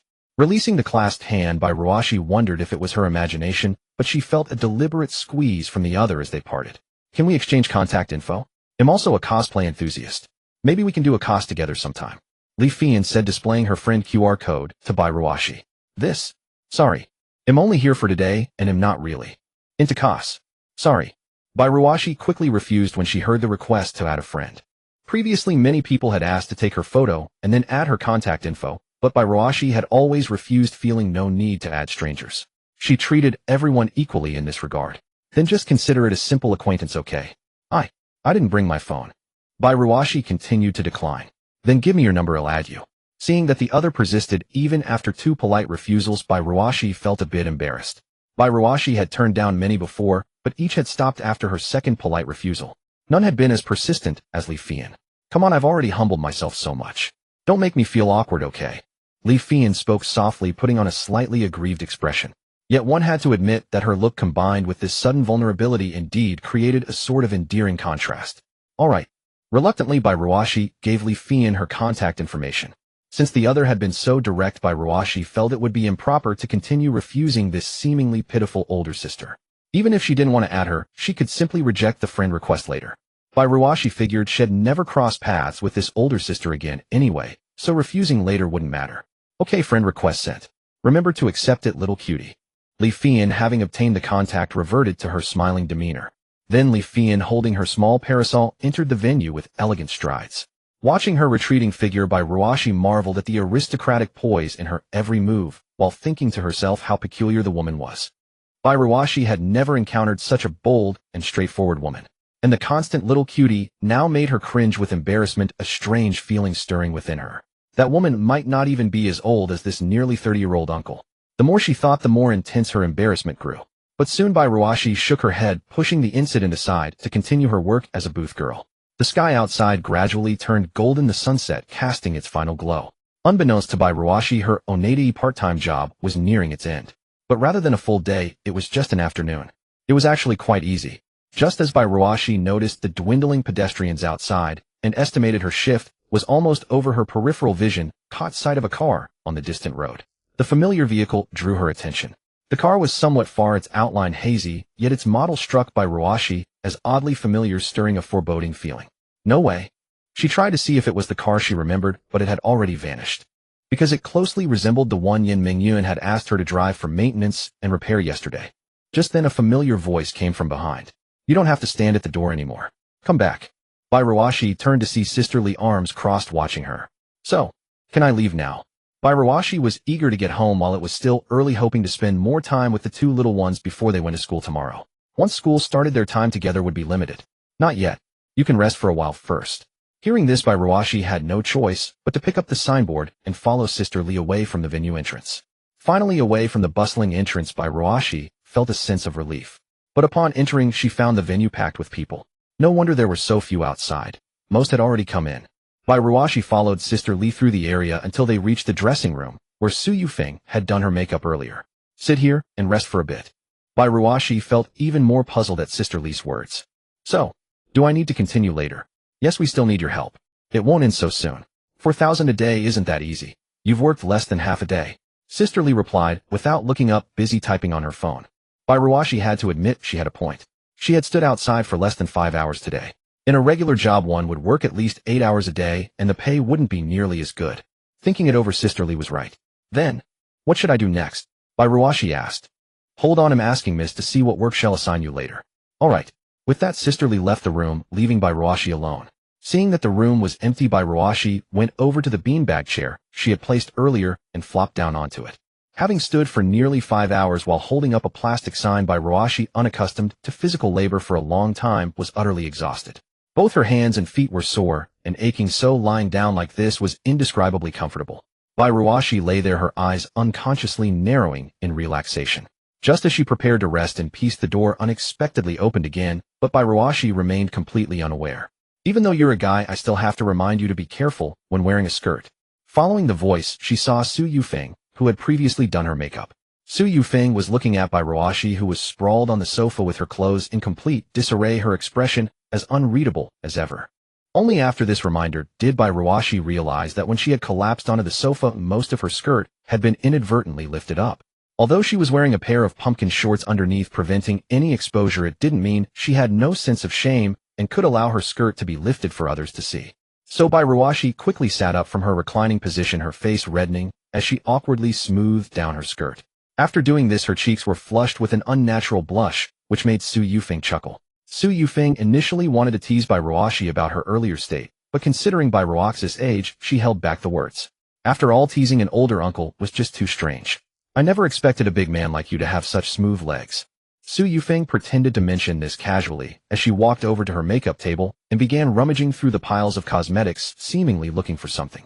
However, her comment made Roashi feel somewhat embarrassed. The matter of leg hair inevitably brought Roashi back to her early college days. She had always believed that men should naturally have leg hair, and that was beyond doubt. Her roommates had thick, dense leg hair like a pair of dark furry pants, but hers was sparse and thin. From a short distance, it was almost invisible. Roashi even went to the hospital about her leg hair back then. After all, she was a man who looked feminine and had no leg hair. It was hard not to be concerned. After a thorough examination, the result was that there was nothing wrong. The reason was simply congenital genetics leading to underdeveloped hair follicles, insensitivity to hormones, and malnutrition during growth, which hindered development during puberty. Now that her body had matured, stimulating hair follicle growth was difficult and unnecessary. Apart from that, there were no issues. After hearing this, Roashi felt helpless, but decided it wasn't a serious problem and let it go. Nevertheless, Roashi was still somewhat bothered by her lack of leg hair. As a man, although leg hair was usually inconsequential, having smooth woman-like legs didn't seem right. Thus, Roashi always wore long pants to cover her legs and rarely exposed them. But this time, to earn the 3,000 yuan, she was forced to wear a skirt with nothing covering her legs, leaving them bare. It's not what I wanted." Roashi replied sheepishly to Su Yufeng. "Born with it?" Su Yufeng asked, a hint of surprise in her tone. "I suppose so. After all, the doctor had mentioned it was partly due to congenital genetics." "That's actually enviable." As Su Yufeng spoke, she finally found a small transparent glass bottle among the cosmetics filled with a liquid Roashi didn't recognize. Roashi could only sigh at Su Yufeng's remark. The envy Su Yufeng mentioned was probably from the perspective of most women. Roashi often saw online how many women pursued slender, attractive legs. Consequently, many wore short skirts or pants to highlight their leg length. With beauty filters making their legs fair and flawless, perfect legs appeared all over internet videos, a sight many men enjoyed endlessly. But for Roashi, this was never something she found particularly interesting. "By the way, does your wife know you're doing a part-time job at the comic convention today?" Seeing that Roashi seemed willing to answer her questions, Su Yufeng took the opportunity to ask more. Since Roashi had mentioned having a child, she must be married. But as soon as the question was asked, Roashi froze as if turned to stone. Seeing this reaction, Su Yufeng wondered if this man was working behind his family's back. Thinking this, Su Yufeng decided to drop the subject. "Well, I don't have a wife." But before she could move on, Roashi spoke up herself. Roaxi's response made Su Yufeng look at him with an unreadable expression. She found it hard to believe that a man nearing 30 with a child could be without a wife. Seeing the sincerity in Roaxi's eyes, Su Yufeng almost believed him.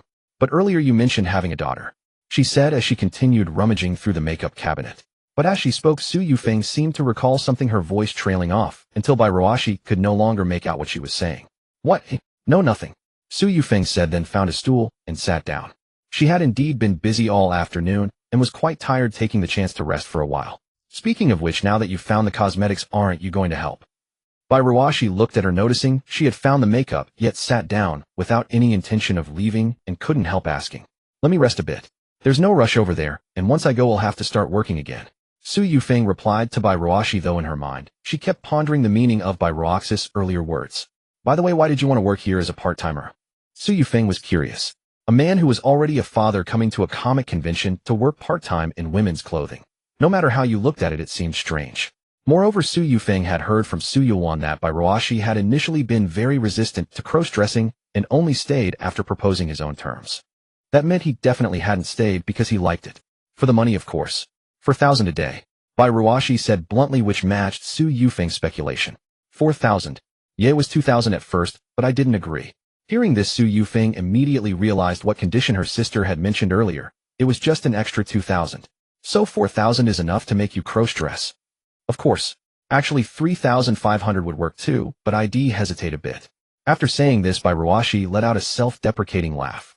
Having worn women's clothing all afternoon, he no longer felt as resistant as before. It didn't seem like such a big deal. Earlier, Bai Ruashi had been afraid of being recognized, but after this afternoon's part-time work, he realized that in this outfit, he became a completely different person with no need to worry about anyone identifying him.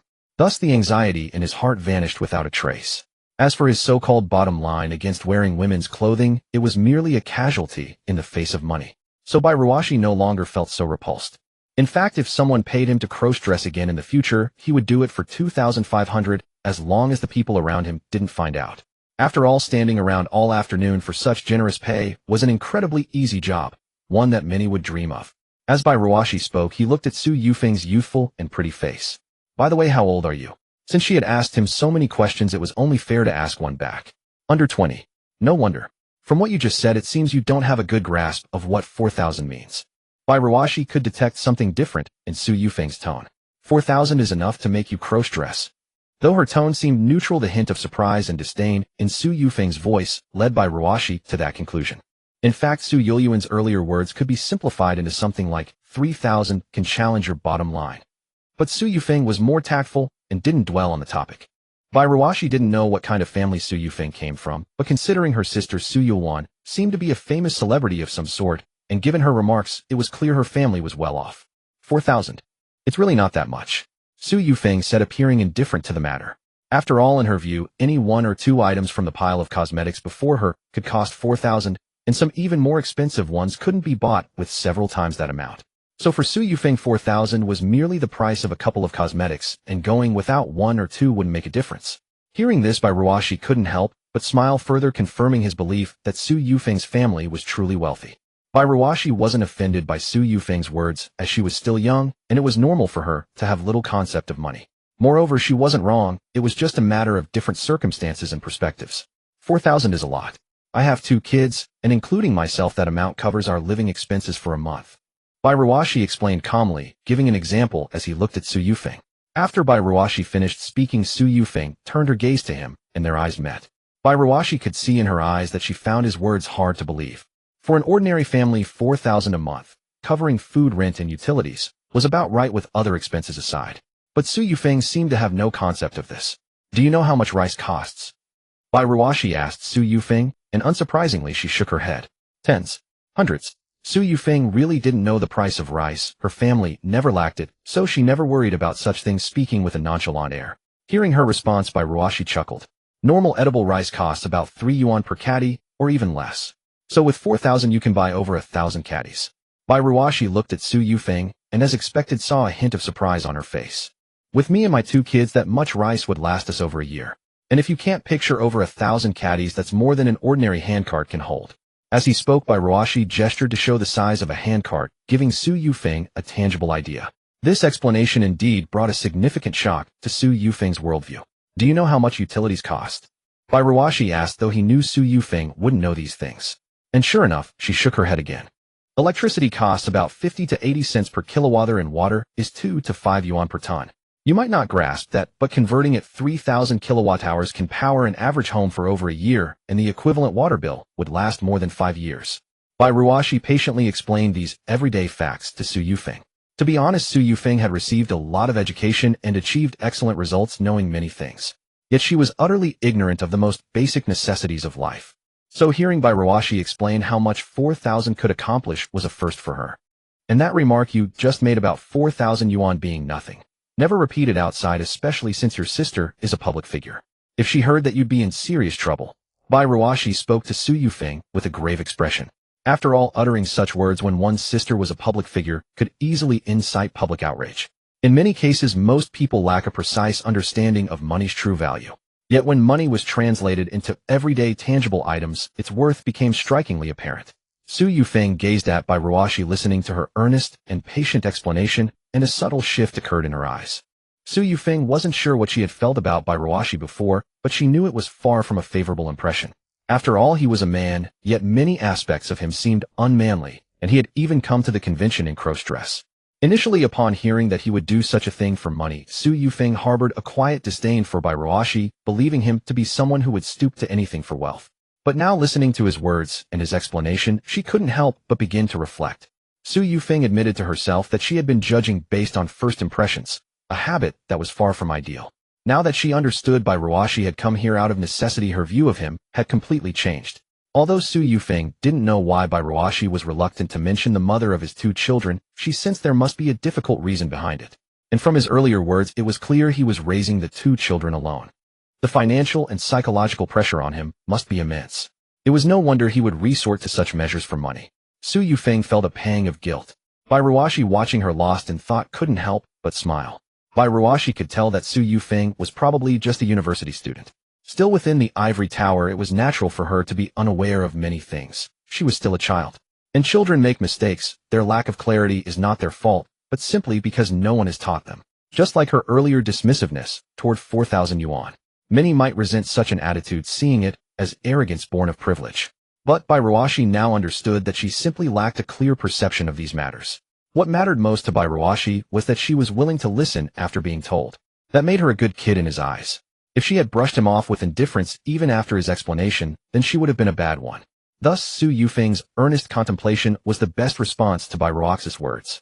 Su Yufeng, are you ready yet? A voice from outside the door made her jerk her head up. Yes, coming right now. Su Yufeng replied, then stood up to leave. But just as she was about to go, she paused and turned back to look at Bai Ruashi, who was still seated. Bai Ruashi met her gaze, curious about what she wanted to say. Thank you for telling me this.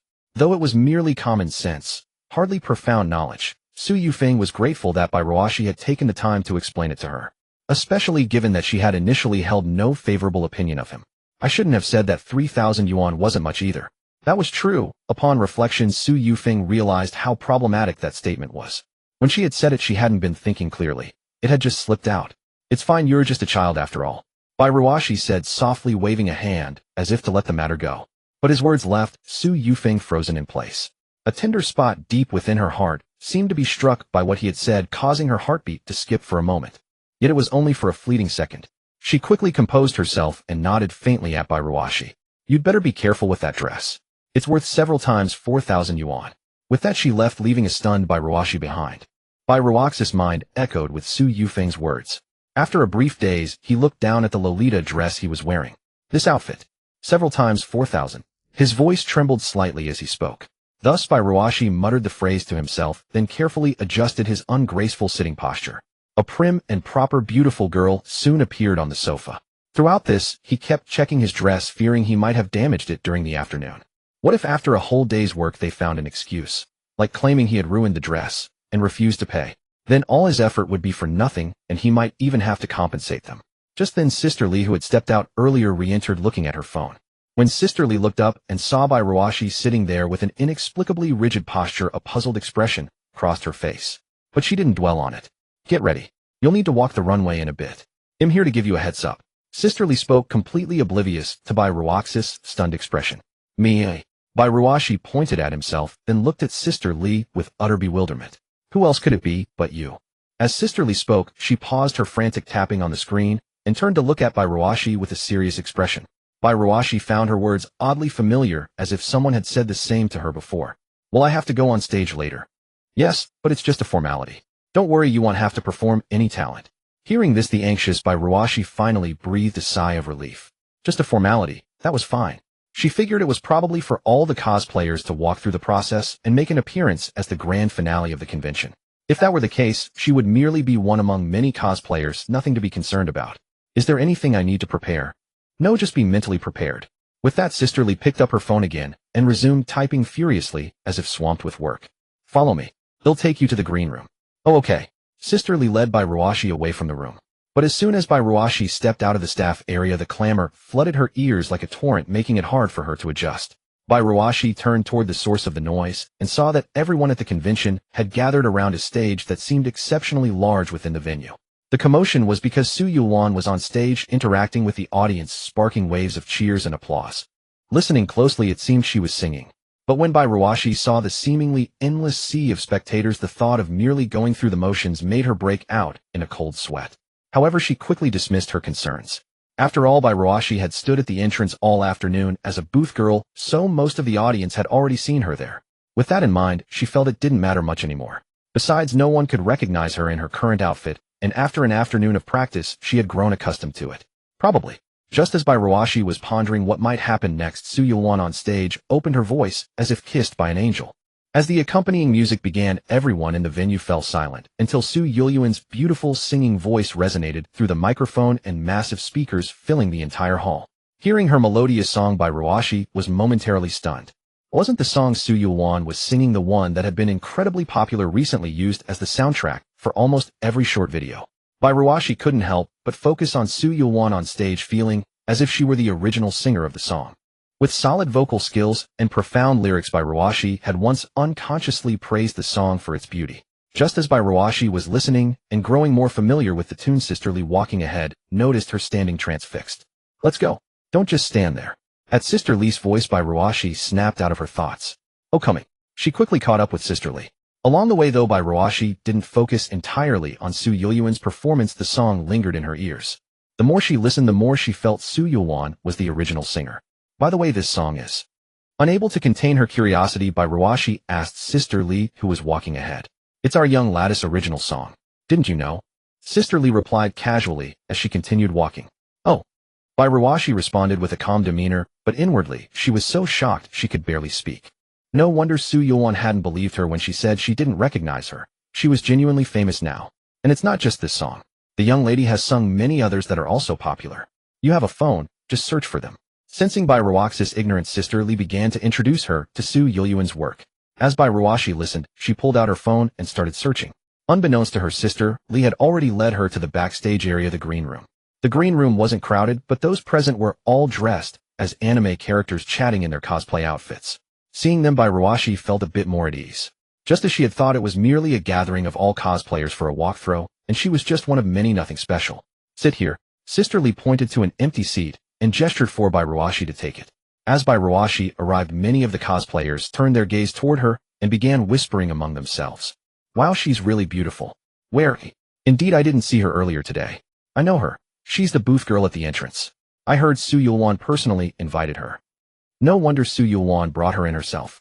Her cosplay accuracy is incredible. Hearing the conversation shift to her, Bairuashi felt a bit uneasy. "All right, just wait a moment. When it's ready, I'll call you up." With that, Sister Lee left, leaving a group of cosplayers and Bairuashi backstage. Feeling the gazes of the surrounding cosplayers and the constant murmurs of conversation, Bairuashi could only feel awkward. Helpless, he eventually decided to play on his phone, pretending not to hear anything. Earlier on the way here, Bairuashi had indeed searched for Su Yulwan's name on the browser. To his surprise, just typing Suyu brought up various pieces of information about Su Yulwan in the autocomplete suggestions. Su Yulwan releases another new song, exceptionally high quality. Su Yulwan personally donates to impoverished mountainous areas. The amount is. Su Yulwan has been single for so long. Could it be that as a public celebrity she is? Now pulling out his phone, Bairuaxi's face darkened as he saw the increasingly absurd search suggestions popping up. From this, Bairuashi could tell that Su Yulwan was indeed a very popular public figure. The sheer number of media articles about her was proof enough. Although some articles had eye-catching and unfriendly headlines, most were clearly just clickbait fabricated for attention. As Bairuashi continued scrolling, a brand new search suggestion at the top of the bar suddenly caught his attention. Su Yulwan appears at today's comic convention in an adorable Lolita dress, but the signboard girl steals the spotlight.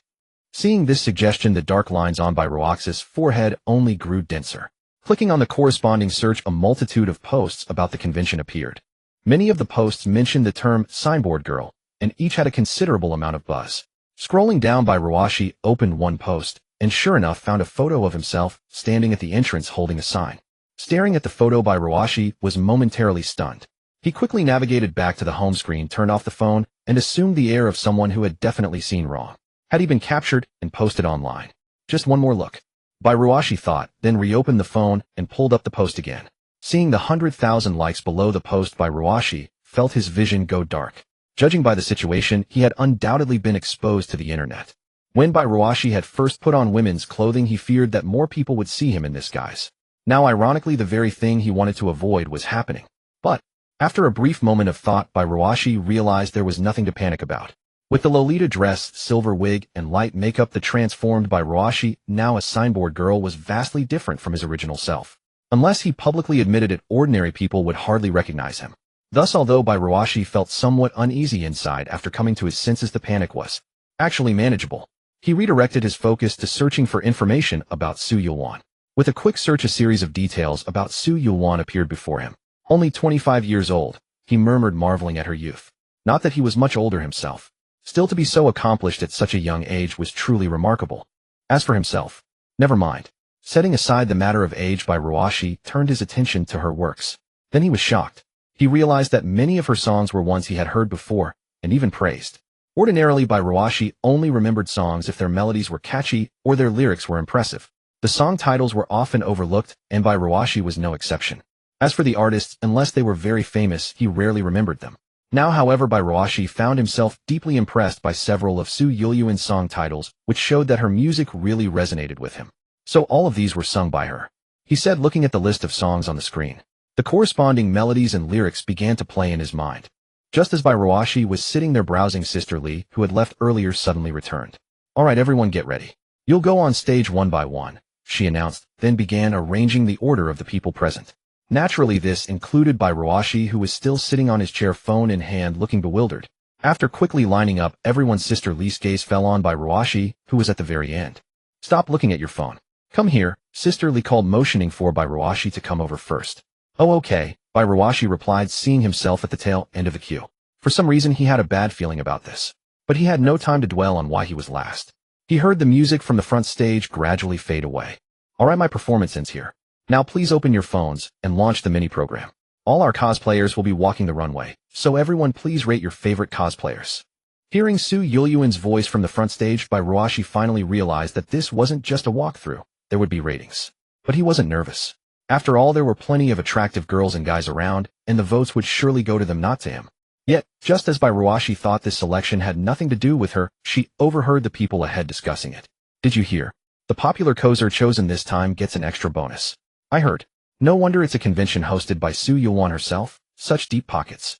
Yeah, not only do cosers get paid for showing up, but the top few in the selection also win money." Catching the word bonus, Bairuashi suddenly became interested. Thus, Bairuashi grew concerned about her ranking. However, when she learned that only the top few received bonuses, she hesitated. After all, her image was already spreading online, and the buzz showed no signs of dying down. Bairuashi struggled inwardly, but quickly cast aside her worries. Let the hype be high. It all belonged to this version of herself in a Lolita dress and silver wig. No matter how loud the internet clamored, they couldn't find her. Tomorrow, she would return to being an unnoticed office worker. Besides, she might not even win a place. Why act as if she were guaranteed a spot? With that thought, Bairuashi calmed herself. All right, the coser runway everyone's been waiting for now officially begins. With that, music started playing. Okay, the first person can go out. As the music played, Sister Lee backstage began directing. While those ahead took the stage one by one, Bairuashi recalled the beautiful coser she had met near the entrance just before closing. Bairuashi remembered her name was Li Fian. Thinking of her, Bairuashi scanned the venue for her. If Li Fian's looks and outfit entered this selection, she would surely win a place. Maybe even first place. After all, Li Fian was one of the few girls Bairuashi found exceptionally beautiful and charming. Yet after searching, Bairuashi saw no sign of Li Fian. She didn't come. Li Fian's cosplay outfit was highly distinctive. Bairuashi couldn't have missed it. Alright, second one go out. As Bairuashi searched for Li Fian, the first coser had already completed a lap on stage and returned to the waiting room. Sister Lee called for the second coser to prepare. That was quick, Bairuashi thought. Watching the whole process take about a minute, the line ahead of her dwindled rapidly until only one person remained before Bairuashi, and that person left the waiting room, leaving Bairuashi alone about to take the stage. Everyone can probably guess which anime character this young lady is cosplaying. As Bairuashi neared the stage, Su Yulwan's cheerful, pleasant voice rang out. She realized Su Yulwan enthusiastically introduced each coser as they stepped out. It seemed she had prepared for this convention for a while. Alright, next is our convention's mascot. Everyone must have seen her at the entrance. Su Yulwan's voice came from the front, and the girl ahead of Bairuashi returned from the other side. Last one go. Sister Lee's voice came from behind, making Bairuashi tense up. She stepped forward, left the waiting room, and appeared on stage. After dozens of Kozaru walks, some in the audience seemed listless. But as Bairuashi appeared, many turned. When the crowd realized it was Bairuashi, the mascot from the entrance, the atmosphere froze for a moment, then erupted. Oh, it's that young lady. I love this girl so much. I'll give you all my votes. Who did you vote for? Not the mascot. Bairuashi, stunned by the sudden liveliness, was startled by the audience's enthusiasm. Su Yulwan, seeing Bairuashi's appearance, energized the crowd more than before, breathed a sigh of relief. She had anticipated the audience might lose interest by the end, so she gambled on placing Bairuashi last. She had been reading the online posts today, knowing Bairuashi had gained some internet fame with comments all praising her beauty, purity, and suitability as a wife. Now the response to Bairuashi exceeded expectations, and Su Yulwan felt relieved she had guessed right. Alright, everyone has seen this young lady. Tell me, is she beautiful? Yes. Is she pretty? Yes. Do you want to marry her? Yes. Then if you like her, give her your votes. Su Yulwan seized the momentum, promoting Bairuashi to the audience to boost the energy. Bairuashi had managed to stay calm on stage, suppressing her nerves. But Su Yulwan's words and the audience's fervent reaction made her lose composure. Especially when Su Yulwan asked if they wanted to marry her. Bairuashi's face flushed uncontrollably. I'm a man. What marry her nonsense is this? Bairuashi knew Su Yulwan was just hyping the crowd, but still. Looking at the lively audience, she forced down her emotions and walked toward the center of the stage. She scanned the crowd, imagining them as vegetables to appear normal and hide her nervousness. But then her gaze accidentally landed on someone she never expected. Yen Mengjun. Bairuashi saw Yen Mengjun at the edge of the crowd watching her. She couldn't believe her eyes.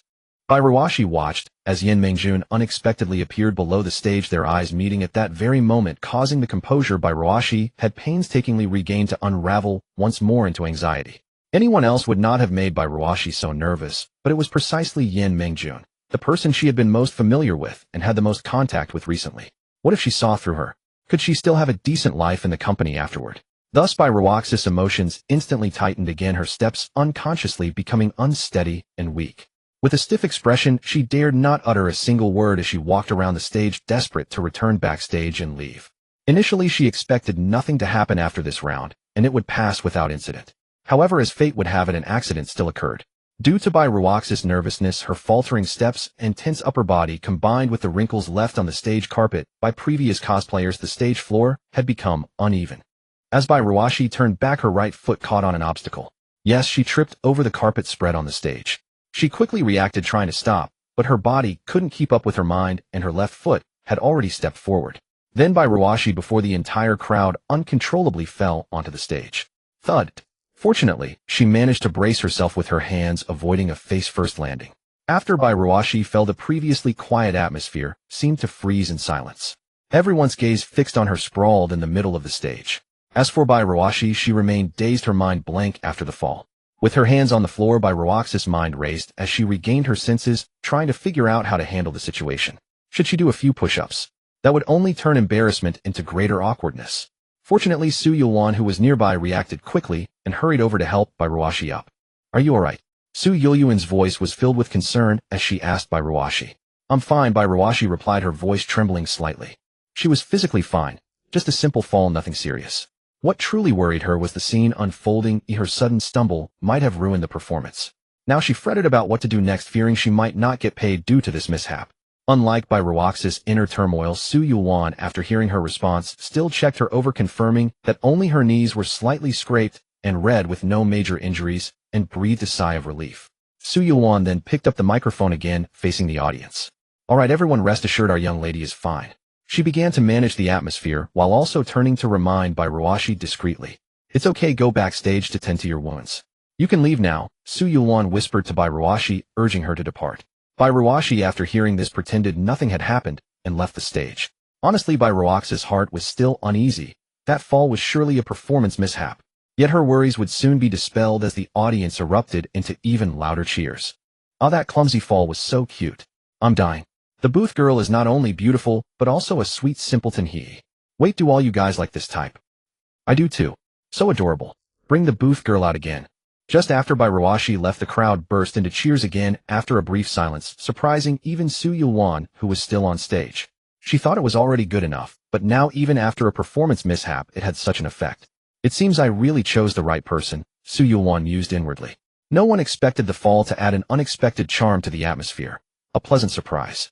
Alright, since you all love our booth girl, vote for her.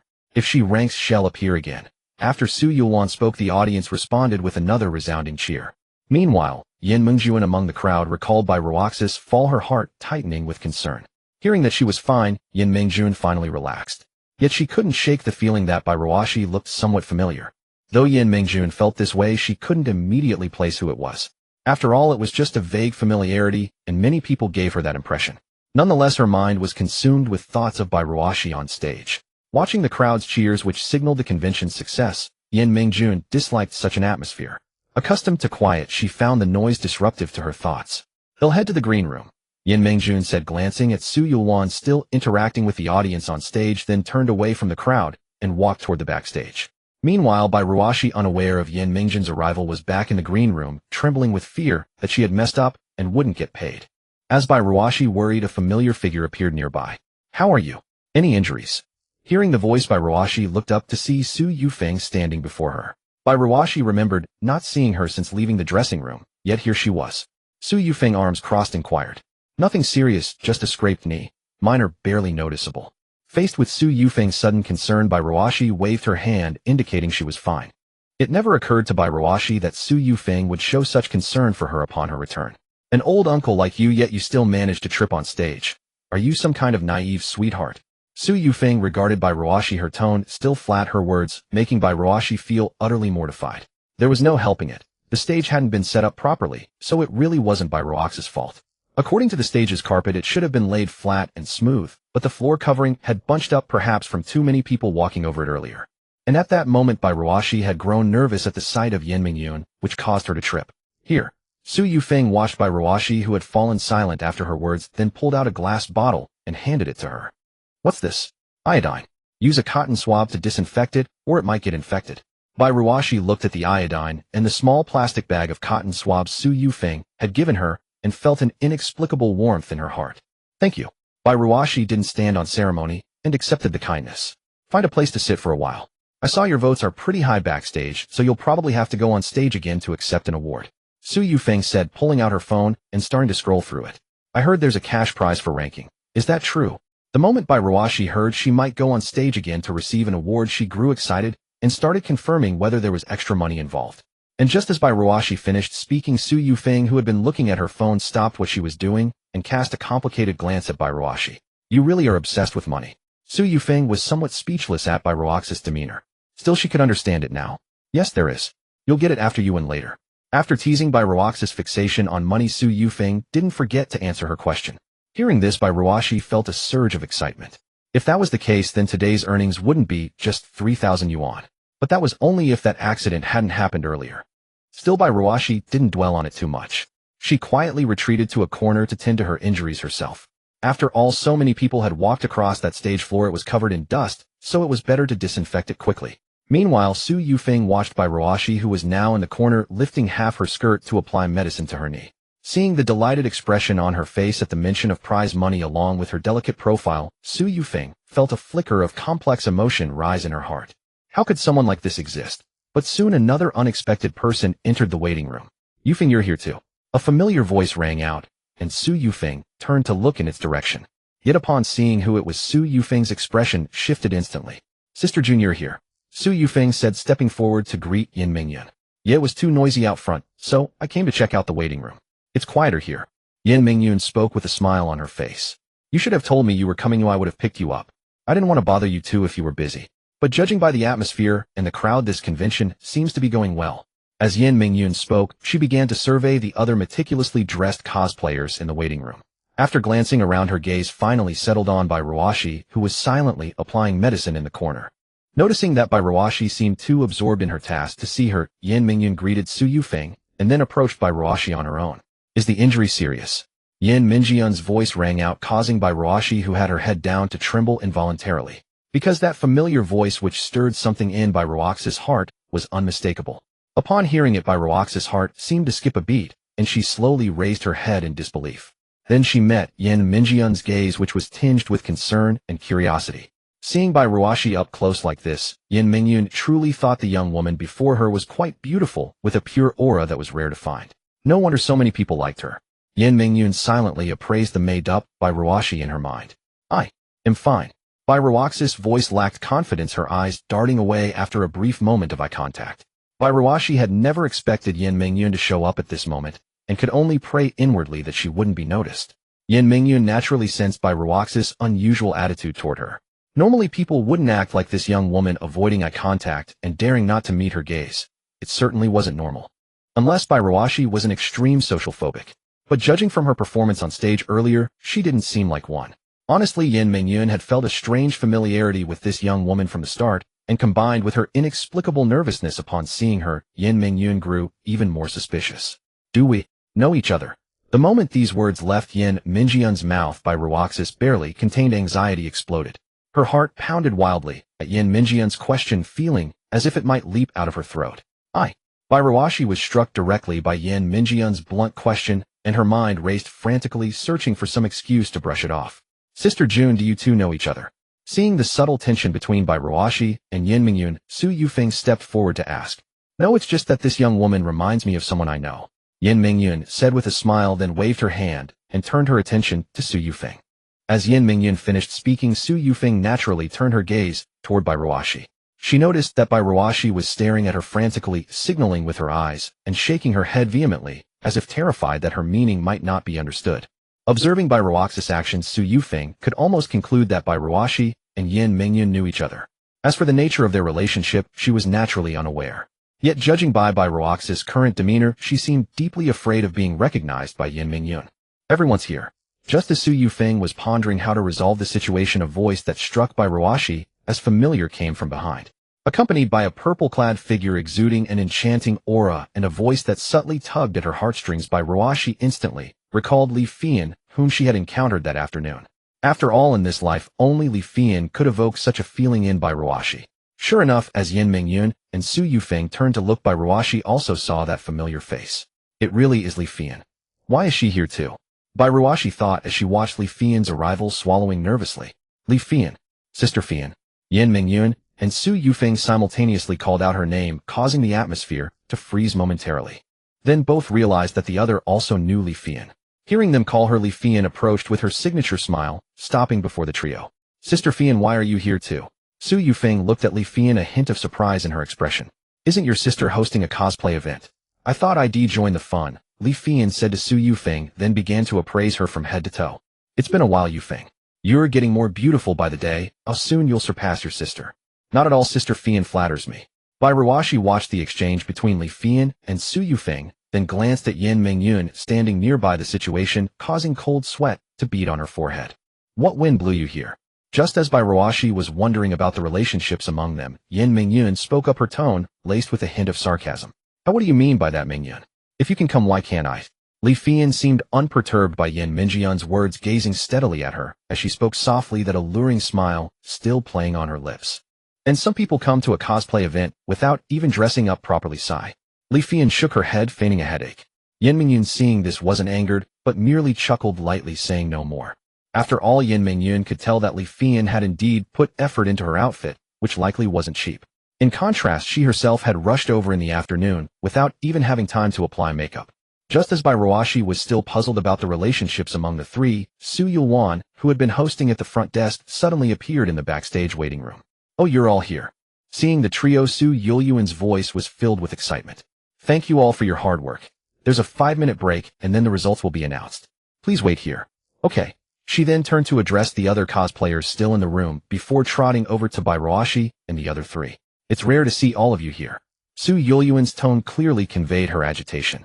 Her gaze immediately fell on Li Fian, taking in her gothic dress and lace-trimmed parasol, causing her eyes to light up. Wow, I didn't expect you to look so stunning in this outfit, Fian. Su Yulwan didn't hold back her praise. Thank you for the compliment, Li Fian replied, lifting her skirt and twirling slightly on the spot. Her movements were exquisitely graceful, and combined with her beautiful face and figure, she was as eye-catching as a blooming red rose. If I'd known you were coming today, Fian, I would have made you the star attraction. Su Yulwan couldn't stop complimenting Li Fian's attire and the natural elegance and mature charm that emanated from her every gesture, perfectly complementing each other. You flatter me. Even if I weren't here, there's still a very lovely cosplayer today, isn't there? Li Fian's words made Bai Ruashi, who had been trying to shrink into the background, and slip away, tense up, a foreboding feeling rising in her heart. Bairuashi mechanically turned her head to look at the group. Unsurprisingly, they were all staring at her. The atmosphere grew awkward. At that moment, if a hole had appeared, Bairuashi would have undoubtedly crawled into it without hesitation. But there was no hole, and one wouldn't simply appear out of thin air, so Bairuashi could only awkwardly meet their gazes, instinctively straightening her posture. Why are you all looking at me? She still remembered to keep her voice low since Yen Mingyun, who knew her true identity, was present, and she couldn't afford to be exposed. If she were recognized as Bairuashi, she'd never be able to hold her head up at the company again. Wait, didn't they think she was a girl? Bairuashi quickly realized this. If they thought she was a girl, then maybe she didn't need to keep up the act. But before she could dwell on it, Li Fian interrupted her thoughts. Nothing, I just think you're adorable little cutie. Li Fian unabashedly praised Bairuashi in front of everyone. Little cutie. The nickname naturally caught the ears of the other three women, who all turned to look at Li Fian. Isn't she adorable? Li Fian looked at Su Yuan and Su Yufeng, who seemed bewildered by the appellation and felt a flicker of confusion herself. Under Li Fian's direct gaze and questioning, the two sisters involuntarily averted their eyes, then shifted their focus to Bairuashi. Unsurprisingly, they caught sight of Bairuashi, who was frantically signaling them. This silent communication prompted Su Yufeng and Su Yuan to instantly comprehend, quickly withdrawing their gazes, fearful that Li Fian might detect anything amiss. Both were well aware that Bairuashi dreaded anyone discovering his true gender. No, it's quite cute. After all, only Su Yuan and Su Yufeng knew that Bairuashi was actually male and not young at that. He even had 2 children. Yet now he was being called something like little cutie. The dissonance was almost too much to bear. Although given Bairuaxi's current attire, you had to admit he did look rather adorable. Still, for those who knew his true situation, the nickname felt undeniably strange. As for Yen Mingyun, she found nothing objectionable about Li Fian's current address for Bairuashi. She also thought the silver-haired girl in the Lolita dress was quite cute. It was just that such a direct term made her feel a bit awkward. Thus the situation unfolded. Those who knew Bairuaxi's true gender felt embarrassed, while those unaware saw no issue with Li Fian's words. Well, I need to use the restroom. Sensing the unfavorable atmosphere, Bairuashi spoke, and disregarding the 3 still present, fled the scene without daring to look back. This scenario felt more terrifying to him than hell itself. There's an award ceremony in 5 minutes, don't forget. Su Yuan watched Bairuaxi's retreating figure and reminded him before he left. Okay. The only response was Bairuaxi's fading voice. Watching Bairuashi depart, those remaining exchanged glances. It seems you've scared our little cutie away. Li Fian gazed in the direction Bairuashi had gone, her vermilion lips parting slightly as she let out a soft chuckle. Then she turned her attention back to Su Yuan. By the way, she's a part-timer you hired, right? Yes, we were looking for a shop girl, so we interviewed her online. Su Yuan explained, prompting Li Fian to nod. So you don't really know her either? That's right, we're just employer and employee. What a pity. Seeing the disappointment on Li Fian's face, Yen Mingyun, who had long seen through the situation, could no longer hold back. If you like her that much, why not just ask for her WeChat? Yen Mingyun could clearly see Li Fian's interest in the Lolita girl. I already have it. But to her surprise, just as she was about to revel in Li Fian's predicament, Li Fian responded thus. Moreover, she didn't hesitate to pull out her phone and wave it in front of Yen Mingyun, causing the latter's face to fall. Having assumed Li Fian hadn't obtained the contact, Yen Mingyun had spoken rashly, only to find out she already had it. Then suit yourself. Yen Mingyun decided to say no more. It's just that she hasn't accepted my friend request yet, sigh. As she spoke, Li Fian's expression turned troubled, giving Yen Mingyun another opening. Could she have given you a fake contact? Yen Mingyun looked at Li Fian, a hint of amusement in her eyes, as she listened to her say the other party hadn't agreed yet. Who knows?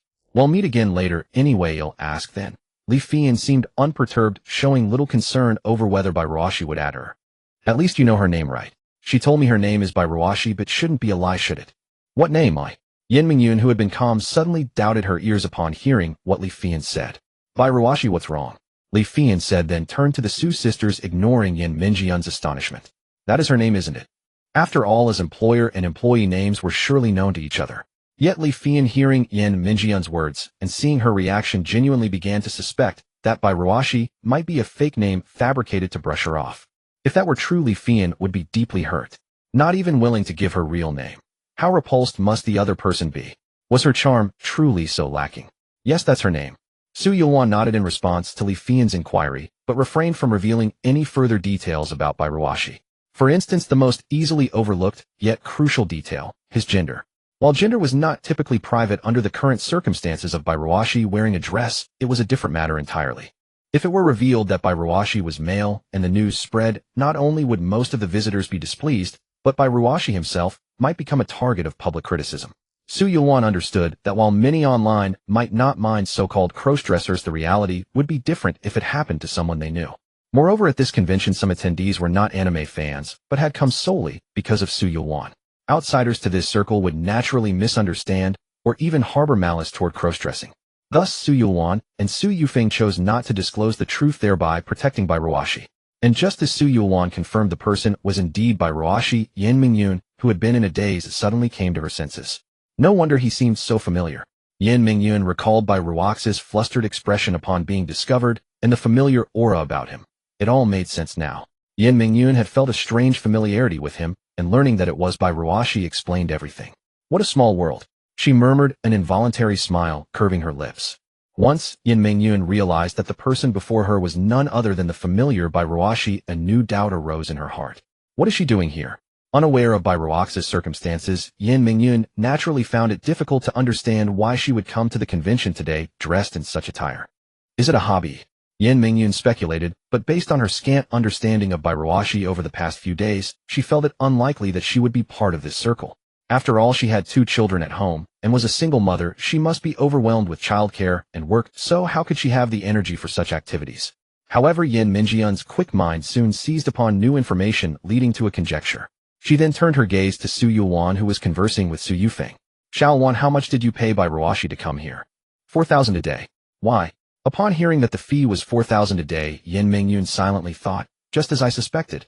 She knew that as a single mother, Bairuaxi's only motive for doing such work was money. Watching Bairuashi do this for $4,000 reminded Yin Mingyun of the information she had seen about her earlier. Is she really that short on money? She murmured to herself, but then as if struck by a thought, she let out a self-deprecating laugh. What am I saying? How could a single mother not be short on money? Yin Mingyun recalled seeing Bairuashi and the 2 little ones buying clothes at a boutique the day before yesterday.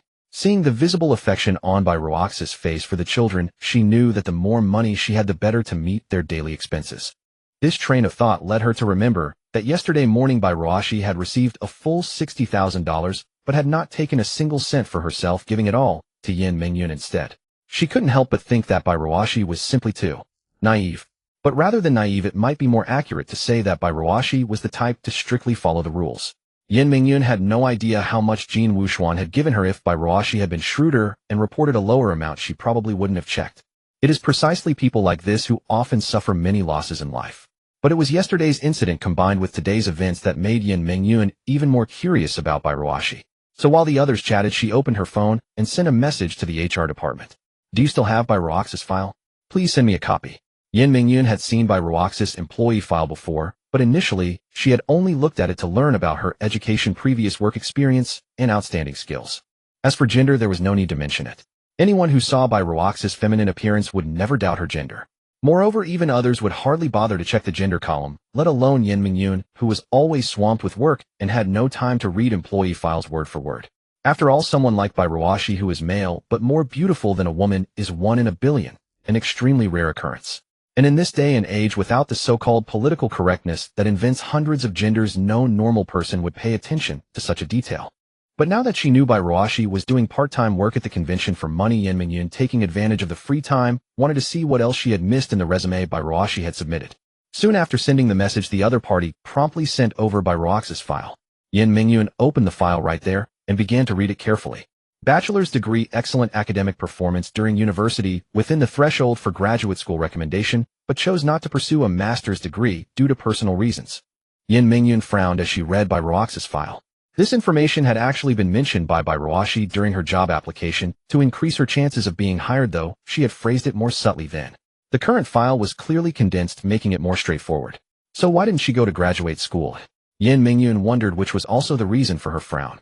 If she had pursued a master's degree before entering the workforce, the company would have offered her much better terms, and her position wouldn't be that of a mere clerk. Then Yin Mingyun checked Bairuaxi's age, and was surprised to find that she was only 27. 27, she exclaimed inwardly.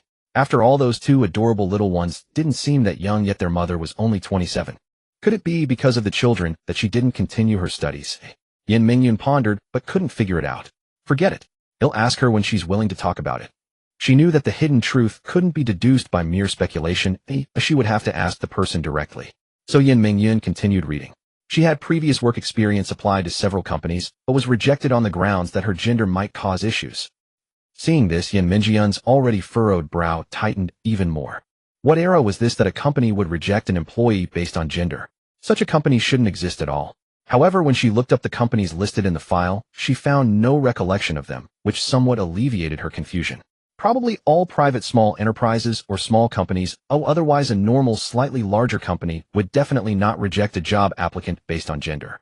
Seeing this, Yin Mingjun naturally had doubts about Bairuox's gender, so she slid the phone screen upward to check the gender column. Yin Mingjun guessed that Bairuoxi might have been pregnant or something, so many companies directly rejected her application upon seeing she was pregnant.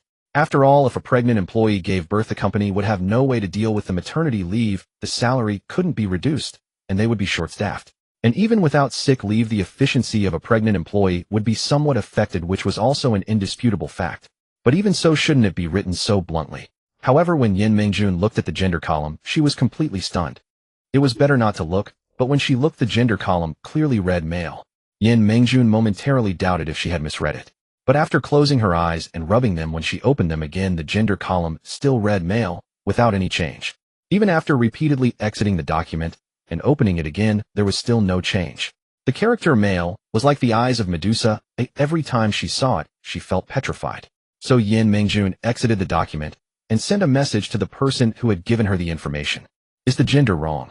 Obviously, the person on the other end was like Yin Mingjun's 24-hour assistant. They replied in no time. No boss, the gender is correct. This document was copied directly from the company database. There won't be any problems.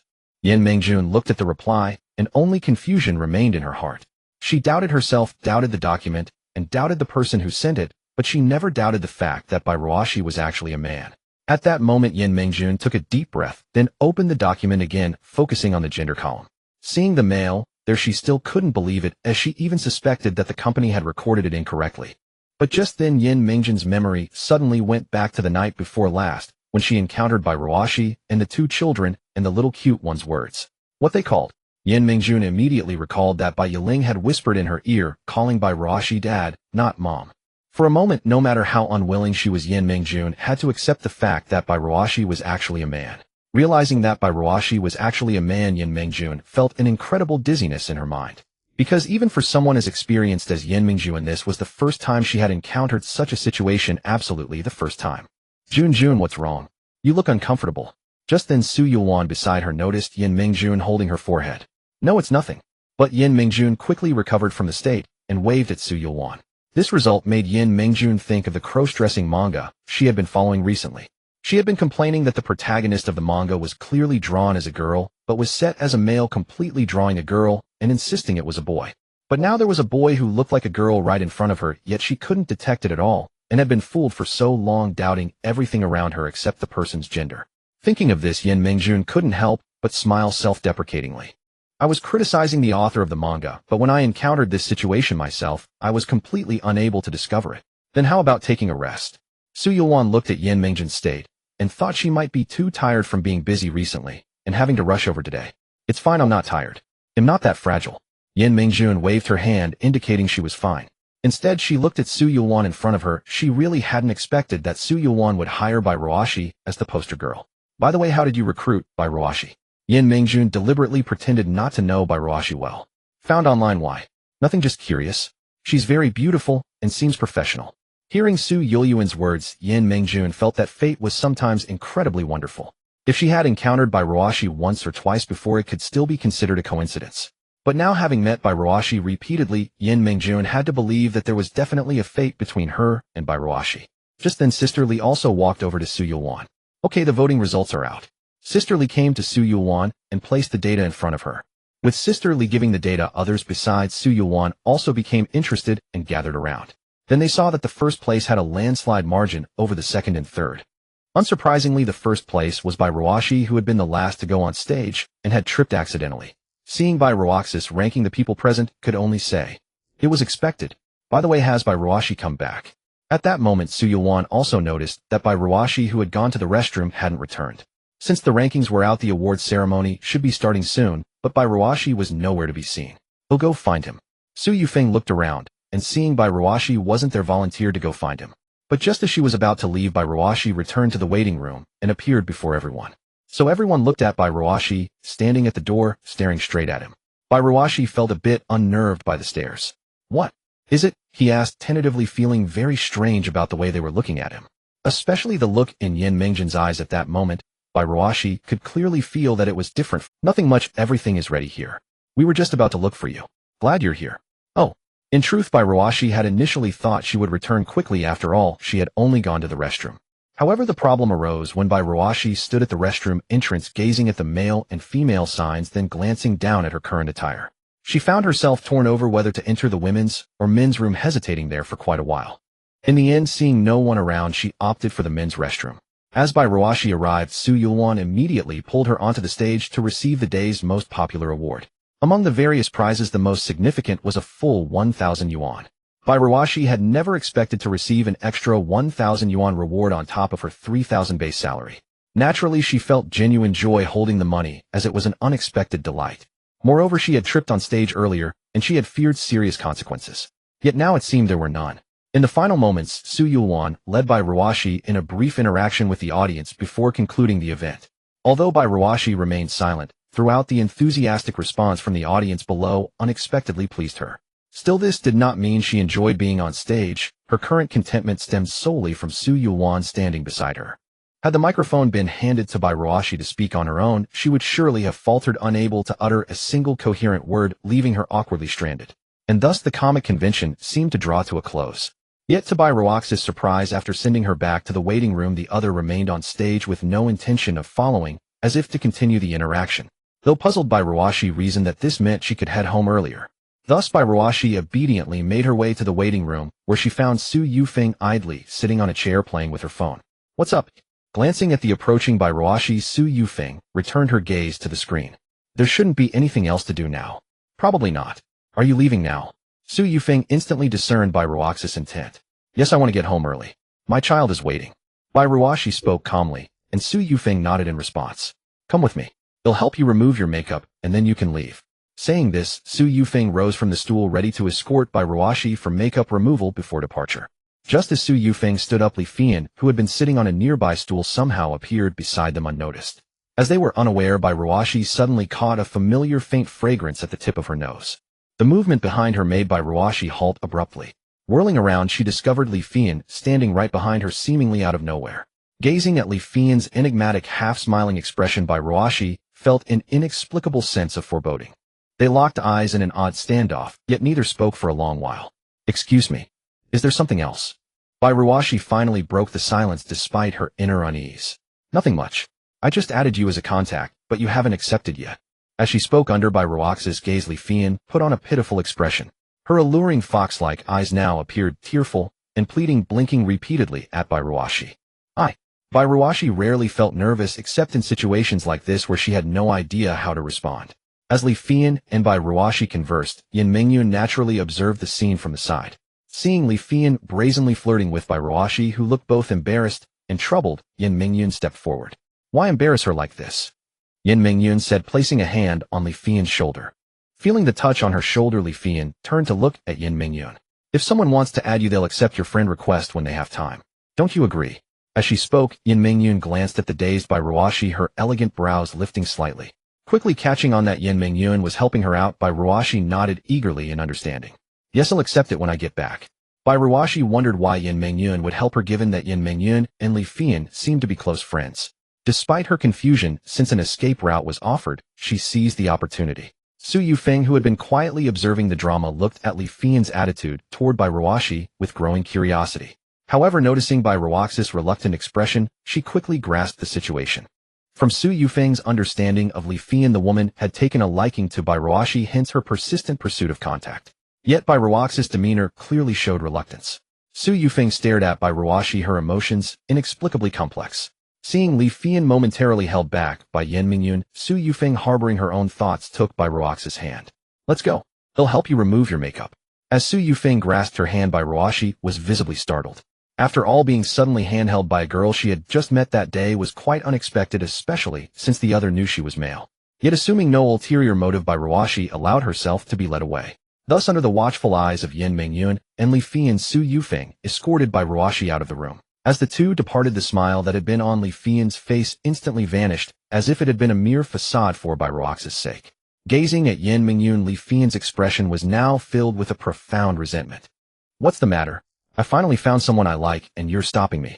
Li Fian demanded of Yin Mingyun with irritation. In life, besides close friends with whom one can converse, a friend with whom one can trade barbs is also indispensable. And that friend for Yin Mingyun was none other than Li Fian before her. I never minded your jabs before, but this time I've finally felt a spark, and you let her get away. Give me an explanation now. Li Fian grabbed Yin Mingyun's arm, her stance making it clear she wouldn't let go without an answer. She has children. How could you even think about it? Yin Mingyun's explanation struck Li Fian like a thunderbolt. What? Li Fian, as if unable to believe her ears, asked again, doubting what she had just heard. She has children, 2 daughters. Are you sure you still want to pursue her? Yin Mingyun repeated, leaving Li Fian frozen in place. It took a long moment for her to process this shocking news. But soon Li Fian's sharp mind caught the inconsistency. Wait, how do you know that? I'm not telling you. This time, Yin Mingyun refused to give a straightforward answer, choosing instead to be coy. No, you have to tell me. Do you know her? How did you meet? Spill it. Li Fian shook Yin Mingyun's body frantically as she spoke, as if trying to rattle the information loose. Yin Mingyun, watching Li Fian's anxious state, couldn't help but smile. What, you're not giving up even knowing she has children? This remark made Li Fian's temper flare. No? You won't tell me if you know her or not, so how can I be sure you're telling the truth? Seeing Li Fian's agitation, Yin Mingyun knew she would have to come clean or risk a real falling out. Actually, she works for me. Yin Mingyun finally revealed that by Ruashi was her employee. Though she and Li Fian often traded insults, they were still among the few close friends she had. Even between the closest friends, there must be a limit to how much one can tease. Endless mockery only breeds resentment, no matter how good the friendship. Beyond that, however, Yin Mingyun had no intention of telling Li Fian any more about Bai Ruashi. After all, Bai Ruashi was now a trusted employee at the company, and Yin Mingyun had to be cautious. Revealing that Bai Ruashi had 2 children was a deliberate move to discourage Li Fian from pursuing her. After all, for most people, seeking a partner who is divorced with 2 children is unlikely, no matter how attractive they are.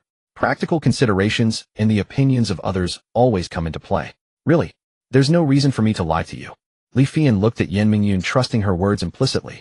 But if she has kids, why is she at a comic convention? Probably because the family needs money. Use your head. Raising 2 children is expensive. Then, if she's short on money, where's her husband? As soon as Li Fian asked this, Yin Mingyun realized that Li Fian had no idea Bai Ruashi was a man. She had assumed Su Yufeng and Su Yuan would have told her. This brings up Li Fian's sexuality. The truth was, Li Fian was bisexual, a fact known to both Su Yuan and Yin Mingyun. As for what bi means, in short, it means gender doesn't matter, as long as there's a spark. Gender is merely a superficial detail. They prioritize emotional connection or aesthetic appeal over physical desire. Although Li Fian was bi from Yin Mingyun's long acquaintance with her, she seemed to lean more towards women. In Yin Mingyun's memory, Li Fian was always cold towards men, but much warmer towards women, just as she was with Bai Ruashi now. Yin Mingyun hadn't been surprised to see Li Fian's interest in Bai Ruashi. After all, someone like Bai Ruashi, who looks like a woman but is actually a man, was a perfect match for Li Fian. Can't have children. Gossip and judgment. For Li Fian, meeting someone like Bai Ruashi was the ideal solution. Yet Yin Mingyun hadn't expected that Li Fian was unaware Bai Ruashi was male. So Yin Mingyun prepared to explain Bai Ruaxi's situation. But then a mischievous impulse struck her. She's divorced. Divorced from her husband. Mum. So she's raising the 2 children all by herself. Mum. Yin Mingyun dared not say more, fearing she would burst out laughing. After all, seeing such a shocked and bewildered expression on Li Fian's face was a rare sight. Almost unprecedented. Yet Yin Mingyun's goal remained the same, to keep Li Fian from pursuing Bai Ruashi. Bai Ruashi was her employee, someone she planned to groom as her secretary. She couldn't let Li Fian steal her away. Yin Mingyun knew she couldn't compete with Li Fian in charm, given her own personality. Just how captivating was Li Fian? Even after rejecting one suitor after another, the number of admirers around her never diminished. Having grown up with Li Fian, Yin Mingyun understood all too well the allure Li Fian held for both men and women. Otherwise, she doubted Bai Ruashi could withstand Li Fian's advances. A man chasing a woman faces mountains, but a woman chasing a man only needs to pierce a veil, especially when the woman is as alluring as Li Fian. Though she had many merits, Yin Mingyun saw a flaw in her tendency to be fickle. As far as Yin Mingyun knew, her romantic interests, both male and female, had changed numerous times. Yet it wasn't quite outright promiscuity. More like falling in love with everyone she met, for she neither cheated nor juggled multiple relationships. Seeing Li Fian fall silent after her words, Yin Mingyun knew her goal had been achieved. She no longer needed to worry. She believed Li Fian would likely harbor no further thoughts toward Bairuashi given the latter's family background. Anyone considering a relationship would have to weigh their options carefully. With that, Yin Mingyun returned to her seat, slowly settling down before picking up her phone, leaving Li Fian alone to ponder. Though Yin Mingyun appeared to be scrolling through her phone, she was actually using this rare moment of respite to catch up on the manga she had been reading a few days ago. Yes, it was that manga with a cross-dressing protagonist. Yin Mingyun was still hooked, utterly captivated by it. The plot was tight, and though some readers complained about filler, Yin Mingyun disagreed. She felt those parts enriched the side characters, making the world of the manga feel more authentic rather than revolving solely around the main cast. Notably, the manga had just entered the romance arc, the phase where the protagonist and the female lead transitioned from strangers to acquaintances, and the female lead finally discovered the protagonist was actually a man. The protagonist met his destined female lead, and she was equally drawn to him. Their relationship began to inexplicably close, yet neither dared to break the barrier, lingering in a state of ambiguity that drove Yin Mingyun to near frustration. Yin Mingyun understood that the protagonist, being a crossdresser, had a softer personality, a given character trait. But the female lead was supposed to be assertive. Oh, why was she so hesitant and evasive in matters of the heart, both of them acting like wooden blocks? Watching the two still entangled in romantic hesitation, Yin Mingyun felt puzzled by the female lead's behavior. If she were in the female lead's shoes, she thought she wouldn't dawdle like this when encountering someone she liked. The male lead was adept both in public and private spheres, never letting his gentle nature hinder him in crucial moments. A person soft in daily life, but reliable in a crisis. With such a perfect man, what was the female lead waiting for? Seeing the endless romantic tug-of-war, Yin Mingyun felt an urge to confront the author and discuss the proper way to pursue someone. In her view, when you meet someone you like, you must take the initiative and charge straight in. Especially with a more passive partner, one must be assertive to win them over. If she didn't act first, a more aggressive woman might snatch them away, leaving her with no recourse but tears. As Yin Mingyun read the manga, she inwardly fumed at the female lead's lack of initiative. Meanwhile, Li Fian, after hearing Yin Mingyun's earlier words, sat in a daze for a long time. No one knew what internal turmoil or struggles had churned within her mind during that period. But this was fine. It saved Li Fian from causing a fuss over Bairuaxi's departure. As for Bairuashi, she followed Su Yufeng to the dressing room, constantly glancing back, afraid someone might tail her. Bairuashi didn't want either Li Fian or Yin Mingyun to see her without makeup. Yin Mingyun was her superior, and if she discovered her identity, it would lead to immense awkwardness. Bairuaxi's career was flourishing, all thanks to Yin Mingyun's recognition and promotion of her abilities. This meant she would inevitably cross paths with Yin Mingyun often, so she wanted to avoid any compromising situations like this offline encounter. As for Li Fian, Bairuashi simply didn't want her to know who she was. From the way Li Fian had persistently asked for her contact information earlier, Bairuashi could tell she wasn't a good person. Though that judgment might be hasty, Bairuashi had a more personal reason. She struggled to deal with overly forward and flirtatious people like Li Fian. It wasn't just Li Fian. Encountering any woman who was too proactive and charming would be a disaster for Bairuashi. She had no idea how to handle such bold behavior, like when Li Fian asked for her number. She had politely declined twice, but the other party refused to give up, leaving Bairuashi at a loss. She could have refused sternly, but that was only for men who mistook her gender.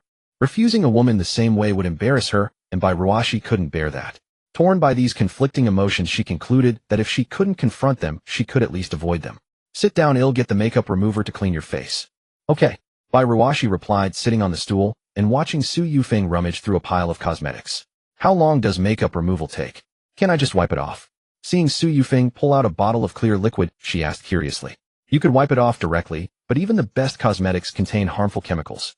Wiping alone won't clean thoroughly, leaving residue on your skin, Su Yufeng said, as she poured some makeup remover and gently dabbed it onto Bairuaxi's face. Bairuashi noticed Su Yufeng's movements, and as before when getting her makeup done, closed her eyes just before the remover was applied. Feeling the cool, refreshing sensation on her skin, she found it quite pleasant. Much more comfortable than applying makeup. Su Yufeng, gazing at Bairuaxi's face so close, slowed her movements, momentarily lost in thought. Then snapping back, a strange emotion flickered in her eyes. By the way, did Sister Fian ask for your contact information? Bairuashi was enjoying the makeup removal process, so she answered without much thought. Yes, how did you know? I heard you, am not deaf.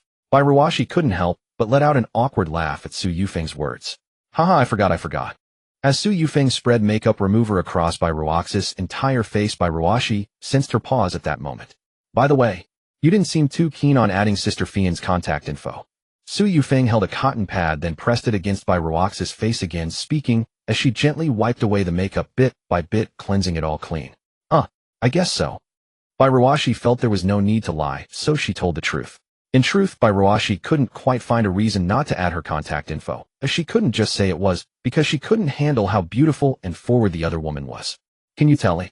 Su Yufeng's sudden, inexplicable question left by Roashi bewildered. Tell what? Sister Fian has a thing for you. Su Yufeng's voice was calm, but to Bai Roashi the words were startling. Did you tell her I'm a guy? Bai Roaxi's first thought was that her current appearance and demeanor made her look like a girl.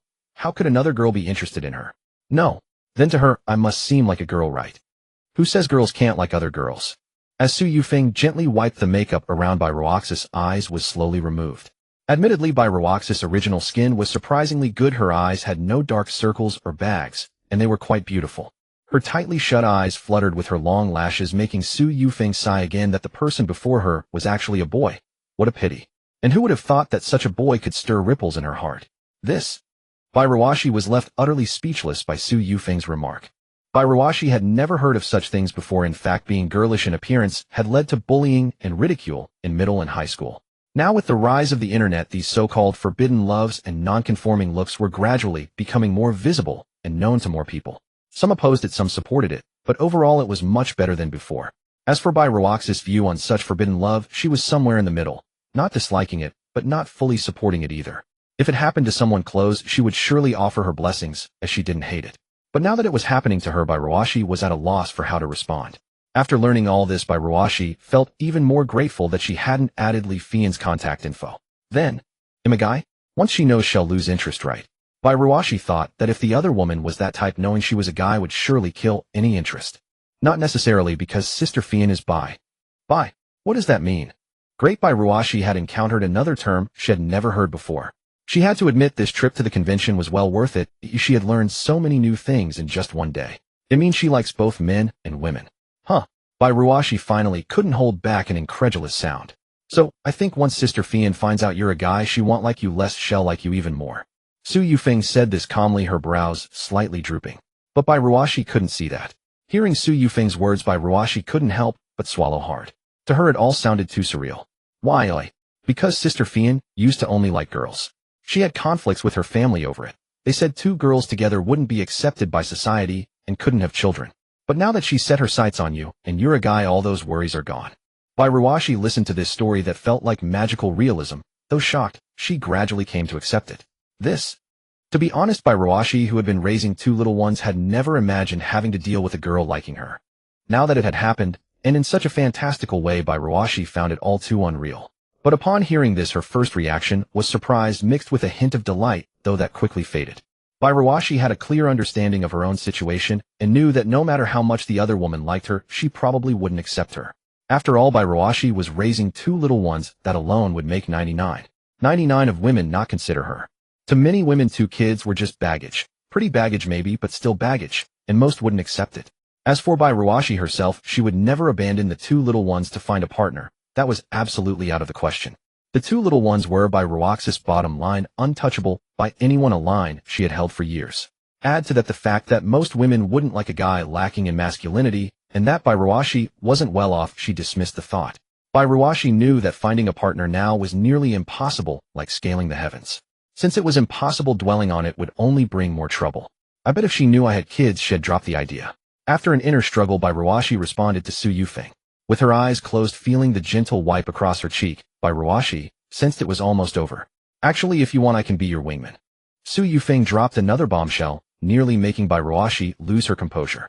No. This. Even setting aside whether I like her, no amount of wingmaning will make a woman fall for a man with two kids. That's not certain. You said you were short on money, right? Sister Fian's family is very wealthy, so I think if you two truly love each other, money and kids shouldn't be issues. As Su Yufeng's voice trailed off, she finished wiping the residual makeup around Bai Roaxi's nose. After a long inner struggle, Bai Roashi finally responded to Su Yufeng. She closed her eyes, feeling the gentle wipe across her face, sensing it was almost over. Alright, I'm done wiping. Just a bit of toner, and you're all set. Bairuashi opened her eyes after hearing this, glancing at Su Yufeng, beside her mind replaying those words. When the other girl fetched another bottle of some unknown liquid, Bairuashi closed her eyes once more. So any thoughts? No, I'd rather not. You make it sound like I'm being kept. Bairuashi declined Su Yufeng's earlier proposal. Though it sounded appealing at first, a closer look revealed it to be utterly impossible and unrealistic. Romance was never as simple as mere words. Even if it succeeded, Bairuashi felt their bond wouldn't last long.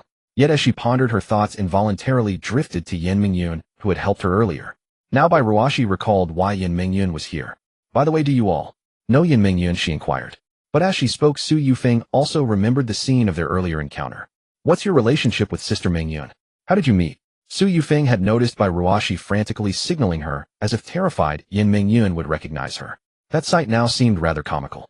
Actually, I'm an employee at her company. Bairuashi decided to confess honestly. She had just heard Su Yufeng mention Li Fian's wealthy family, and Yin Mingyun, as a company leader, surely came from a powerful background. Coupled with the child before her who had no concept of money and that child's celebrity sister, it was obvious they were all from affluent circles. Kids raised in wealth playing together since childhood. Wealthy families were typically sensitive about their status. If Bairuashi didn't explain how she knew Yin Mingyun, she'd likely face a joint interrogation. Being grilled by several rich folks was an experience she'd rather avoid.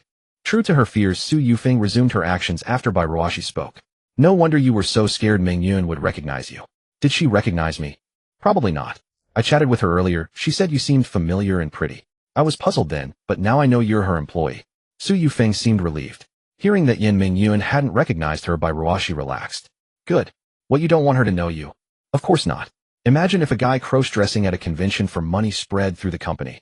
I'd be socially dead. Bairuashi sighed ruefully. He was on the verge of a promotion to supervisor. His thriving career couldn't be derailed by this. This time Su Yufeng said nothing more, silently wiping Bairuaxi's face until she finished. All done.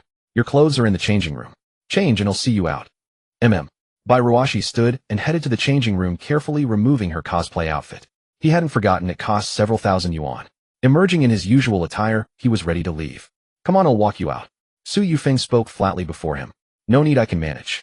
Enough talk, let's go. She cut him off without hesitation. Watching her open the door, Bairuashi marveled at her commanding demeanor, a trait of the wealthy. Fine. He figured since she insisted, he couldn't refuse her kindness. Thus in normal clothes, he walked with Su Yufeng toward the convention exit. He kept glancing around, fearing Yin Mingyun or Li Fian might spot him. Luckily, they didn't, and the short distance from inside to the exit meant they emerged quickly.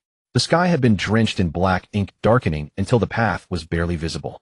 Just as Bairuashi stepped out, the streetlights flickered on at the perfect moment, while neon signs from surrounding buildings twinkled in the gloom, heralding the nightlife. He took a deep breath of fresh air, feeling a weight lift. Finally, the grueling Onedi convention gig was over. At least the pay was good, so he felt a sense of relief. Seeing the sparse crowd at the entrance, Bairuashi stopped. See me off here. Go help your sister. He pulled out his phone to order a ride home. It was then he noticed the message Ihan had sent at noon, which had missed. He quickly replied. I'm heading. With that, he booked a car. The driver accepted, swiftly showing an ETA of over 10 minutes.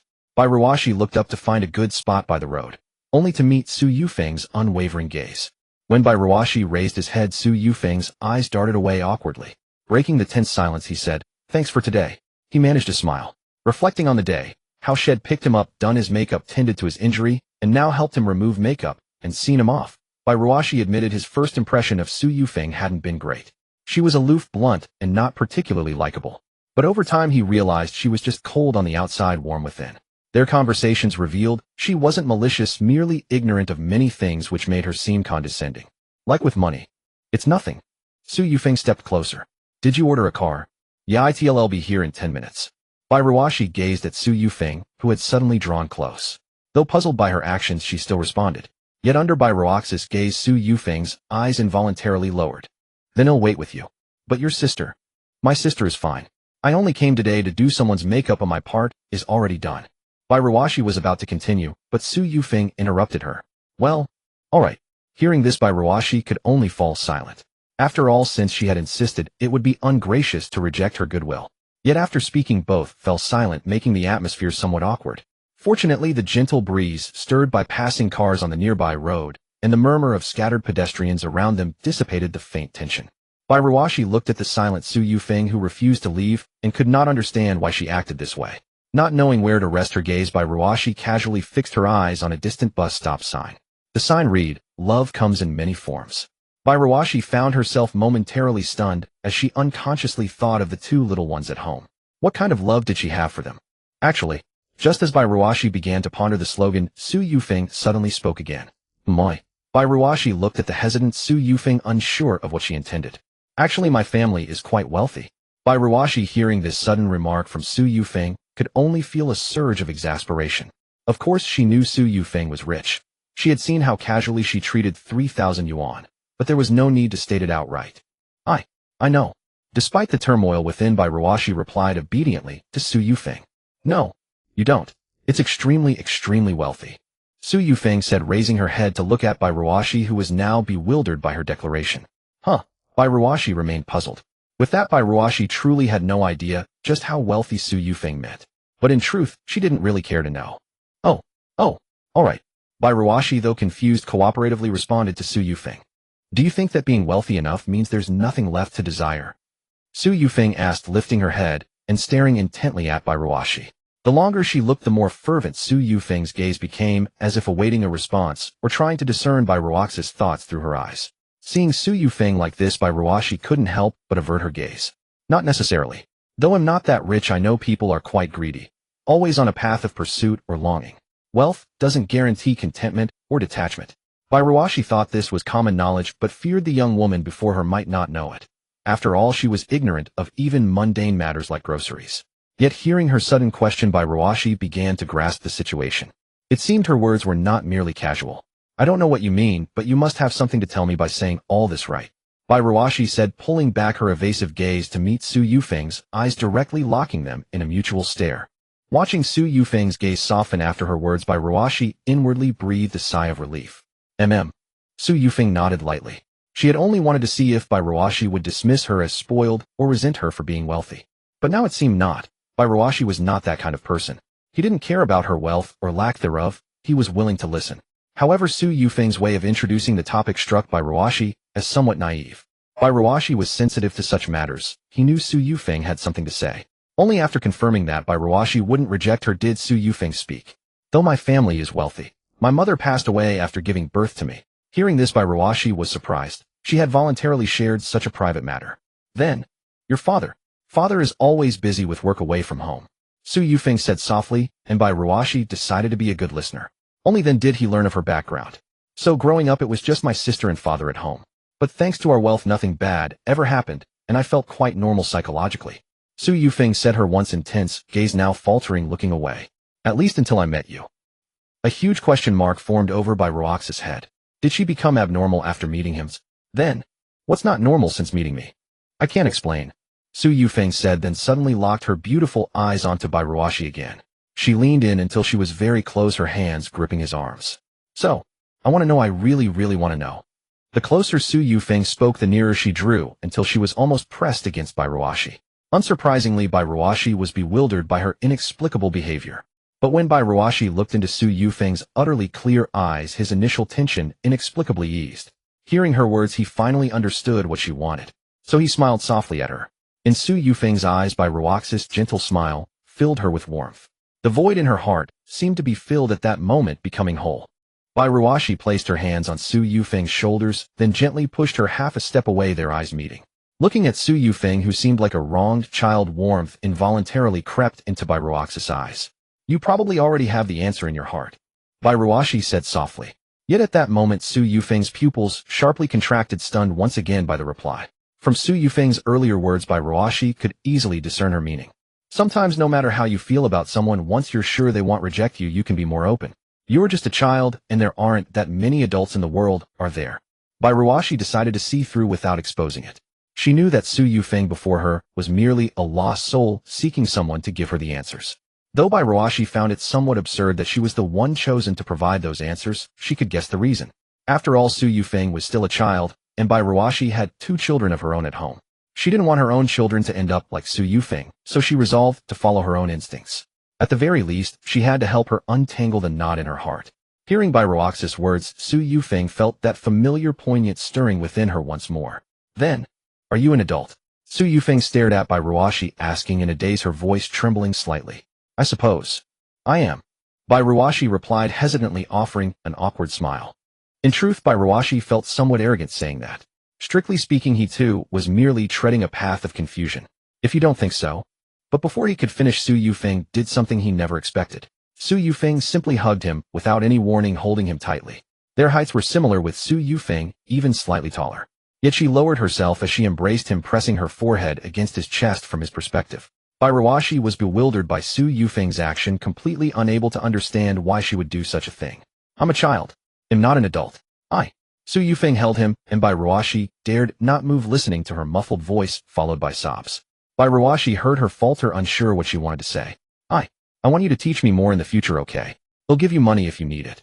Su Yufeng had lost her mother to childbirth complications. Thus, from childhood, Su Yufeng's impression of her mother was only a photograph devoid of any deeper emotion. Even when teachers recited poems like "The Thread in the Hands of a Loving Mother, the Clothes on the Wanderer's Body," or sang songs like "Only Mother is Good in the World," she felt nothing. Compared to the intense emotions embedded in those poems and songs, her own inner coldness made her feel like a monster. In her life, mother was a frequently heard word, a person who brought her into this world, but beyond that she had no memory or feeling. Growing up in a wealthy family, her education came from renowned tutors hired by her father. Though they appeared gentle on the surface, Su Yufeng sensed that their kindness was merely professional. That warmth was clinical, cold, and veiled. Whenever the teacher taught with passion on the stage, Su Yufeng absorbed the knowledge, but felt only a dry, tasteless experience. Because she felt they lacked something essential which gave her that impression. Only in conversations with her sister and occasional talks with her father did that missing element appear. Otherwise, every interaction with others felt incomplete.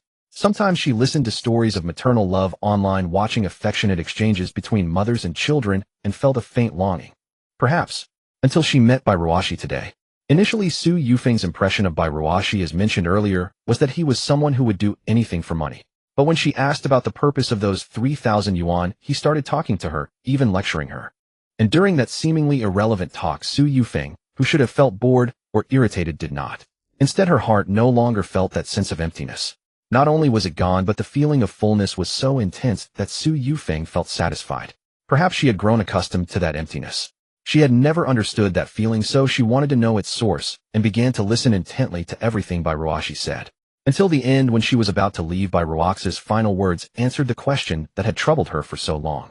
What she lacked was simply someone who genuinely treated her like a child and spoke to her gently. Though it sounded idealistic when Bairuashi said, "After all, you're just a child," the feeling and impact on Su Yufeng were unprecedented.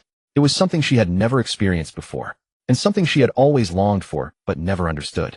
So, this is what it feels like to be cared for and taught. Su Yufeng held Bairuashi tightly, savoring the warmth radiating from him, a warmth that seemed to melt her heart, a feeling she had never known. Su Yufeng loved it. After a long moment, she finally released her arms and looked at Bairuashi. The atmosphere between them was broken only when the phone in Bairuaxi's pocket began to vibrate with a ringtone. Su Yufeng let go and instinctively stepped back. Bairuashi took out his phone and answered. "Hello, are you almost here? Okay, I'll wait by the roadside." With that, Bairuashi hung up, let out a sigh of relief, and turned his gaze to Su Yufeng. Bairuashi initially assumed that Su Yufeng would feel shy after what had just transpired. After all, the other party had engaged in such an intimate act with someone she had known for less than a day, and she had been the one to initiate it. Logically, once the tide of emotion receded and reason returned, recalling everything that had happened should have brought a sense of embarrassment. The scene unfolding before Bairuashi felt rather surreal to her. Earlier, Bairuashi had spoken about how valuable 3,000 yuan was merely because she found those words somewhat disagreeable. Bairuashi was not one to lose her temper often, which was why she had delivered that lecture to Su Yufeng. Yet she never anticipated that something so ordinary in her eyes would appear so extraordinary to the other person. It even led Su Yufeng to confide in her simply because Bairuashi had patiently explained a few things. However, when Bairuashi finally got a clear look at Su Yufeng, she discovered that the latter was also staring straight back at her, without the expected trace of awkwardness on her face. This took Bairuashi by surprise. Was this young lady truly so bold without a hint of shyness? "Let's exchange contact information."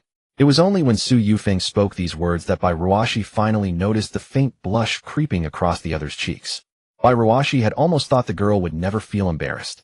But she said nothing, silently pulling out her phone. Since the atmosphere had reached this point, refusing to exchange contacts would have made things difficult to resolve.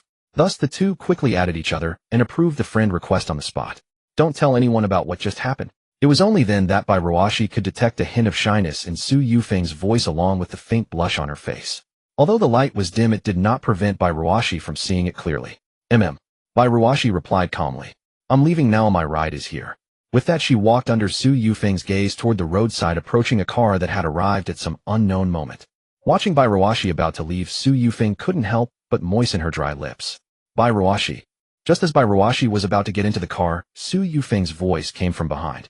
Bai Ruashi turned her head to look at Su Yufeng, who was still standing in place. But the other's lips moved hesitantly, as if she was struggling to speak. It's nothing. After saying this, Su Yufeng seemed to want to flee, dashing headlong into the venue, without looking back until she disappeared from Bai Ruaxi's sight. How could she dare to ask Bai Ruashi to stay and accompany her a little longer? Bai Ruashi couldn't help but smile at this, not thinking much of it, and silently got into the car. If she hadn't witnessed it with her own eyes, how could she have believed that today's comic convention trip would bring so many unexpected events? The car carrying Bai Ruashi gradually drove into the distance, and her thoughts began to wander. Back in the dressing room, Su Yufeng couldn't stop replaying the events with Bai Ruashi in her mind. Even she felt she had been far too bold. She was a girl, and the other was supposed to be a boy, yet in their interaction, she was far more proactive. She had even dug out the deepest secrets buried in her heart to share with Bai Ruashi. But Su Yufeng didn't feel any regret about it, because all these decisions stemmed from the words Bai Ruashi had said to her earlier. You're just a child. No one had ever said such a thing to Su Yufeng since she was little. Though these words seemed insignificant, they had completely changed Su Yufeng's view of Bai Ruashi. To put it in a somewhat embarrassing way, Su Yufeng felt that what she had lacked since childhood was this very feeling, which was why she had developed an inexplicable fondness for Bai Ruashi. Now Su Yufeng sat on a chair, taking a moment to calm herself. Then she pulled out her phone and opened Bai Ruaxi's profile page. Looking at the current nickname, Su Yufeng slowly deleted the original name and typed in 5 characters, gentle adult. After doing this, she put away her phone and closed her eyes, feeling an inexplicable relaxation, her whole body sinking into the sofa. Feeling her heartbeat, Su Yufeng murmured to herself, someone so gentle. As long as I don't make an unreasonable request, they probably want refuse. Let herself be bold then. After all, Su Yufeng felt that in Bai Ruaxi's eyes, she wouldn't think much of her. After all, the other was that kind of person. Meanwhile, Bai Ruashi sat in the car looking at her phone. Just as she was thinking about whether to bring something back for the 2 little ones, she suddenly received a transfer. Bai Ruashi tapped on it, and the amount of the transfer shocked her. The other party had directly transferred a full 10,000 yuan to her. Seeing this message, Bai Ruashi quickly sent a reply, "This is too much, did you make a mistake?" To her surprise, shortly after she sent the message, the other party replied, "It's not too much. Your effect today was excellent, you earned this. Just accept it." Bai Ruashi looked at the response, then glanced at the transfer again, and it took her a moment to realize that she had indeed gained another 10,000 yuan. Adding yesterday's 10,000 to today's 10,000, Bai Ruashi had earned 20,000 yuan in just 2 days. This was a huge sum of 20,000 yuan. Thinking this, Bai Ruashi didn't stand on ceremony and accepted the transfer. If there are more events like this, feel free to call on me. I'll definitely cooperate. She sent the message and then turned off her phone. Maybe my luck has finally turned. Bai Ruashi murmured to herself, looking at the scenery outside the window, a hint of excitement in her heart. Bai Ruashi didn't know how long this good fortune would last or what price it might exact, but being happy in the moment was enough. Before long, she quickly returned home and knocked on the door. Knock, knock, knock. Soon light and hurried footsteps could be heard from inside. The door opened, and unsurprisingly, it was Bai Yiling who answered. Judging by the hurried and excited footsteps, only Bai Yiling would act like this. As the door swung open, the little darling poked her head out. "Daddy's back." Bai Yiling's face immediately lit up with a smile at the sight of Bai Ruashi, and she flung the door wide open to welcome her. After Bai Ruashi entered the house and closed the door, Bai Yiling directly hugged her, as if expressing her longing for Bai Ruaxi's absence throughout the day. "Alright, did you eat well at home today?" Bai Ruashi looked at the still lively and affectionate Bai Yiling, ruffled her fluffy hair, as usual, and asked, "Yes, and dinner is waiting for you, Daddy." After Bai Yiling spoke, Bai Ruashi looked toward the dining table. As expected, there were 3 dishes already served on the table, still steaming with heat. Bai Ruashi cast a glance toward the kitchen and saw Bai Yihan clad in an apron, busy preparing a meal. "Alright, Yiling, go play for a while. They'll go help your sister." With that, Bai Yiling nodded, obediently released Bai Ruashi, and returned to the sofa in the living room to continue watching television. Witnessing Bai Yiling's compliant demeanor, Bai Ruashi felt that the exhausting day's work had been worthwhile. Still busy. As Bai Ruaxi's voice echoed, Bai Yihan, occupied in the kitchen, was visibly startled. The noise from the range hood and the sizzling of the stir-fry was considerable, so Bai Yihan had not heard Bai Ruaxi's return.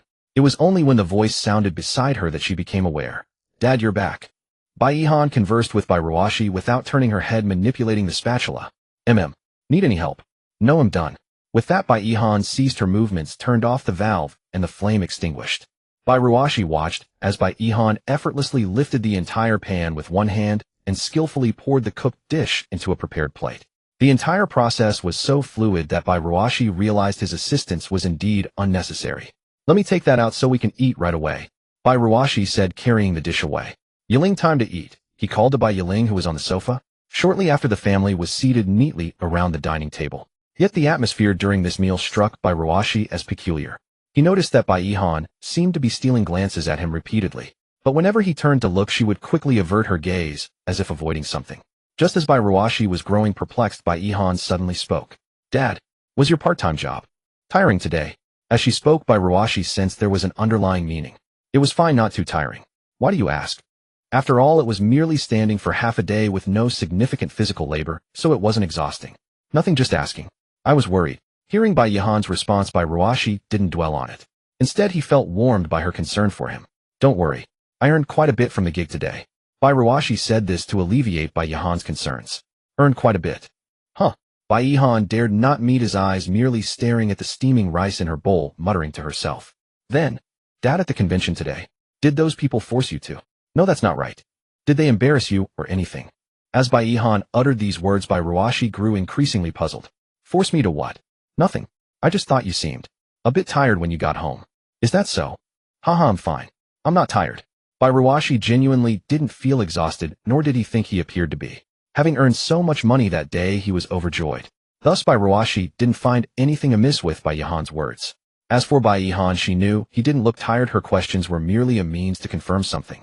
For the entire afternoon, Ihan had been following the so-called live stream, continuously searching online for photos of the person who looked remarkably like her father. As expected from the broadcast earlier, she finally spotted Ruashi appearing on stage. Observing his gait, his stumble on stage, and even the moment he received the award, Ihan's gaze never wavered. After this prolonged observation, she concluded that this beautiful Lolita-styled young lady was with 80% certainty her father. However, since the person hadn't spoken a single word on stage, Ihan lacked absolute proof. Hence, she initiated the previous conversation. She had intended to question Ruashi further, but feared that too many inquiries might alert him. So Ihan chose to remain silent, seeking another opportunity. During the live stream, Ihan had naturally seen the person fall on stage. If that was indeed her father, his knee would surely have scrapes or wounds. This became the key factor for Ihan to find evidence. Thus, in the following time, the three of them finished dinner, as usual. Ruashi then washed the pots and dishes while the two little ones took the chance to freshen up. After everyone had completed their nightly routines, the long day finally drew to a close. Ruashi lay in bed, turned off the light, and took out his phone to scroll for a while before sleeping. This was his daily ritual. The thought of tomorrow being Monday, another day of work, immediately filled him with a sense of dread. Yet for Ruashi, going to work was now much better than before. After all, with those two leeches gone from the company, it was bound to be easier than in the past. So the main thing to focus on now was to try not to be late again. Ruashi recalled that the last time he was late, Yin Mengjun had given him a chance. If he were late again, he would lose that chance and his perfect attendance bonus would be gone for good. However, when Ruashi began scrolling through videos, he found that at least 5 out of 10 were about the convention. That was tolerable, but what truly embarrassed him were the videos that featured him prominently, all commenting on how beautiful the young lady looked. Some even said that due to his fall on stage, he seemed naive and easily fooled. That comment had nearly as many likes as the video itself. Ruashi was utterly exasperated, and after scrolling for a while couldn't bear to continue. If he kept watching, he would be too angry to sleep tonight. Just as he put down his phone to rest, a knock came at his bedroom door. Who is it?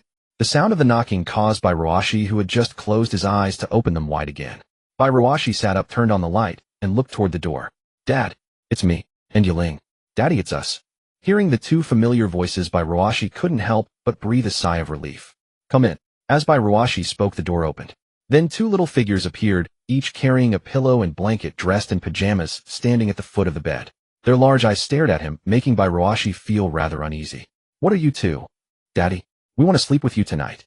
Without waiting for Ruaxi's consent, Yiling rushed onto her bed, clutching her pillow and blanket, then obediently laid down beside her. What are you two? Ruashi stared at Yiling, still unable to comprehend what the little ones were up to. Ihan, you take Bairuashi thought to let Bai Ihan lead Bai Yiling back to their room if the latter was scared to sleep alone. But when she turned, she saw Bai Ihan placing her pillow on the other side, then sitting on the edge of the bed with her back to her. Seeing this, Bairuashi grew flustered. Both of them acting in unison clearly meant they had planned it. No, why did you two suddenly want to sleep with me today? Bairuaxi's heart was filled with confusion. In truth, Bai Ihan and Bai Yiling had slept with her before 3 or 4 years ago when they were still very young. Back then the two little ones were so small that they dared not sleep alone after their parents' passing, so Bairuashi had to accompany them, right here in this very room. It was only when they grew a bit older that they gradually began sleeping in separate rooms. She still remembered how Bai Yiling would often wake up in the middle of the night scared and come clutching her pillow to Bairuaxi's bed. So back then Bairuashi frequently woke to the eerie sensation of a figure standing by her bedside only to be startled out of her wits before realizing it was Bai Yiling. Bai Ihan, on the other hand, was not like that. She had come to sleep with her after the separation, but far less often than Bai Yiling. Little did she expect that after more than 2 years the two little ones would again think of sleeping with her, leaving Bairuashi utterly baffled. Is it not allowed, eh? Bai Ihan turned her head, her eyes brimming with a palpable melancholy. That very expression made Bairuashi want to slap herself twice. No, it's just a bit curious. It's because we haven't slept with Daddy in a long time, so we wanted to. Bai Yiling's voice chimed from the other side. When Bairuashi looked over, Bai Yiling was already lying obediently beside her blanket, neatly tucked, just waiting for the lights to go out. This? Bairuashi stared at the two self-sufficient little ones at a loss for words. Back when she had them sleep separately, it was because she had heard the saying about daughters needing distance from their fathers. So she resolved to make them stop sharing her bed, leading to the separation. Now that the two little ones were clinging to her again, could she really scold them and forbid it? One just started junior high, the other's still in elementary school. They're still kids, right? Bairuashi comforted herself inwardly. They weren't that old. For now, it should be fine. Just this once, no big deal. Thus Bairuashi kept reassuring herself. With the two little ones lying on either side of her, she finally prepared to sleep, albeit a bit stiffly. Then, lights off. She reached out and switched off the lamp. With a click, the room fell into darkness. Bairuashi lay down, feeling the unfamiliar presence of the two little ones beside her. Compared to 3 or 4 years ago, they had grown much bigger, and the bed was noticeably tighter. It's fine, we'll sleep like this, Bairuashi thought silently. What puzzled her was why they insisted on squeezing her in the middle, though she used to sleep between them to prevent them from chatting and playing all night. For a long time, Bairuashi had slept between them to keep them from causing a ruckus. But now that they were older, that shouldn't happen anymore. Still, it was fine to sleep like this. With that thought, her consciousness slowly drifted.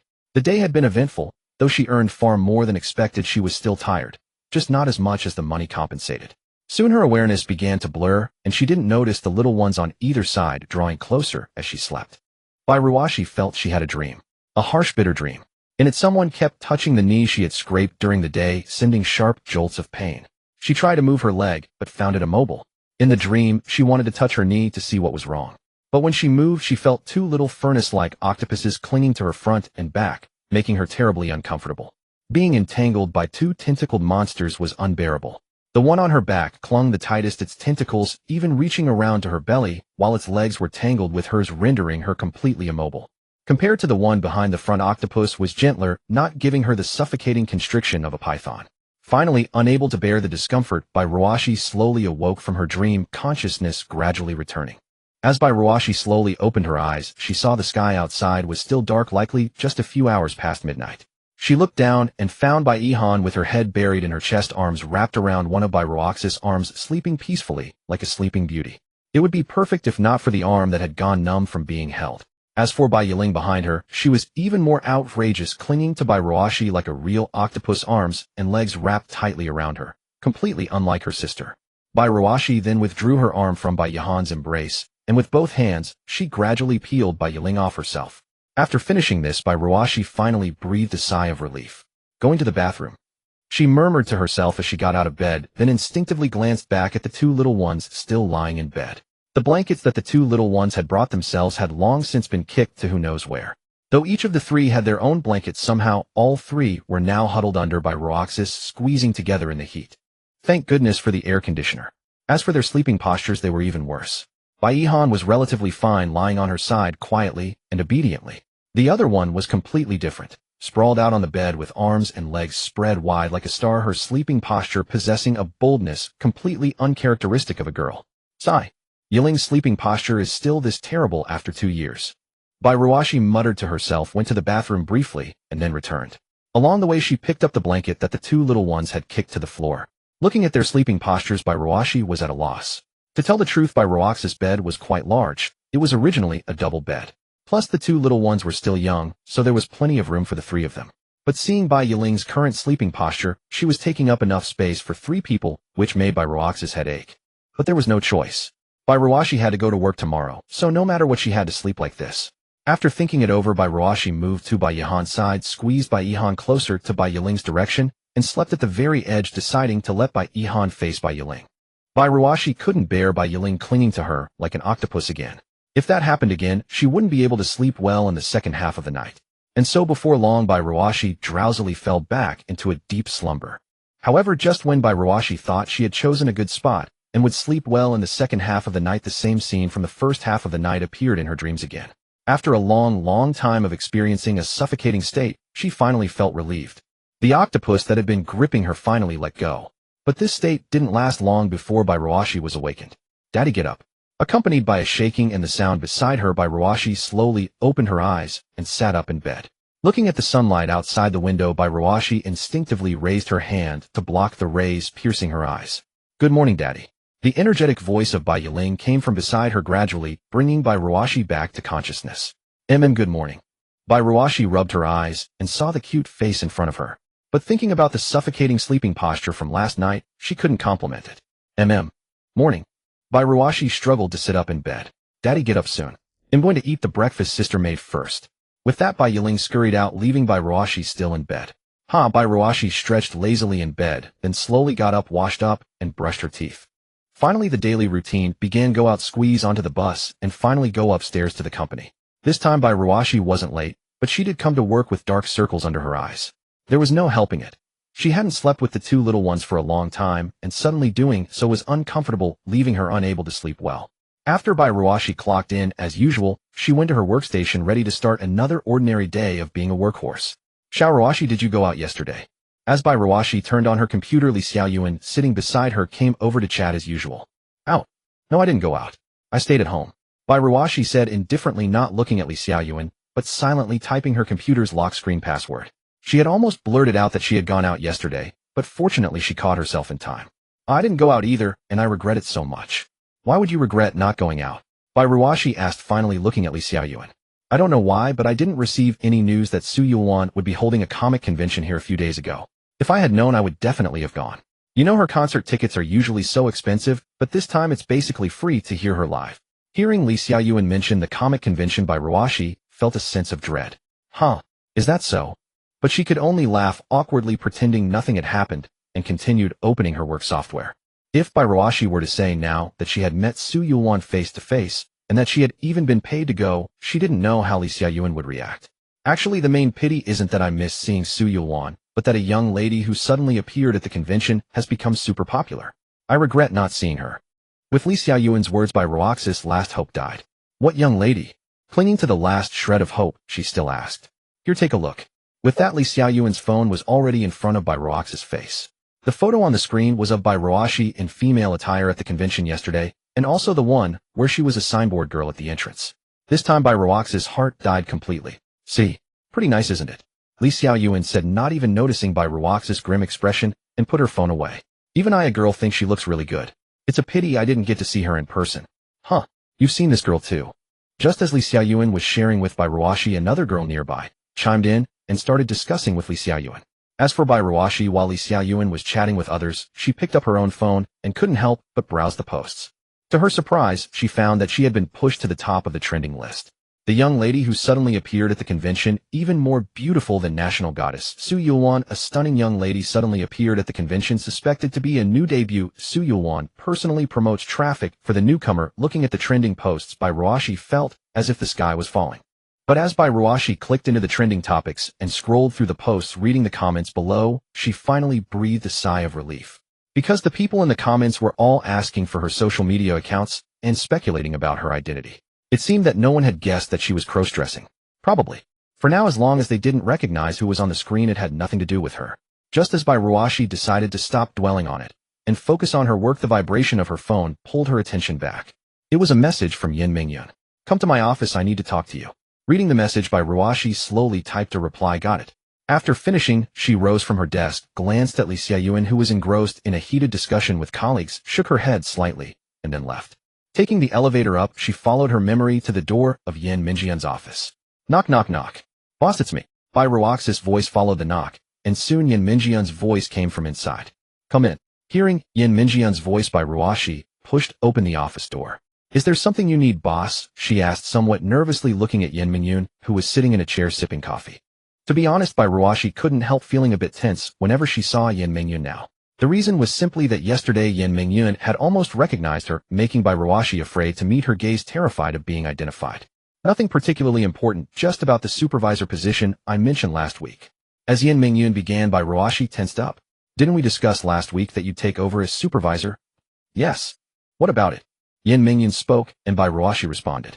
By Ruashi was still afraid that Yin Mingyun might suddenly change her mind, perhaps having found someone else for the supervisor role. It's nothing much. In a while, a relative's child will be interning at our company, and they'll be assigned to your department. I'd like you to mentor them. By Ruashi listened to Yin Mingjian's words, paused for a moment, and then felt a wave of relief. So that's all it was, just mentoring a newcomer. After the initial surprise, by Ruashi grew curious about who this newcomer might be. After all, being a connection of Yin Mingyun meant they must have some serious backing. Alright, I'll do my best, by Ruashi said, though she wasn't entirely confident. She still considered herself a newcomer, yet in others' eyes she was already a seasoned employee capable of training others.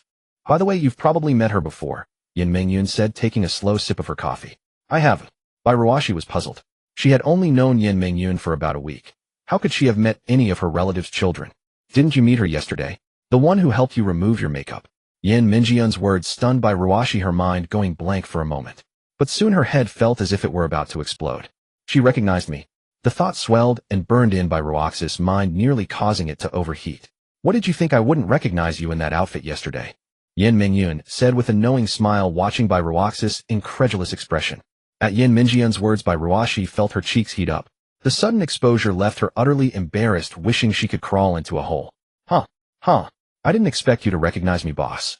She managed with an awkward laugh, forcing herself to respond. It's fine, that's your personal business. I want pry, Yin Mingyun said, but by Ruashi still felt she could never look her in the eye again. After all, how could such an incident be treated as if nothing had happened? Seeing by Ruaxi's awkwardness, Yin Mingyun felt an urge to tease her. No need to worry, you looked great. You've gone viral online. Doesn't that prove your charm? As Yin Mingyun spoke, she observed by Ruaxi's expression. As expected, by Ruaxi's face first showed discomfort, then gradually flushed with a rosy hue. This filled Yin Mingyun with satisfaction, and she couldn't help but laugh. Haha, you're really. Yin Mingyun was genuinely amused by Ruaxi's reaction. Who would have thought that this person who blushed like a love-struck maiden when teased was actually a man and a father of two? By Ruashi had initially felt only embarrassment and shame, but now with this further provocation, her level of mortification skyrocketed. Time to move to another planet. Though she stood still, her spirit had already wandered off. Alright, let's get back to work. Forget what just happened. Yin Mingyun waved her hand, still chuckling. At her words, by Ruashi remembered the relative's child who would be interning. According to what Yin Mingyun had said, the one who removed her makeup last night was Su Yufeng, wasn't it? Is it? Su Yufeng. Yes, she just graduated from university recently and had nowhere to go, so she's interning here. You'll mentor her when she arrives. Hearing this, a big question mark seemed to appear above by Ruaxi's head. Isn't she under 20? Hadn't she told by Ruashi she was less than 20? How had she suddenly graduated from university? If she had graduated, she'd normally be around 22. By Ruaxi's blurted out question made Yin Mingyun raise an eyebrow. It seems she trusts you quite a bit, even telling you her age. Yin Mingyun had initially worried that Su Yufeng's personality might put off by Ruashi. But now their relationship was clearly better than she had anticipated. At least you've already gotten to know each other. Actually, she's not really under 20. She just turned 20 more or less. She performed well in university and graduated early. Hearing this, by Ruashi felt a bit embarrassed. Graduating early was hardly something that could be casually dismissed as performed well, as Yin Mingyun had put it. By Ruashi knew how incredibly difficult that was. Then, why didn't she go to grad school? If she could graduate early from university, by Ruashi doubted she lacked the ability for further studies. Moreover, by Ruashi knew her family was well off, so she should have every opportunity to continue her education. She said she wants to prepare for the postgraduate entrance exam while gaining work experience. For her, the first year of graduate school is a breeze, so she figured she'd use her spare time to work. As Yin Mingyun offered this explanation, by Ruashi felt a growing apprehension towards Su Yufeng's so-called academic prowess. Just how formidable must one's learning ability be to deem the postgraduate exam simple, even to the point of balancing it with a job? Yet the mention of the exam stirred memories of Bairoax's own past. She herself had once been eligible to pursue graduate studies, for she had ranked among the top performers in university, diligent and driven. However, after her close friend met with an accident, Bairoashi adopted two little ones and decided to forego further education in favor of seeking employment. Even without the children, she likely wouldn't have pursued a master's degree anyway. After all, graduate studies demanded immense energy, and Bairoashi had to work part-time to support herself. Her initial intention to take the exam stemmed from her friend's unwavering support and persistent persuasion. Bairoashi still recalled how her friend had offered to cover the exam fees, calling it an investment, joking that she'd work for him in return. They had laughed together back then until the accident silenced everything, leaving those plans abandoned. Thus, hearing that Su Yufeng was planning to work while studying for the exam stirred a wave of nostalgia in Bairoashi. If her own family circumstances had been different, perhaps she too could have managed such a path. It was only then that she realized how much she had inadvertently shared with Yen Mingyun. Sorry, I didn't mean to pry so much. As a subordinate, Bairoashi knew well the principle of not overstepping. It's fine, it's good for you to understand her situation, Yen Mingyun replied, and Bairoashi nodded in acknowledgement. By the way, there's another matter, regarding your temporary promotion to department head. At Yen Mingyun's words, Bairoashi tensed up again. What's wrong? Due to some unexpected developments, the decision will be postponed by 2 days. Any objections? Hearing this, Bairoashi felt a foreboding unease stir within her. The position had been vacant and seemingly settled, yet now it was delayed. Could it be that a new competitor had emerged? No problem, I'll follow your arrangements, boss. Despite her doubts, Bairoashi knew better than to show her hand, lest she appear overly ambitious. Yen Mingyun, observing her demeanor, couldn't help but smile. Rest assured, no one is vying for this position. It's simply that I have some issues on my end that make scheduling difficult. At these words, Bairoashi felt a wave of relief. Oh, I see. Is there anything I can help with? Hearing Yen Mingyun's assurance, Bairoashi felt compelled to ask. No need, just focus on your current work. Yen Mingyun was somewhat surprised by her offer. It seemed she had made some progress in the past couple of days, no longer the silent, awkward employee she once was. Realizing that Yen Mingyun likely had no further business with her and was simply delivering a notice, Bairoashi asked, Is there anything else? If not, I'll head back to work. That's all. Please close the door on your way out. Okay, goodbye, boss. And so the conversation between Bairoashi and Yen Mingyun came to an end. As she approached the door, she paused as if struck by a sudden thought.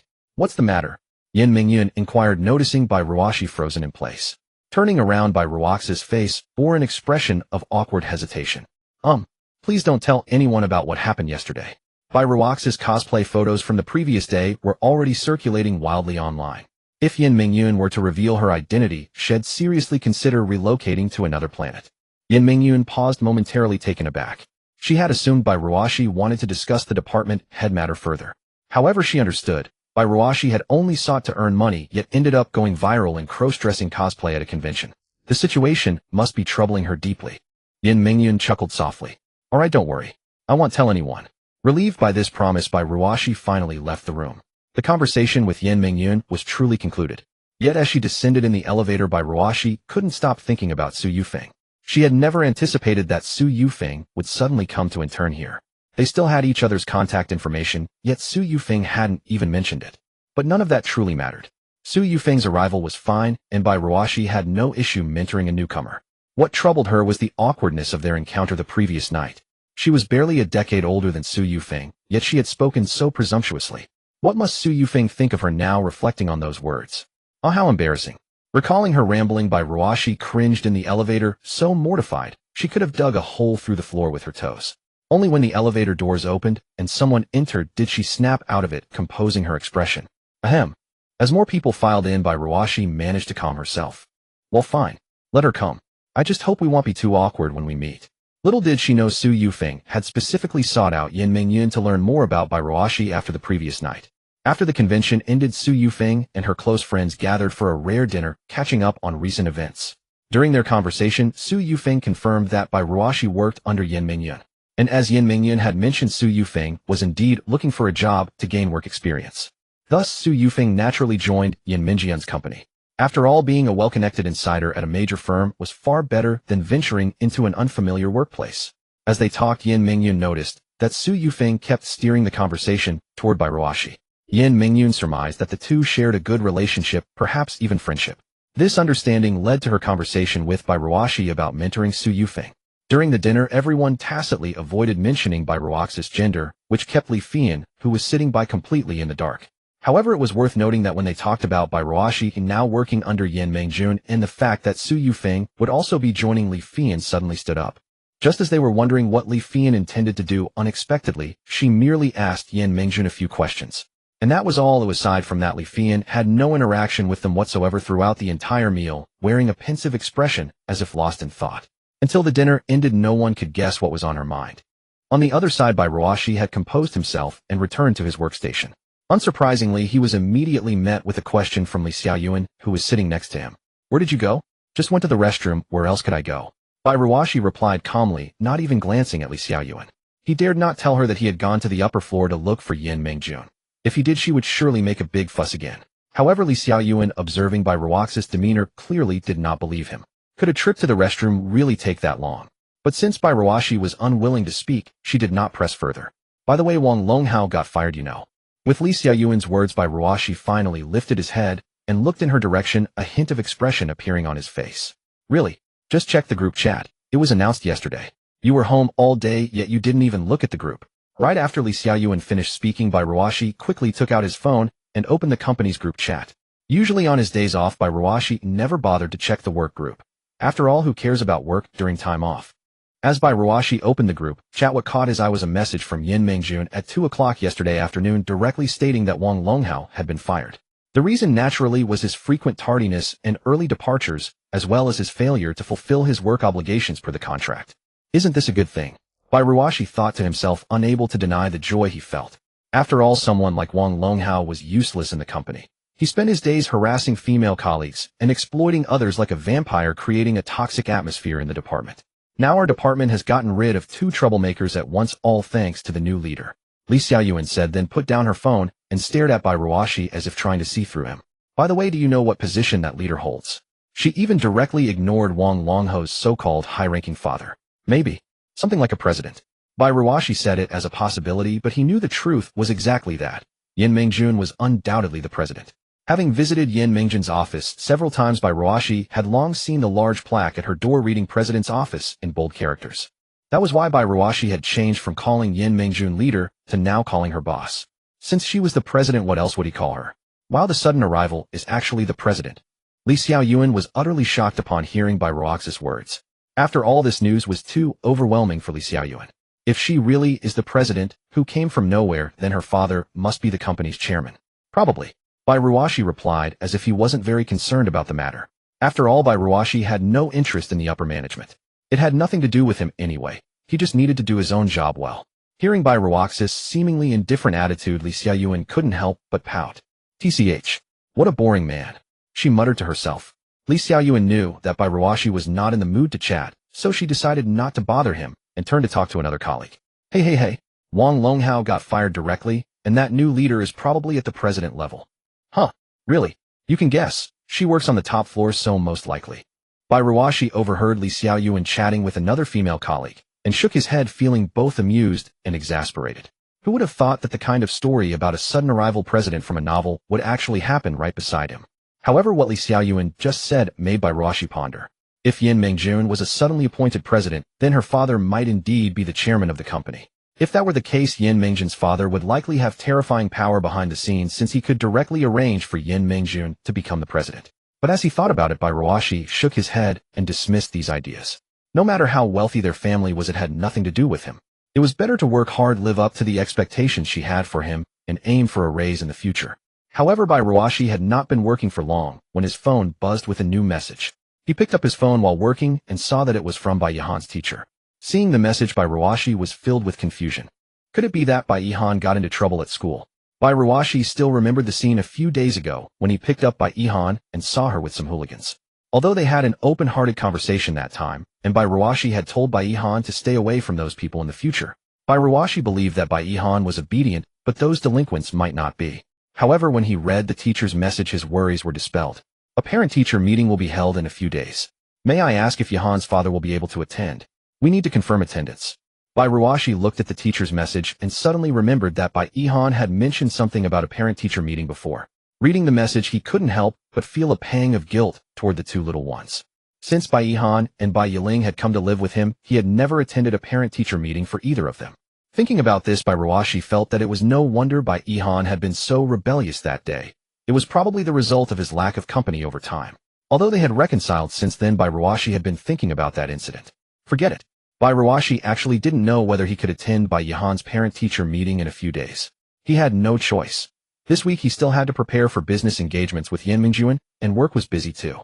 Just these tasks alone were enough to make him overwhelmed. So Bai Ruashi couldn't say for sure about Bai Yihan's parent-teacher meeting. But without a doubt he definitely wanted to go. It was just that time might not permit. Although the workload had decreased significantly these days, and he got off work earlier, what if he became busy again later? Bai Ruashi dared not make too absolute a statement. I'm not sure if I can go yet. I'll have to see how things are before I decide. With that, Bai Ruashi sent the message. Shortly after receiving the teacher's reply, she put down her phone. Sigh. Bai Ruaxi's sigh ultimately dissolved into the helplessness of having many things she wished to do, but lacked the capacity to accomplish. At this moment, she wished she could split herself in two, one to handle work, the other to manage the household and the two little ones. Forget it. They'll just focus on earning money.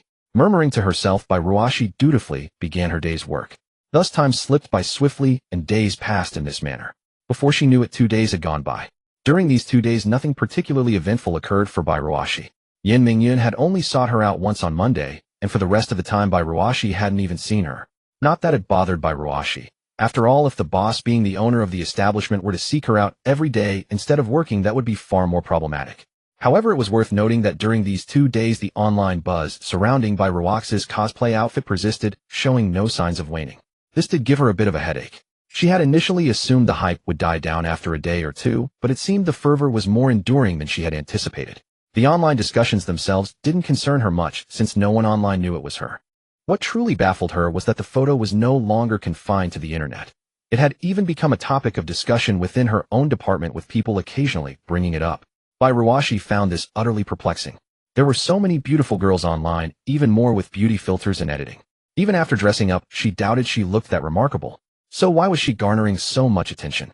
When Bai Ruashi finally looked into it, she discovered that the primary reason for the surge in attention was the fall she had taken at the end of the convention. Upon learning this, Bai Ruashi was completely bewildered. Falling on stage should have been considered a performance mishap, yet it had somehow drawn so many people's attention to her. So bracing herself for what she assumed would be a wave of notoriety, she steeled her resolve and clicked open the comments under the posts, only to realize she had been worrying over nothing. Summarizing the comments, the general sentiment was that her accidental fall had made her appear endearingly naive, which happened to strike a chord with many people. In today's society rife with scheming and intrigue, encountering someone who presented such a pure and innocent image coupled with a clean and attractive appearance was indeed a rarity. Thus she became the focus of many. Of course, there were also those who claimed Bai Ruashi was faking it. Among them were numerous influencers and even minor celebrities who stood up to accuse her, asserting that it was all scripted, a vulgar and objectifying stunt for the sake of performance. Or they'd say things like, "She's treating the audience like fools, and anyone who believes this has lost it," along with other such remarks. With these detractors present, it was inevitable that another group of people who liked Bai Ruashi would form an online fan club, sparking a war of words. However, when Bai Ruashi clicked into that fan club, the content within made her so cringe she could practically dig a 3-bedroom apartment with her toes. Though they were defending her, what truly left her speechless was the name of the fan club's leader, Jin Wuxuan.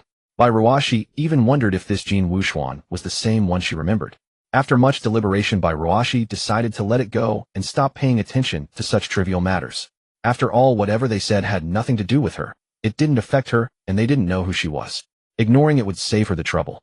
Just as Bai Ruashi thought the coming days would pass smoothly, on Wednesday afternoon as she finished work and was about to clock out as usual, she received a message from Yan Mingyun. Bai Ruashi was stretching at her workstation ready to leave when her phone rang. Picking up her phone, she saw it was a message from Yan Mingyun with the familiar request for her to come over. Seeing this message, Bai Ruashi couldn't help but feel nervous. Yan Mingyun had mentioned taking her out for a business dinner this week, and since she hadn't called her in the past few days, could it be today? Thinking this, Bai Ruashi hastily gathered her things and took the elevator to Yan Mingyun's office. As usual, she knocked on the door. "Come in." Bai Ruashi pushed the door open and saw Yan Mingyun working at her computer. "What do you need, boss?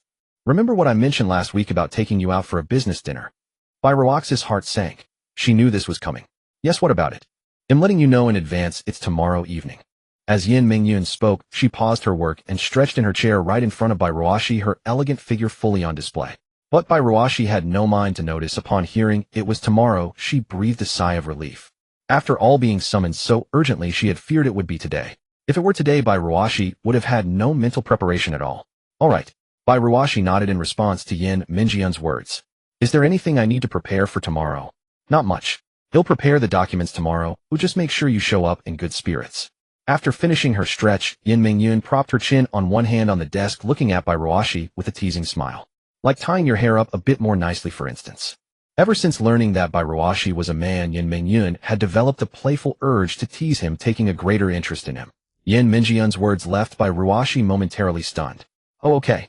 Although Bairuashi didn't understand why she was being asked to tie up her hair, she responded obediently to Yin Mingyun, not catching the teasing tone. Seeing Bairuaxi's earnest demeanor, Yin Mingyun couldn't help but smile. Noticing Yin Mingyun staring at her with an inexplicable smile, Bairuashi unconsciously reached up to touch her hair. Her hair had grown a bit long, and due to lack of grooming, it looked somewhat messy. But fortunately, it still felt soft to the touch and wasn't too oily. How about we go out for dinner tonight? Yin Mingyun's suggestion caught Bairuashi, who was still touching her hair, completely off guard. My. Bairuashi was evidently bewildered. I said, how about going out for a meal together? Seeing that Bairuashi hadn't heard her, Yin Mingyun repeated herself. Faced with such an unexpected invitation, Bairuashi was momentarily stunned in place. Well, Bairuashi was momentarily at a loss. Why would the boss out of the blue invite her to dinner for no reason? Well, I'm sorry, I need to pick up my children. The two little ones are still. He'll take you to pick them up, and we can bring the two little ones along. Before Bairuashi could finish her sentence, Yin Mingyun had already interjected, cutting off her words. It's nothing else, mainly because Su Yufeng's onboarding has been finalized now. I mentioned this to you earlier, and you already know. So she's about to arrive, and she said she wants to rely on you in the future. That's why she's specially inviting you to dinner today, and am acting as the intermediary. Yin Mingyun, seeing Bairuaxi's hesitation, opted for a straightforward approach, skipping the usual corporate roundaboutness, as she felt directness worked better for Bairuashi. After hearing Yin Mingyun's explanation, Bairuaxi's heart was filled with conflict. Normally, she had never encountered such a situation, leaving her torn over whether to accept. If she agreed, she wondered if the two little ones would be willing to go. If she declined, this was after all an invitation from Yin Mingyun herself, and Su Yufeng would be there too. At this stage of her career growth, refusing and leaving a bad impression was certainly not an option. Well, alright, I'll talk to the two little ones. Bairuashi finally gritted her teeth, deciding to ask first. Seeming to see through her predicament, Yin Mingyun spoke again. Su Yufeng specifically said she really hopes the two little ones can come out and play. She's very eager to meet them. Yin Mingyun smiled slightly as she spoke, which made it even harder for Bairuashi to refuse. This? Bairuashi still hesitated. What's so hard about it? It's not work-related, you just consider it a private dinner I'm treating you to. After all, hoping Bairuashi would mentor Su Yufeng in the future, asking for a favor and treating someone to a meal was perfectly normal. So why did Bairuashi act as if she had just arrived in this country?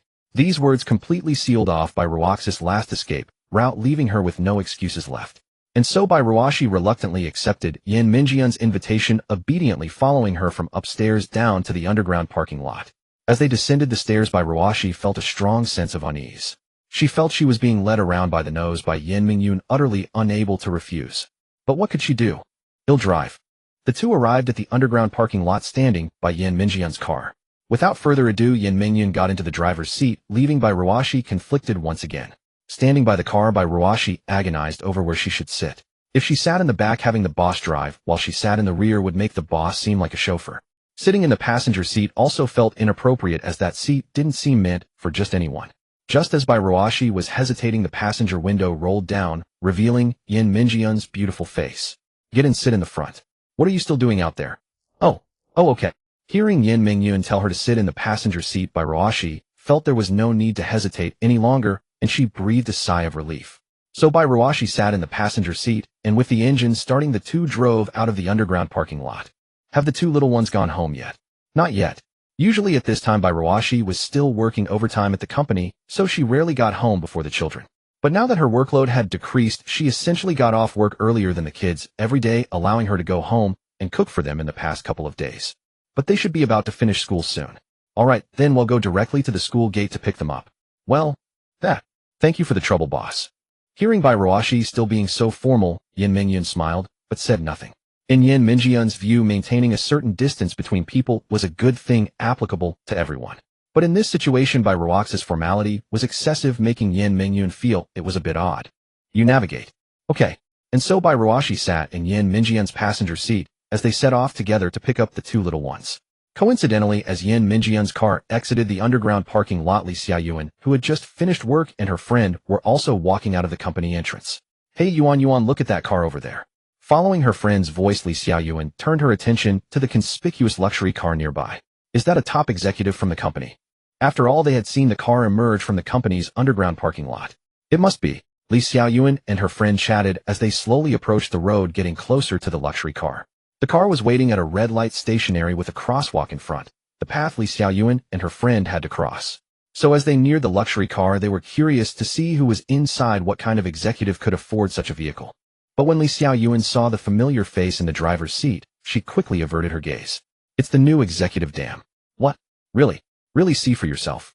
Li Xiaoyuan quickly looked away and whispered to her friend, who then peered through the front windshield at the person in the driver's seat. Due to the angle, the driver's seat obstruction, and the tinted side windows, only Yin Mingyun in the driver's seat was visible, not Bai Ruoxi in the passenger seat. Nevertheless, witnessing Yin Mingyun driving a luxury car further convinced Li Xiaoyuan that her position as CEO was almost certainly genuine.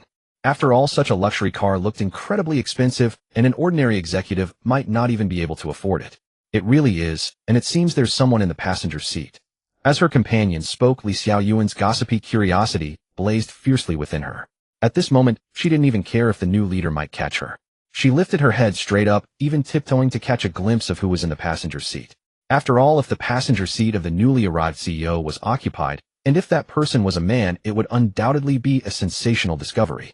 But as luck would have it, just as Li Xiaoyuan could make out the silhouette of the passenger and was on the verge of seeing their face, the traffic light turned green at that very moment. So just as they were about to see who was in the passenger seat, the car sped away, leaving Li Xiaoyuan standing there bewildered. Did you see who was in the passenger seat? Not clearly, but it felt familiar. Li Xiaoyuan had only caught a glimpse of the passenger and hadn't clearly seen who it was. However, based on the hairstyle and the outline of the upper body, she felt an indescribable sense of familiarity. So for a moment, Li Xiaoyuan fell into deep thought, pondering who could be sitting in Yin Mingyun's passenger seat. Let's go, the light is green. Just as Li Xiaoyuan was lost in thought, the pedestrian light had turned green without her noticing. Oh, okay, coming. Li Xiaoyuan snapped out of her daze. Li Xiaoyuan couldn't help it. She was too preoccupied with who was in the passenger seat. If it were a stranger, she might not be so fixated, but the passenger gave her a very familiar feeling, an inexplicable sense of recognition. It felt like a kitten was scratching at her heart, making her terribly restless. Forget it. After thinking for a long time and coming up with nothing, Li Xiaoyuan decided to stop overthinking. She would ask other colleagues at the company later, maybe someone had seen something. As for Bai Ruoxi, who had already driven far away, she had also noticed Li Xiaoyuan and another colleague not far from the car. Seeing them tiptoeing and curiously looking in her direction, Bai Ruoxi was almost frightened out of her wits. Fortunately, the light turned green and the car drove off, otherwise she would definitely have been discovered. Which way ahead? Turn left. Yin Mingyun's voice sounded, and Bai Ruoxi looked at her, seemingly unaware that she had just encountered an acquaintance. Should you contact the teachers of the two little ones? Yin Mingyun asked Bai Ruoxi while driving. Oh right, I almost forgot. Saying this, Bai Ruoxi quickly took out her phone and messaged the teachers of Bai Yihan and Bai Yiling, telling them not to take the school bus. And soon both teachers replied to Bai Ruoxi with a simple "received." However, just as Bai Ruoxi was about to put away her phone, she received another message from Bai Yihan's teacher. By the way, this parent-teacher meeting has been postponed to next week. Reading the teacher's message, Bai Ruoxi thought it was perfect. Next week, she might actually be able to leave work early and attend. Okay. After replying, Bai Ruoxi finally put down her phone. Did you tell them? And so the two chatted casually along the way, and before they knew it, they arrived at the gate of Bai Yiling's school. As Yin Mingyun drove the car there, the gazes of those around were immediately drawn to the vehicle. Whose parents are these, so wealthy? Who knows? I didn't expect someone so rich to come pick up their kid in person. Hard to say, maybe it's a driver. Amidst the murmurs of the crowd, Bai Ruoxi stepped out of the car. After greeting Yin Mingyun, Bai Ruoxi said she would let Yin Mingyun wait there or find a parking spot while she went to pick up Bai Yiling first. Upon receiving Yin Mingyun's response, Bai Ruoxi got out of the car and headed toward the school gate. But as Bai Ruoxi noticed the occasional glances from people around her, she felt a bit puzzled. Is there something on my face? Bai Ruoxi muttered, then instinctively reached up to touch her face, only to find nothing after feeling around. It wasn't until Bai Ruashi realized that she had been dropped off by Yin Mingyun in a luxury car that she understood. Oh no, I forgot about this. Bai Ruashi thought to herself in dismay. After all, she wasn't the type to enjoy attracting attention, especially since recently going viral online had already given her enough headaches. But seeing the current situation, she figured there was no avoiding it. Here has Bai Yiling come down yet? She's on her way. Please wait a moment at the school gate. She'll be there soon. Bai Ruashi took out her phone and messaged the teacher, who quickly replied. Seeing the teacher's reply, Bai Ruashi decided to wait at the school gate as before. However, this time as she stood there, her gaze involuntarily drifted to the small shop near the entrance. There seemed to be some kind of lottery event going on at the shop, costing 1 yuan per try, with the owner promoting it. This reminded Bai Ruashi of her childhood, when after school there would also be lottery events at the shop. But back then she was always short on money and could only watch her classmates play while she looked on longingly from the sidelines. Seized by curiosity, Bai Ruashi walked over to the shop. She had always wondered how this lottery thing worked and what the so-called grand prize was. Hello, here to pick up your kid. The shopkeeper, rarely seeing an adult like Bai Ruashi at the store, took the initiative to ask. Seeing that the shopkeeper already knew she was there to pick up a child, Bai Ruashi felt a bit embarrassed to ask about the lottery. Are you interested in the lottery? The shopkeeper, noticing Bai Ruaxi's gaze fixed on the lottery box, kindly gave her an opening. Yeah, I want to take a look. Although a bit shy, Bai Ruashi thought to herself that a grown man like her shouldn't be embarrassed to play a simple lottery game. So Bai Ruashi agreed. With that, she stepped up to the lottery box and curiously examined it. 1 yuan per try, want to give it a shot.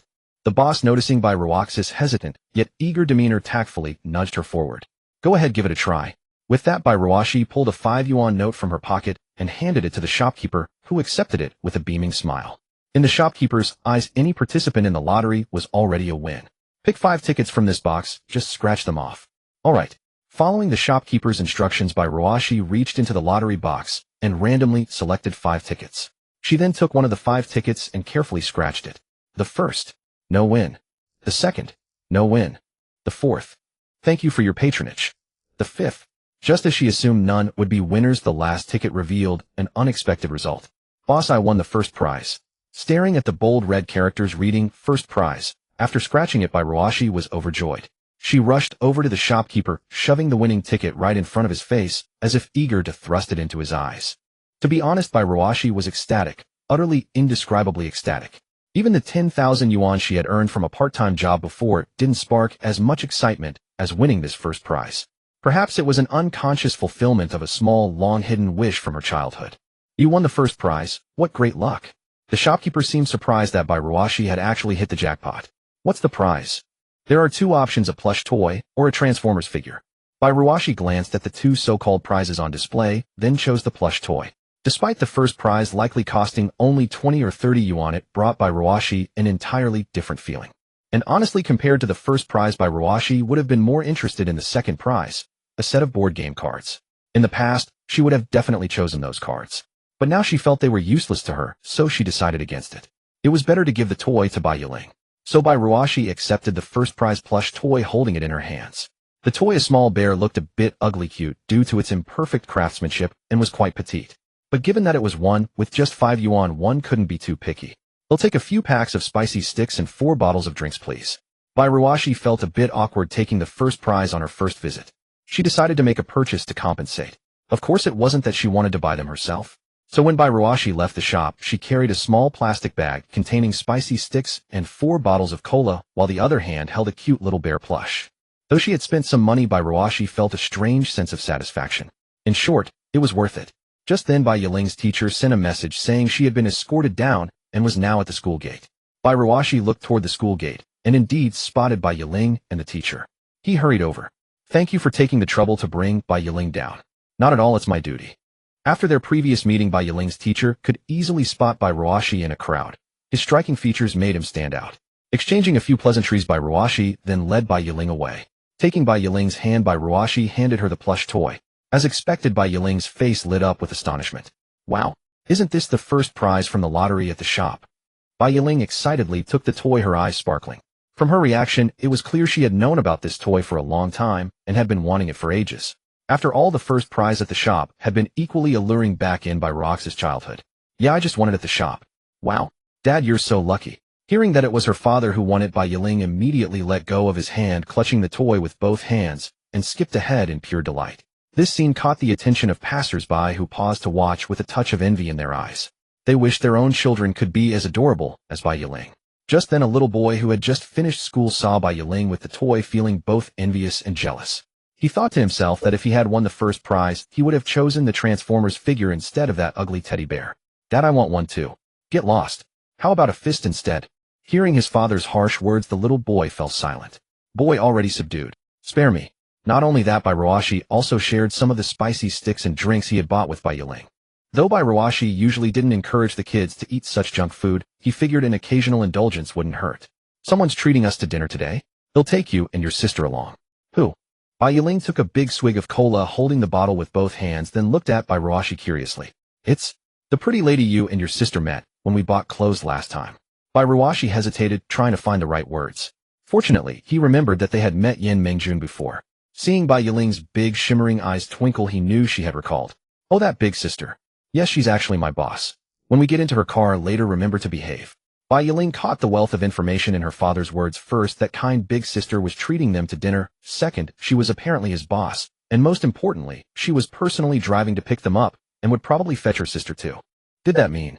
Bai Yiling's little antenna of a hair began to sway back and forth as if deep in thought, tinged with excitement. Then she arrived at a startling conclusion. Dad, does that big sister have a crush on you? After Bai Yiling finished speaking, Bai Ruashi was clearly taken aback by the girl's startling words. Don't overthink it, little one. Bai Ruashi said, reaching out to ruffle Bai Yiling's hair, messing it up slightly. Yet when Bai Ruashi withdrew her hand, a single strand of hair on Bai Yiling's head stubbornly sprang back up. This gesture caused Bai Yiling's little mouth to pout. TCH. In the end, she could only let out a dissatisfied snort before taking the small drink from the bag and gulping it down noisily. Before long, Bai Ruashi led Bai Yiling to Yin Mengjun's car. Yiling, be good in the back seat, okay, she said, handing the drinks and spicy sticks to Bai Yiling and settling her into the rear seat. And remember, no eating spicy sticks in someone else's car. ITLL, leave a smell. Alright. Having received Bai Yiling's reply, Bai Ruashi closed the rear door and took the passenger seat. Seeing them both in the car, Yin Mengjun knew the next person to pick up was Bai Yihan, so she followed Bai Ruaxi's directions toward Bai Yihan's school. Throughout the ride, Bai Yiling's gaze seemed fixed on Yin Mengjun through the front mirror, her adorable face etched with seriousness. Yin Mengjun naturally noticed the little one's stare from the back and occasionally glanced at Bai Yiling through the rearview mirror. For some reason, Yin Mengjun found Bai Yiling's cute face increasingly endearing the more she looked, and she grew fonder of her. Yet she wondered why Bai Yiling hadn't greeted her this time. But Yin Mengjun didn't press further and simply drove obediently, following Bai Ruaxi's directions to Bai Yihan's school. Boss, could you wait here for a moment? He'll go get Yihan. Sure, go ahead. Be careful, Yin Mengjun said, and Bai Ruashi got out of the car. But before leaving, she didn't forget to remind Bai Yiling in the back to stay put and be good. Seeing Bai Yiling nod obediently, Bai Ruashi finally departed. Thus only Bai Yiling and Yin Mengjun remained in the car. Bai Ruashi wasn't entirely at ease leaving Bai Yiling behind, but she thought that if she encountered another incident like last time while picking up Bai Yihan, it wouldn't be good for Bai Yiling to witness. After much deliberation, Bai Ruashi decided to leave Bai Yiling in the car. In her eyes, Yin Mengjun wasn't a bad person. She was wealthy and likely had no ulterior motives, so she felt relatively reassured. After Bai Ruashi left, Yin Mengjun parked the car and finally turned to look at Bai Yiling, who was sitting quietly in the back. Do you still remember me? Yin Mengjun asked, pointing at herself and staring at Bai Yiling. Bai Yiling nodded with a naive expression. Then why didn't you call out to me just now, eh? Because Dad said not to disturb the driver. Bai Yiling replied, her face still full of seriousness. This reason left Yin Mengjun both amused and exasperated. Alright then, sister. Last time you said you'd come to my house to play, but it's been so long, and I haven't seen you. Bai Yiling's adorable demeanor softened Yin Mengjun's heart. I was thinking of preparing a gift for you and your sister before coming over. To be fair, Yin Mengjun was indeed Yin Mengjun. Anyone else might have pleaded busyness or promised a next time, but she was clearly different. True to form, Yin Mengjun's words instantly filled Bai Yiling with joy and anticipation. Really? Of course. Yin Mengjun had already noticed the small doll in Bai Yiling's hands and could see the little one's fondness for stuffed toys, so she had an idea for the next gift. But when Yin Mengjun's gaze fell on the drinks and spicy sticks beside Bai Yiling, she paused. These aren't good for your health. I know, but Dad said I could have a little today. Bai Yiling's soft, gentle voice replied as she picked up the cola and took a sip. This scene stirred a wave of maternal affection in Yin Mengjun. Watching the tiny figure holding the cola bottle with both hands and drinking noisily, Yin Mengjun felt this little one was the cutest child in the world. But hearing Bai Yiling's words, she wondered, had Bai Ruashi actually bought these? Casually, Yin Mingyun's gaze returned to the somewhat ugly cute bear doll in Bai Yiling's arms. And this doll? My dad wanted at the convenience store just now. Bai Yiling's excitement surged as Yin Mingyun asked. She knew that the girls in her class all envied and wanted this doll, but she never expected her dad to be the one to win it. My dad is so lucky. Lots of girls in my class want it. Yin Mingyun looked at the cola and doll in Bai Yiling's hands, then at the spicy sticks in the bag, and found Bai Ruox's behavior both amusing and baffling. A grown adult still enjoying snacks and winning little dolls at the convenience store. Was it a childlike innocence that never faded? Or was the saying boys will be boys truly spot on? The most absurd part was that Bai Ruoxi actually won it. His luck was indeed extraordinary. Hey sister, do you want some cola? Bai Yiling said, pulling an ice-cold cola bottle still beaded with moisture from the bag and handing it to Yin Mingyun with her tiny hand. Looking at the cola offered by Bai Yiling, Yin Mingyun hesitated for a moment before taking it. How could she refuse a child's kindness, especially from such an adorable little one? Thank you. Yin Mingyun opened it and took a sip in front of Bai Yiling. The icy, slightly fizzy sensation delighted her. To be honest, Yin Mingyun had abstained from cola for a long time to maintain her figure. After such a long break, drinking it now brought her a wave of exhilaration. Seeing Yin Mingyun drink the cola she had offered Bai Yiling, smiled happily. By the way, I heard from my dad that you're his boss, is that right? Sort of. Then does my dad work very hard at the company? Hearing Bai Yiling's words, Yin Mingyun found the little one both adorable and sensible, a dream child for anyone. It seemed the father-daughter relationship was harmonious. No, your dad is actually quite capable at the company. Yin Mingyun spoke truthfully. Though in the past Lu Weiqiang had given Bai Ruoxi work beyond his capacity that would never happen again now that she was in charge. Thus Yin Mingyun and Bai Yiling chatted away in the car. However, as Yin Mingyun talked with Bai Yiling, Bai Ruoxi, who had gone to the school to pick up Bai Yihan, encountered several very familiar students on the way.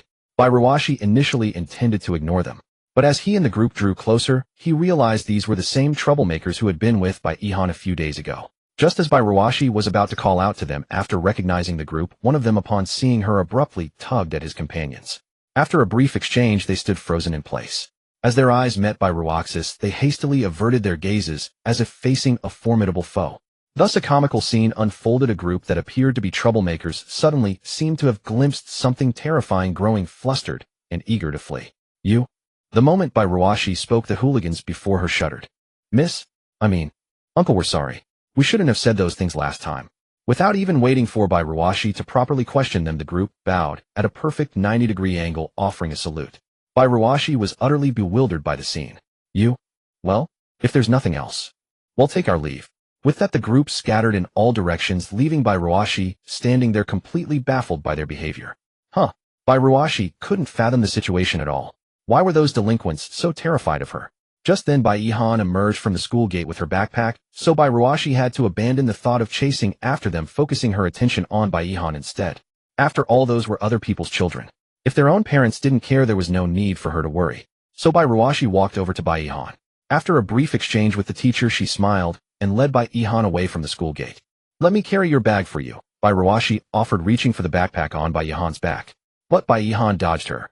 No need, I've got it, Bai Yihan said flatly, knowing she was far stronger than her father. So Dad, what made you have time to pick me up again today? Seeing her father come to get her twice in 2 weeks, Bai Yihan couldn't deny her happiness, though she found it somewhat strange. My boss invited us to dinner and asked me to bring you all along. That's why I'm here. It saves us from cooking at home tonight. Bai Yihan listened to her father's words, her mind racing to figure out which boss wanted to treat them to dinner, and specifically asked to meet her and Bai Yiling. Instantly, alarm bells rang in her head. Could it be that some greasy boss had taken a fancy to her father and was using dinner as an excuse to introduce them? After all, Bai Yihan knew her father's charm well. Even after all this time together, she still thought he was rather handsome, the type many people would like. Coupled with the fact that Bai Ruoxi had been coming home from work early these past few days, Bai Yihan's alarm bells grew even louder. After some speculation, she became increasingly convinced of her guess. Noticing Bai Yihan's concern, Bai Ruoxi took the initiative to explain, "It's the one you met when we bought clothes last time." With that reminder, Bai Yihan suddenly understood. That, big sister, yes. Oh, that was fine. If it was Yin Mingyun, Bai Yihan felt there was nothing to worry about. Let's go. Soon Bai Ruoxi led Bai Yihan to Yin Mingyun's car. Seeing the luxury vehicle, Bai Yihan was stunned, frozen in place by the sight. She was still a child, inexperienced, and had never seen such an imposing and luxurious car before. You and Yiling sit in the back. Bai Ruoxi's voice snapped Bai Yihan out of her daze. As Bai Yihan got into the car, Bai Yiling, already in the back seat, excitedly moved closer upon seeing her sister. Sister, Bai Yiling said, lunging toward Bai Yihan. She had intended to throw herself into her sister's arms, but the seatbelt restrained her, making the attempt look clumsy and comical, drawing laughter from everyone in the car. Stop laughing at me. Bai Yiling's face flushed bright red as she warned the others, which only made her look even cuter. All right, we won't laugh, Yin Mingyun said as she adjusted her seat. Ready to go. With that, Yin Mingyun pressed the accelerator and drove off. Meanwhile, Bai Yihan sat in the back watching her younger sister, who was staring at her intently. Then Bai Yiling pulled out the cola Bai Ruashi had bought earlier. Sister wants some cola? Bai Yiling asked, handing the cola to Bai Yihan. Bai Yihan took it, offering a rare smile. Thank you, little Yiling. Watching the two little ones interact so harmoniously and lovingly in the back seat, Bai Ruashi and Yin Mingyun couldn't help but smile warmly. Where are we going now? To the restaurant. I've already booked a table. He'll let Su Yufeng know to head over first. All right. The kids usually finish school around 5 or 6 in the afternoon, which was just about dinner time. Adding in the travel time to the restaurant, they'd arrive at around 6:30, just when everyone would be getting hungry. The timing was rather well chosen. During the drive, Bai Yiling, captivated by the luxurious and beautiful car, its comfortable seats, and unique interior, was brimming with curiosity. Unable to contain her curiosity any longer, Bai Yiling began touching everything in the back seat. Eventually, she accidentally pressed a button for the rear seat light, causing the overhead light to turn on. Bai Ruashi scolded her. Yiling, didn't we agree you'd behave? Seeing Bai Yiling messing around in someone else's car, Bai Ruashi was a bit annoyed. It's fine, it's just a light. Kids are naturally curious, Yin Mingyun said. Although Yin Mingyun didn't mind, Bai Ruashi believed it was fundamental to teach children not to touch other people's things. Oh, I won't touch anymore. After being scolded, Bai Yiling shrunk back into her seat, pouting, and became obedient again. Seeing Bai Yiling stop immediately after he spoke, Bai Ruashi breathed a sigh of relief. He knew exactly how much Yin Mingyun's car was worth. If Bai Yiling broke something, he wouldn't be able to afford it, even if he sold himself. Are you always this strict with your little one? Yin Mingyun found the scene both amusing and exasperating. Curiosity and restlessness are innate in children, perfectly natural. Not really, it's just. Bai Ruashi began unconsciously trailing off. He couldn't bring himself to admit he was afraid of damaging the car and being unable to afford the repairs. It's fine, I'm just curious. After all, I can see those two little ones are quite attached to you. Yin Mingyun said, her gaze shifting to Bai Yiling, who was seated in the back row. It's all right, feel free to touch anything you like here at Sister's place. Treat it like your own home. After all, Yin Mingyun had taken quite a liking to Bai Yiling. Moreover, based on her earlier conversation with Bai Yiling, Yin Mingyun understood that the girl wasn't the type to cause any trouble. Bai Yiling was no unruly brat, as she was merely a little curious. Yet even after Yin Mingyun's reassurance, Bai Yiling still glanced hesitantly at Bai Ruashi. Seeing this, Bai Ruashi couldn't help but rub his forehead. All right, sit quietly in the back and don't break anything.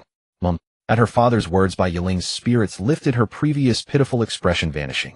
The relaxed and cozy atmosphere inside the car was something Yin Mingyun thoroughly enjoyed.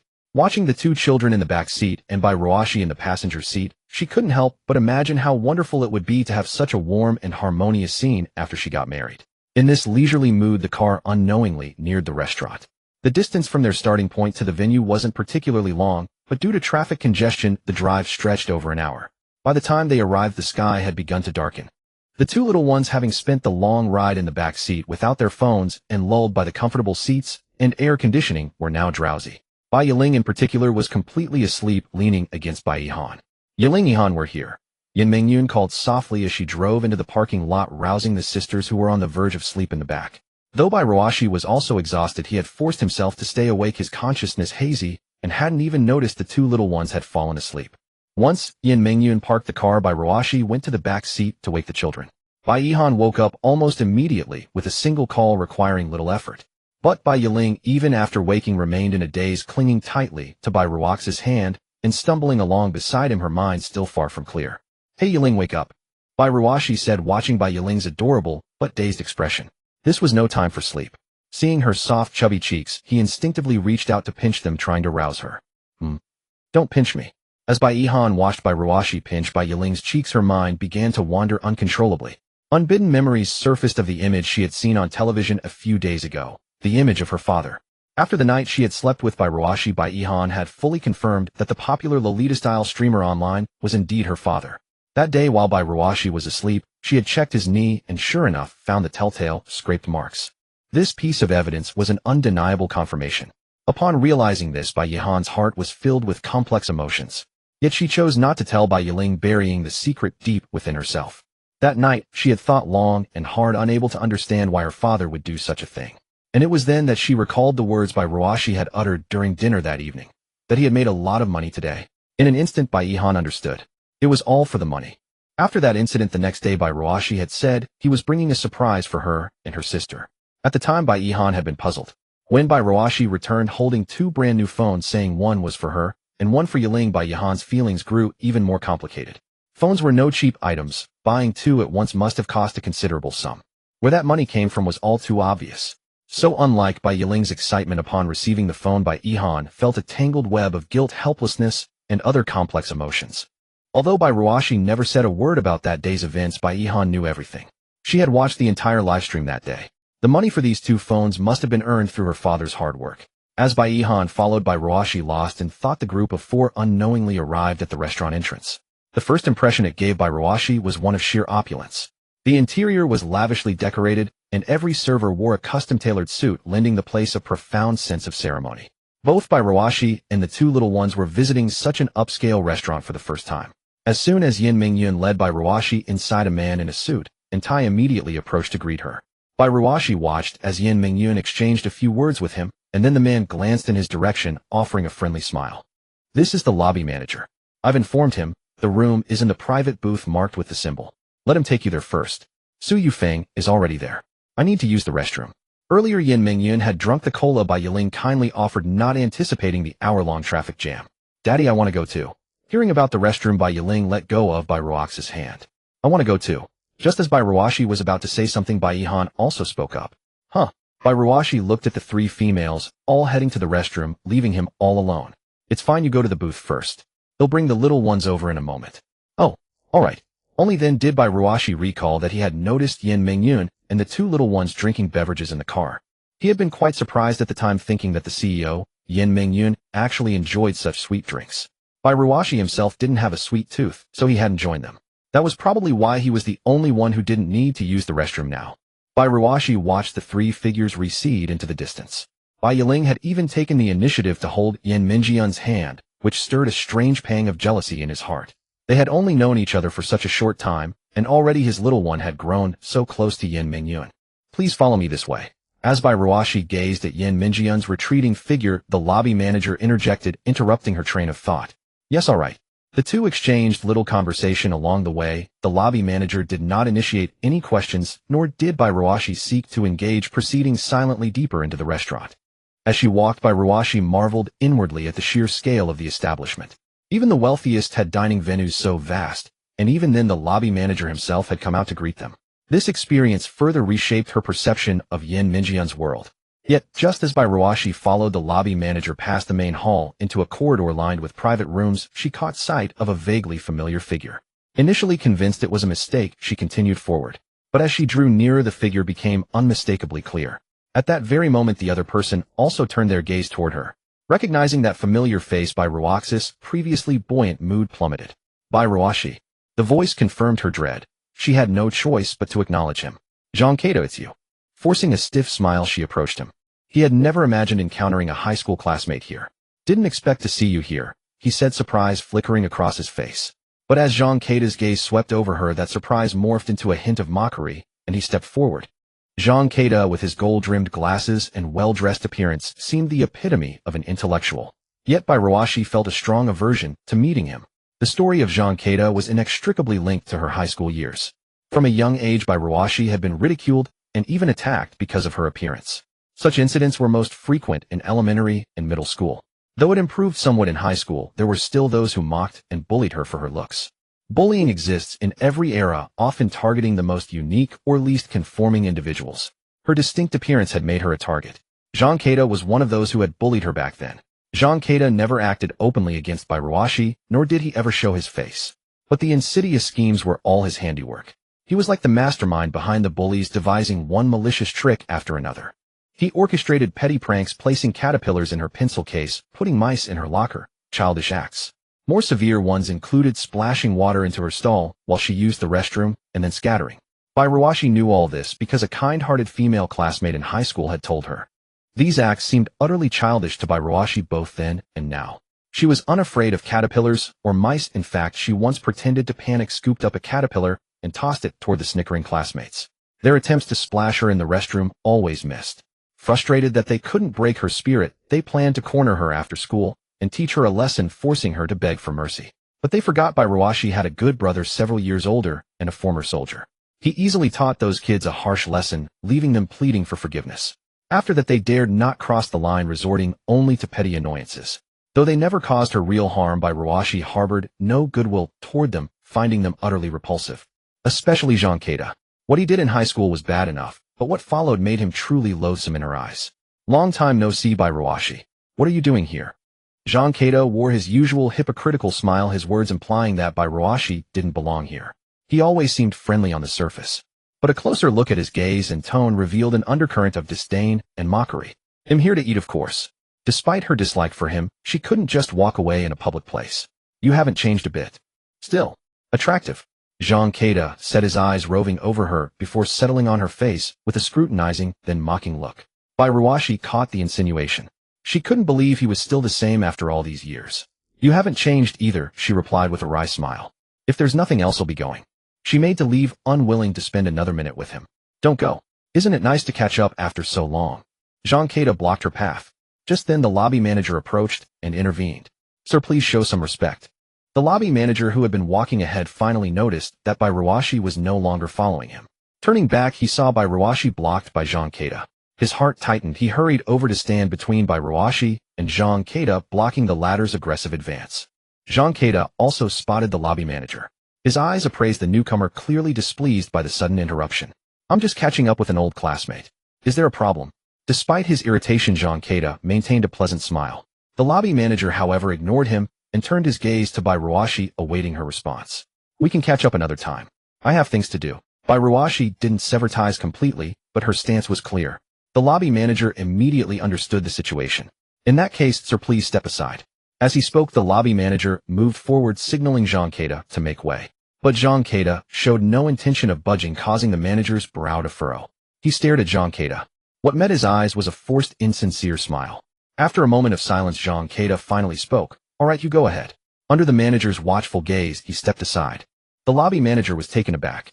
He had been ready to call security if Jean Keita refused, but it seemed the man was sensible after all. Surprised, but relieved, he dared not be negligent toward Bairuashi.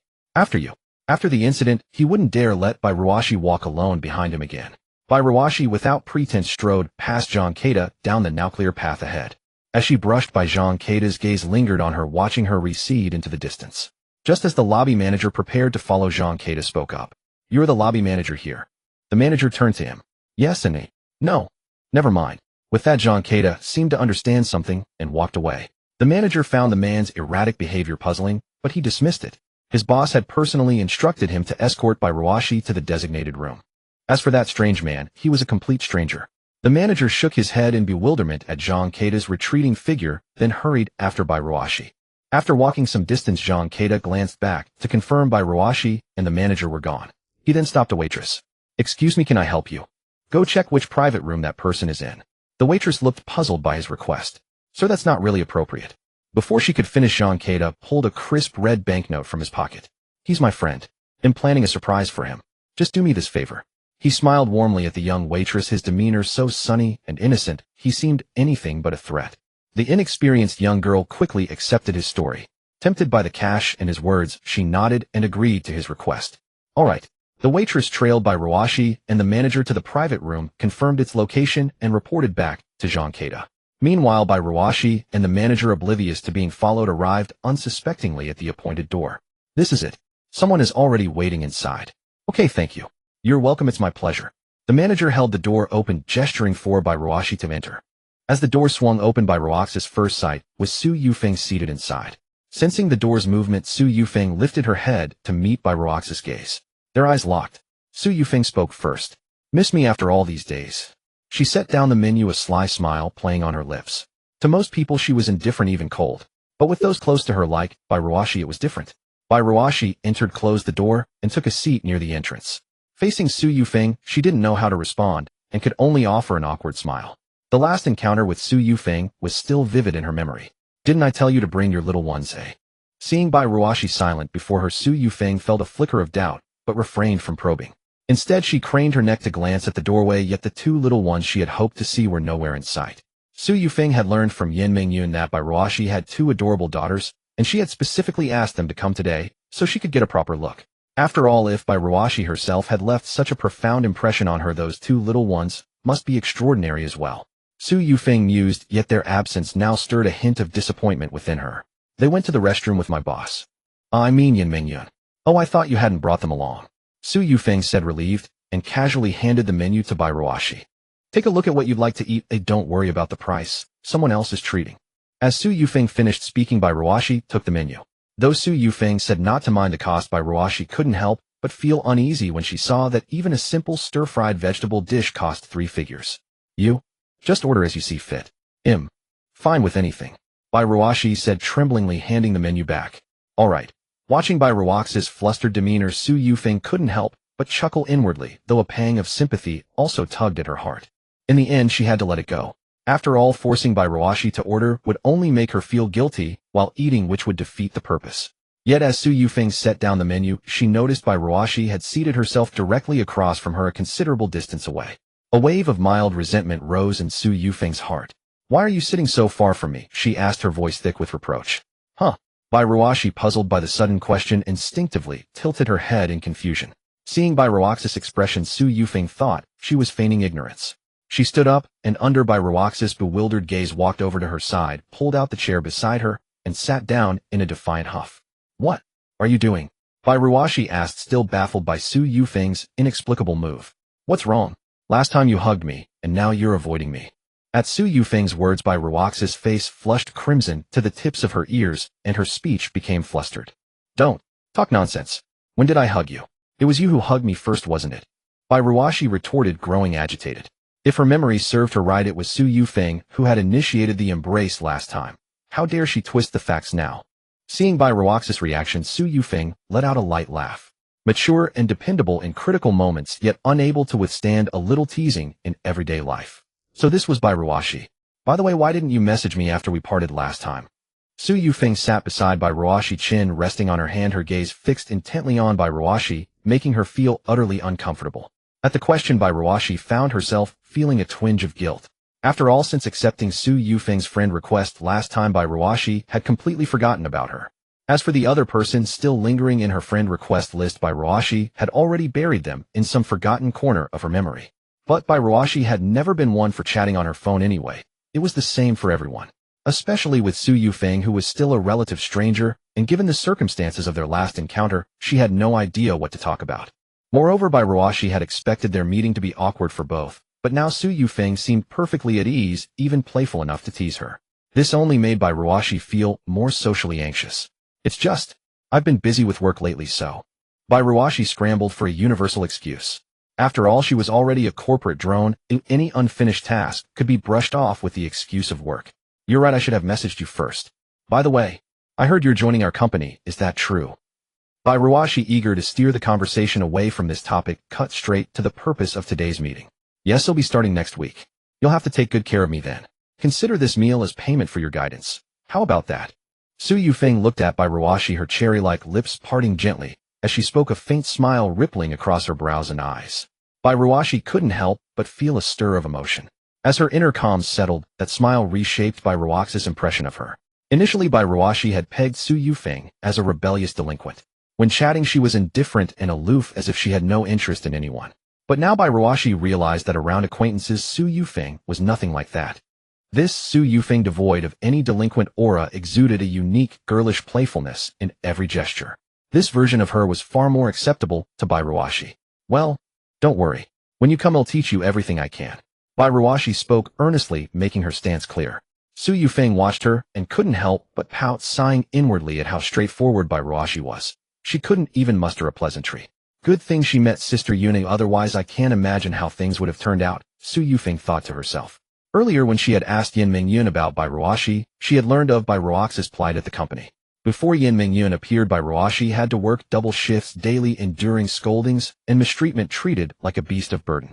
Fortunately, Yin Mingyun came along, otherwise Su Yufeng wondered how long such a life would have lasted. Just then the door creaked open. As it swung wide, Yin Mingyun entered leading the two little ones Bai Yihan and Bai Yiling. Upon entering, Bai Yiling immediately searched for Bai Ruashi. Spotting her sitting beside Su Yufeng, she dashed over like a joyful little bird. Daddy. Now after washing her face in the restroom, Bai Yiling was full of energy, her earlier drowsiness completely gone. Bai Ruashi quickly reached out and caught Bai Yiling as she pounced. It had always been this way. Bai Yiling would enthusiastically leap into Bai Ruaxi's arms every time they met, a scene Bai Ruashi had grown accustomed to. Did you behave well just now, eh? Of course. And Dad, I have to tell you, this place is huge and the restrooms are enormous. Is that so? Bai Ruashi responded with a smile, echoing Bai Yiling. As Bai Ruashi and Bai Yiling chatted, Bai Yihan quietly walked over to Bai Ruashi and sat down on her other side. Su Yufeng, watching the two little ones from the side and listening to their conversation with Bai Ruashi, confirmed that they were Bai Ruaxi's daughters, and her eyes instantly lit up. Especially the little girl in Bai Ruaxi's arms, who was chubby, lively, and playful. Human offspring could be this adorable. Are these two yours? Su Yufeng examined Bai Yihan and Bai Yiling, her gaze sweeping back and forth between the three of them.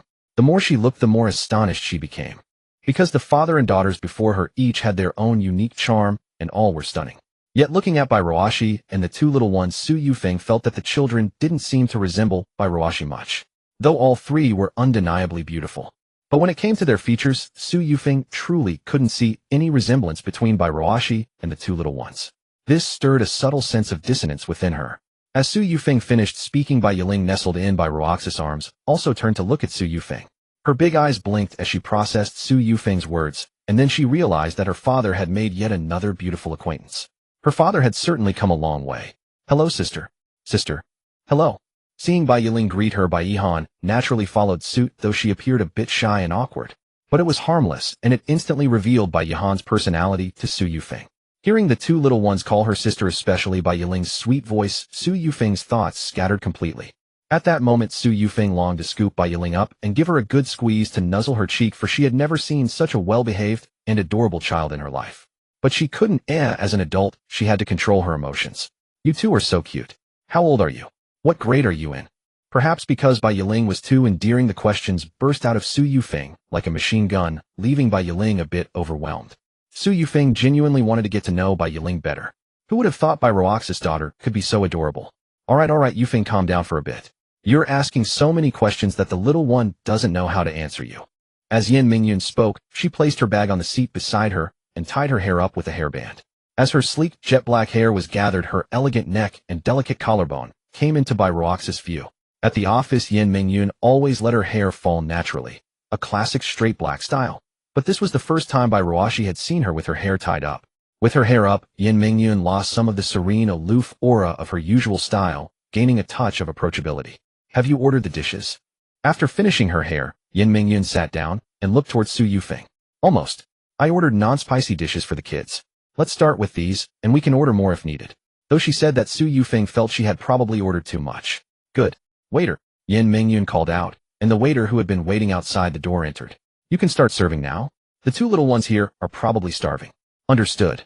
The waiter nodded and then left the room. Yufeng, find a seat. Why are you sitting in the children's spot? Yin Mingyun teased, noticing Su Yufeng refusing to leave Bai Ruaxi's side. Su Yufeng pouted, tempted to retort, but ultimately said nothing, obediently getting up and leaving the seat for Bai Yiling. Though the room wasn't large, it was more than enough for 3 adults and 2 children, with several empty seats remaining. The private room was clearly too big for just 5 people. They had chosen it to avoid the noise outside, first because they didn't like it, and second to prevent the children from feeling shy in a crowded environment. But when Yin Mingyun saw Su Yufeng merely shift 1 seat over, she found it a bit amusing. There were plenty of empty seats around, yet everyone was huddled together. What's all this? Why are you all squeezing together when there's so much space? The room was spacious. Bai Ruashi and the 2 little ones being close was one thing, but why was Su Yufeng joining in? She distinctly remembered that Su Yufeng and Bai Ruashi had only met recently, yet now their relationship seemed. Yin Mingyun had never seen Su Yufeng so close to a man she had just met. But seeing Su Yufeng unwilling to move even after her comment, Yin Mingyun decided to let it slide. After all, the purpose of the dinner was to help Su Yufeng and Bai Ruashi get to know each other better, so sitting a little closer would facilitate conversation. Beyond that, Yin Mingyun didn't think much of it. By the way, how old are the 2 little ones? Our last meeting was too rushed, and I didn't get a chance to ask. As Yin Mingyun spoke, Bai Ruashi felt her face flush. After all, she had hurriedly left with the children last time, only to meet again here. The younger one is in 4th grade, and the older one is in 7th grade, Bairuashi replied. Yin Mingyun nodded in acknowledgement. A 3-year gap. That means you'll have a lot on your plate, Yin Mingyun remarked thoughtfully. A 3-year age difference meant that when the younger one was taking the high school entrance exam, the older one would be facing the college entrance exam, both critical events. At that time, you'll be swamped by yourself taking care of both children's studies while handling your own work. It's bound to be exhausting. Do the little ones behave at home? Yin Mingyun asked, seemingly addressing Bairuashi, but with her gaze shifting between Bai Yihan and Bai Yiling. They're fairly. I'm very well behaved. Bairuaxi's words were cut off as Bai Yiling raised her hand. At that moment, Bai Yiling's adorable face was full of eager earnestness, and her eagerness to answer was utterly charming. Her innocent demeanor made Yin Mingyun and Su Yufeng laugh, and their attention shifted entirely to Bai Yiling. Yin Mingyun began chatting with the endearing Bai Yiling, and the atmosphere remained warm and harmonious until the dishes were served without a hint of awkwardness for Bairuashi. To be honest, before coming, Bairuashi had anticipated that the meal might be awkward since Yin Mingyun was her boss. Typically, when an employee dines with their boss, it's the employee who feels awkward, especially when facing the boss alone. But as it turned out, Bairuashi found Yin Mingyun surprisingly easy to get along with. She had no air of authority, spoke elegantly, and never belittled or offended her. This only deepened Bairuaxi's admiration for Yin Mingyun. These two little ones are in their growing years, they need to eat more. Let these 2 lobsters be for them. As Yin Mingyun spoke, she placed the steamed lobsters before Bairuashi.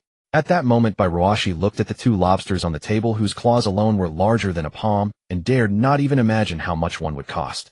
Pass them to the children. Yufeng, go help out. Fearing Bairuashi might refuse or feel embarrassed, Yin Mingyun immediately instructed Su Yufeng to assist. Got it, Su Yufeng replied, walking straight over to stand behind Bairuashi. Let me show you. With that, Su Yufeng took the lobster without waiting for Bairuashi to speak. First, then. At this moment, Su Yufeng patiently peeled the lobster for the 2 little ones while Yin Mingyun's gaze remained fixed on Bairuashi, and the children, her mind repeatedly replaying the earlier conversation with Bairuashi. When she had reviewed Bairuaxi's resume, wasn't Bairuashi only 27? Yet, just now Bairuashi had mentioned that her 2 children were in 4th grade and 1st year of middle school. A 1st-year middle school student is at least 12 years old. This was precisely the source of Yin Mingyun's confusion. Bairuashi was now 27, subtract 12, and that meant Bairuashi had Bai Yihan at the age of 15. Reaching this conclusion, Yin Mingyun fell into thought. Didn't this imply that Bairuashi had engaged in such acts with another girl during high school, and then had a child? Thinking of this, Yin Mingyun involuntarily connected it to the information Bairuashi had previously revealed. It was highly probable that Bairuashi was now raising 2 children alone, and her resume indicated she was currently single and unmarried. However, Yin Mingyun was not entirely clear on whether there had been any divorce records in the past, as the company had no right to inquire into such private employee matters. Thus, the truth could only be guessed at. This situation also reminded Yin Mingyun of the recent spate of news about vocational high school girls giving birth in restrooms, a dire start for those children. It can't be. After all, if not that, how could Bairuashi have had a child at 15? Was Bairuashi the type to be promiscuous? However, Yin Mingyun quickly dismissed this thought. Not only was Bairuashi not a vocational high school graduate, but based on her observations over these days, Yin Mingyun was certain Bairuashi was not that kind of person. It wasn't just Bairuashi, the good behavior of the 2 little ones also confirmed Yin Mingyun's view. After all, a person who lived recklessly could never raise children as well-behaved and sensible as Bai Yihan and Bai Yiling. But what other reason could there be? This really gave Yin Mingyun a headache. It was the first time she had experienced such frustration twice with the same person. The last time was when she learned that the Bairuashi before her was actually a man. Yet after much thought, Yin Mingyun simply could not fathom the hidden truth. Could they be adopted? That didn't add up either. Bairuashi was too young for that. Could Bairuashi have concealed her true age? Thinking this, Yin Mingyun looked at Bairuashi. Gazing at that beautiful face, she had found it hard to believe Bairuashi was 27, so how could she be older? After pondering without any clue, Yin Mingyun finally gave up. She considered herself quite clever and sharp-minded, yet she repeatedly hit dead ends with Bairuashi. Forget it, it's her family matter. He'll ask later. After a moment's consideration, Yin Mingyun decided not to dwell further on her colleague's private affairs.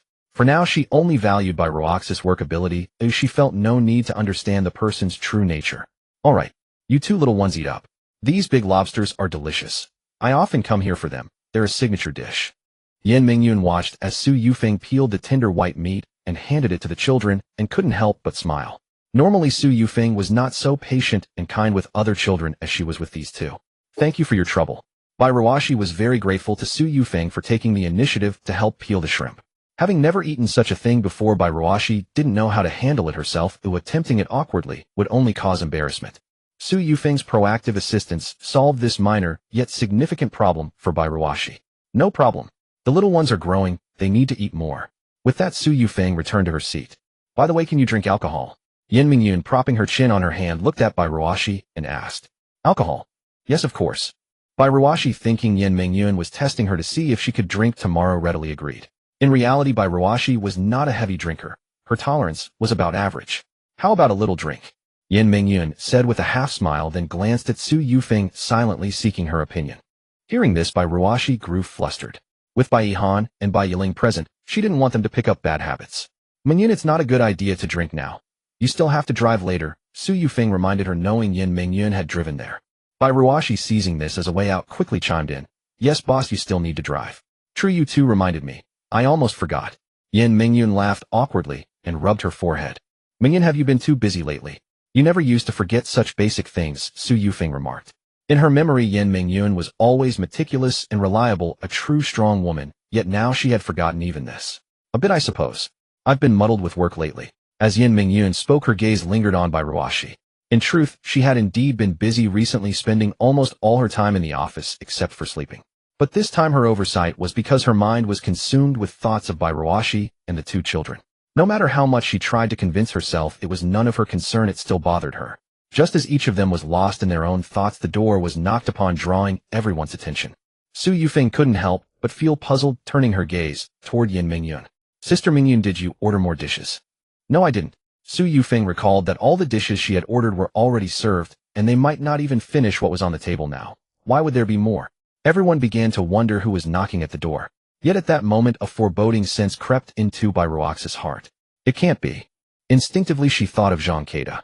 But she remembered she hadn't told Jean Keita which room she was in. Come in. As Yin Mingyun spoke, the door was pushed open. Seeing Jean Keita appear at the doorway, Ruaxi's heart sank heavily. It was exactly as she had guessed. Faced with Jean Keita's sudden arrival, Yin Mingyun and Su Yufeng exchanged bewildered glances. Both assumed the man before them was someone the other knew, but when their eyes met, they saw only confusion in each other's gaze. Who was this man who had suddenly appeared? Could he be someone Ruashi knew? Just as Su Yufeng and Yin Mingyun were about to gauge Ruaxi's reaction, Jean Keita spoke first. Hello. Jean Keita's voice drew Yin Mingyun's attention to the man, and she sized him up. You are, as she asked, studying him. She noticed the faint flush on his cheeks, the bottle of red wine in his hand, and the distinct smell of alcohol wafting from him as he approached. It was obvious to Ruashi, Su Yufeng, and Yin Mingyun that Jean Keita was likely already drunk. After glancing around the room, his gaze lingered noticeably on Su Yufeng and Yin Mingyun. For no other reason than that Yin Mingyun and Su Yufeng were stunningly beautiful. However, he quickly composed himself. After his question, he noticed that besides the two beautiful women, there were also two exquisitely delicate little girls sitting in the room, staring at him with curiosity. The scene made Jean Keita wonder if he had walked into the wrong place. But when his eyes finally fell on Ruashi, he breathed a sigh of relief. Ahem. He cleared his throat awkwardly where he stood. I'm here to see my old classmate, Jean Keita said, then acted as if he were quite familiar with the setting as he walked over to Ruashi. I was eating next door and saw my old classmate, so I thought I'd come over to catch up. As it happens. He placed a bottle of red wine on the table. I have a bottle of 19-year-old red wine here. Since my old friend is still here, I thought I'd share it. I hope you don't mind. Typically, seating at a dinner table reveals who holds the most status, so Jean Keita's gaze naturally settled on Yin Mingyun. Just based on her attire, Yin Mingyun could tell that Jean Keita must have a noteworthy background. As for Ruashi, Jean Keita had only glanced at her when he entered and hadn't looked her way since. From her demeanor and aura alone, Jean Keita knew Ruashi held the lowest status here. Even though he didn't know anyone else besides Ruashi, it didn't matter. From the moment he saw the lobby manager personally escort Ruashi and speak to her, he had already formed some suspicions. He suspected Ruashi had latched on as someone unexpectedly influential, and Jean Keita wanted to use her to get to know that person. Although Ruashi herself was useless, the people she now knew were likely extraordinary. After all, in this restaurant, few earned such respect from the lobby manager, and those who did were all well-known figures. So he came with his own agenda, hoping to make the acquaintance of the powerful connection his old classmate had found. In Jean Keita's view, if Ruashi could latch on as such a person, then he, being more capable, better-looking, more valuable, and more socially adept, could certainly do no worse. At least that was how he saw himself. Yin Mingyun looked at Jean Keita, uncertain of the situation, and turned her gaze toward Ruashi. Ruashi met her eyes, and for a moment their gazes locked. In Yin Mingyun's eyes, she clearly saw Ruaxi's apologetic and flustered expression. Thus Yin Mingyun began to understand. "May I ask your name?" she inquired proactively, looking at Zhang Keita. Zhang Keita. Hearing his name, Yin Mingyun nodded. "Very well, Mr. Zhang. We appreciate the wine you've brought, but may I ask, did Ruashi personally invite you here, or?" She paused, deliberately waiting for his response. Clearly Yin Mingyun's words were pointed, almost accusatory. She had little goodwill toward this uninvited guest. Coupled with Ruaxi's expression, she became increasingly convinced that Zhang Keita's intentions were far from simple. If they were truly close old classmates, why would Ruashi look so distressed? Of course, Ruashi and I are old classmates. He wouldn't object to my coming, right? Zhang Keita's words made Ruashi unable to sit still any longer, and she decided to cut him off. "Zhang Keita, let's talk outside. This isn't the right place.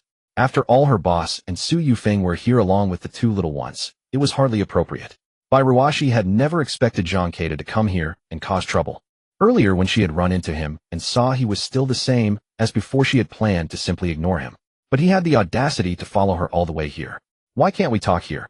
Zhang Keita looked at Ruashi with that same faint smile. That very expression infuriated Ruashi. "Besides, I mean no harm. Can't an old classmate catch up without being welcomed?" Ruashi stared at Zhang Keita, recalling how he had always been this shameless. Zhang Keita came from a fairly well-off family. His father ran a small factory and seized the golden age of entrepreneurship, thus amassing a considerable fortune. For an ordinary person who suddenly becomes wealthy without proper education, they turn into a vulgar nouveau riche. Zhang Keita was a typical example. After making money, he believed he could do anything.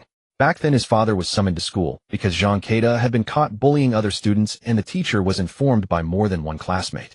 Due to Zhang Keita's bullying, the parents of the victims were also called to the school to reprimand and educate him. However, Zhang Keita's father, now wealthy, deemed all other students as poor and beneath his social class, thinking, "Why should I apologize to them?"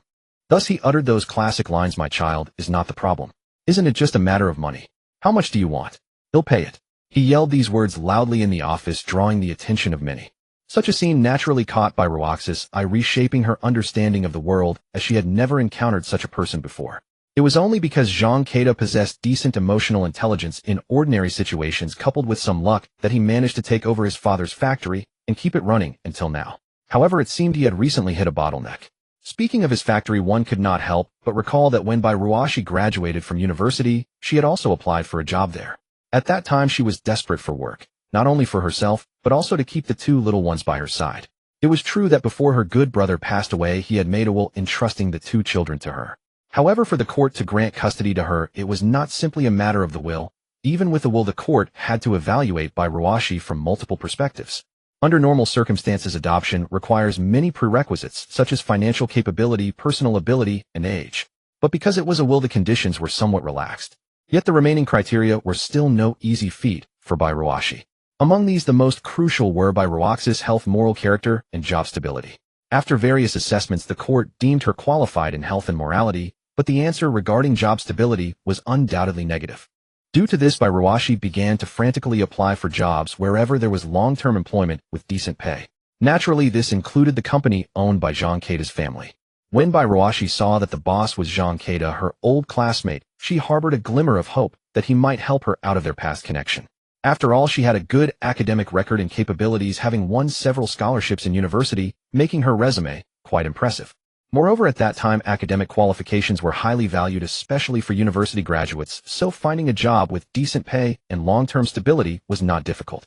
Ruashi was somewhat confident, but after being personally invited for an interview, she realized it was nothing more than a trap. When Ruashi went to the interview at Zhang Keita's company and saw that her old classmate was personally conducting it, she felt a surge of hope, thinking he valued her. But the reality was far different.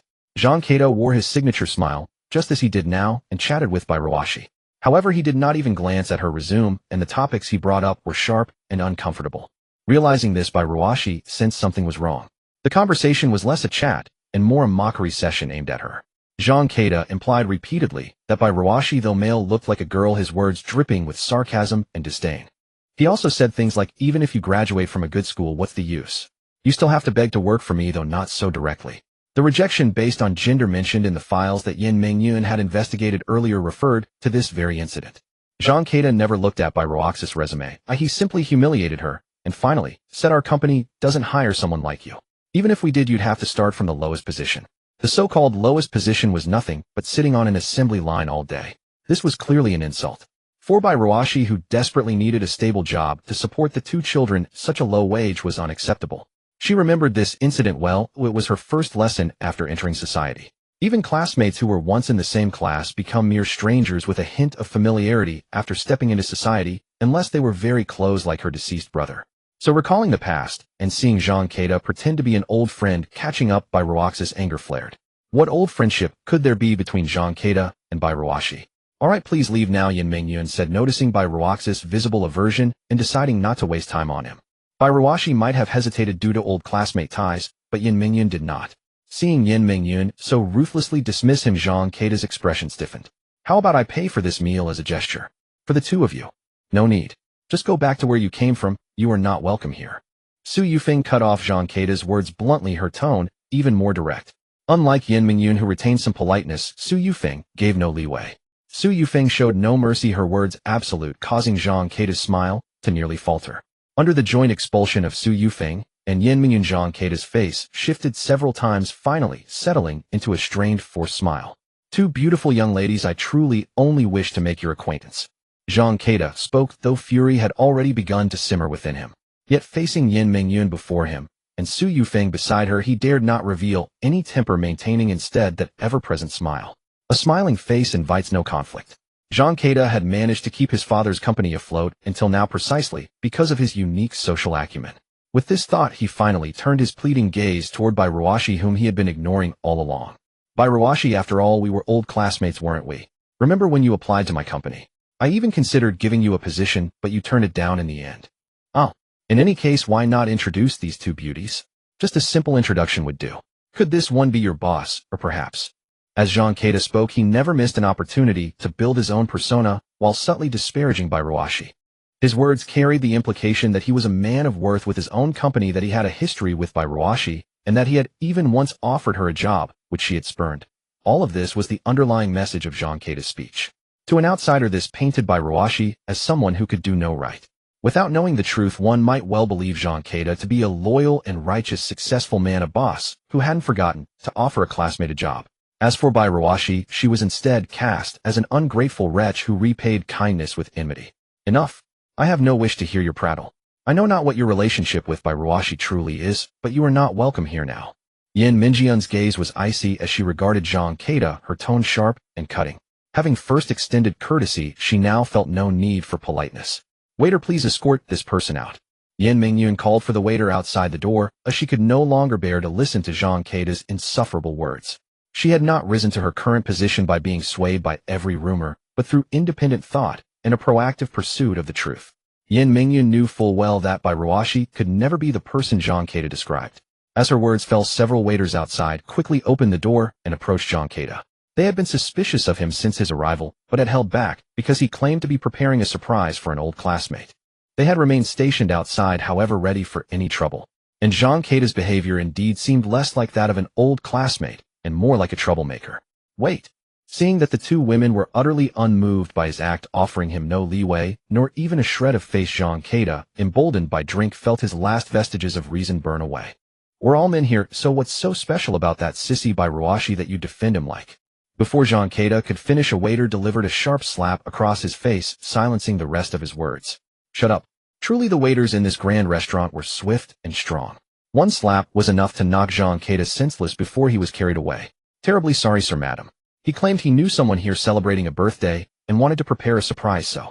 Another waiter hurriedly apologized, bowing deeply, his face etched with regret. Yin Mingyun merely waved a hand at the waiter, indicating it was of no great consequence. After all, Jean Keita's intrusion was but a minor interruption. Inform your manager to remember this man and ban him from the premises. Such individuals tarnish the restaurant's image. Understood. With these simple instructions, the waiter withdrew. As the door closed, the previously light and congenial atmosphere fell into a brief, quiet lull. It was Yin Mingyun who broke the silence. It's fine, everyone, please continue with your meal. Yin Mingyun waved her hand and offered a smile, her gaze falling upon the 2 silent children. Bai Yiling in particular seemed yet to recover from the earlier commotion. How is the lobster? Is it good? Yin Mingyun's question finally snapped Bai Yiling back to the present. It's good. Just A little rich. Bai Yiling replied, then turned her eyes to the silent Bai Ruashi beside her. Daddy, I can't eat any more, you have it. Bai Yiling said, picking up the half-eaten lobster meat from her bowl and placing it into Bai Ruaxi's. Bai Ruashi, who had been pondering how to explain things or face Yin Mingyun's inevitable questions, was caught off guard by this sudden gesture. He looked at Bai Yiling beside him only to be met with her sweet smile. Yiling, this. Dad, I can't finish mine either, you eat it. Just as Bai Ruashi was about to speak, Bai Ihan on his other side also unceremoniously placed the lobster from her bowl into his. Looking at the neatly cut pieces of lobster in his bowl, pieces that looked far from leftover but rather deliberately set aside for him, Bai Ruashi understood that the two children weren't full, they had simply refrained from eating them hoping he would take them. A wave of complex emotions washed over Bai Ruashi. The two children had been thinking all along of how to get the lobster to their father. Bai Yiling's earlier days had been merely due to witnessing such a scene for the first time. As for Zhang Keita, Bai Yiling paid him little mind, he was just a stranger. She felt no fear, for her father was here, and the formidable older sister, Yin Mingyun, was also present. It was as safe as could be. Unlike Bai Yiling, Bai Yihan's days was spent memorizing Zhang Keita's face. Being slightly older than her sister, she understood more.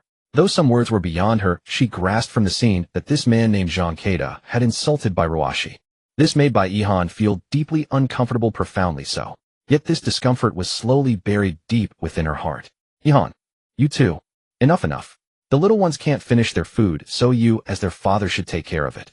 Yin Mingyun watched the heartwarming scene of filial piety with a smile on her lips, a touch of envy in her heart. After all, isn't there a saying online these days? Whatever's left uneaten at home, just give it to Dad. Exactly. Sister Mingyun, I saw that video too. So Bai Ruashi, hurry up and play the part of the garbage disposal, or ITLL, go to waste. Su Yufeng chimed in, echoing Yin Mingyun's sentiment, and the atmosphere in the room instantly returned to its previous lightness. It was as if Zhang Keita had never existed. It really is. All because of that man earlier ruining the mood. For another man, Bai Ruashi is so much better than him.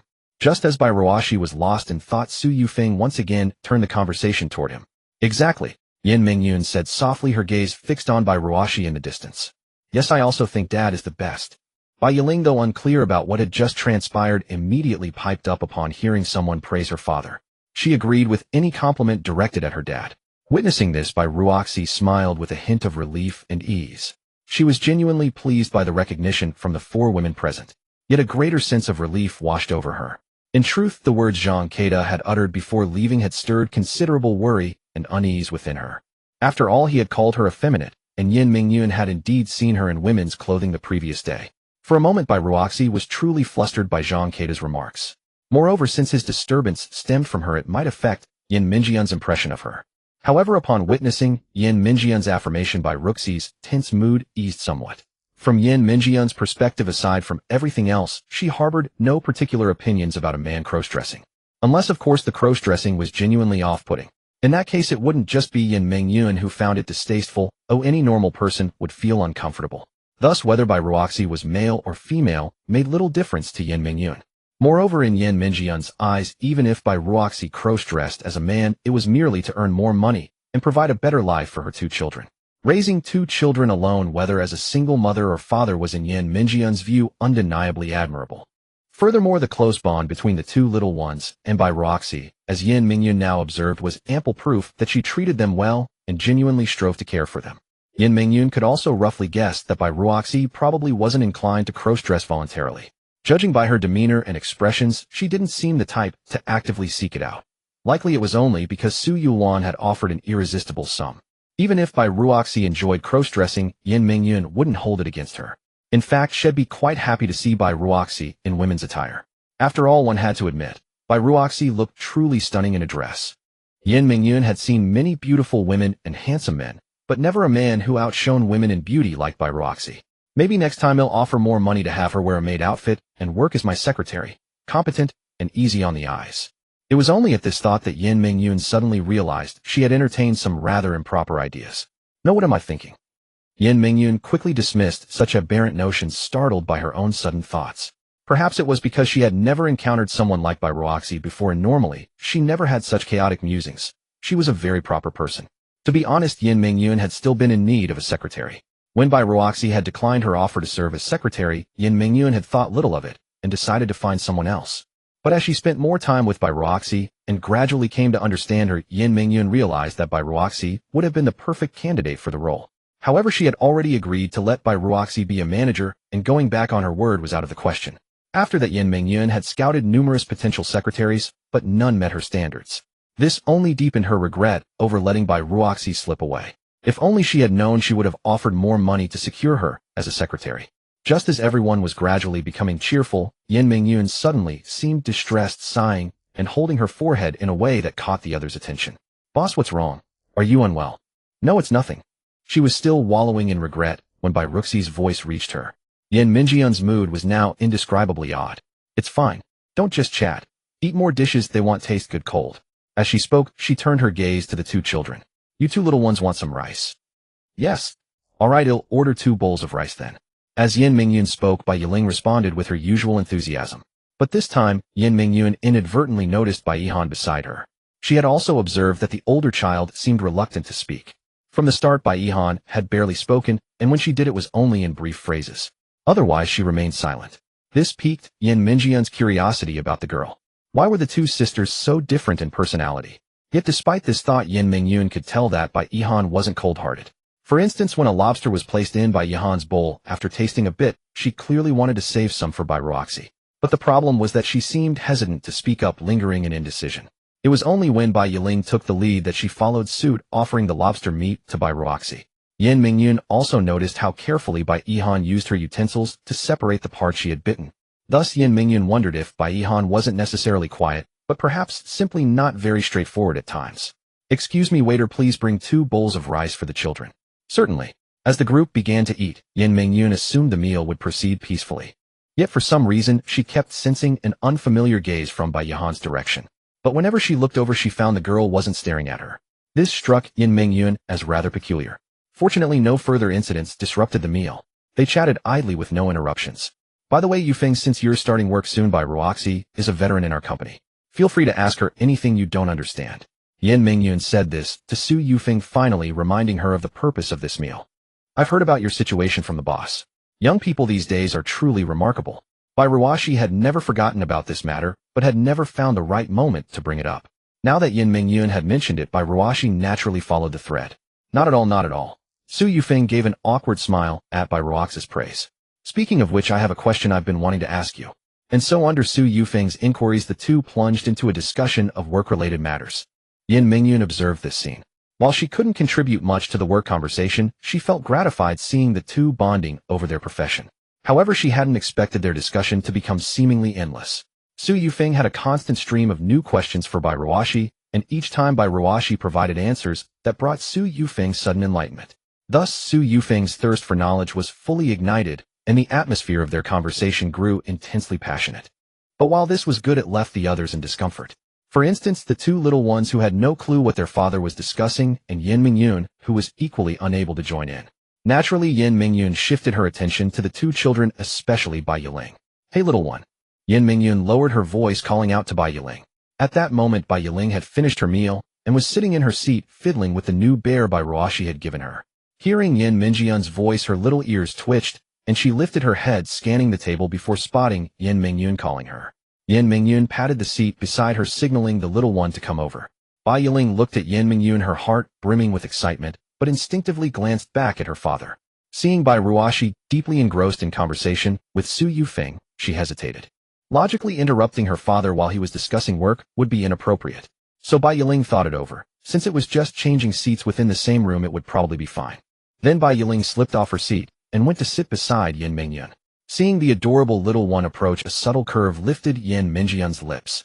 Meanwhile, among the group, Yin Mingyun and Bai Yiling played Bai Ruoxi, and Su Yufeng chatted, leaving only Bai Yihan alone in her original spot. As if sharing a telepathic connection with her sister, Bai Yiling, after playing with Yin Mingyun for a while, suddenly remembered that her sister seemed to be left out. She turned her gaze toward her sister. Seeing Bai Yihan staring blankly in their direction, only to awkwardly look away when caught by Yiling, then looked at Yin Mingyun. "He'll go get my sister to come over too." Yin Mingyun smiled and nodded at Bai Yiling's words. Watching Bai Yiling run to Bai Yihan's side, Yin Mingyun felt that Bai Yiling was very considerate. At such a young age, she already knew to care for others' feelings.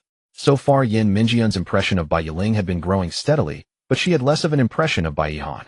She only knew that Bai Yihan was quiet and sensible, but that was about it. Yin Mingyun didn't dislike such children, but in general introverted children were not as endearing as lively cute ones. Just as Yin Mingyun was pondering, Bai Yiling had already taken Bai Yihan's hand and brought her before Yin Mingyun. Before Yin Mingyun could say anything, Bai Yiling leaped forward again. Big sister. Bai Yiling's behavior from the start seemed to show that she really liked Yin Mingyun, and she was far less guarded than with other strangers. Subconsciously, Bai Yiling always felt that the Yin Mingyun before her would never harm her. And Yin Mingyun, just as Bai Yiling imagined, couldn't even bring herself to dislike Bai Yiling. Looking at Bai Yiling, Yin Mingyun noticed a flicker of hesitation in the child's eyes, as if she were struggling with something. My sister has something to tell you, but she's a little shy. Please don't be mad. Hearing Bai Yiling's words, Yin Mingyun smiled and affectionately reached out to touzle Bai Yiling's hair. Truly an understanding little one. So Yin Mingyun naturally turned her attention to Bai Yihan. Seeing the conflicted expression on her face, Yin Mingyun was perceptive. She had always been adept at observing and capturing others' emotions, and it was precisely this keen observation that allowed her to take over the company and recognize Bai Ruox's talent. Thus, Bai Yihan's struggle was not lost on Yin Mingyun, even though it might have been imperceptible to others. However, Yin Mingyun had no intention of pressing Bai Yihan, as she would wait for the girl to come to her on her own. After all, sometimes the courage to express oneself is a crucial, yet easily overlooked skill in life. Yin Mingyun didn't mind teaching Bai Yihan this lesson. So a long moment passed before Yin Mingyun saw Bai Yihan after much deliberation, as if stealing her resolve, finally look at her. Seeing Bai Yihan look at her, Yin Mingyun was genuinely curious about what she would say. What kind of child was she, good or bad? Was she as obedient and sensible as Bai Yiling? Yin Mingyun was very curious about this. You're my dad's boss. Right. Bai Yihan approached Yin Mingyun under her gaze and spoke. As she said this, her voice unconsciously grew softer, and she instinctively lowered her eyes, avoiding the gaze of the mature and sophisticated Yin Mingyun. But quickly under Yin Mingyun's gaze, the head that had begun to droop lifted again, meeting her eyes. This earned Bai Yihan a measure of respect from Yin Mingyun. Overcoming one's inner fear was already commendable. Yes, what's the matter? Hearing Yin Mingyun's words, Bai Yihan unconsciously clenched her fists beneath the table, as if gathering courage. Yin Mingyun noticed this movement. What was she struggling with? Yin Mingyun watched her. Next week. Could you give my dad a day off? As Bai Yihan said this, the head she had lifted moments ago dropped again, radiating a lack of confidence. This puzzled Yin Mingyun. After all that hesitation, it was for such a peculiar request. Can you tell me why? Yin Mingyun was not only curious, but also inquisitive about why the introverted Bai Yihan would make such a request. After Yin Mingyun spoke, Bai Yihan's lips quivered, and it was easy to see the nervousness in her expression. Because I have a parent-teacher meeting next week. Dad hasn't been able to come for a long time because of work. Bai Yihan lowered her head, lacking confidence. No matter how mature she seemed, Bai Yihan was still just a young girl who had just started middle school. In her eyes, her father worked every day to earn money and support her and her younger sister, so work must be incredibly important. Now asking Yin Mingyun to give her father a day off felt somewhat excessive. Yet she had no other choice. For a moment, the helplessness she had felt when Zhang Keita appeared resurfaced in Bai Yihan's heart. Bai Yihan thought that if she were strong enough, as strong as Yin Mingyun, she would never let her family endure such hardships. After all, the scene of Yin Mingyun effortlessly commanding the situation and tossing Zhang Keita out with just a few words lingered in Bai Yihan's mind. If only she could become that powerful. Yin Mingyun looked at Bai Yihan, listening to her words, and the doubts and confusion she had harbored finally dissipated. Yet it was precisely what Bai Yihan said that gave Yin Mingyun a deeper understanding of her. It seemed Bai Yihan was just as she had guessed, a little girl not adept at expressing herself. Summoning the courage to find Yin Mingyun and speak these words must have taken considerable determination. So beneath that cold, silent exterior, this girl's heart was no different from any other child's. She simply struggled to articulate her feelings. After all, her only request was for her father to attend her parent-teacher conference. As she thought this, Yin Mingyun couldn't help but glance at Bai Ruoxi, who was still deep in discussion with Su Yufeng, and a trace of envy crept into her eyes. If only I had two daughters like that. One was straightforward, lively, and thoughtful. The other, though a bit awkward, was equally devoted to her family. How could that not be enviable? Lost in thought, Yin Mingyun found herself momentarily dazed. Now she understood why her parents were always urging her to get married. If she could have children like these one day, her life would feel so much more complete. But childbirth must be terribly painful, wouldn't it? And could her own children ever be as wonderful as these two little ones? Yin Mingyun's mind wandered through many thoughts. Meanwhile, as Yin Mingyun remained silent, Bai Yihan's heartbeat quickened with anxiety. She could often remain calm. Whether facing threats from school bullies or scoldings from teachers, she never flinched. Perhaps it was only in situations like this that Bai Yihan, who seemed like a protagonist, felt insecure and lost. Of course. I'm just asking. If not, it's fine. Bai Yihan's words snapped Yin Mingyun from her reverie, drawing her attention back to the girl. Why wouldn't it be possible?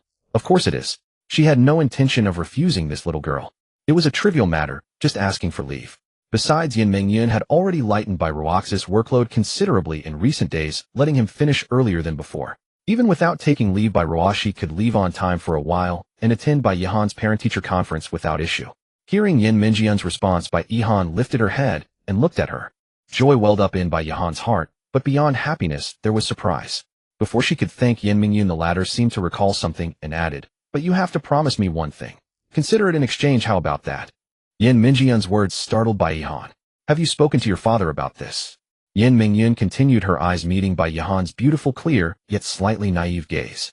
Bai Yihan began to think. She had mentioned it to Bai Ruoxi before, but he hadn't given a definite answer, so she assumed he probably wouldn't come. It had been like that for years. Though Bai Yihan knew Bai Ruoxi treated both her and her sister while humans were greedy. Deep down, she longed to rely on Bai Ruoxi more and wished he would take more interest in her affairs.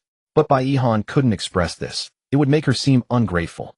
She knew her father worked hard to raise her and her sister alone, so she didn't want to ask for too much.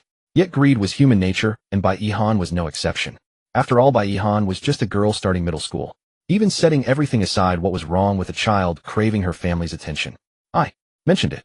Yin Mingyun saw the hesitation and stammer in Bai Yihan's response and understood. Did he agree? Yin Mingyun's question made Bai Yihan's expression stiffen. No. Then you must not have asked properly, Yin Mingyun said. She didn't believe Bai Ruoxi would outright refuse his daughter's request unless something unavoidable came up. Bai Yihan looked puzzled by Yin Mingyun's words. Your father is a very gentle man. Talk to him again tonight, and he won't refuse. But Bai Yihan hesitated, wanting to argue, but finding no words after a long pause. Seeing Bai Yihan like this, Yin Mingyun smiled gently. Let me give you some advice. Don't hide what's in your heart. Speaking it out saves a lot of trouble. Yin Mingyun spoke patiently, her tone warm and lingering. Bai Yihan nodded, though she only half understood. Clearly she didn't grasp the full meaning yet. If you convince your father tonight and he asks me for leave tomorrow, I'll grant him a day off. But if you can't? Yin Mingyun paused. Then it's not so certain. Her words dashed Bai Yihan's hopes just as she was beginning to feel happy. But you promised. I never said I'd refuse, Yin Mingyun replied with an enigmatic smile, leaving Bai Yihan helpless. Sister Mingyun. Just then the two who had been discussing work finally finished. Su Yufeng's voice immediately drew Yin Mingyun's attention. Are you two done chatting? Yin Mingyun asked, glancing between Su Yufeng and Bai Ruoxi, a smile still playing on her lips. Su Yufeng, on the other hand, seemed thrilled, as if she had discovered something extraordinary, her face brimming with satisfaction. We're done. Looks like you gained a lot. Yin Mingyun raised an eyebrow as she looked at them. Yes, and I never expected Bai Ruoxi to be so knowledgeable. He explained so much that I never learned in university. That was why Su Yufeng was so excited. Not at all, you gradually learn these things as you work, Bai Ruoxi replied modestly. After all, there is often a certain gap between what is learned in university and actual combat situations. Many of Su Yufeng's confusion stemmed merely from a lack of work experience. Bai Ruoxi believed that with her abilities, Su Yufeng might surpass her after just 2 years of work. Watching the two of them play off each other, Yin Mingyun thought to herself that she had indeed made the right choice in seeking out Bai Ruoxi. All right, you two, there will be plenty of time to talk about work later. Have you both eaten enough? Yin Mingyun said as she stood up. Pretty much. Receiving the responses from Su Yufeng and Bai Ruoxi, Yin Mingyun nodded in return. Then she turned her gaze to the two little ones beside her. What about you two little ones? Have you both eaten enough? I'm full. I'm full. It had to be said that in Bai Yiling's eyes, Yin Mingyun was a very good big sister, someone who could play and chat with her. So whenever Yin Mingyun said something, Bai Yiling would respond enthusiastically. Then let's go. With that, Yin Mingyun got up and prepared to leave. However, as she was about to depart, she noticed many dishes on the table that had not been finished. A few had only been touched a couple of times, leaving a great deal remaining. Bai Ruoxi, how about we pack these dishes? There's still quite a lot left. Okay. Bai Ruoxi had originally felt a pang of regret seeing Yin Mingyun ready to leave while so much food remained on the table. She wanted to pack it up, but it felt awkward since Yin Mingyun was the one treating them. But since Yin Mingyun brought it up herself, it saved them from wasting the food. So they called the waiter over for takeout boxes, packed several dishes that had barely been touched, and then the group left the place. They'll take you all home. Standing in the parking lot, Yin Mingyun saw Bai Ruoxi holding her phone ready to call a ride, and stopped her. No need, boss, I've already called a car. So what if you called a car? Cancel the order, there's no need to waste the money. Bai Ruashi looked at Yin Mingjun, finding her surprisingly frugal. After all, she had suggested packing the leftovers, and then told her not to call a ride to save money. Besides, little Yiling wants to come with me, right? Yin Mingjun said, smiling warmly as she looked at Bai Yiling beside Bai Ruashi. Yeah, Bai Ruashi, why not just let Sister Mingjun take you home? It's safer for the two little ones than riding with a stranger. Su Yufeng, eager to stir up trouble, didn't mind at all that Bai Ruashi was a man. Dad, let's go in the big sister's car, her car is very safe. Bai Ruashi wanted to refuse, but Bai Yiling spoke up at that moment, catching him a bit off guard. Yeah, Dad, it's better to ride with someone we know. But who would have thought that just as Bai Ruashi was about to decline, Bai Yihan also spoke up, leaving him completely astonished. After all, Bai Yihan rarely took sides like this, and usually just obediently followed his arrangements. Yet now Bai Yihan was also insisting on riding in Yin Mingjun's car. Alright then. Seeing that everyone present except him agreed, Bai Ruashi had no choice but to go along with the majority, especially since even the usually quiet Bai Yihan had said so. The reason Bai Yihan wanted to ride in Yin Mingjun's car was that she was still fixated on what Yin Mingjun had said earlier. She had originally wanted to ask further, but was interrupted. If she could get into Yin Mingjun's car now, she would surely have another chance to inquire. Bai Ruashi got into the car with the two little ones just like when they arrived. The little ones in the back seat and him in the passenger seat. Where is your home? I can take you directly there. My home is in the compound. Thank you for the trouble, boss, of driving me personally. Bai Ruashi sounded quite resigned as he spoke. After all, he had already called a ride, but was forced to cancel it. Moreover, troubling his boss always made him feel very awkward. You live there too? You live there too? Bai Ruashi looked at Yin Mingjun, his eyes filled with surprise. Sort of, but not exactly. Yin Mingjun started the car as she replied. Naturally, Bai Ruashi did not understand the meaning behind her words. Well, I have a house over there. This seemingly casual remark from Yin Mingjun made Bai Ruashi freeze for a moment before he resigned himself. This is what it means to be rich. Having a house over there meant she had others elsewhere. Oh, Bai Ruashi responded flatly, inwardly lamenting that the wealthy truly had houses one after another. For an ordinary person, buying a single house might take a lifetime. And if his guess was correct, the house Yin Mingjun mentioned was probably in a villa district far beyond the reach of his own modest flat. So you live there? Yin Mingjun said, then fell into a thoughtful expression. Noticing her expression, Bai Ruashi wondered what she was thinking. But she remained silent all the way until they reached the entrance of the compound, and Bai Ruashi could not guess what was on her mind. This is far enough, thank you. Seeing that Yin Mingjun still intended to drive inside, even after reaching the gate, Bai Ruashi quickly spoke up. Don't need me to take you in. No need, my home is quite close to the compound gate, and the security guard might not let you in. Alright then, take care. Hearing Bai Ruaxi's words, Yin Mingjun did not insist on driving him further, and stopped at the compound entrance. In truth, as a property owner, there was no way the security would refuse her entry, but since Bai Ruashi said that it was clear he didn't want her to know exactly where he lived, or it was inconvenient for her to know, though, he couldn't refuse outright. Thank you, boss, for driving me today. It's nothing, take care. With that, Bai Ruashi got out of the passenger seat. Yihan Yiling, time to go home.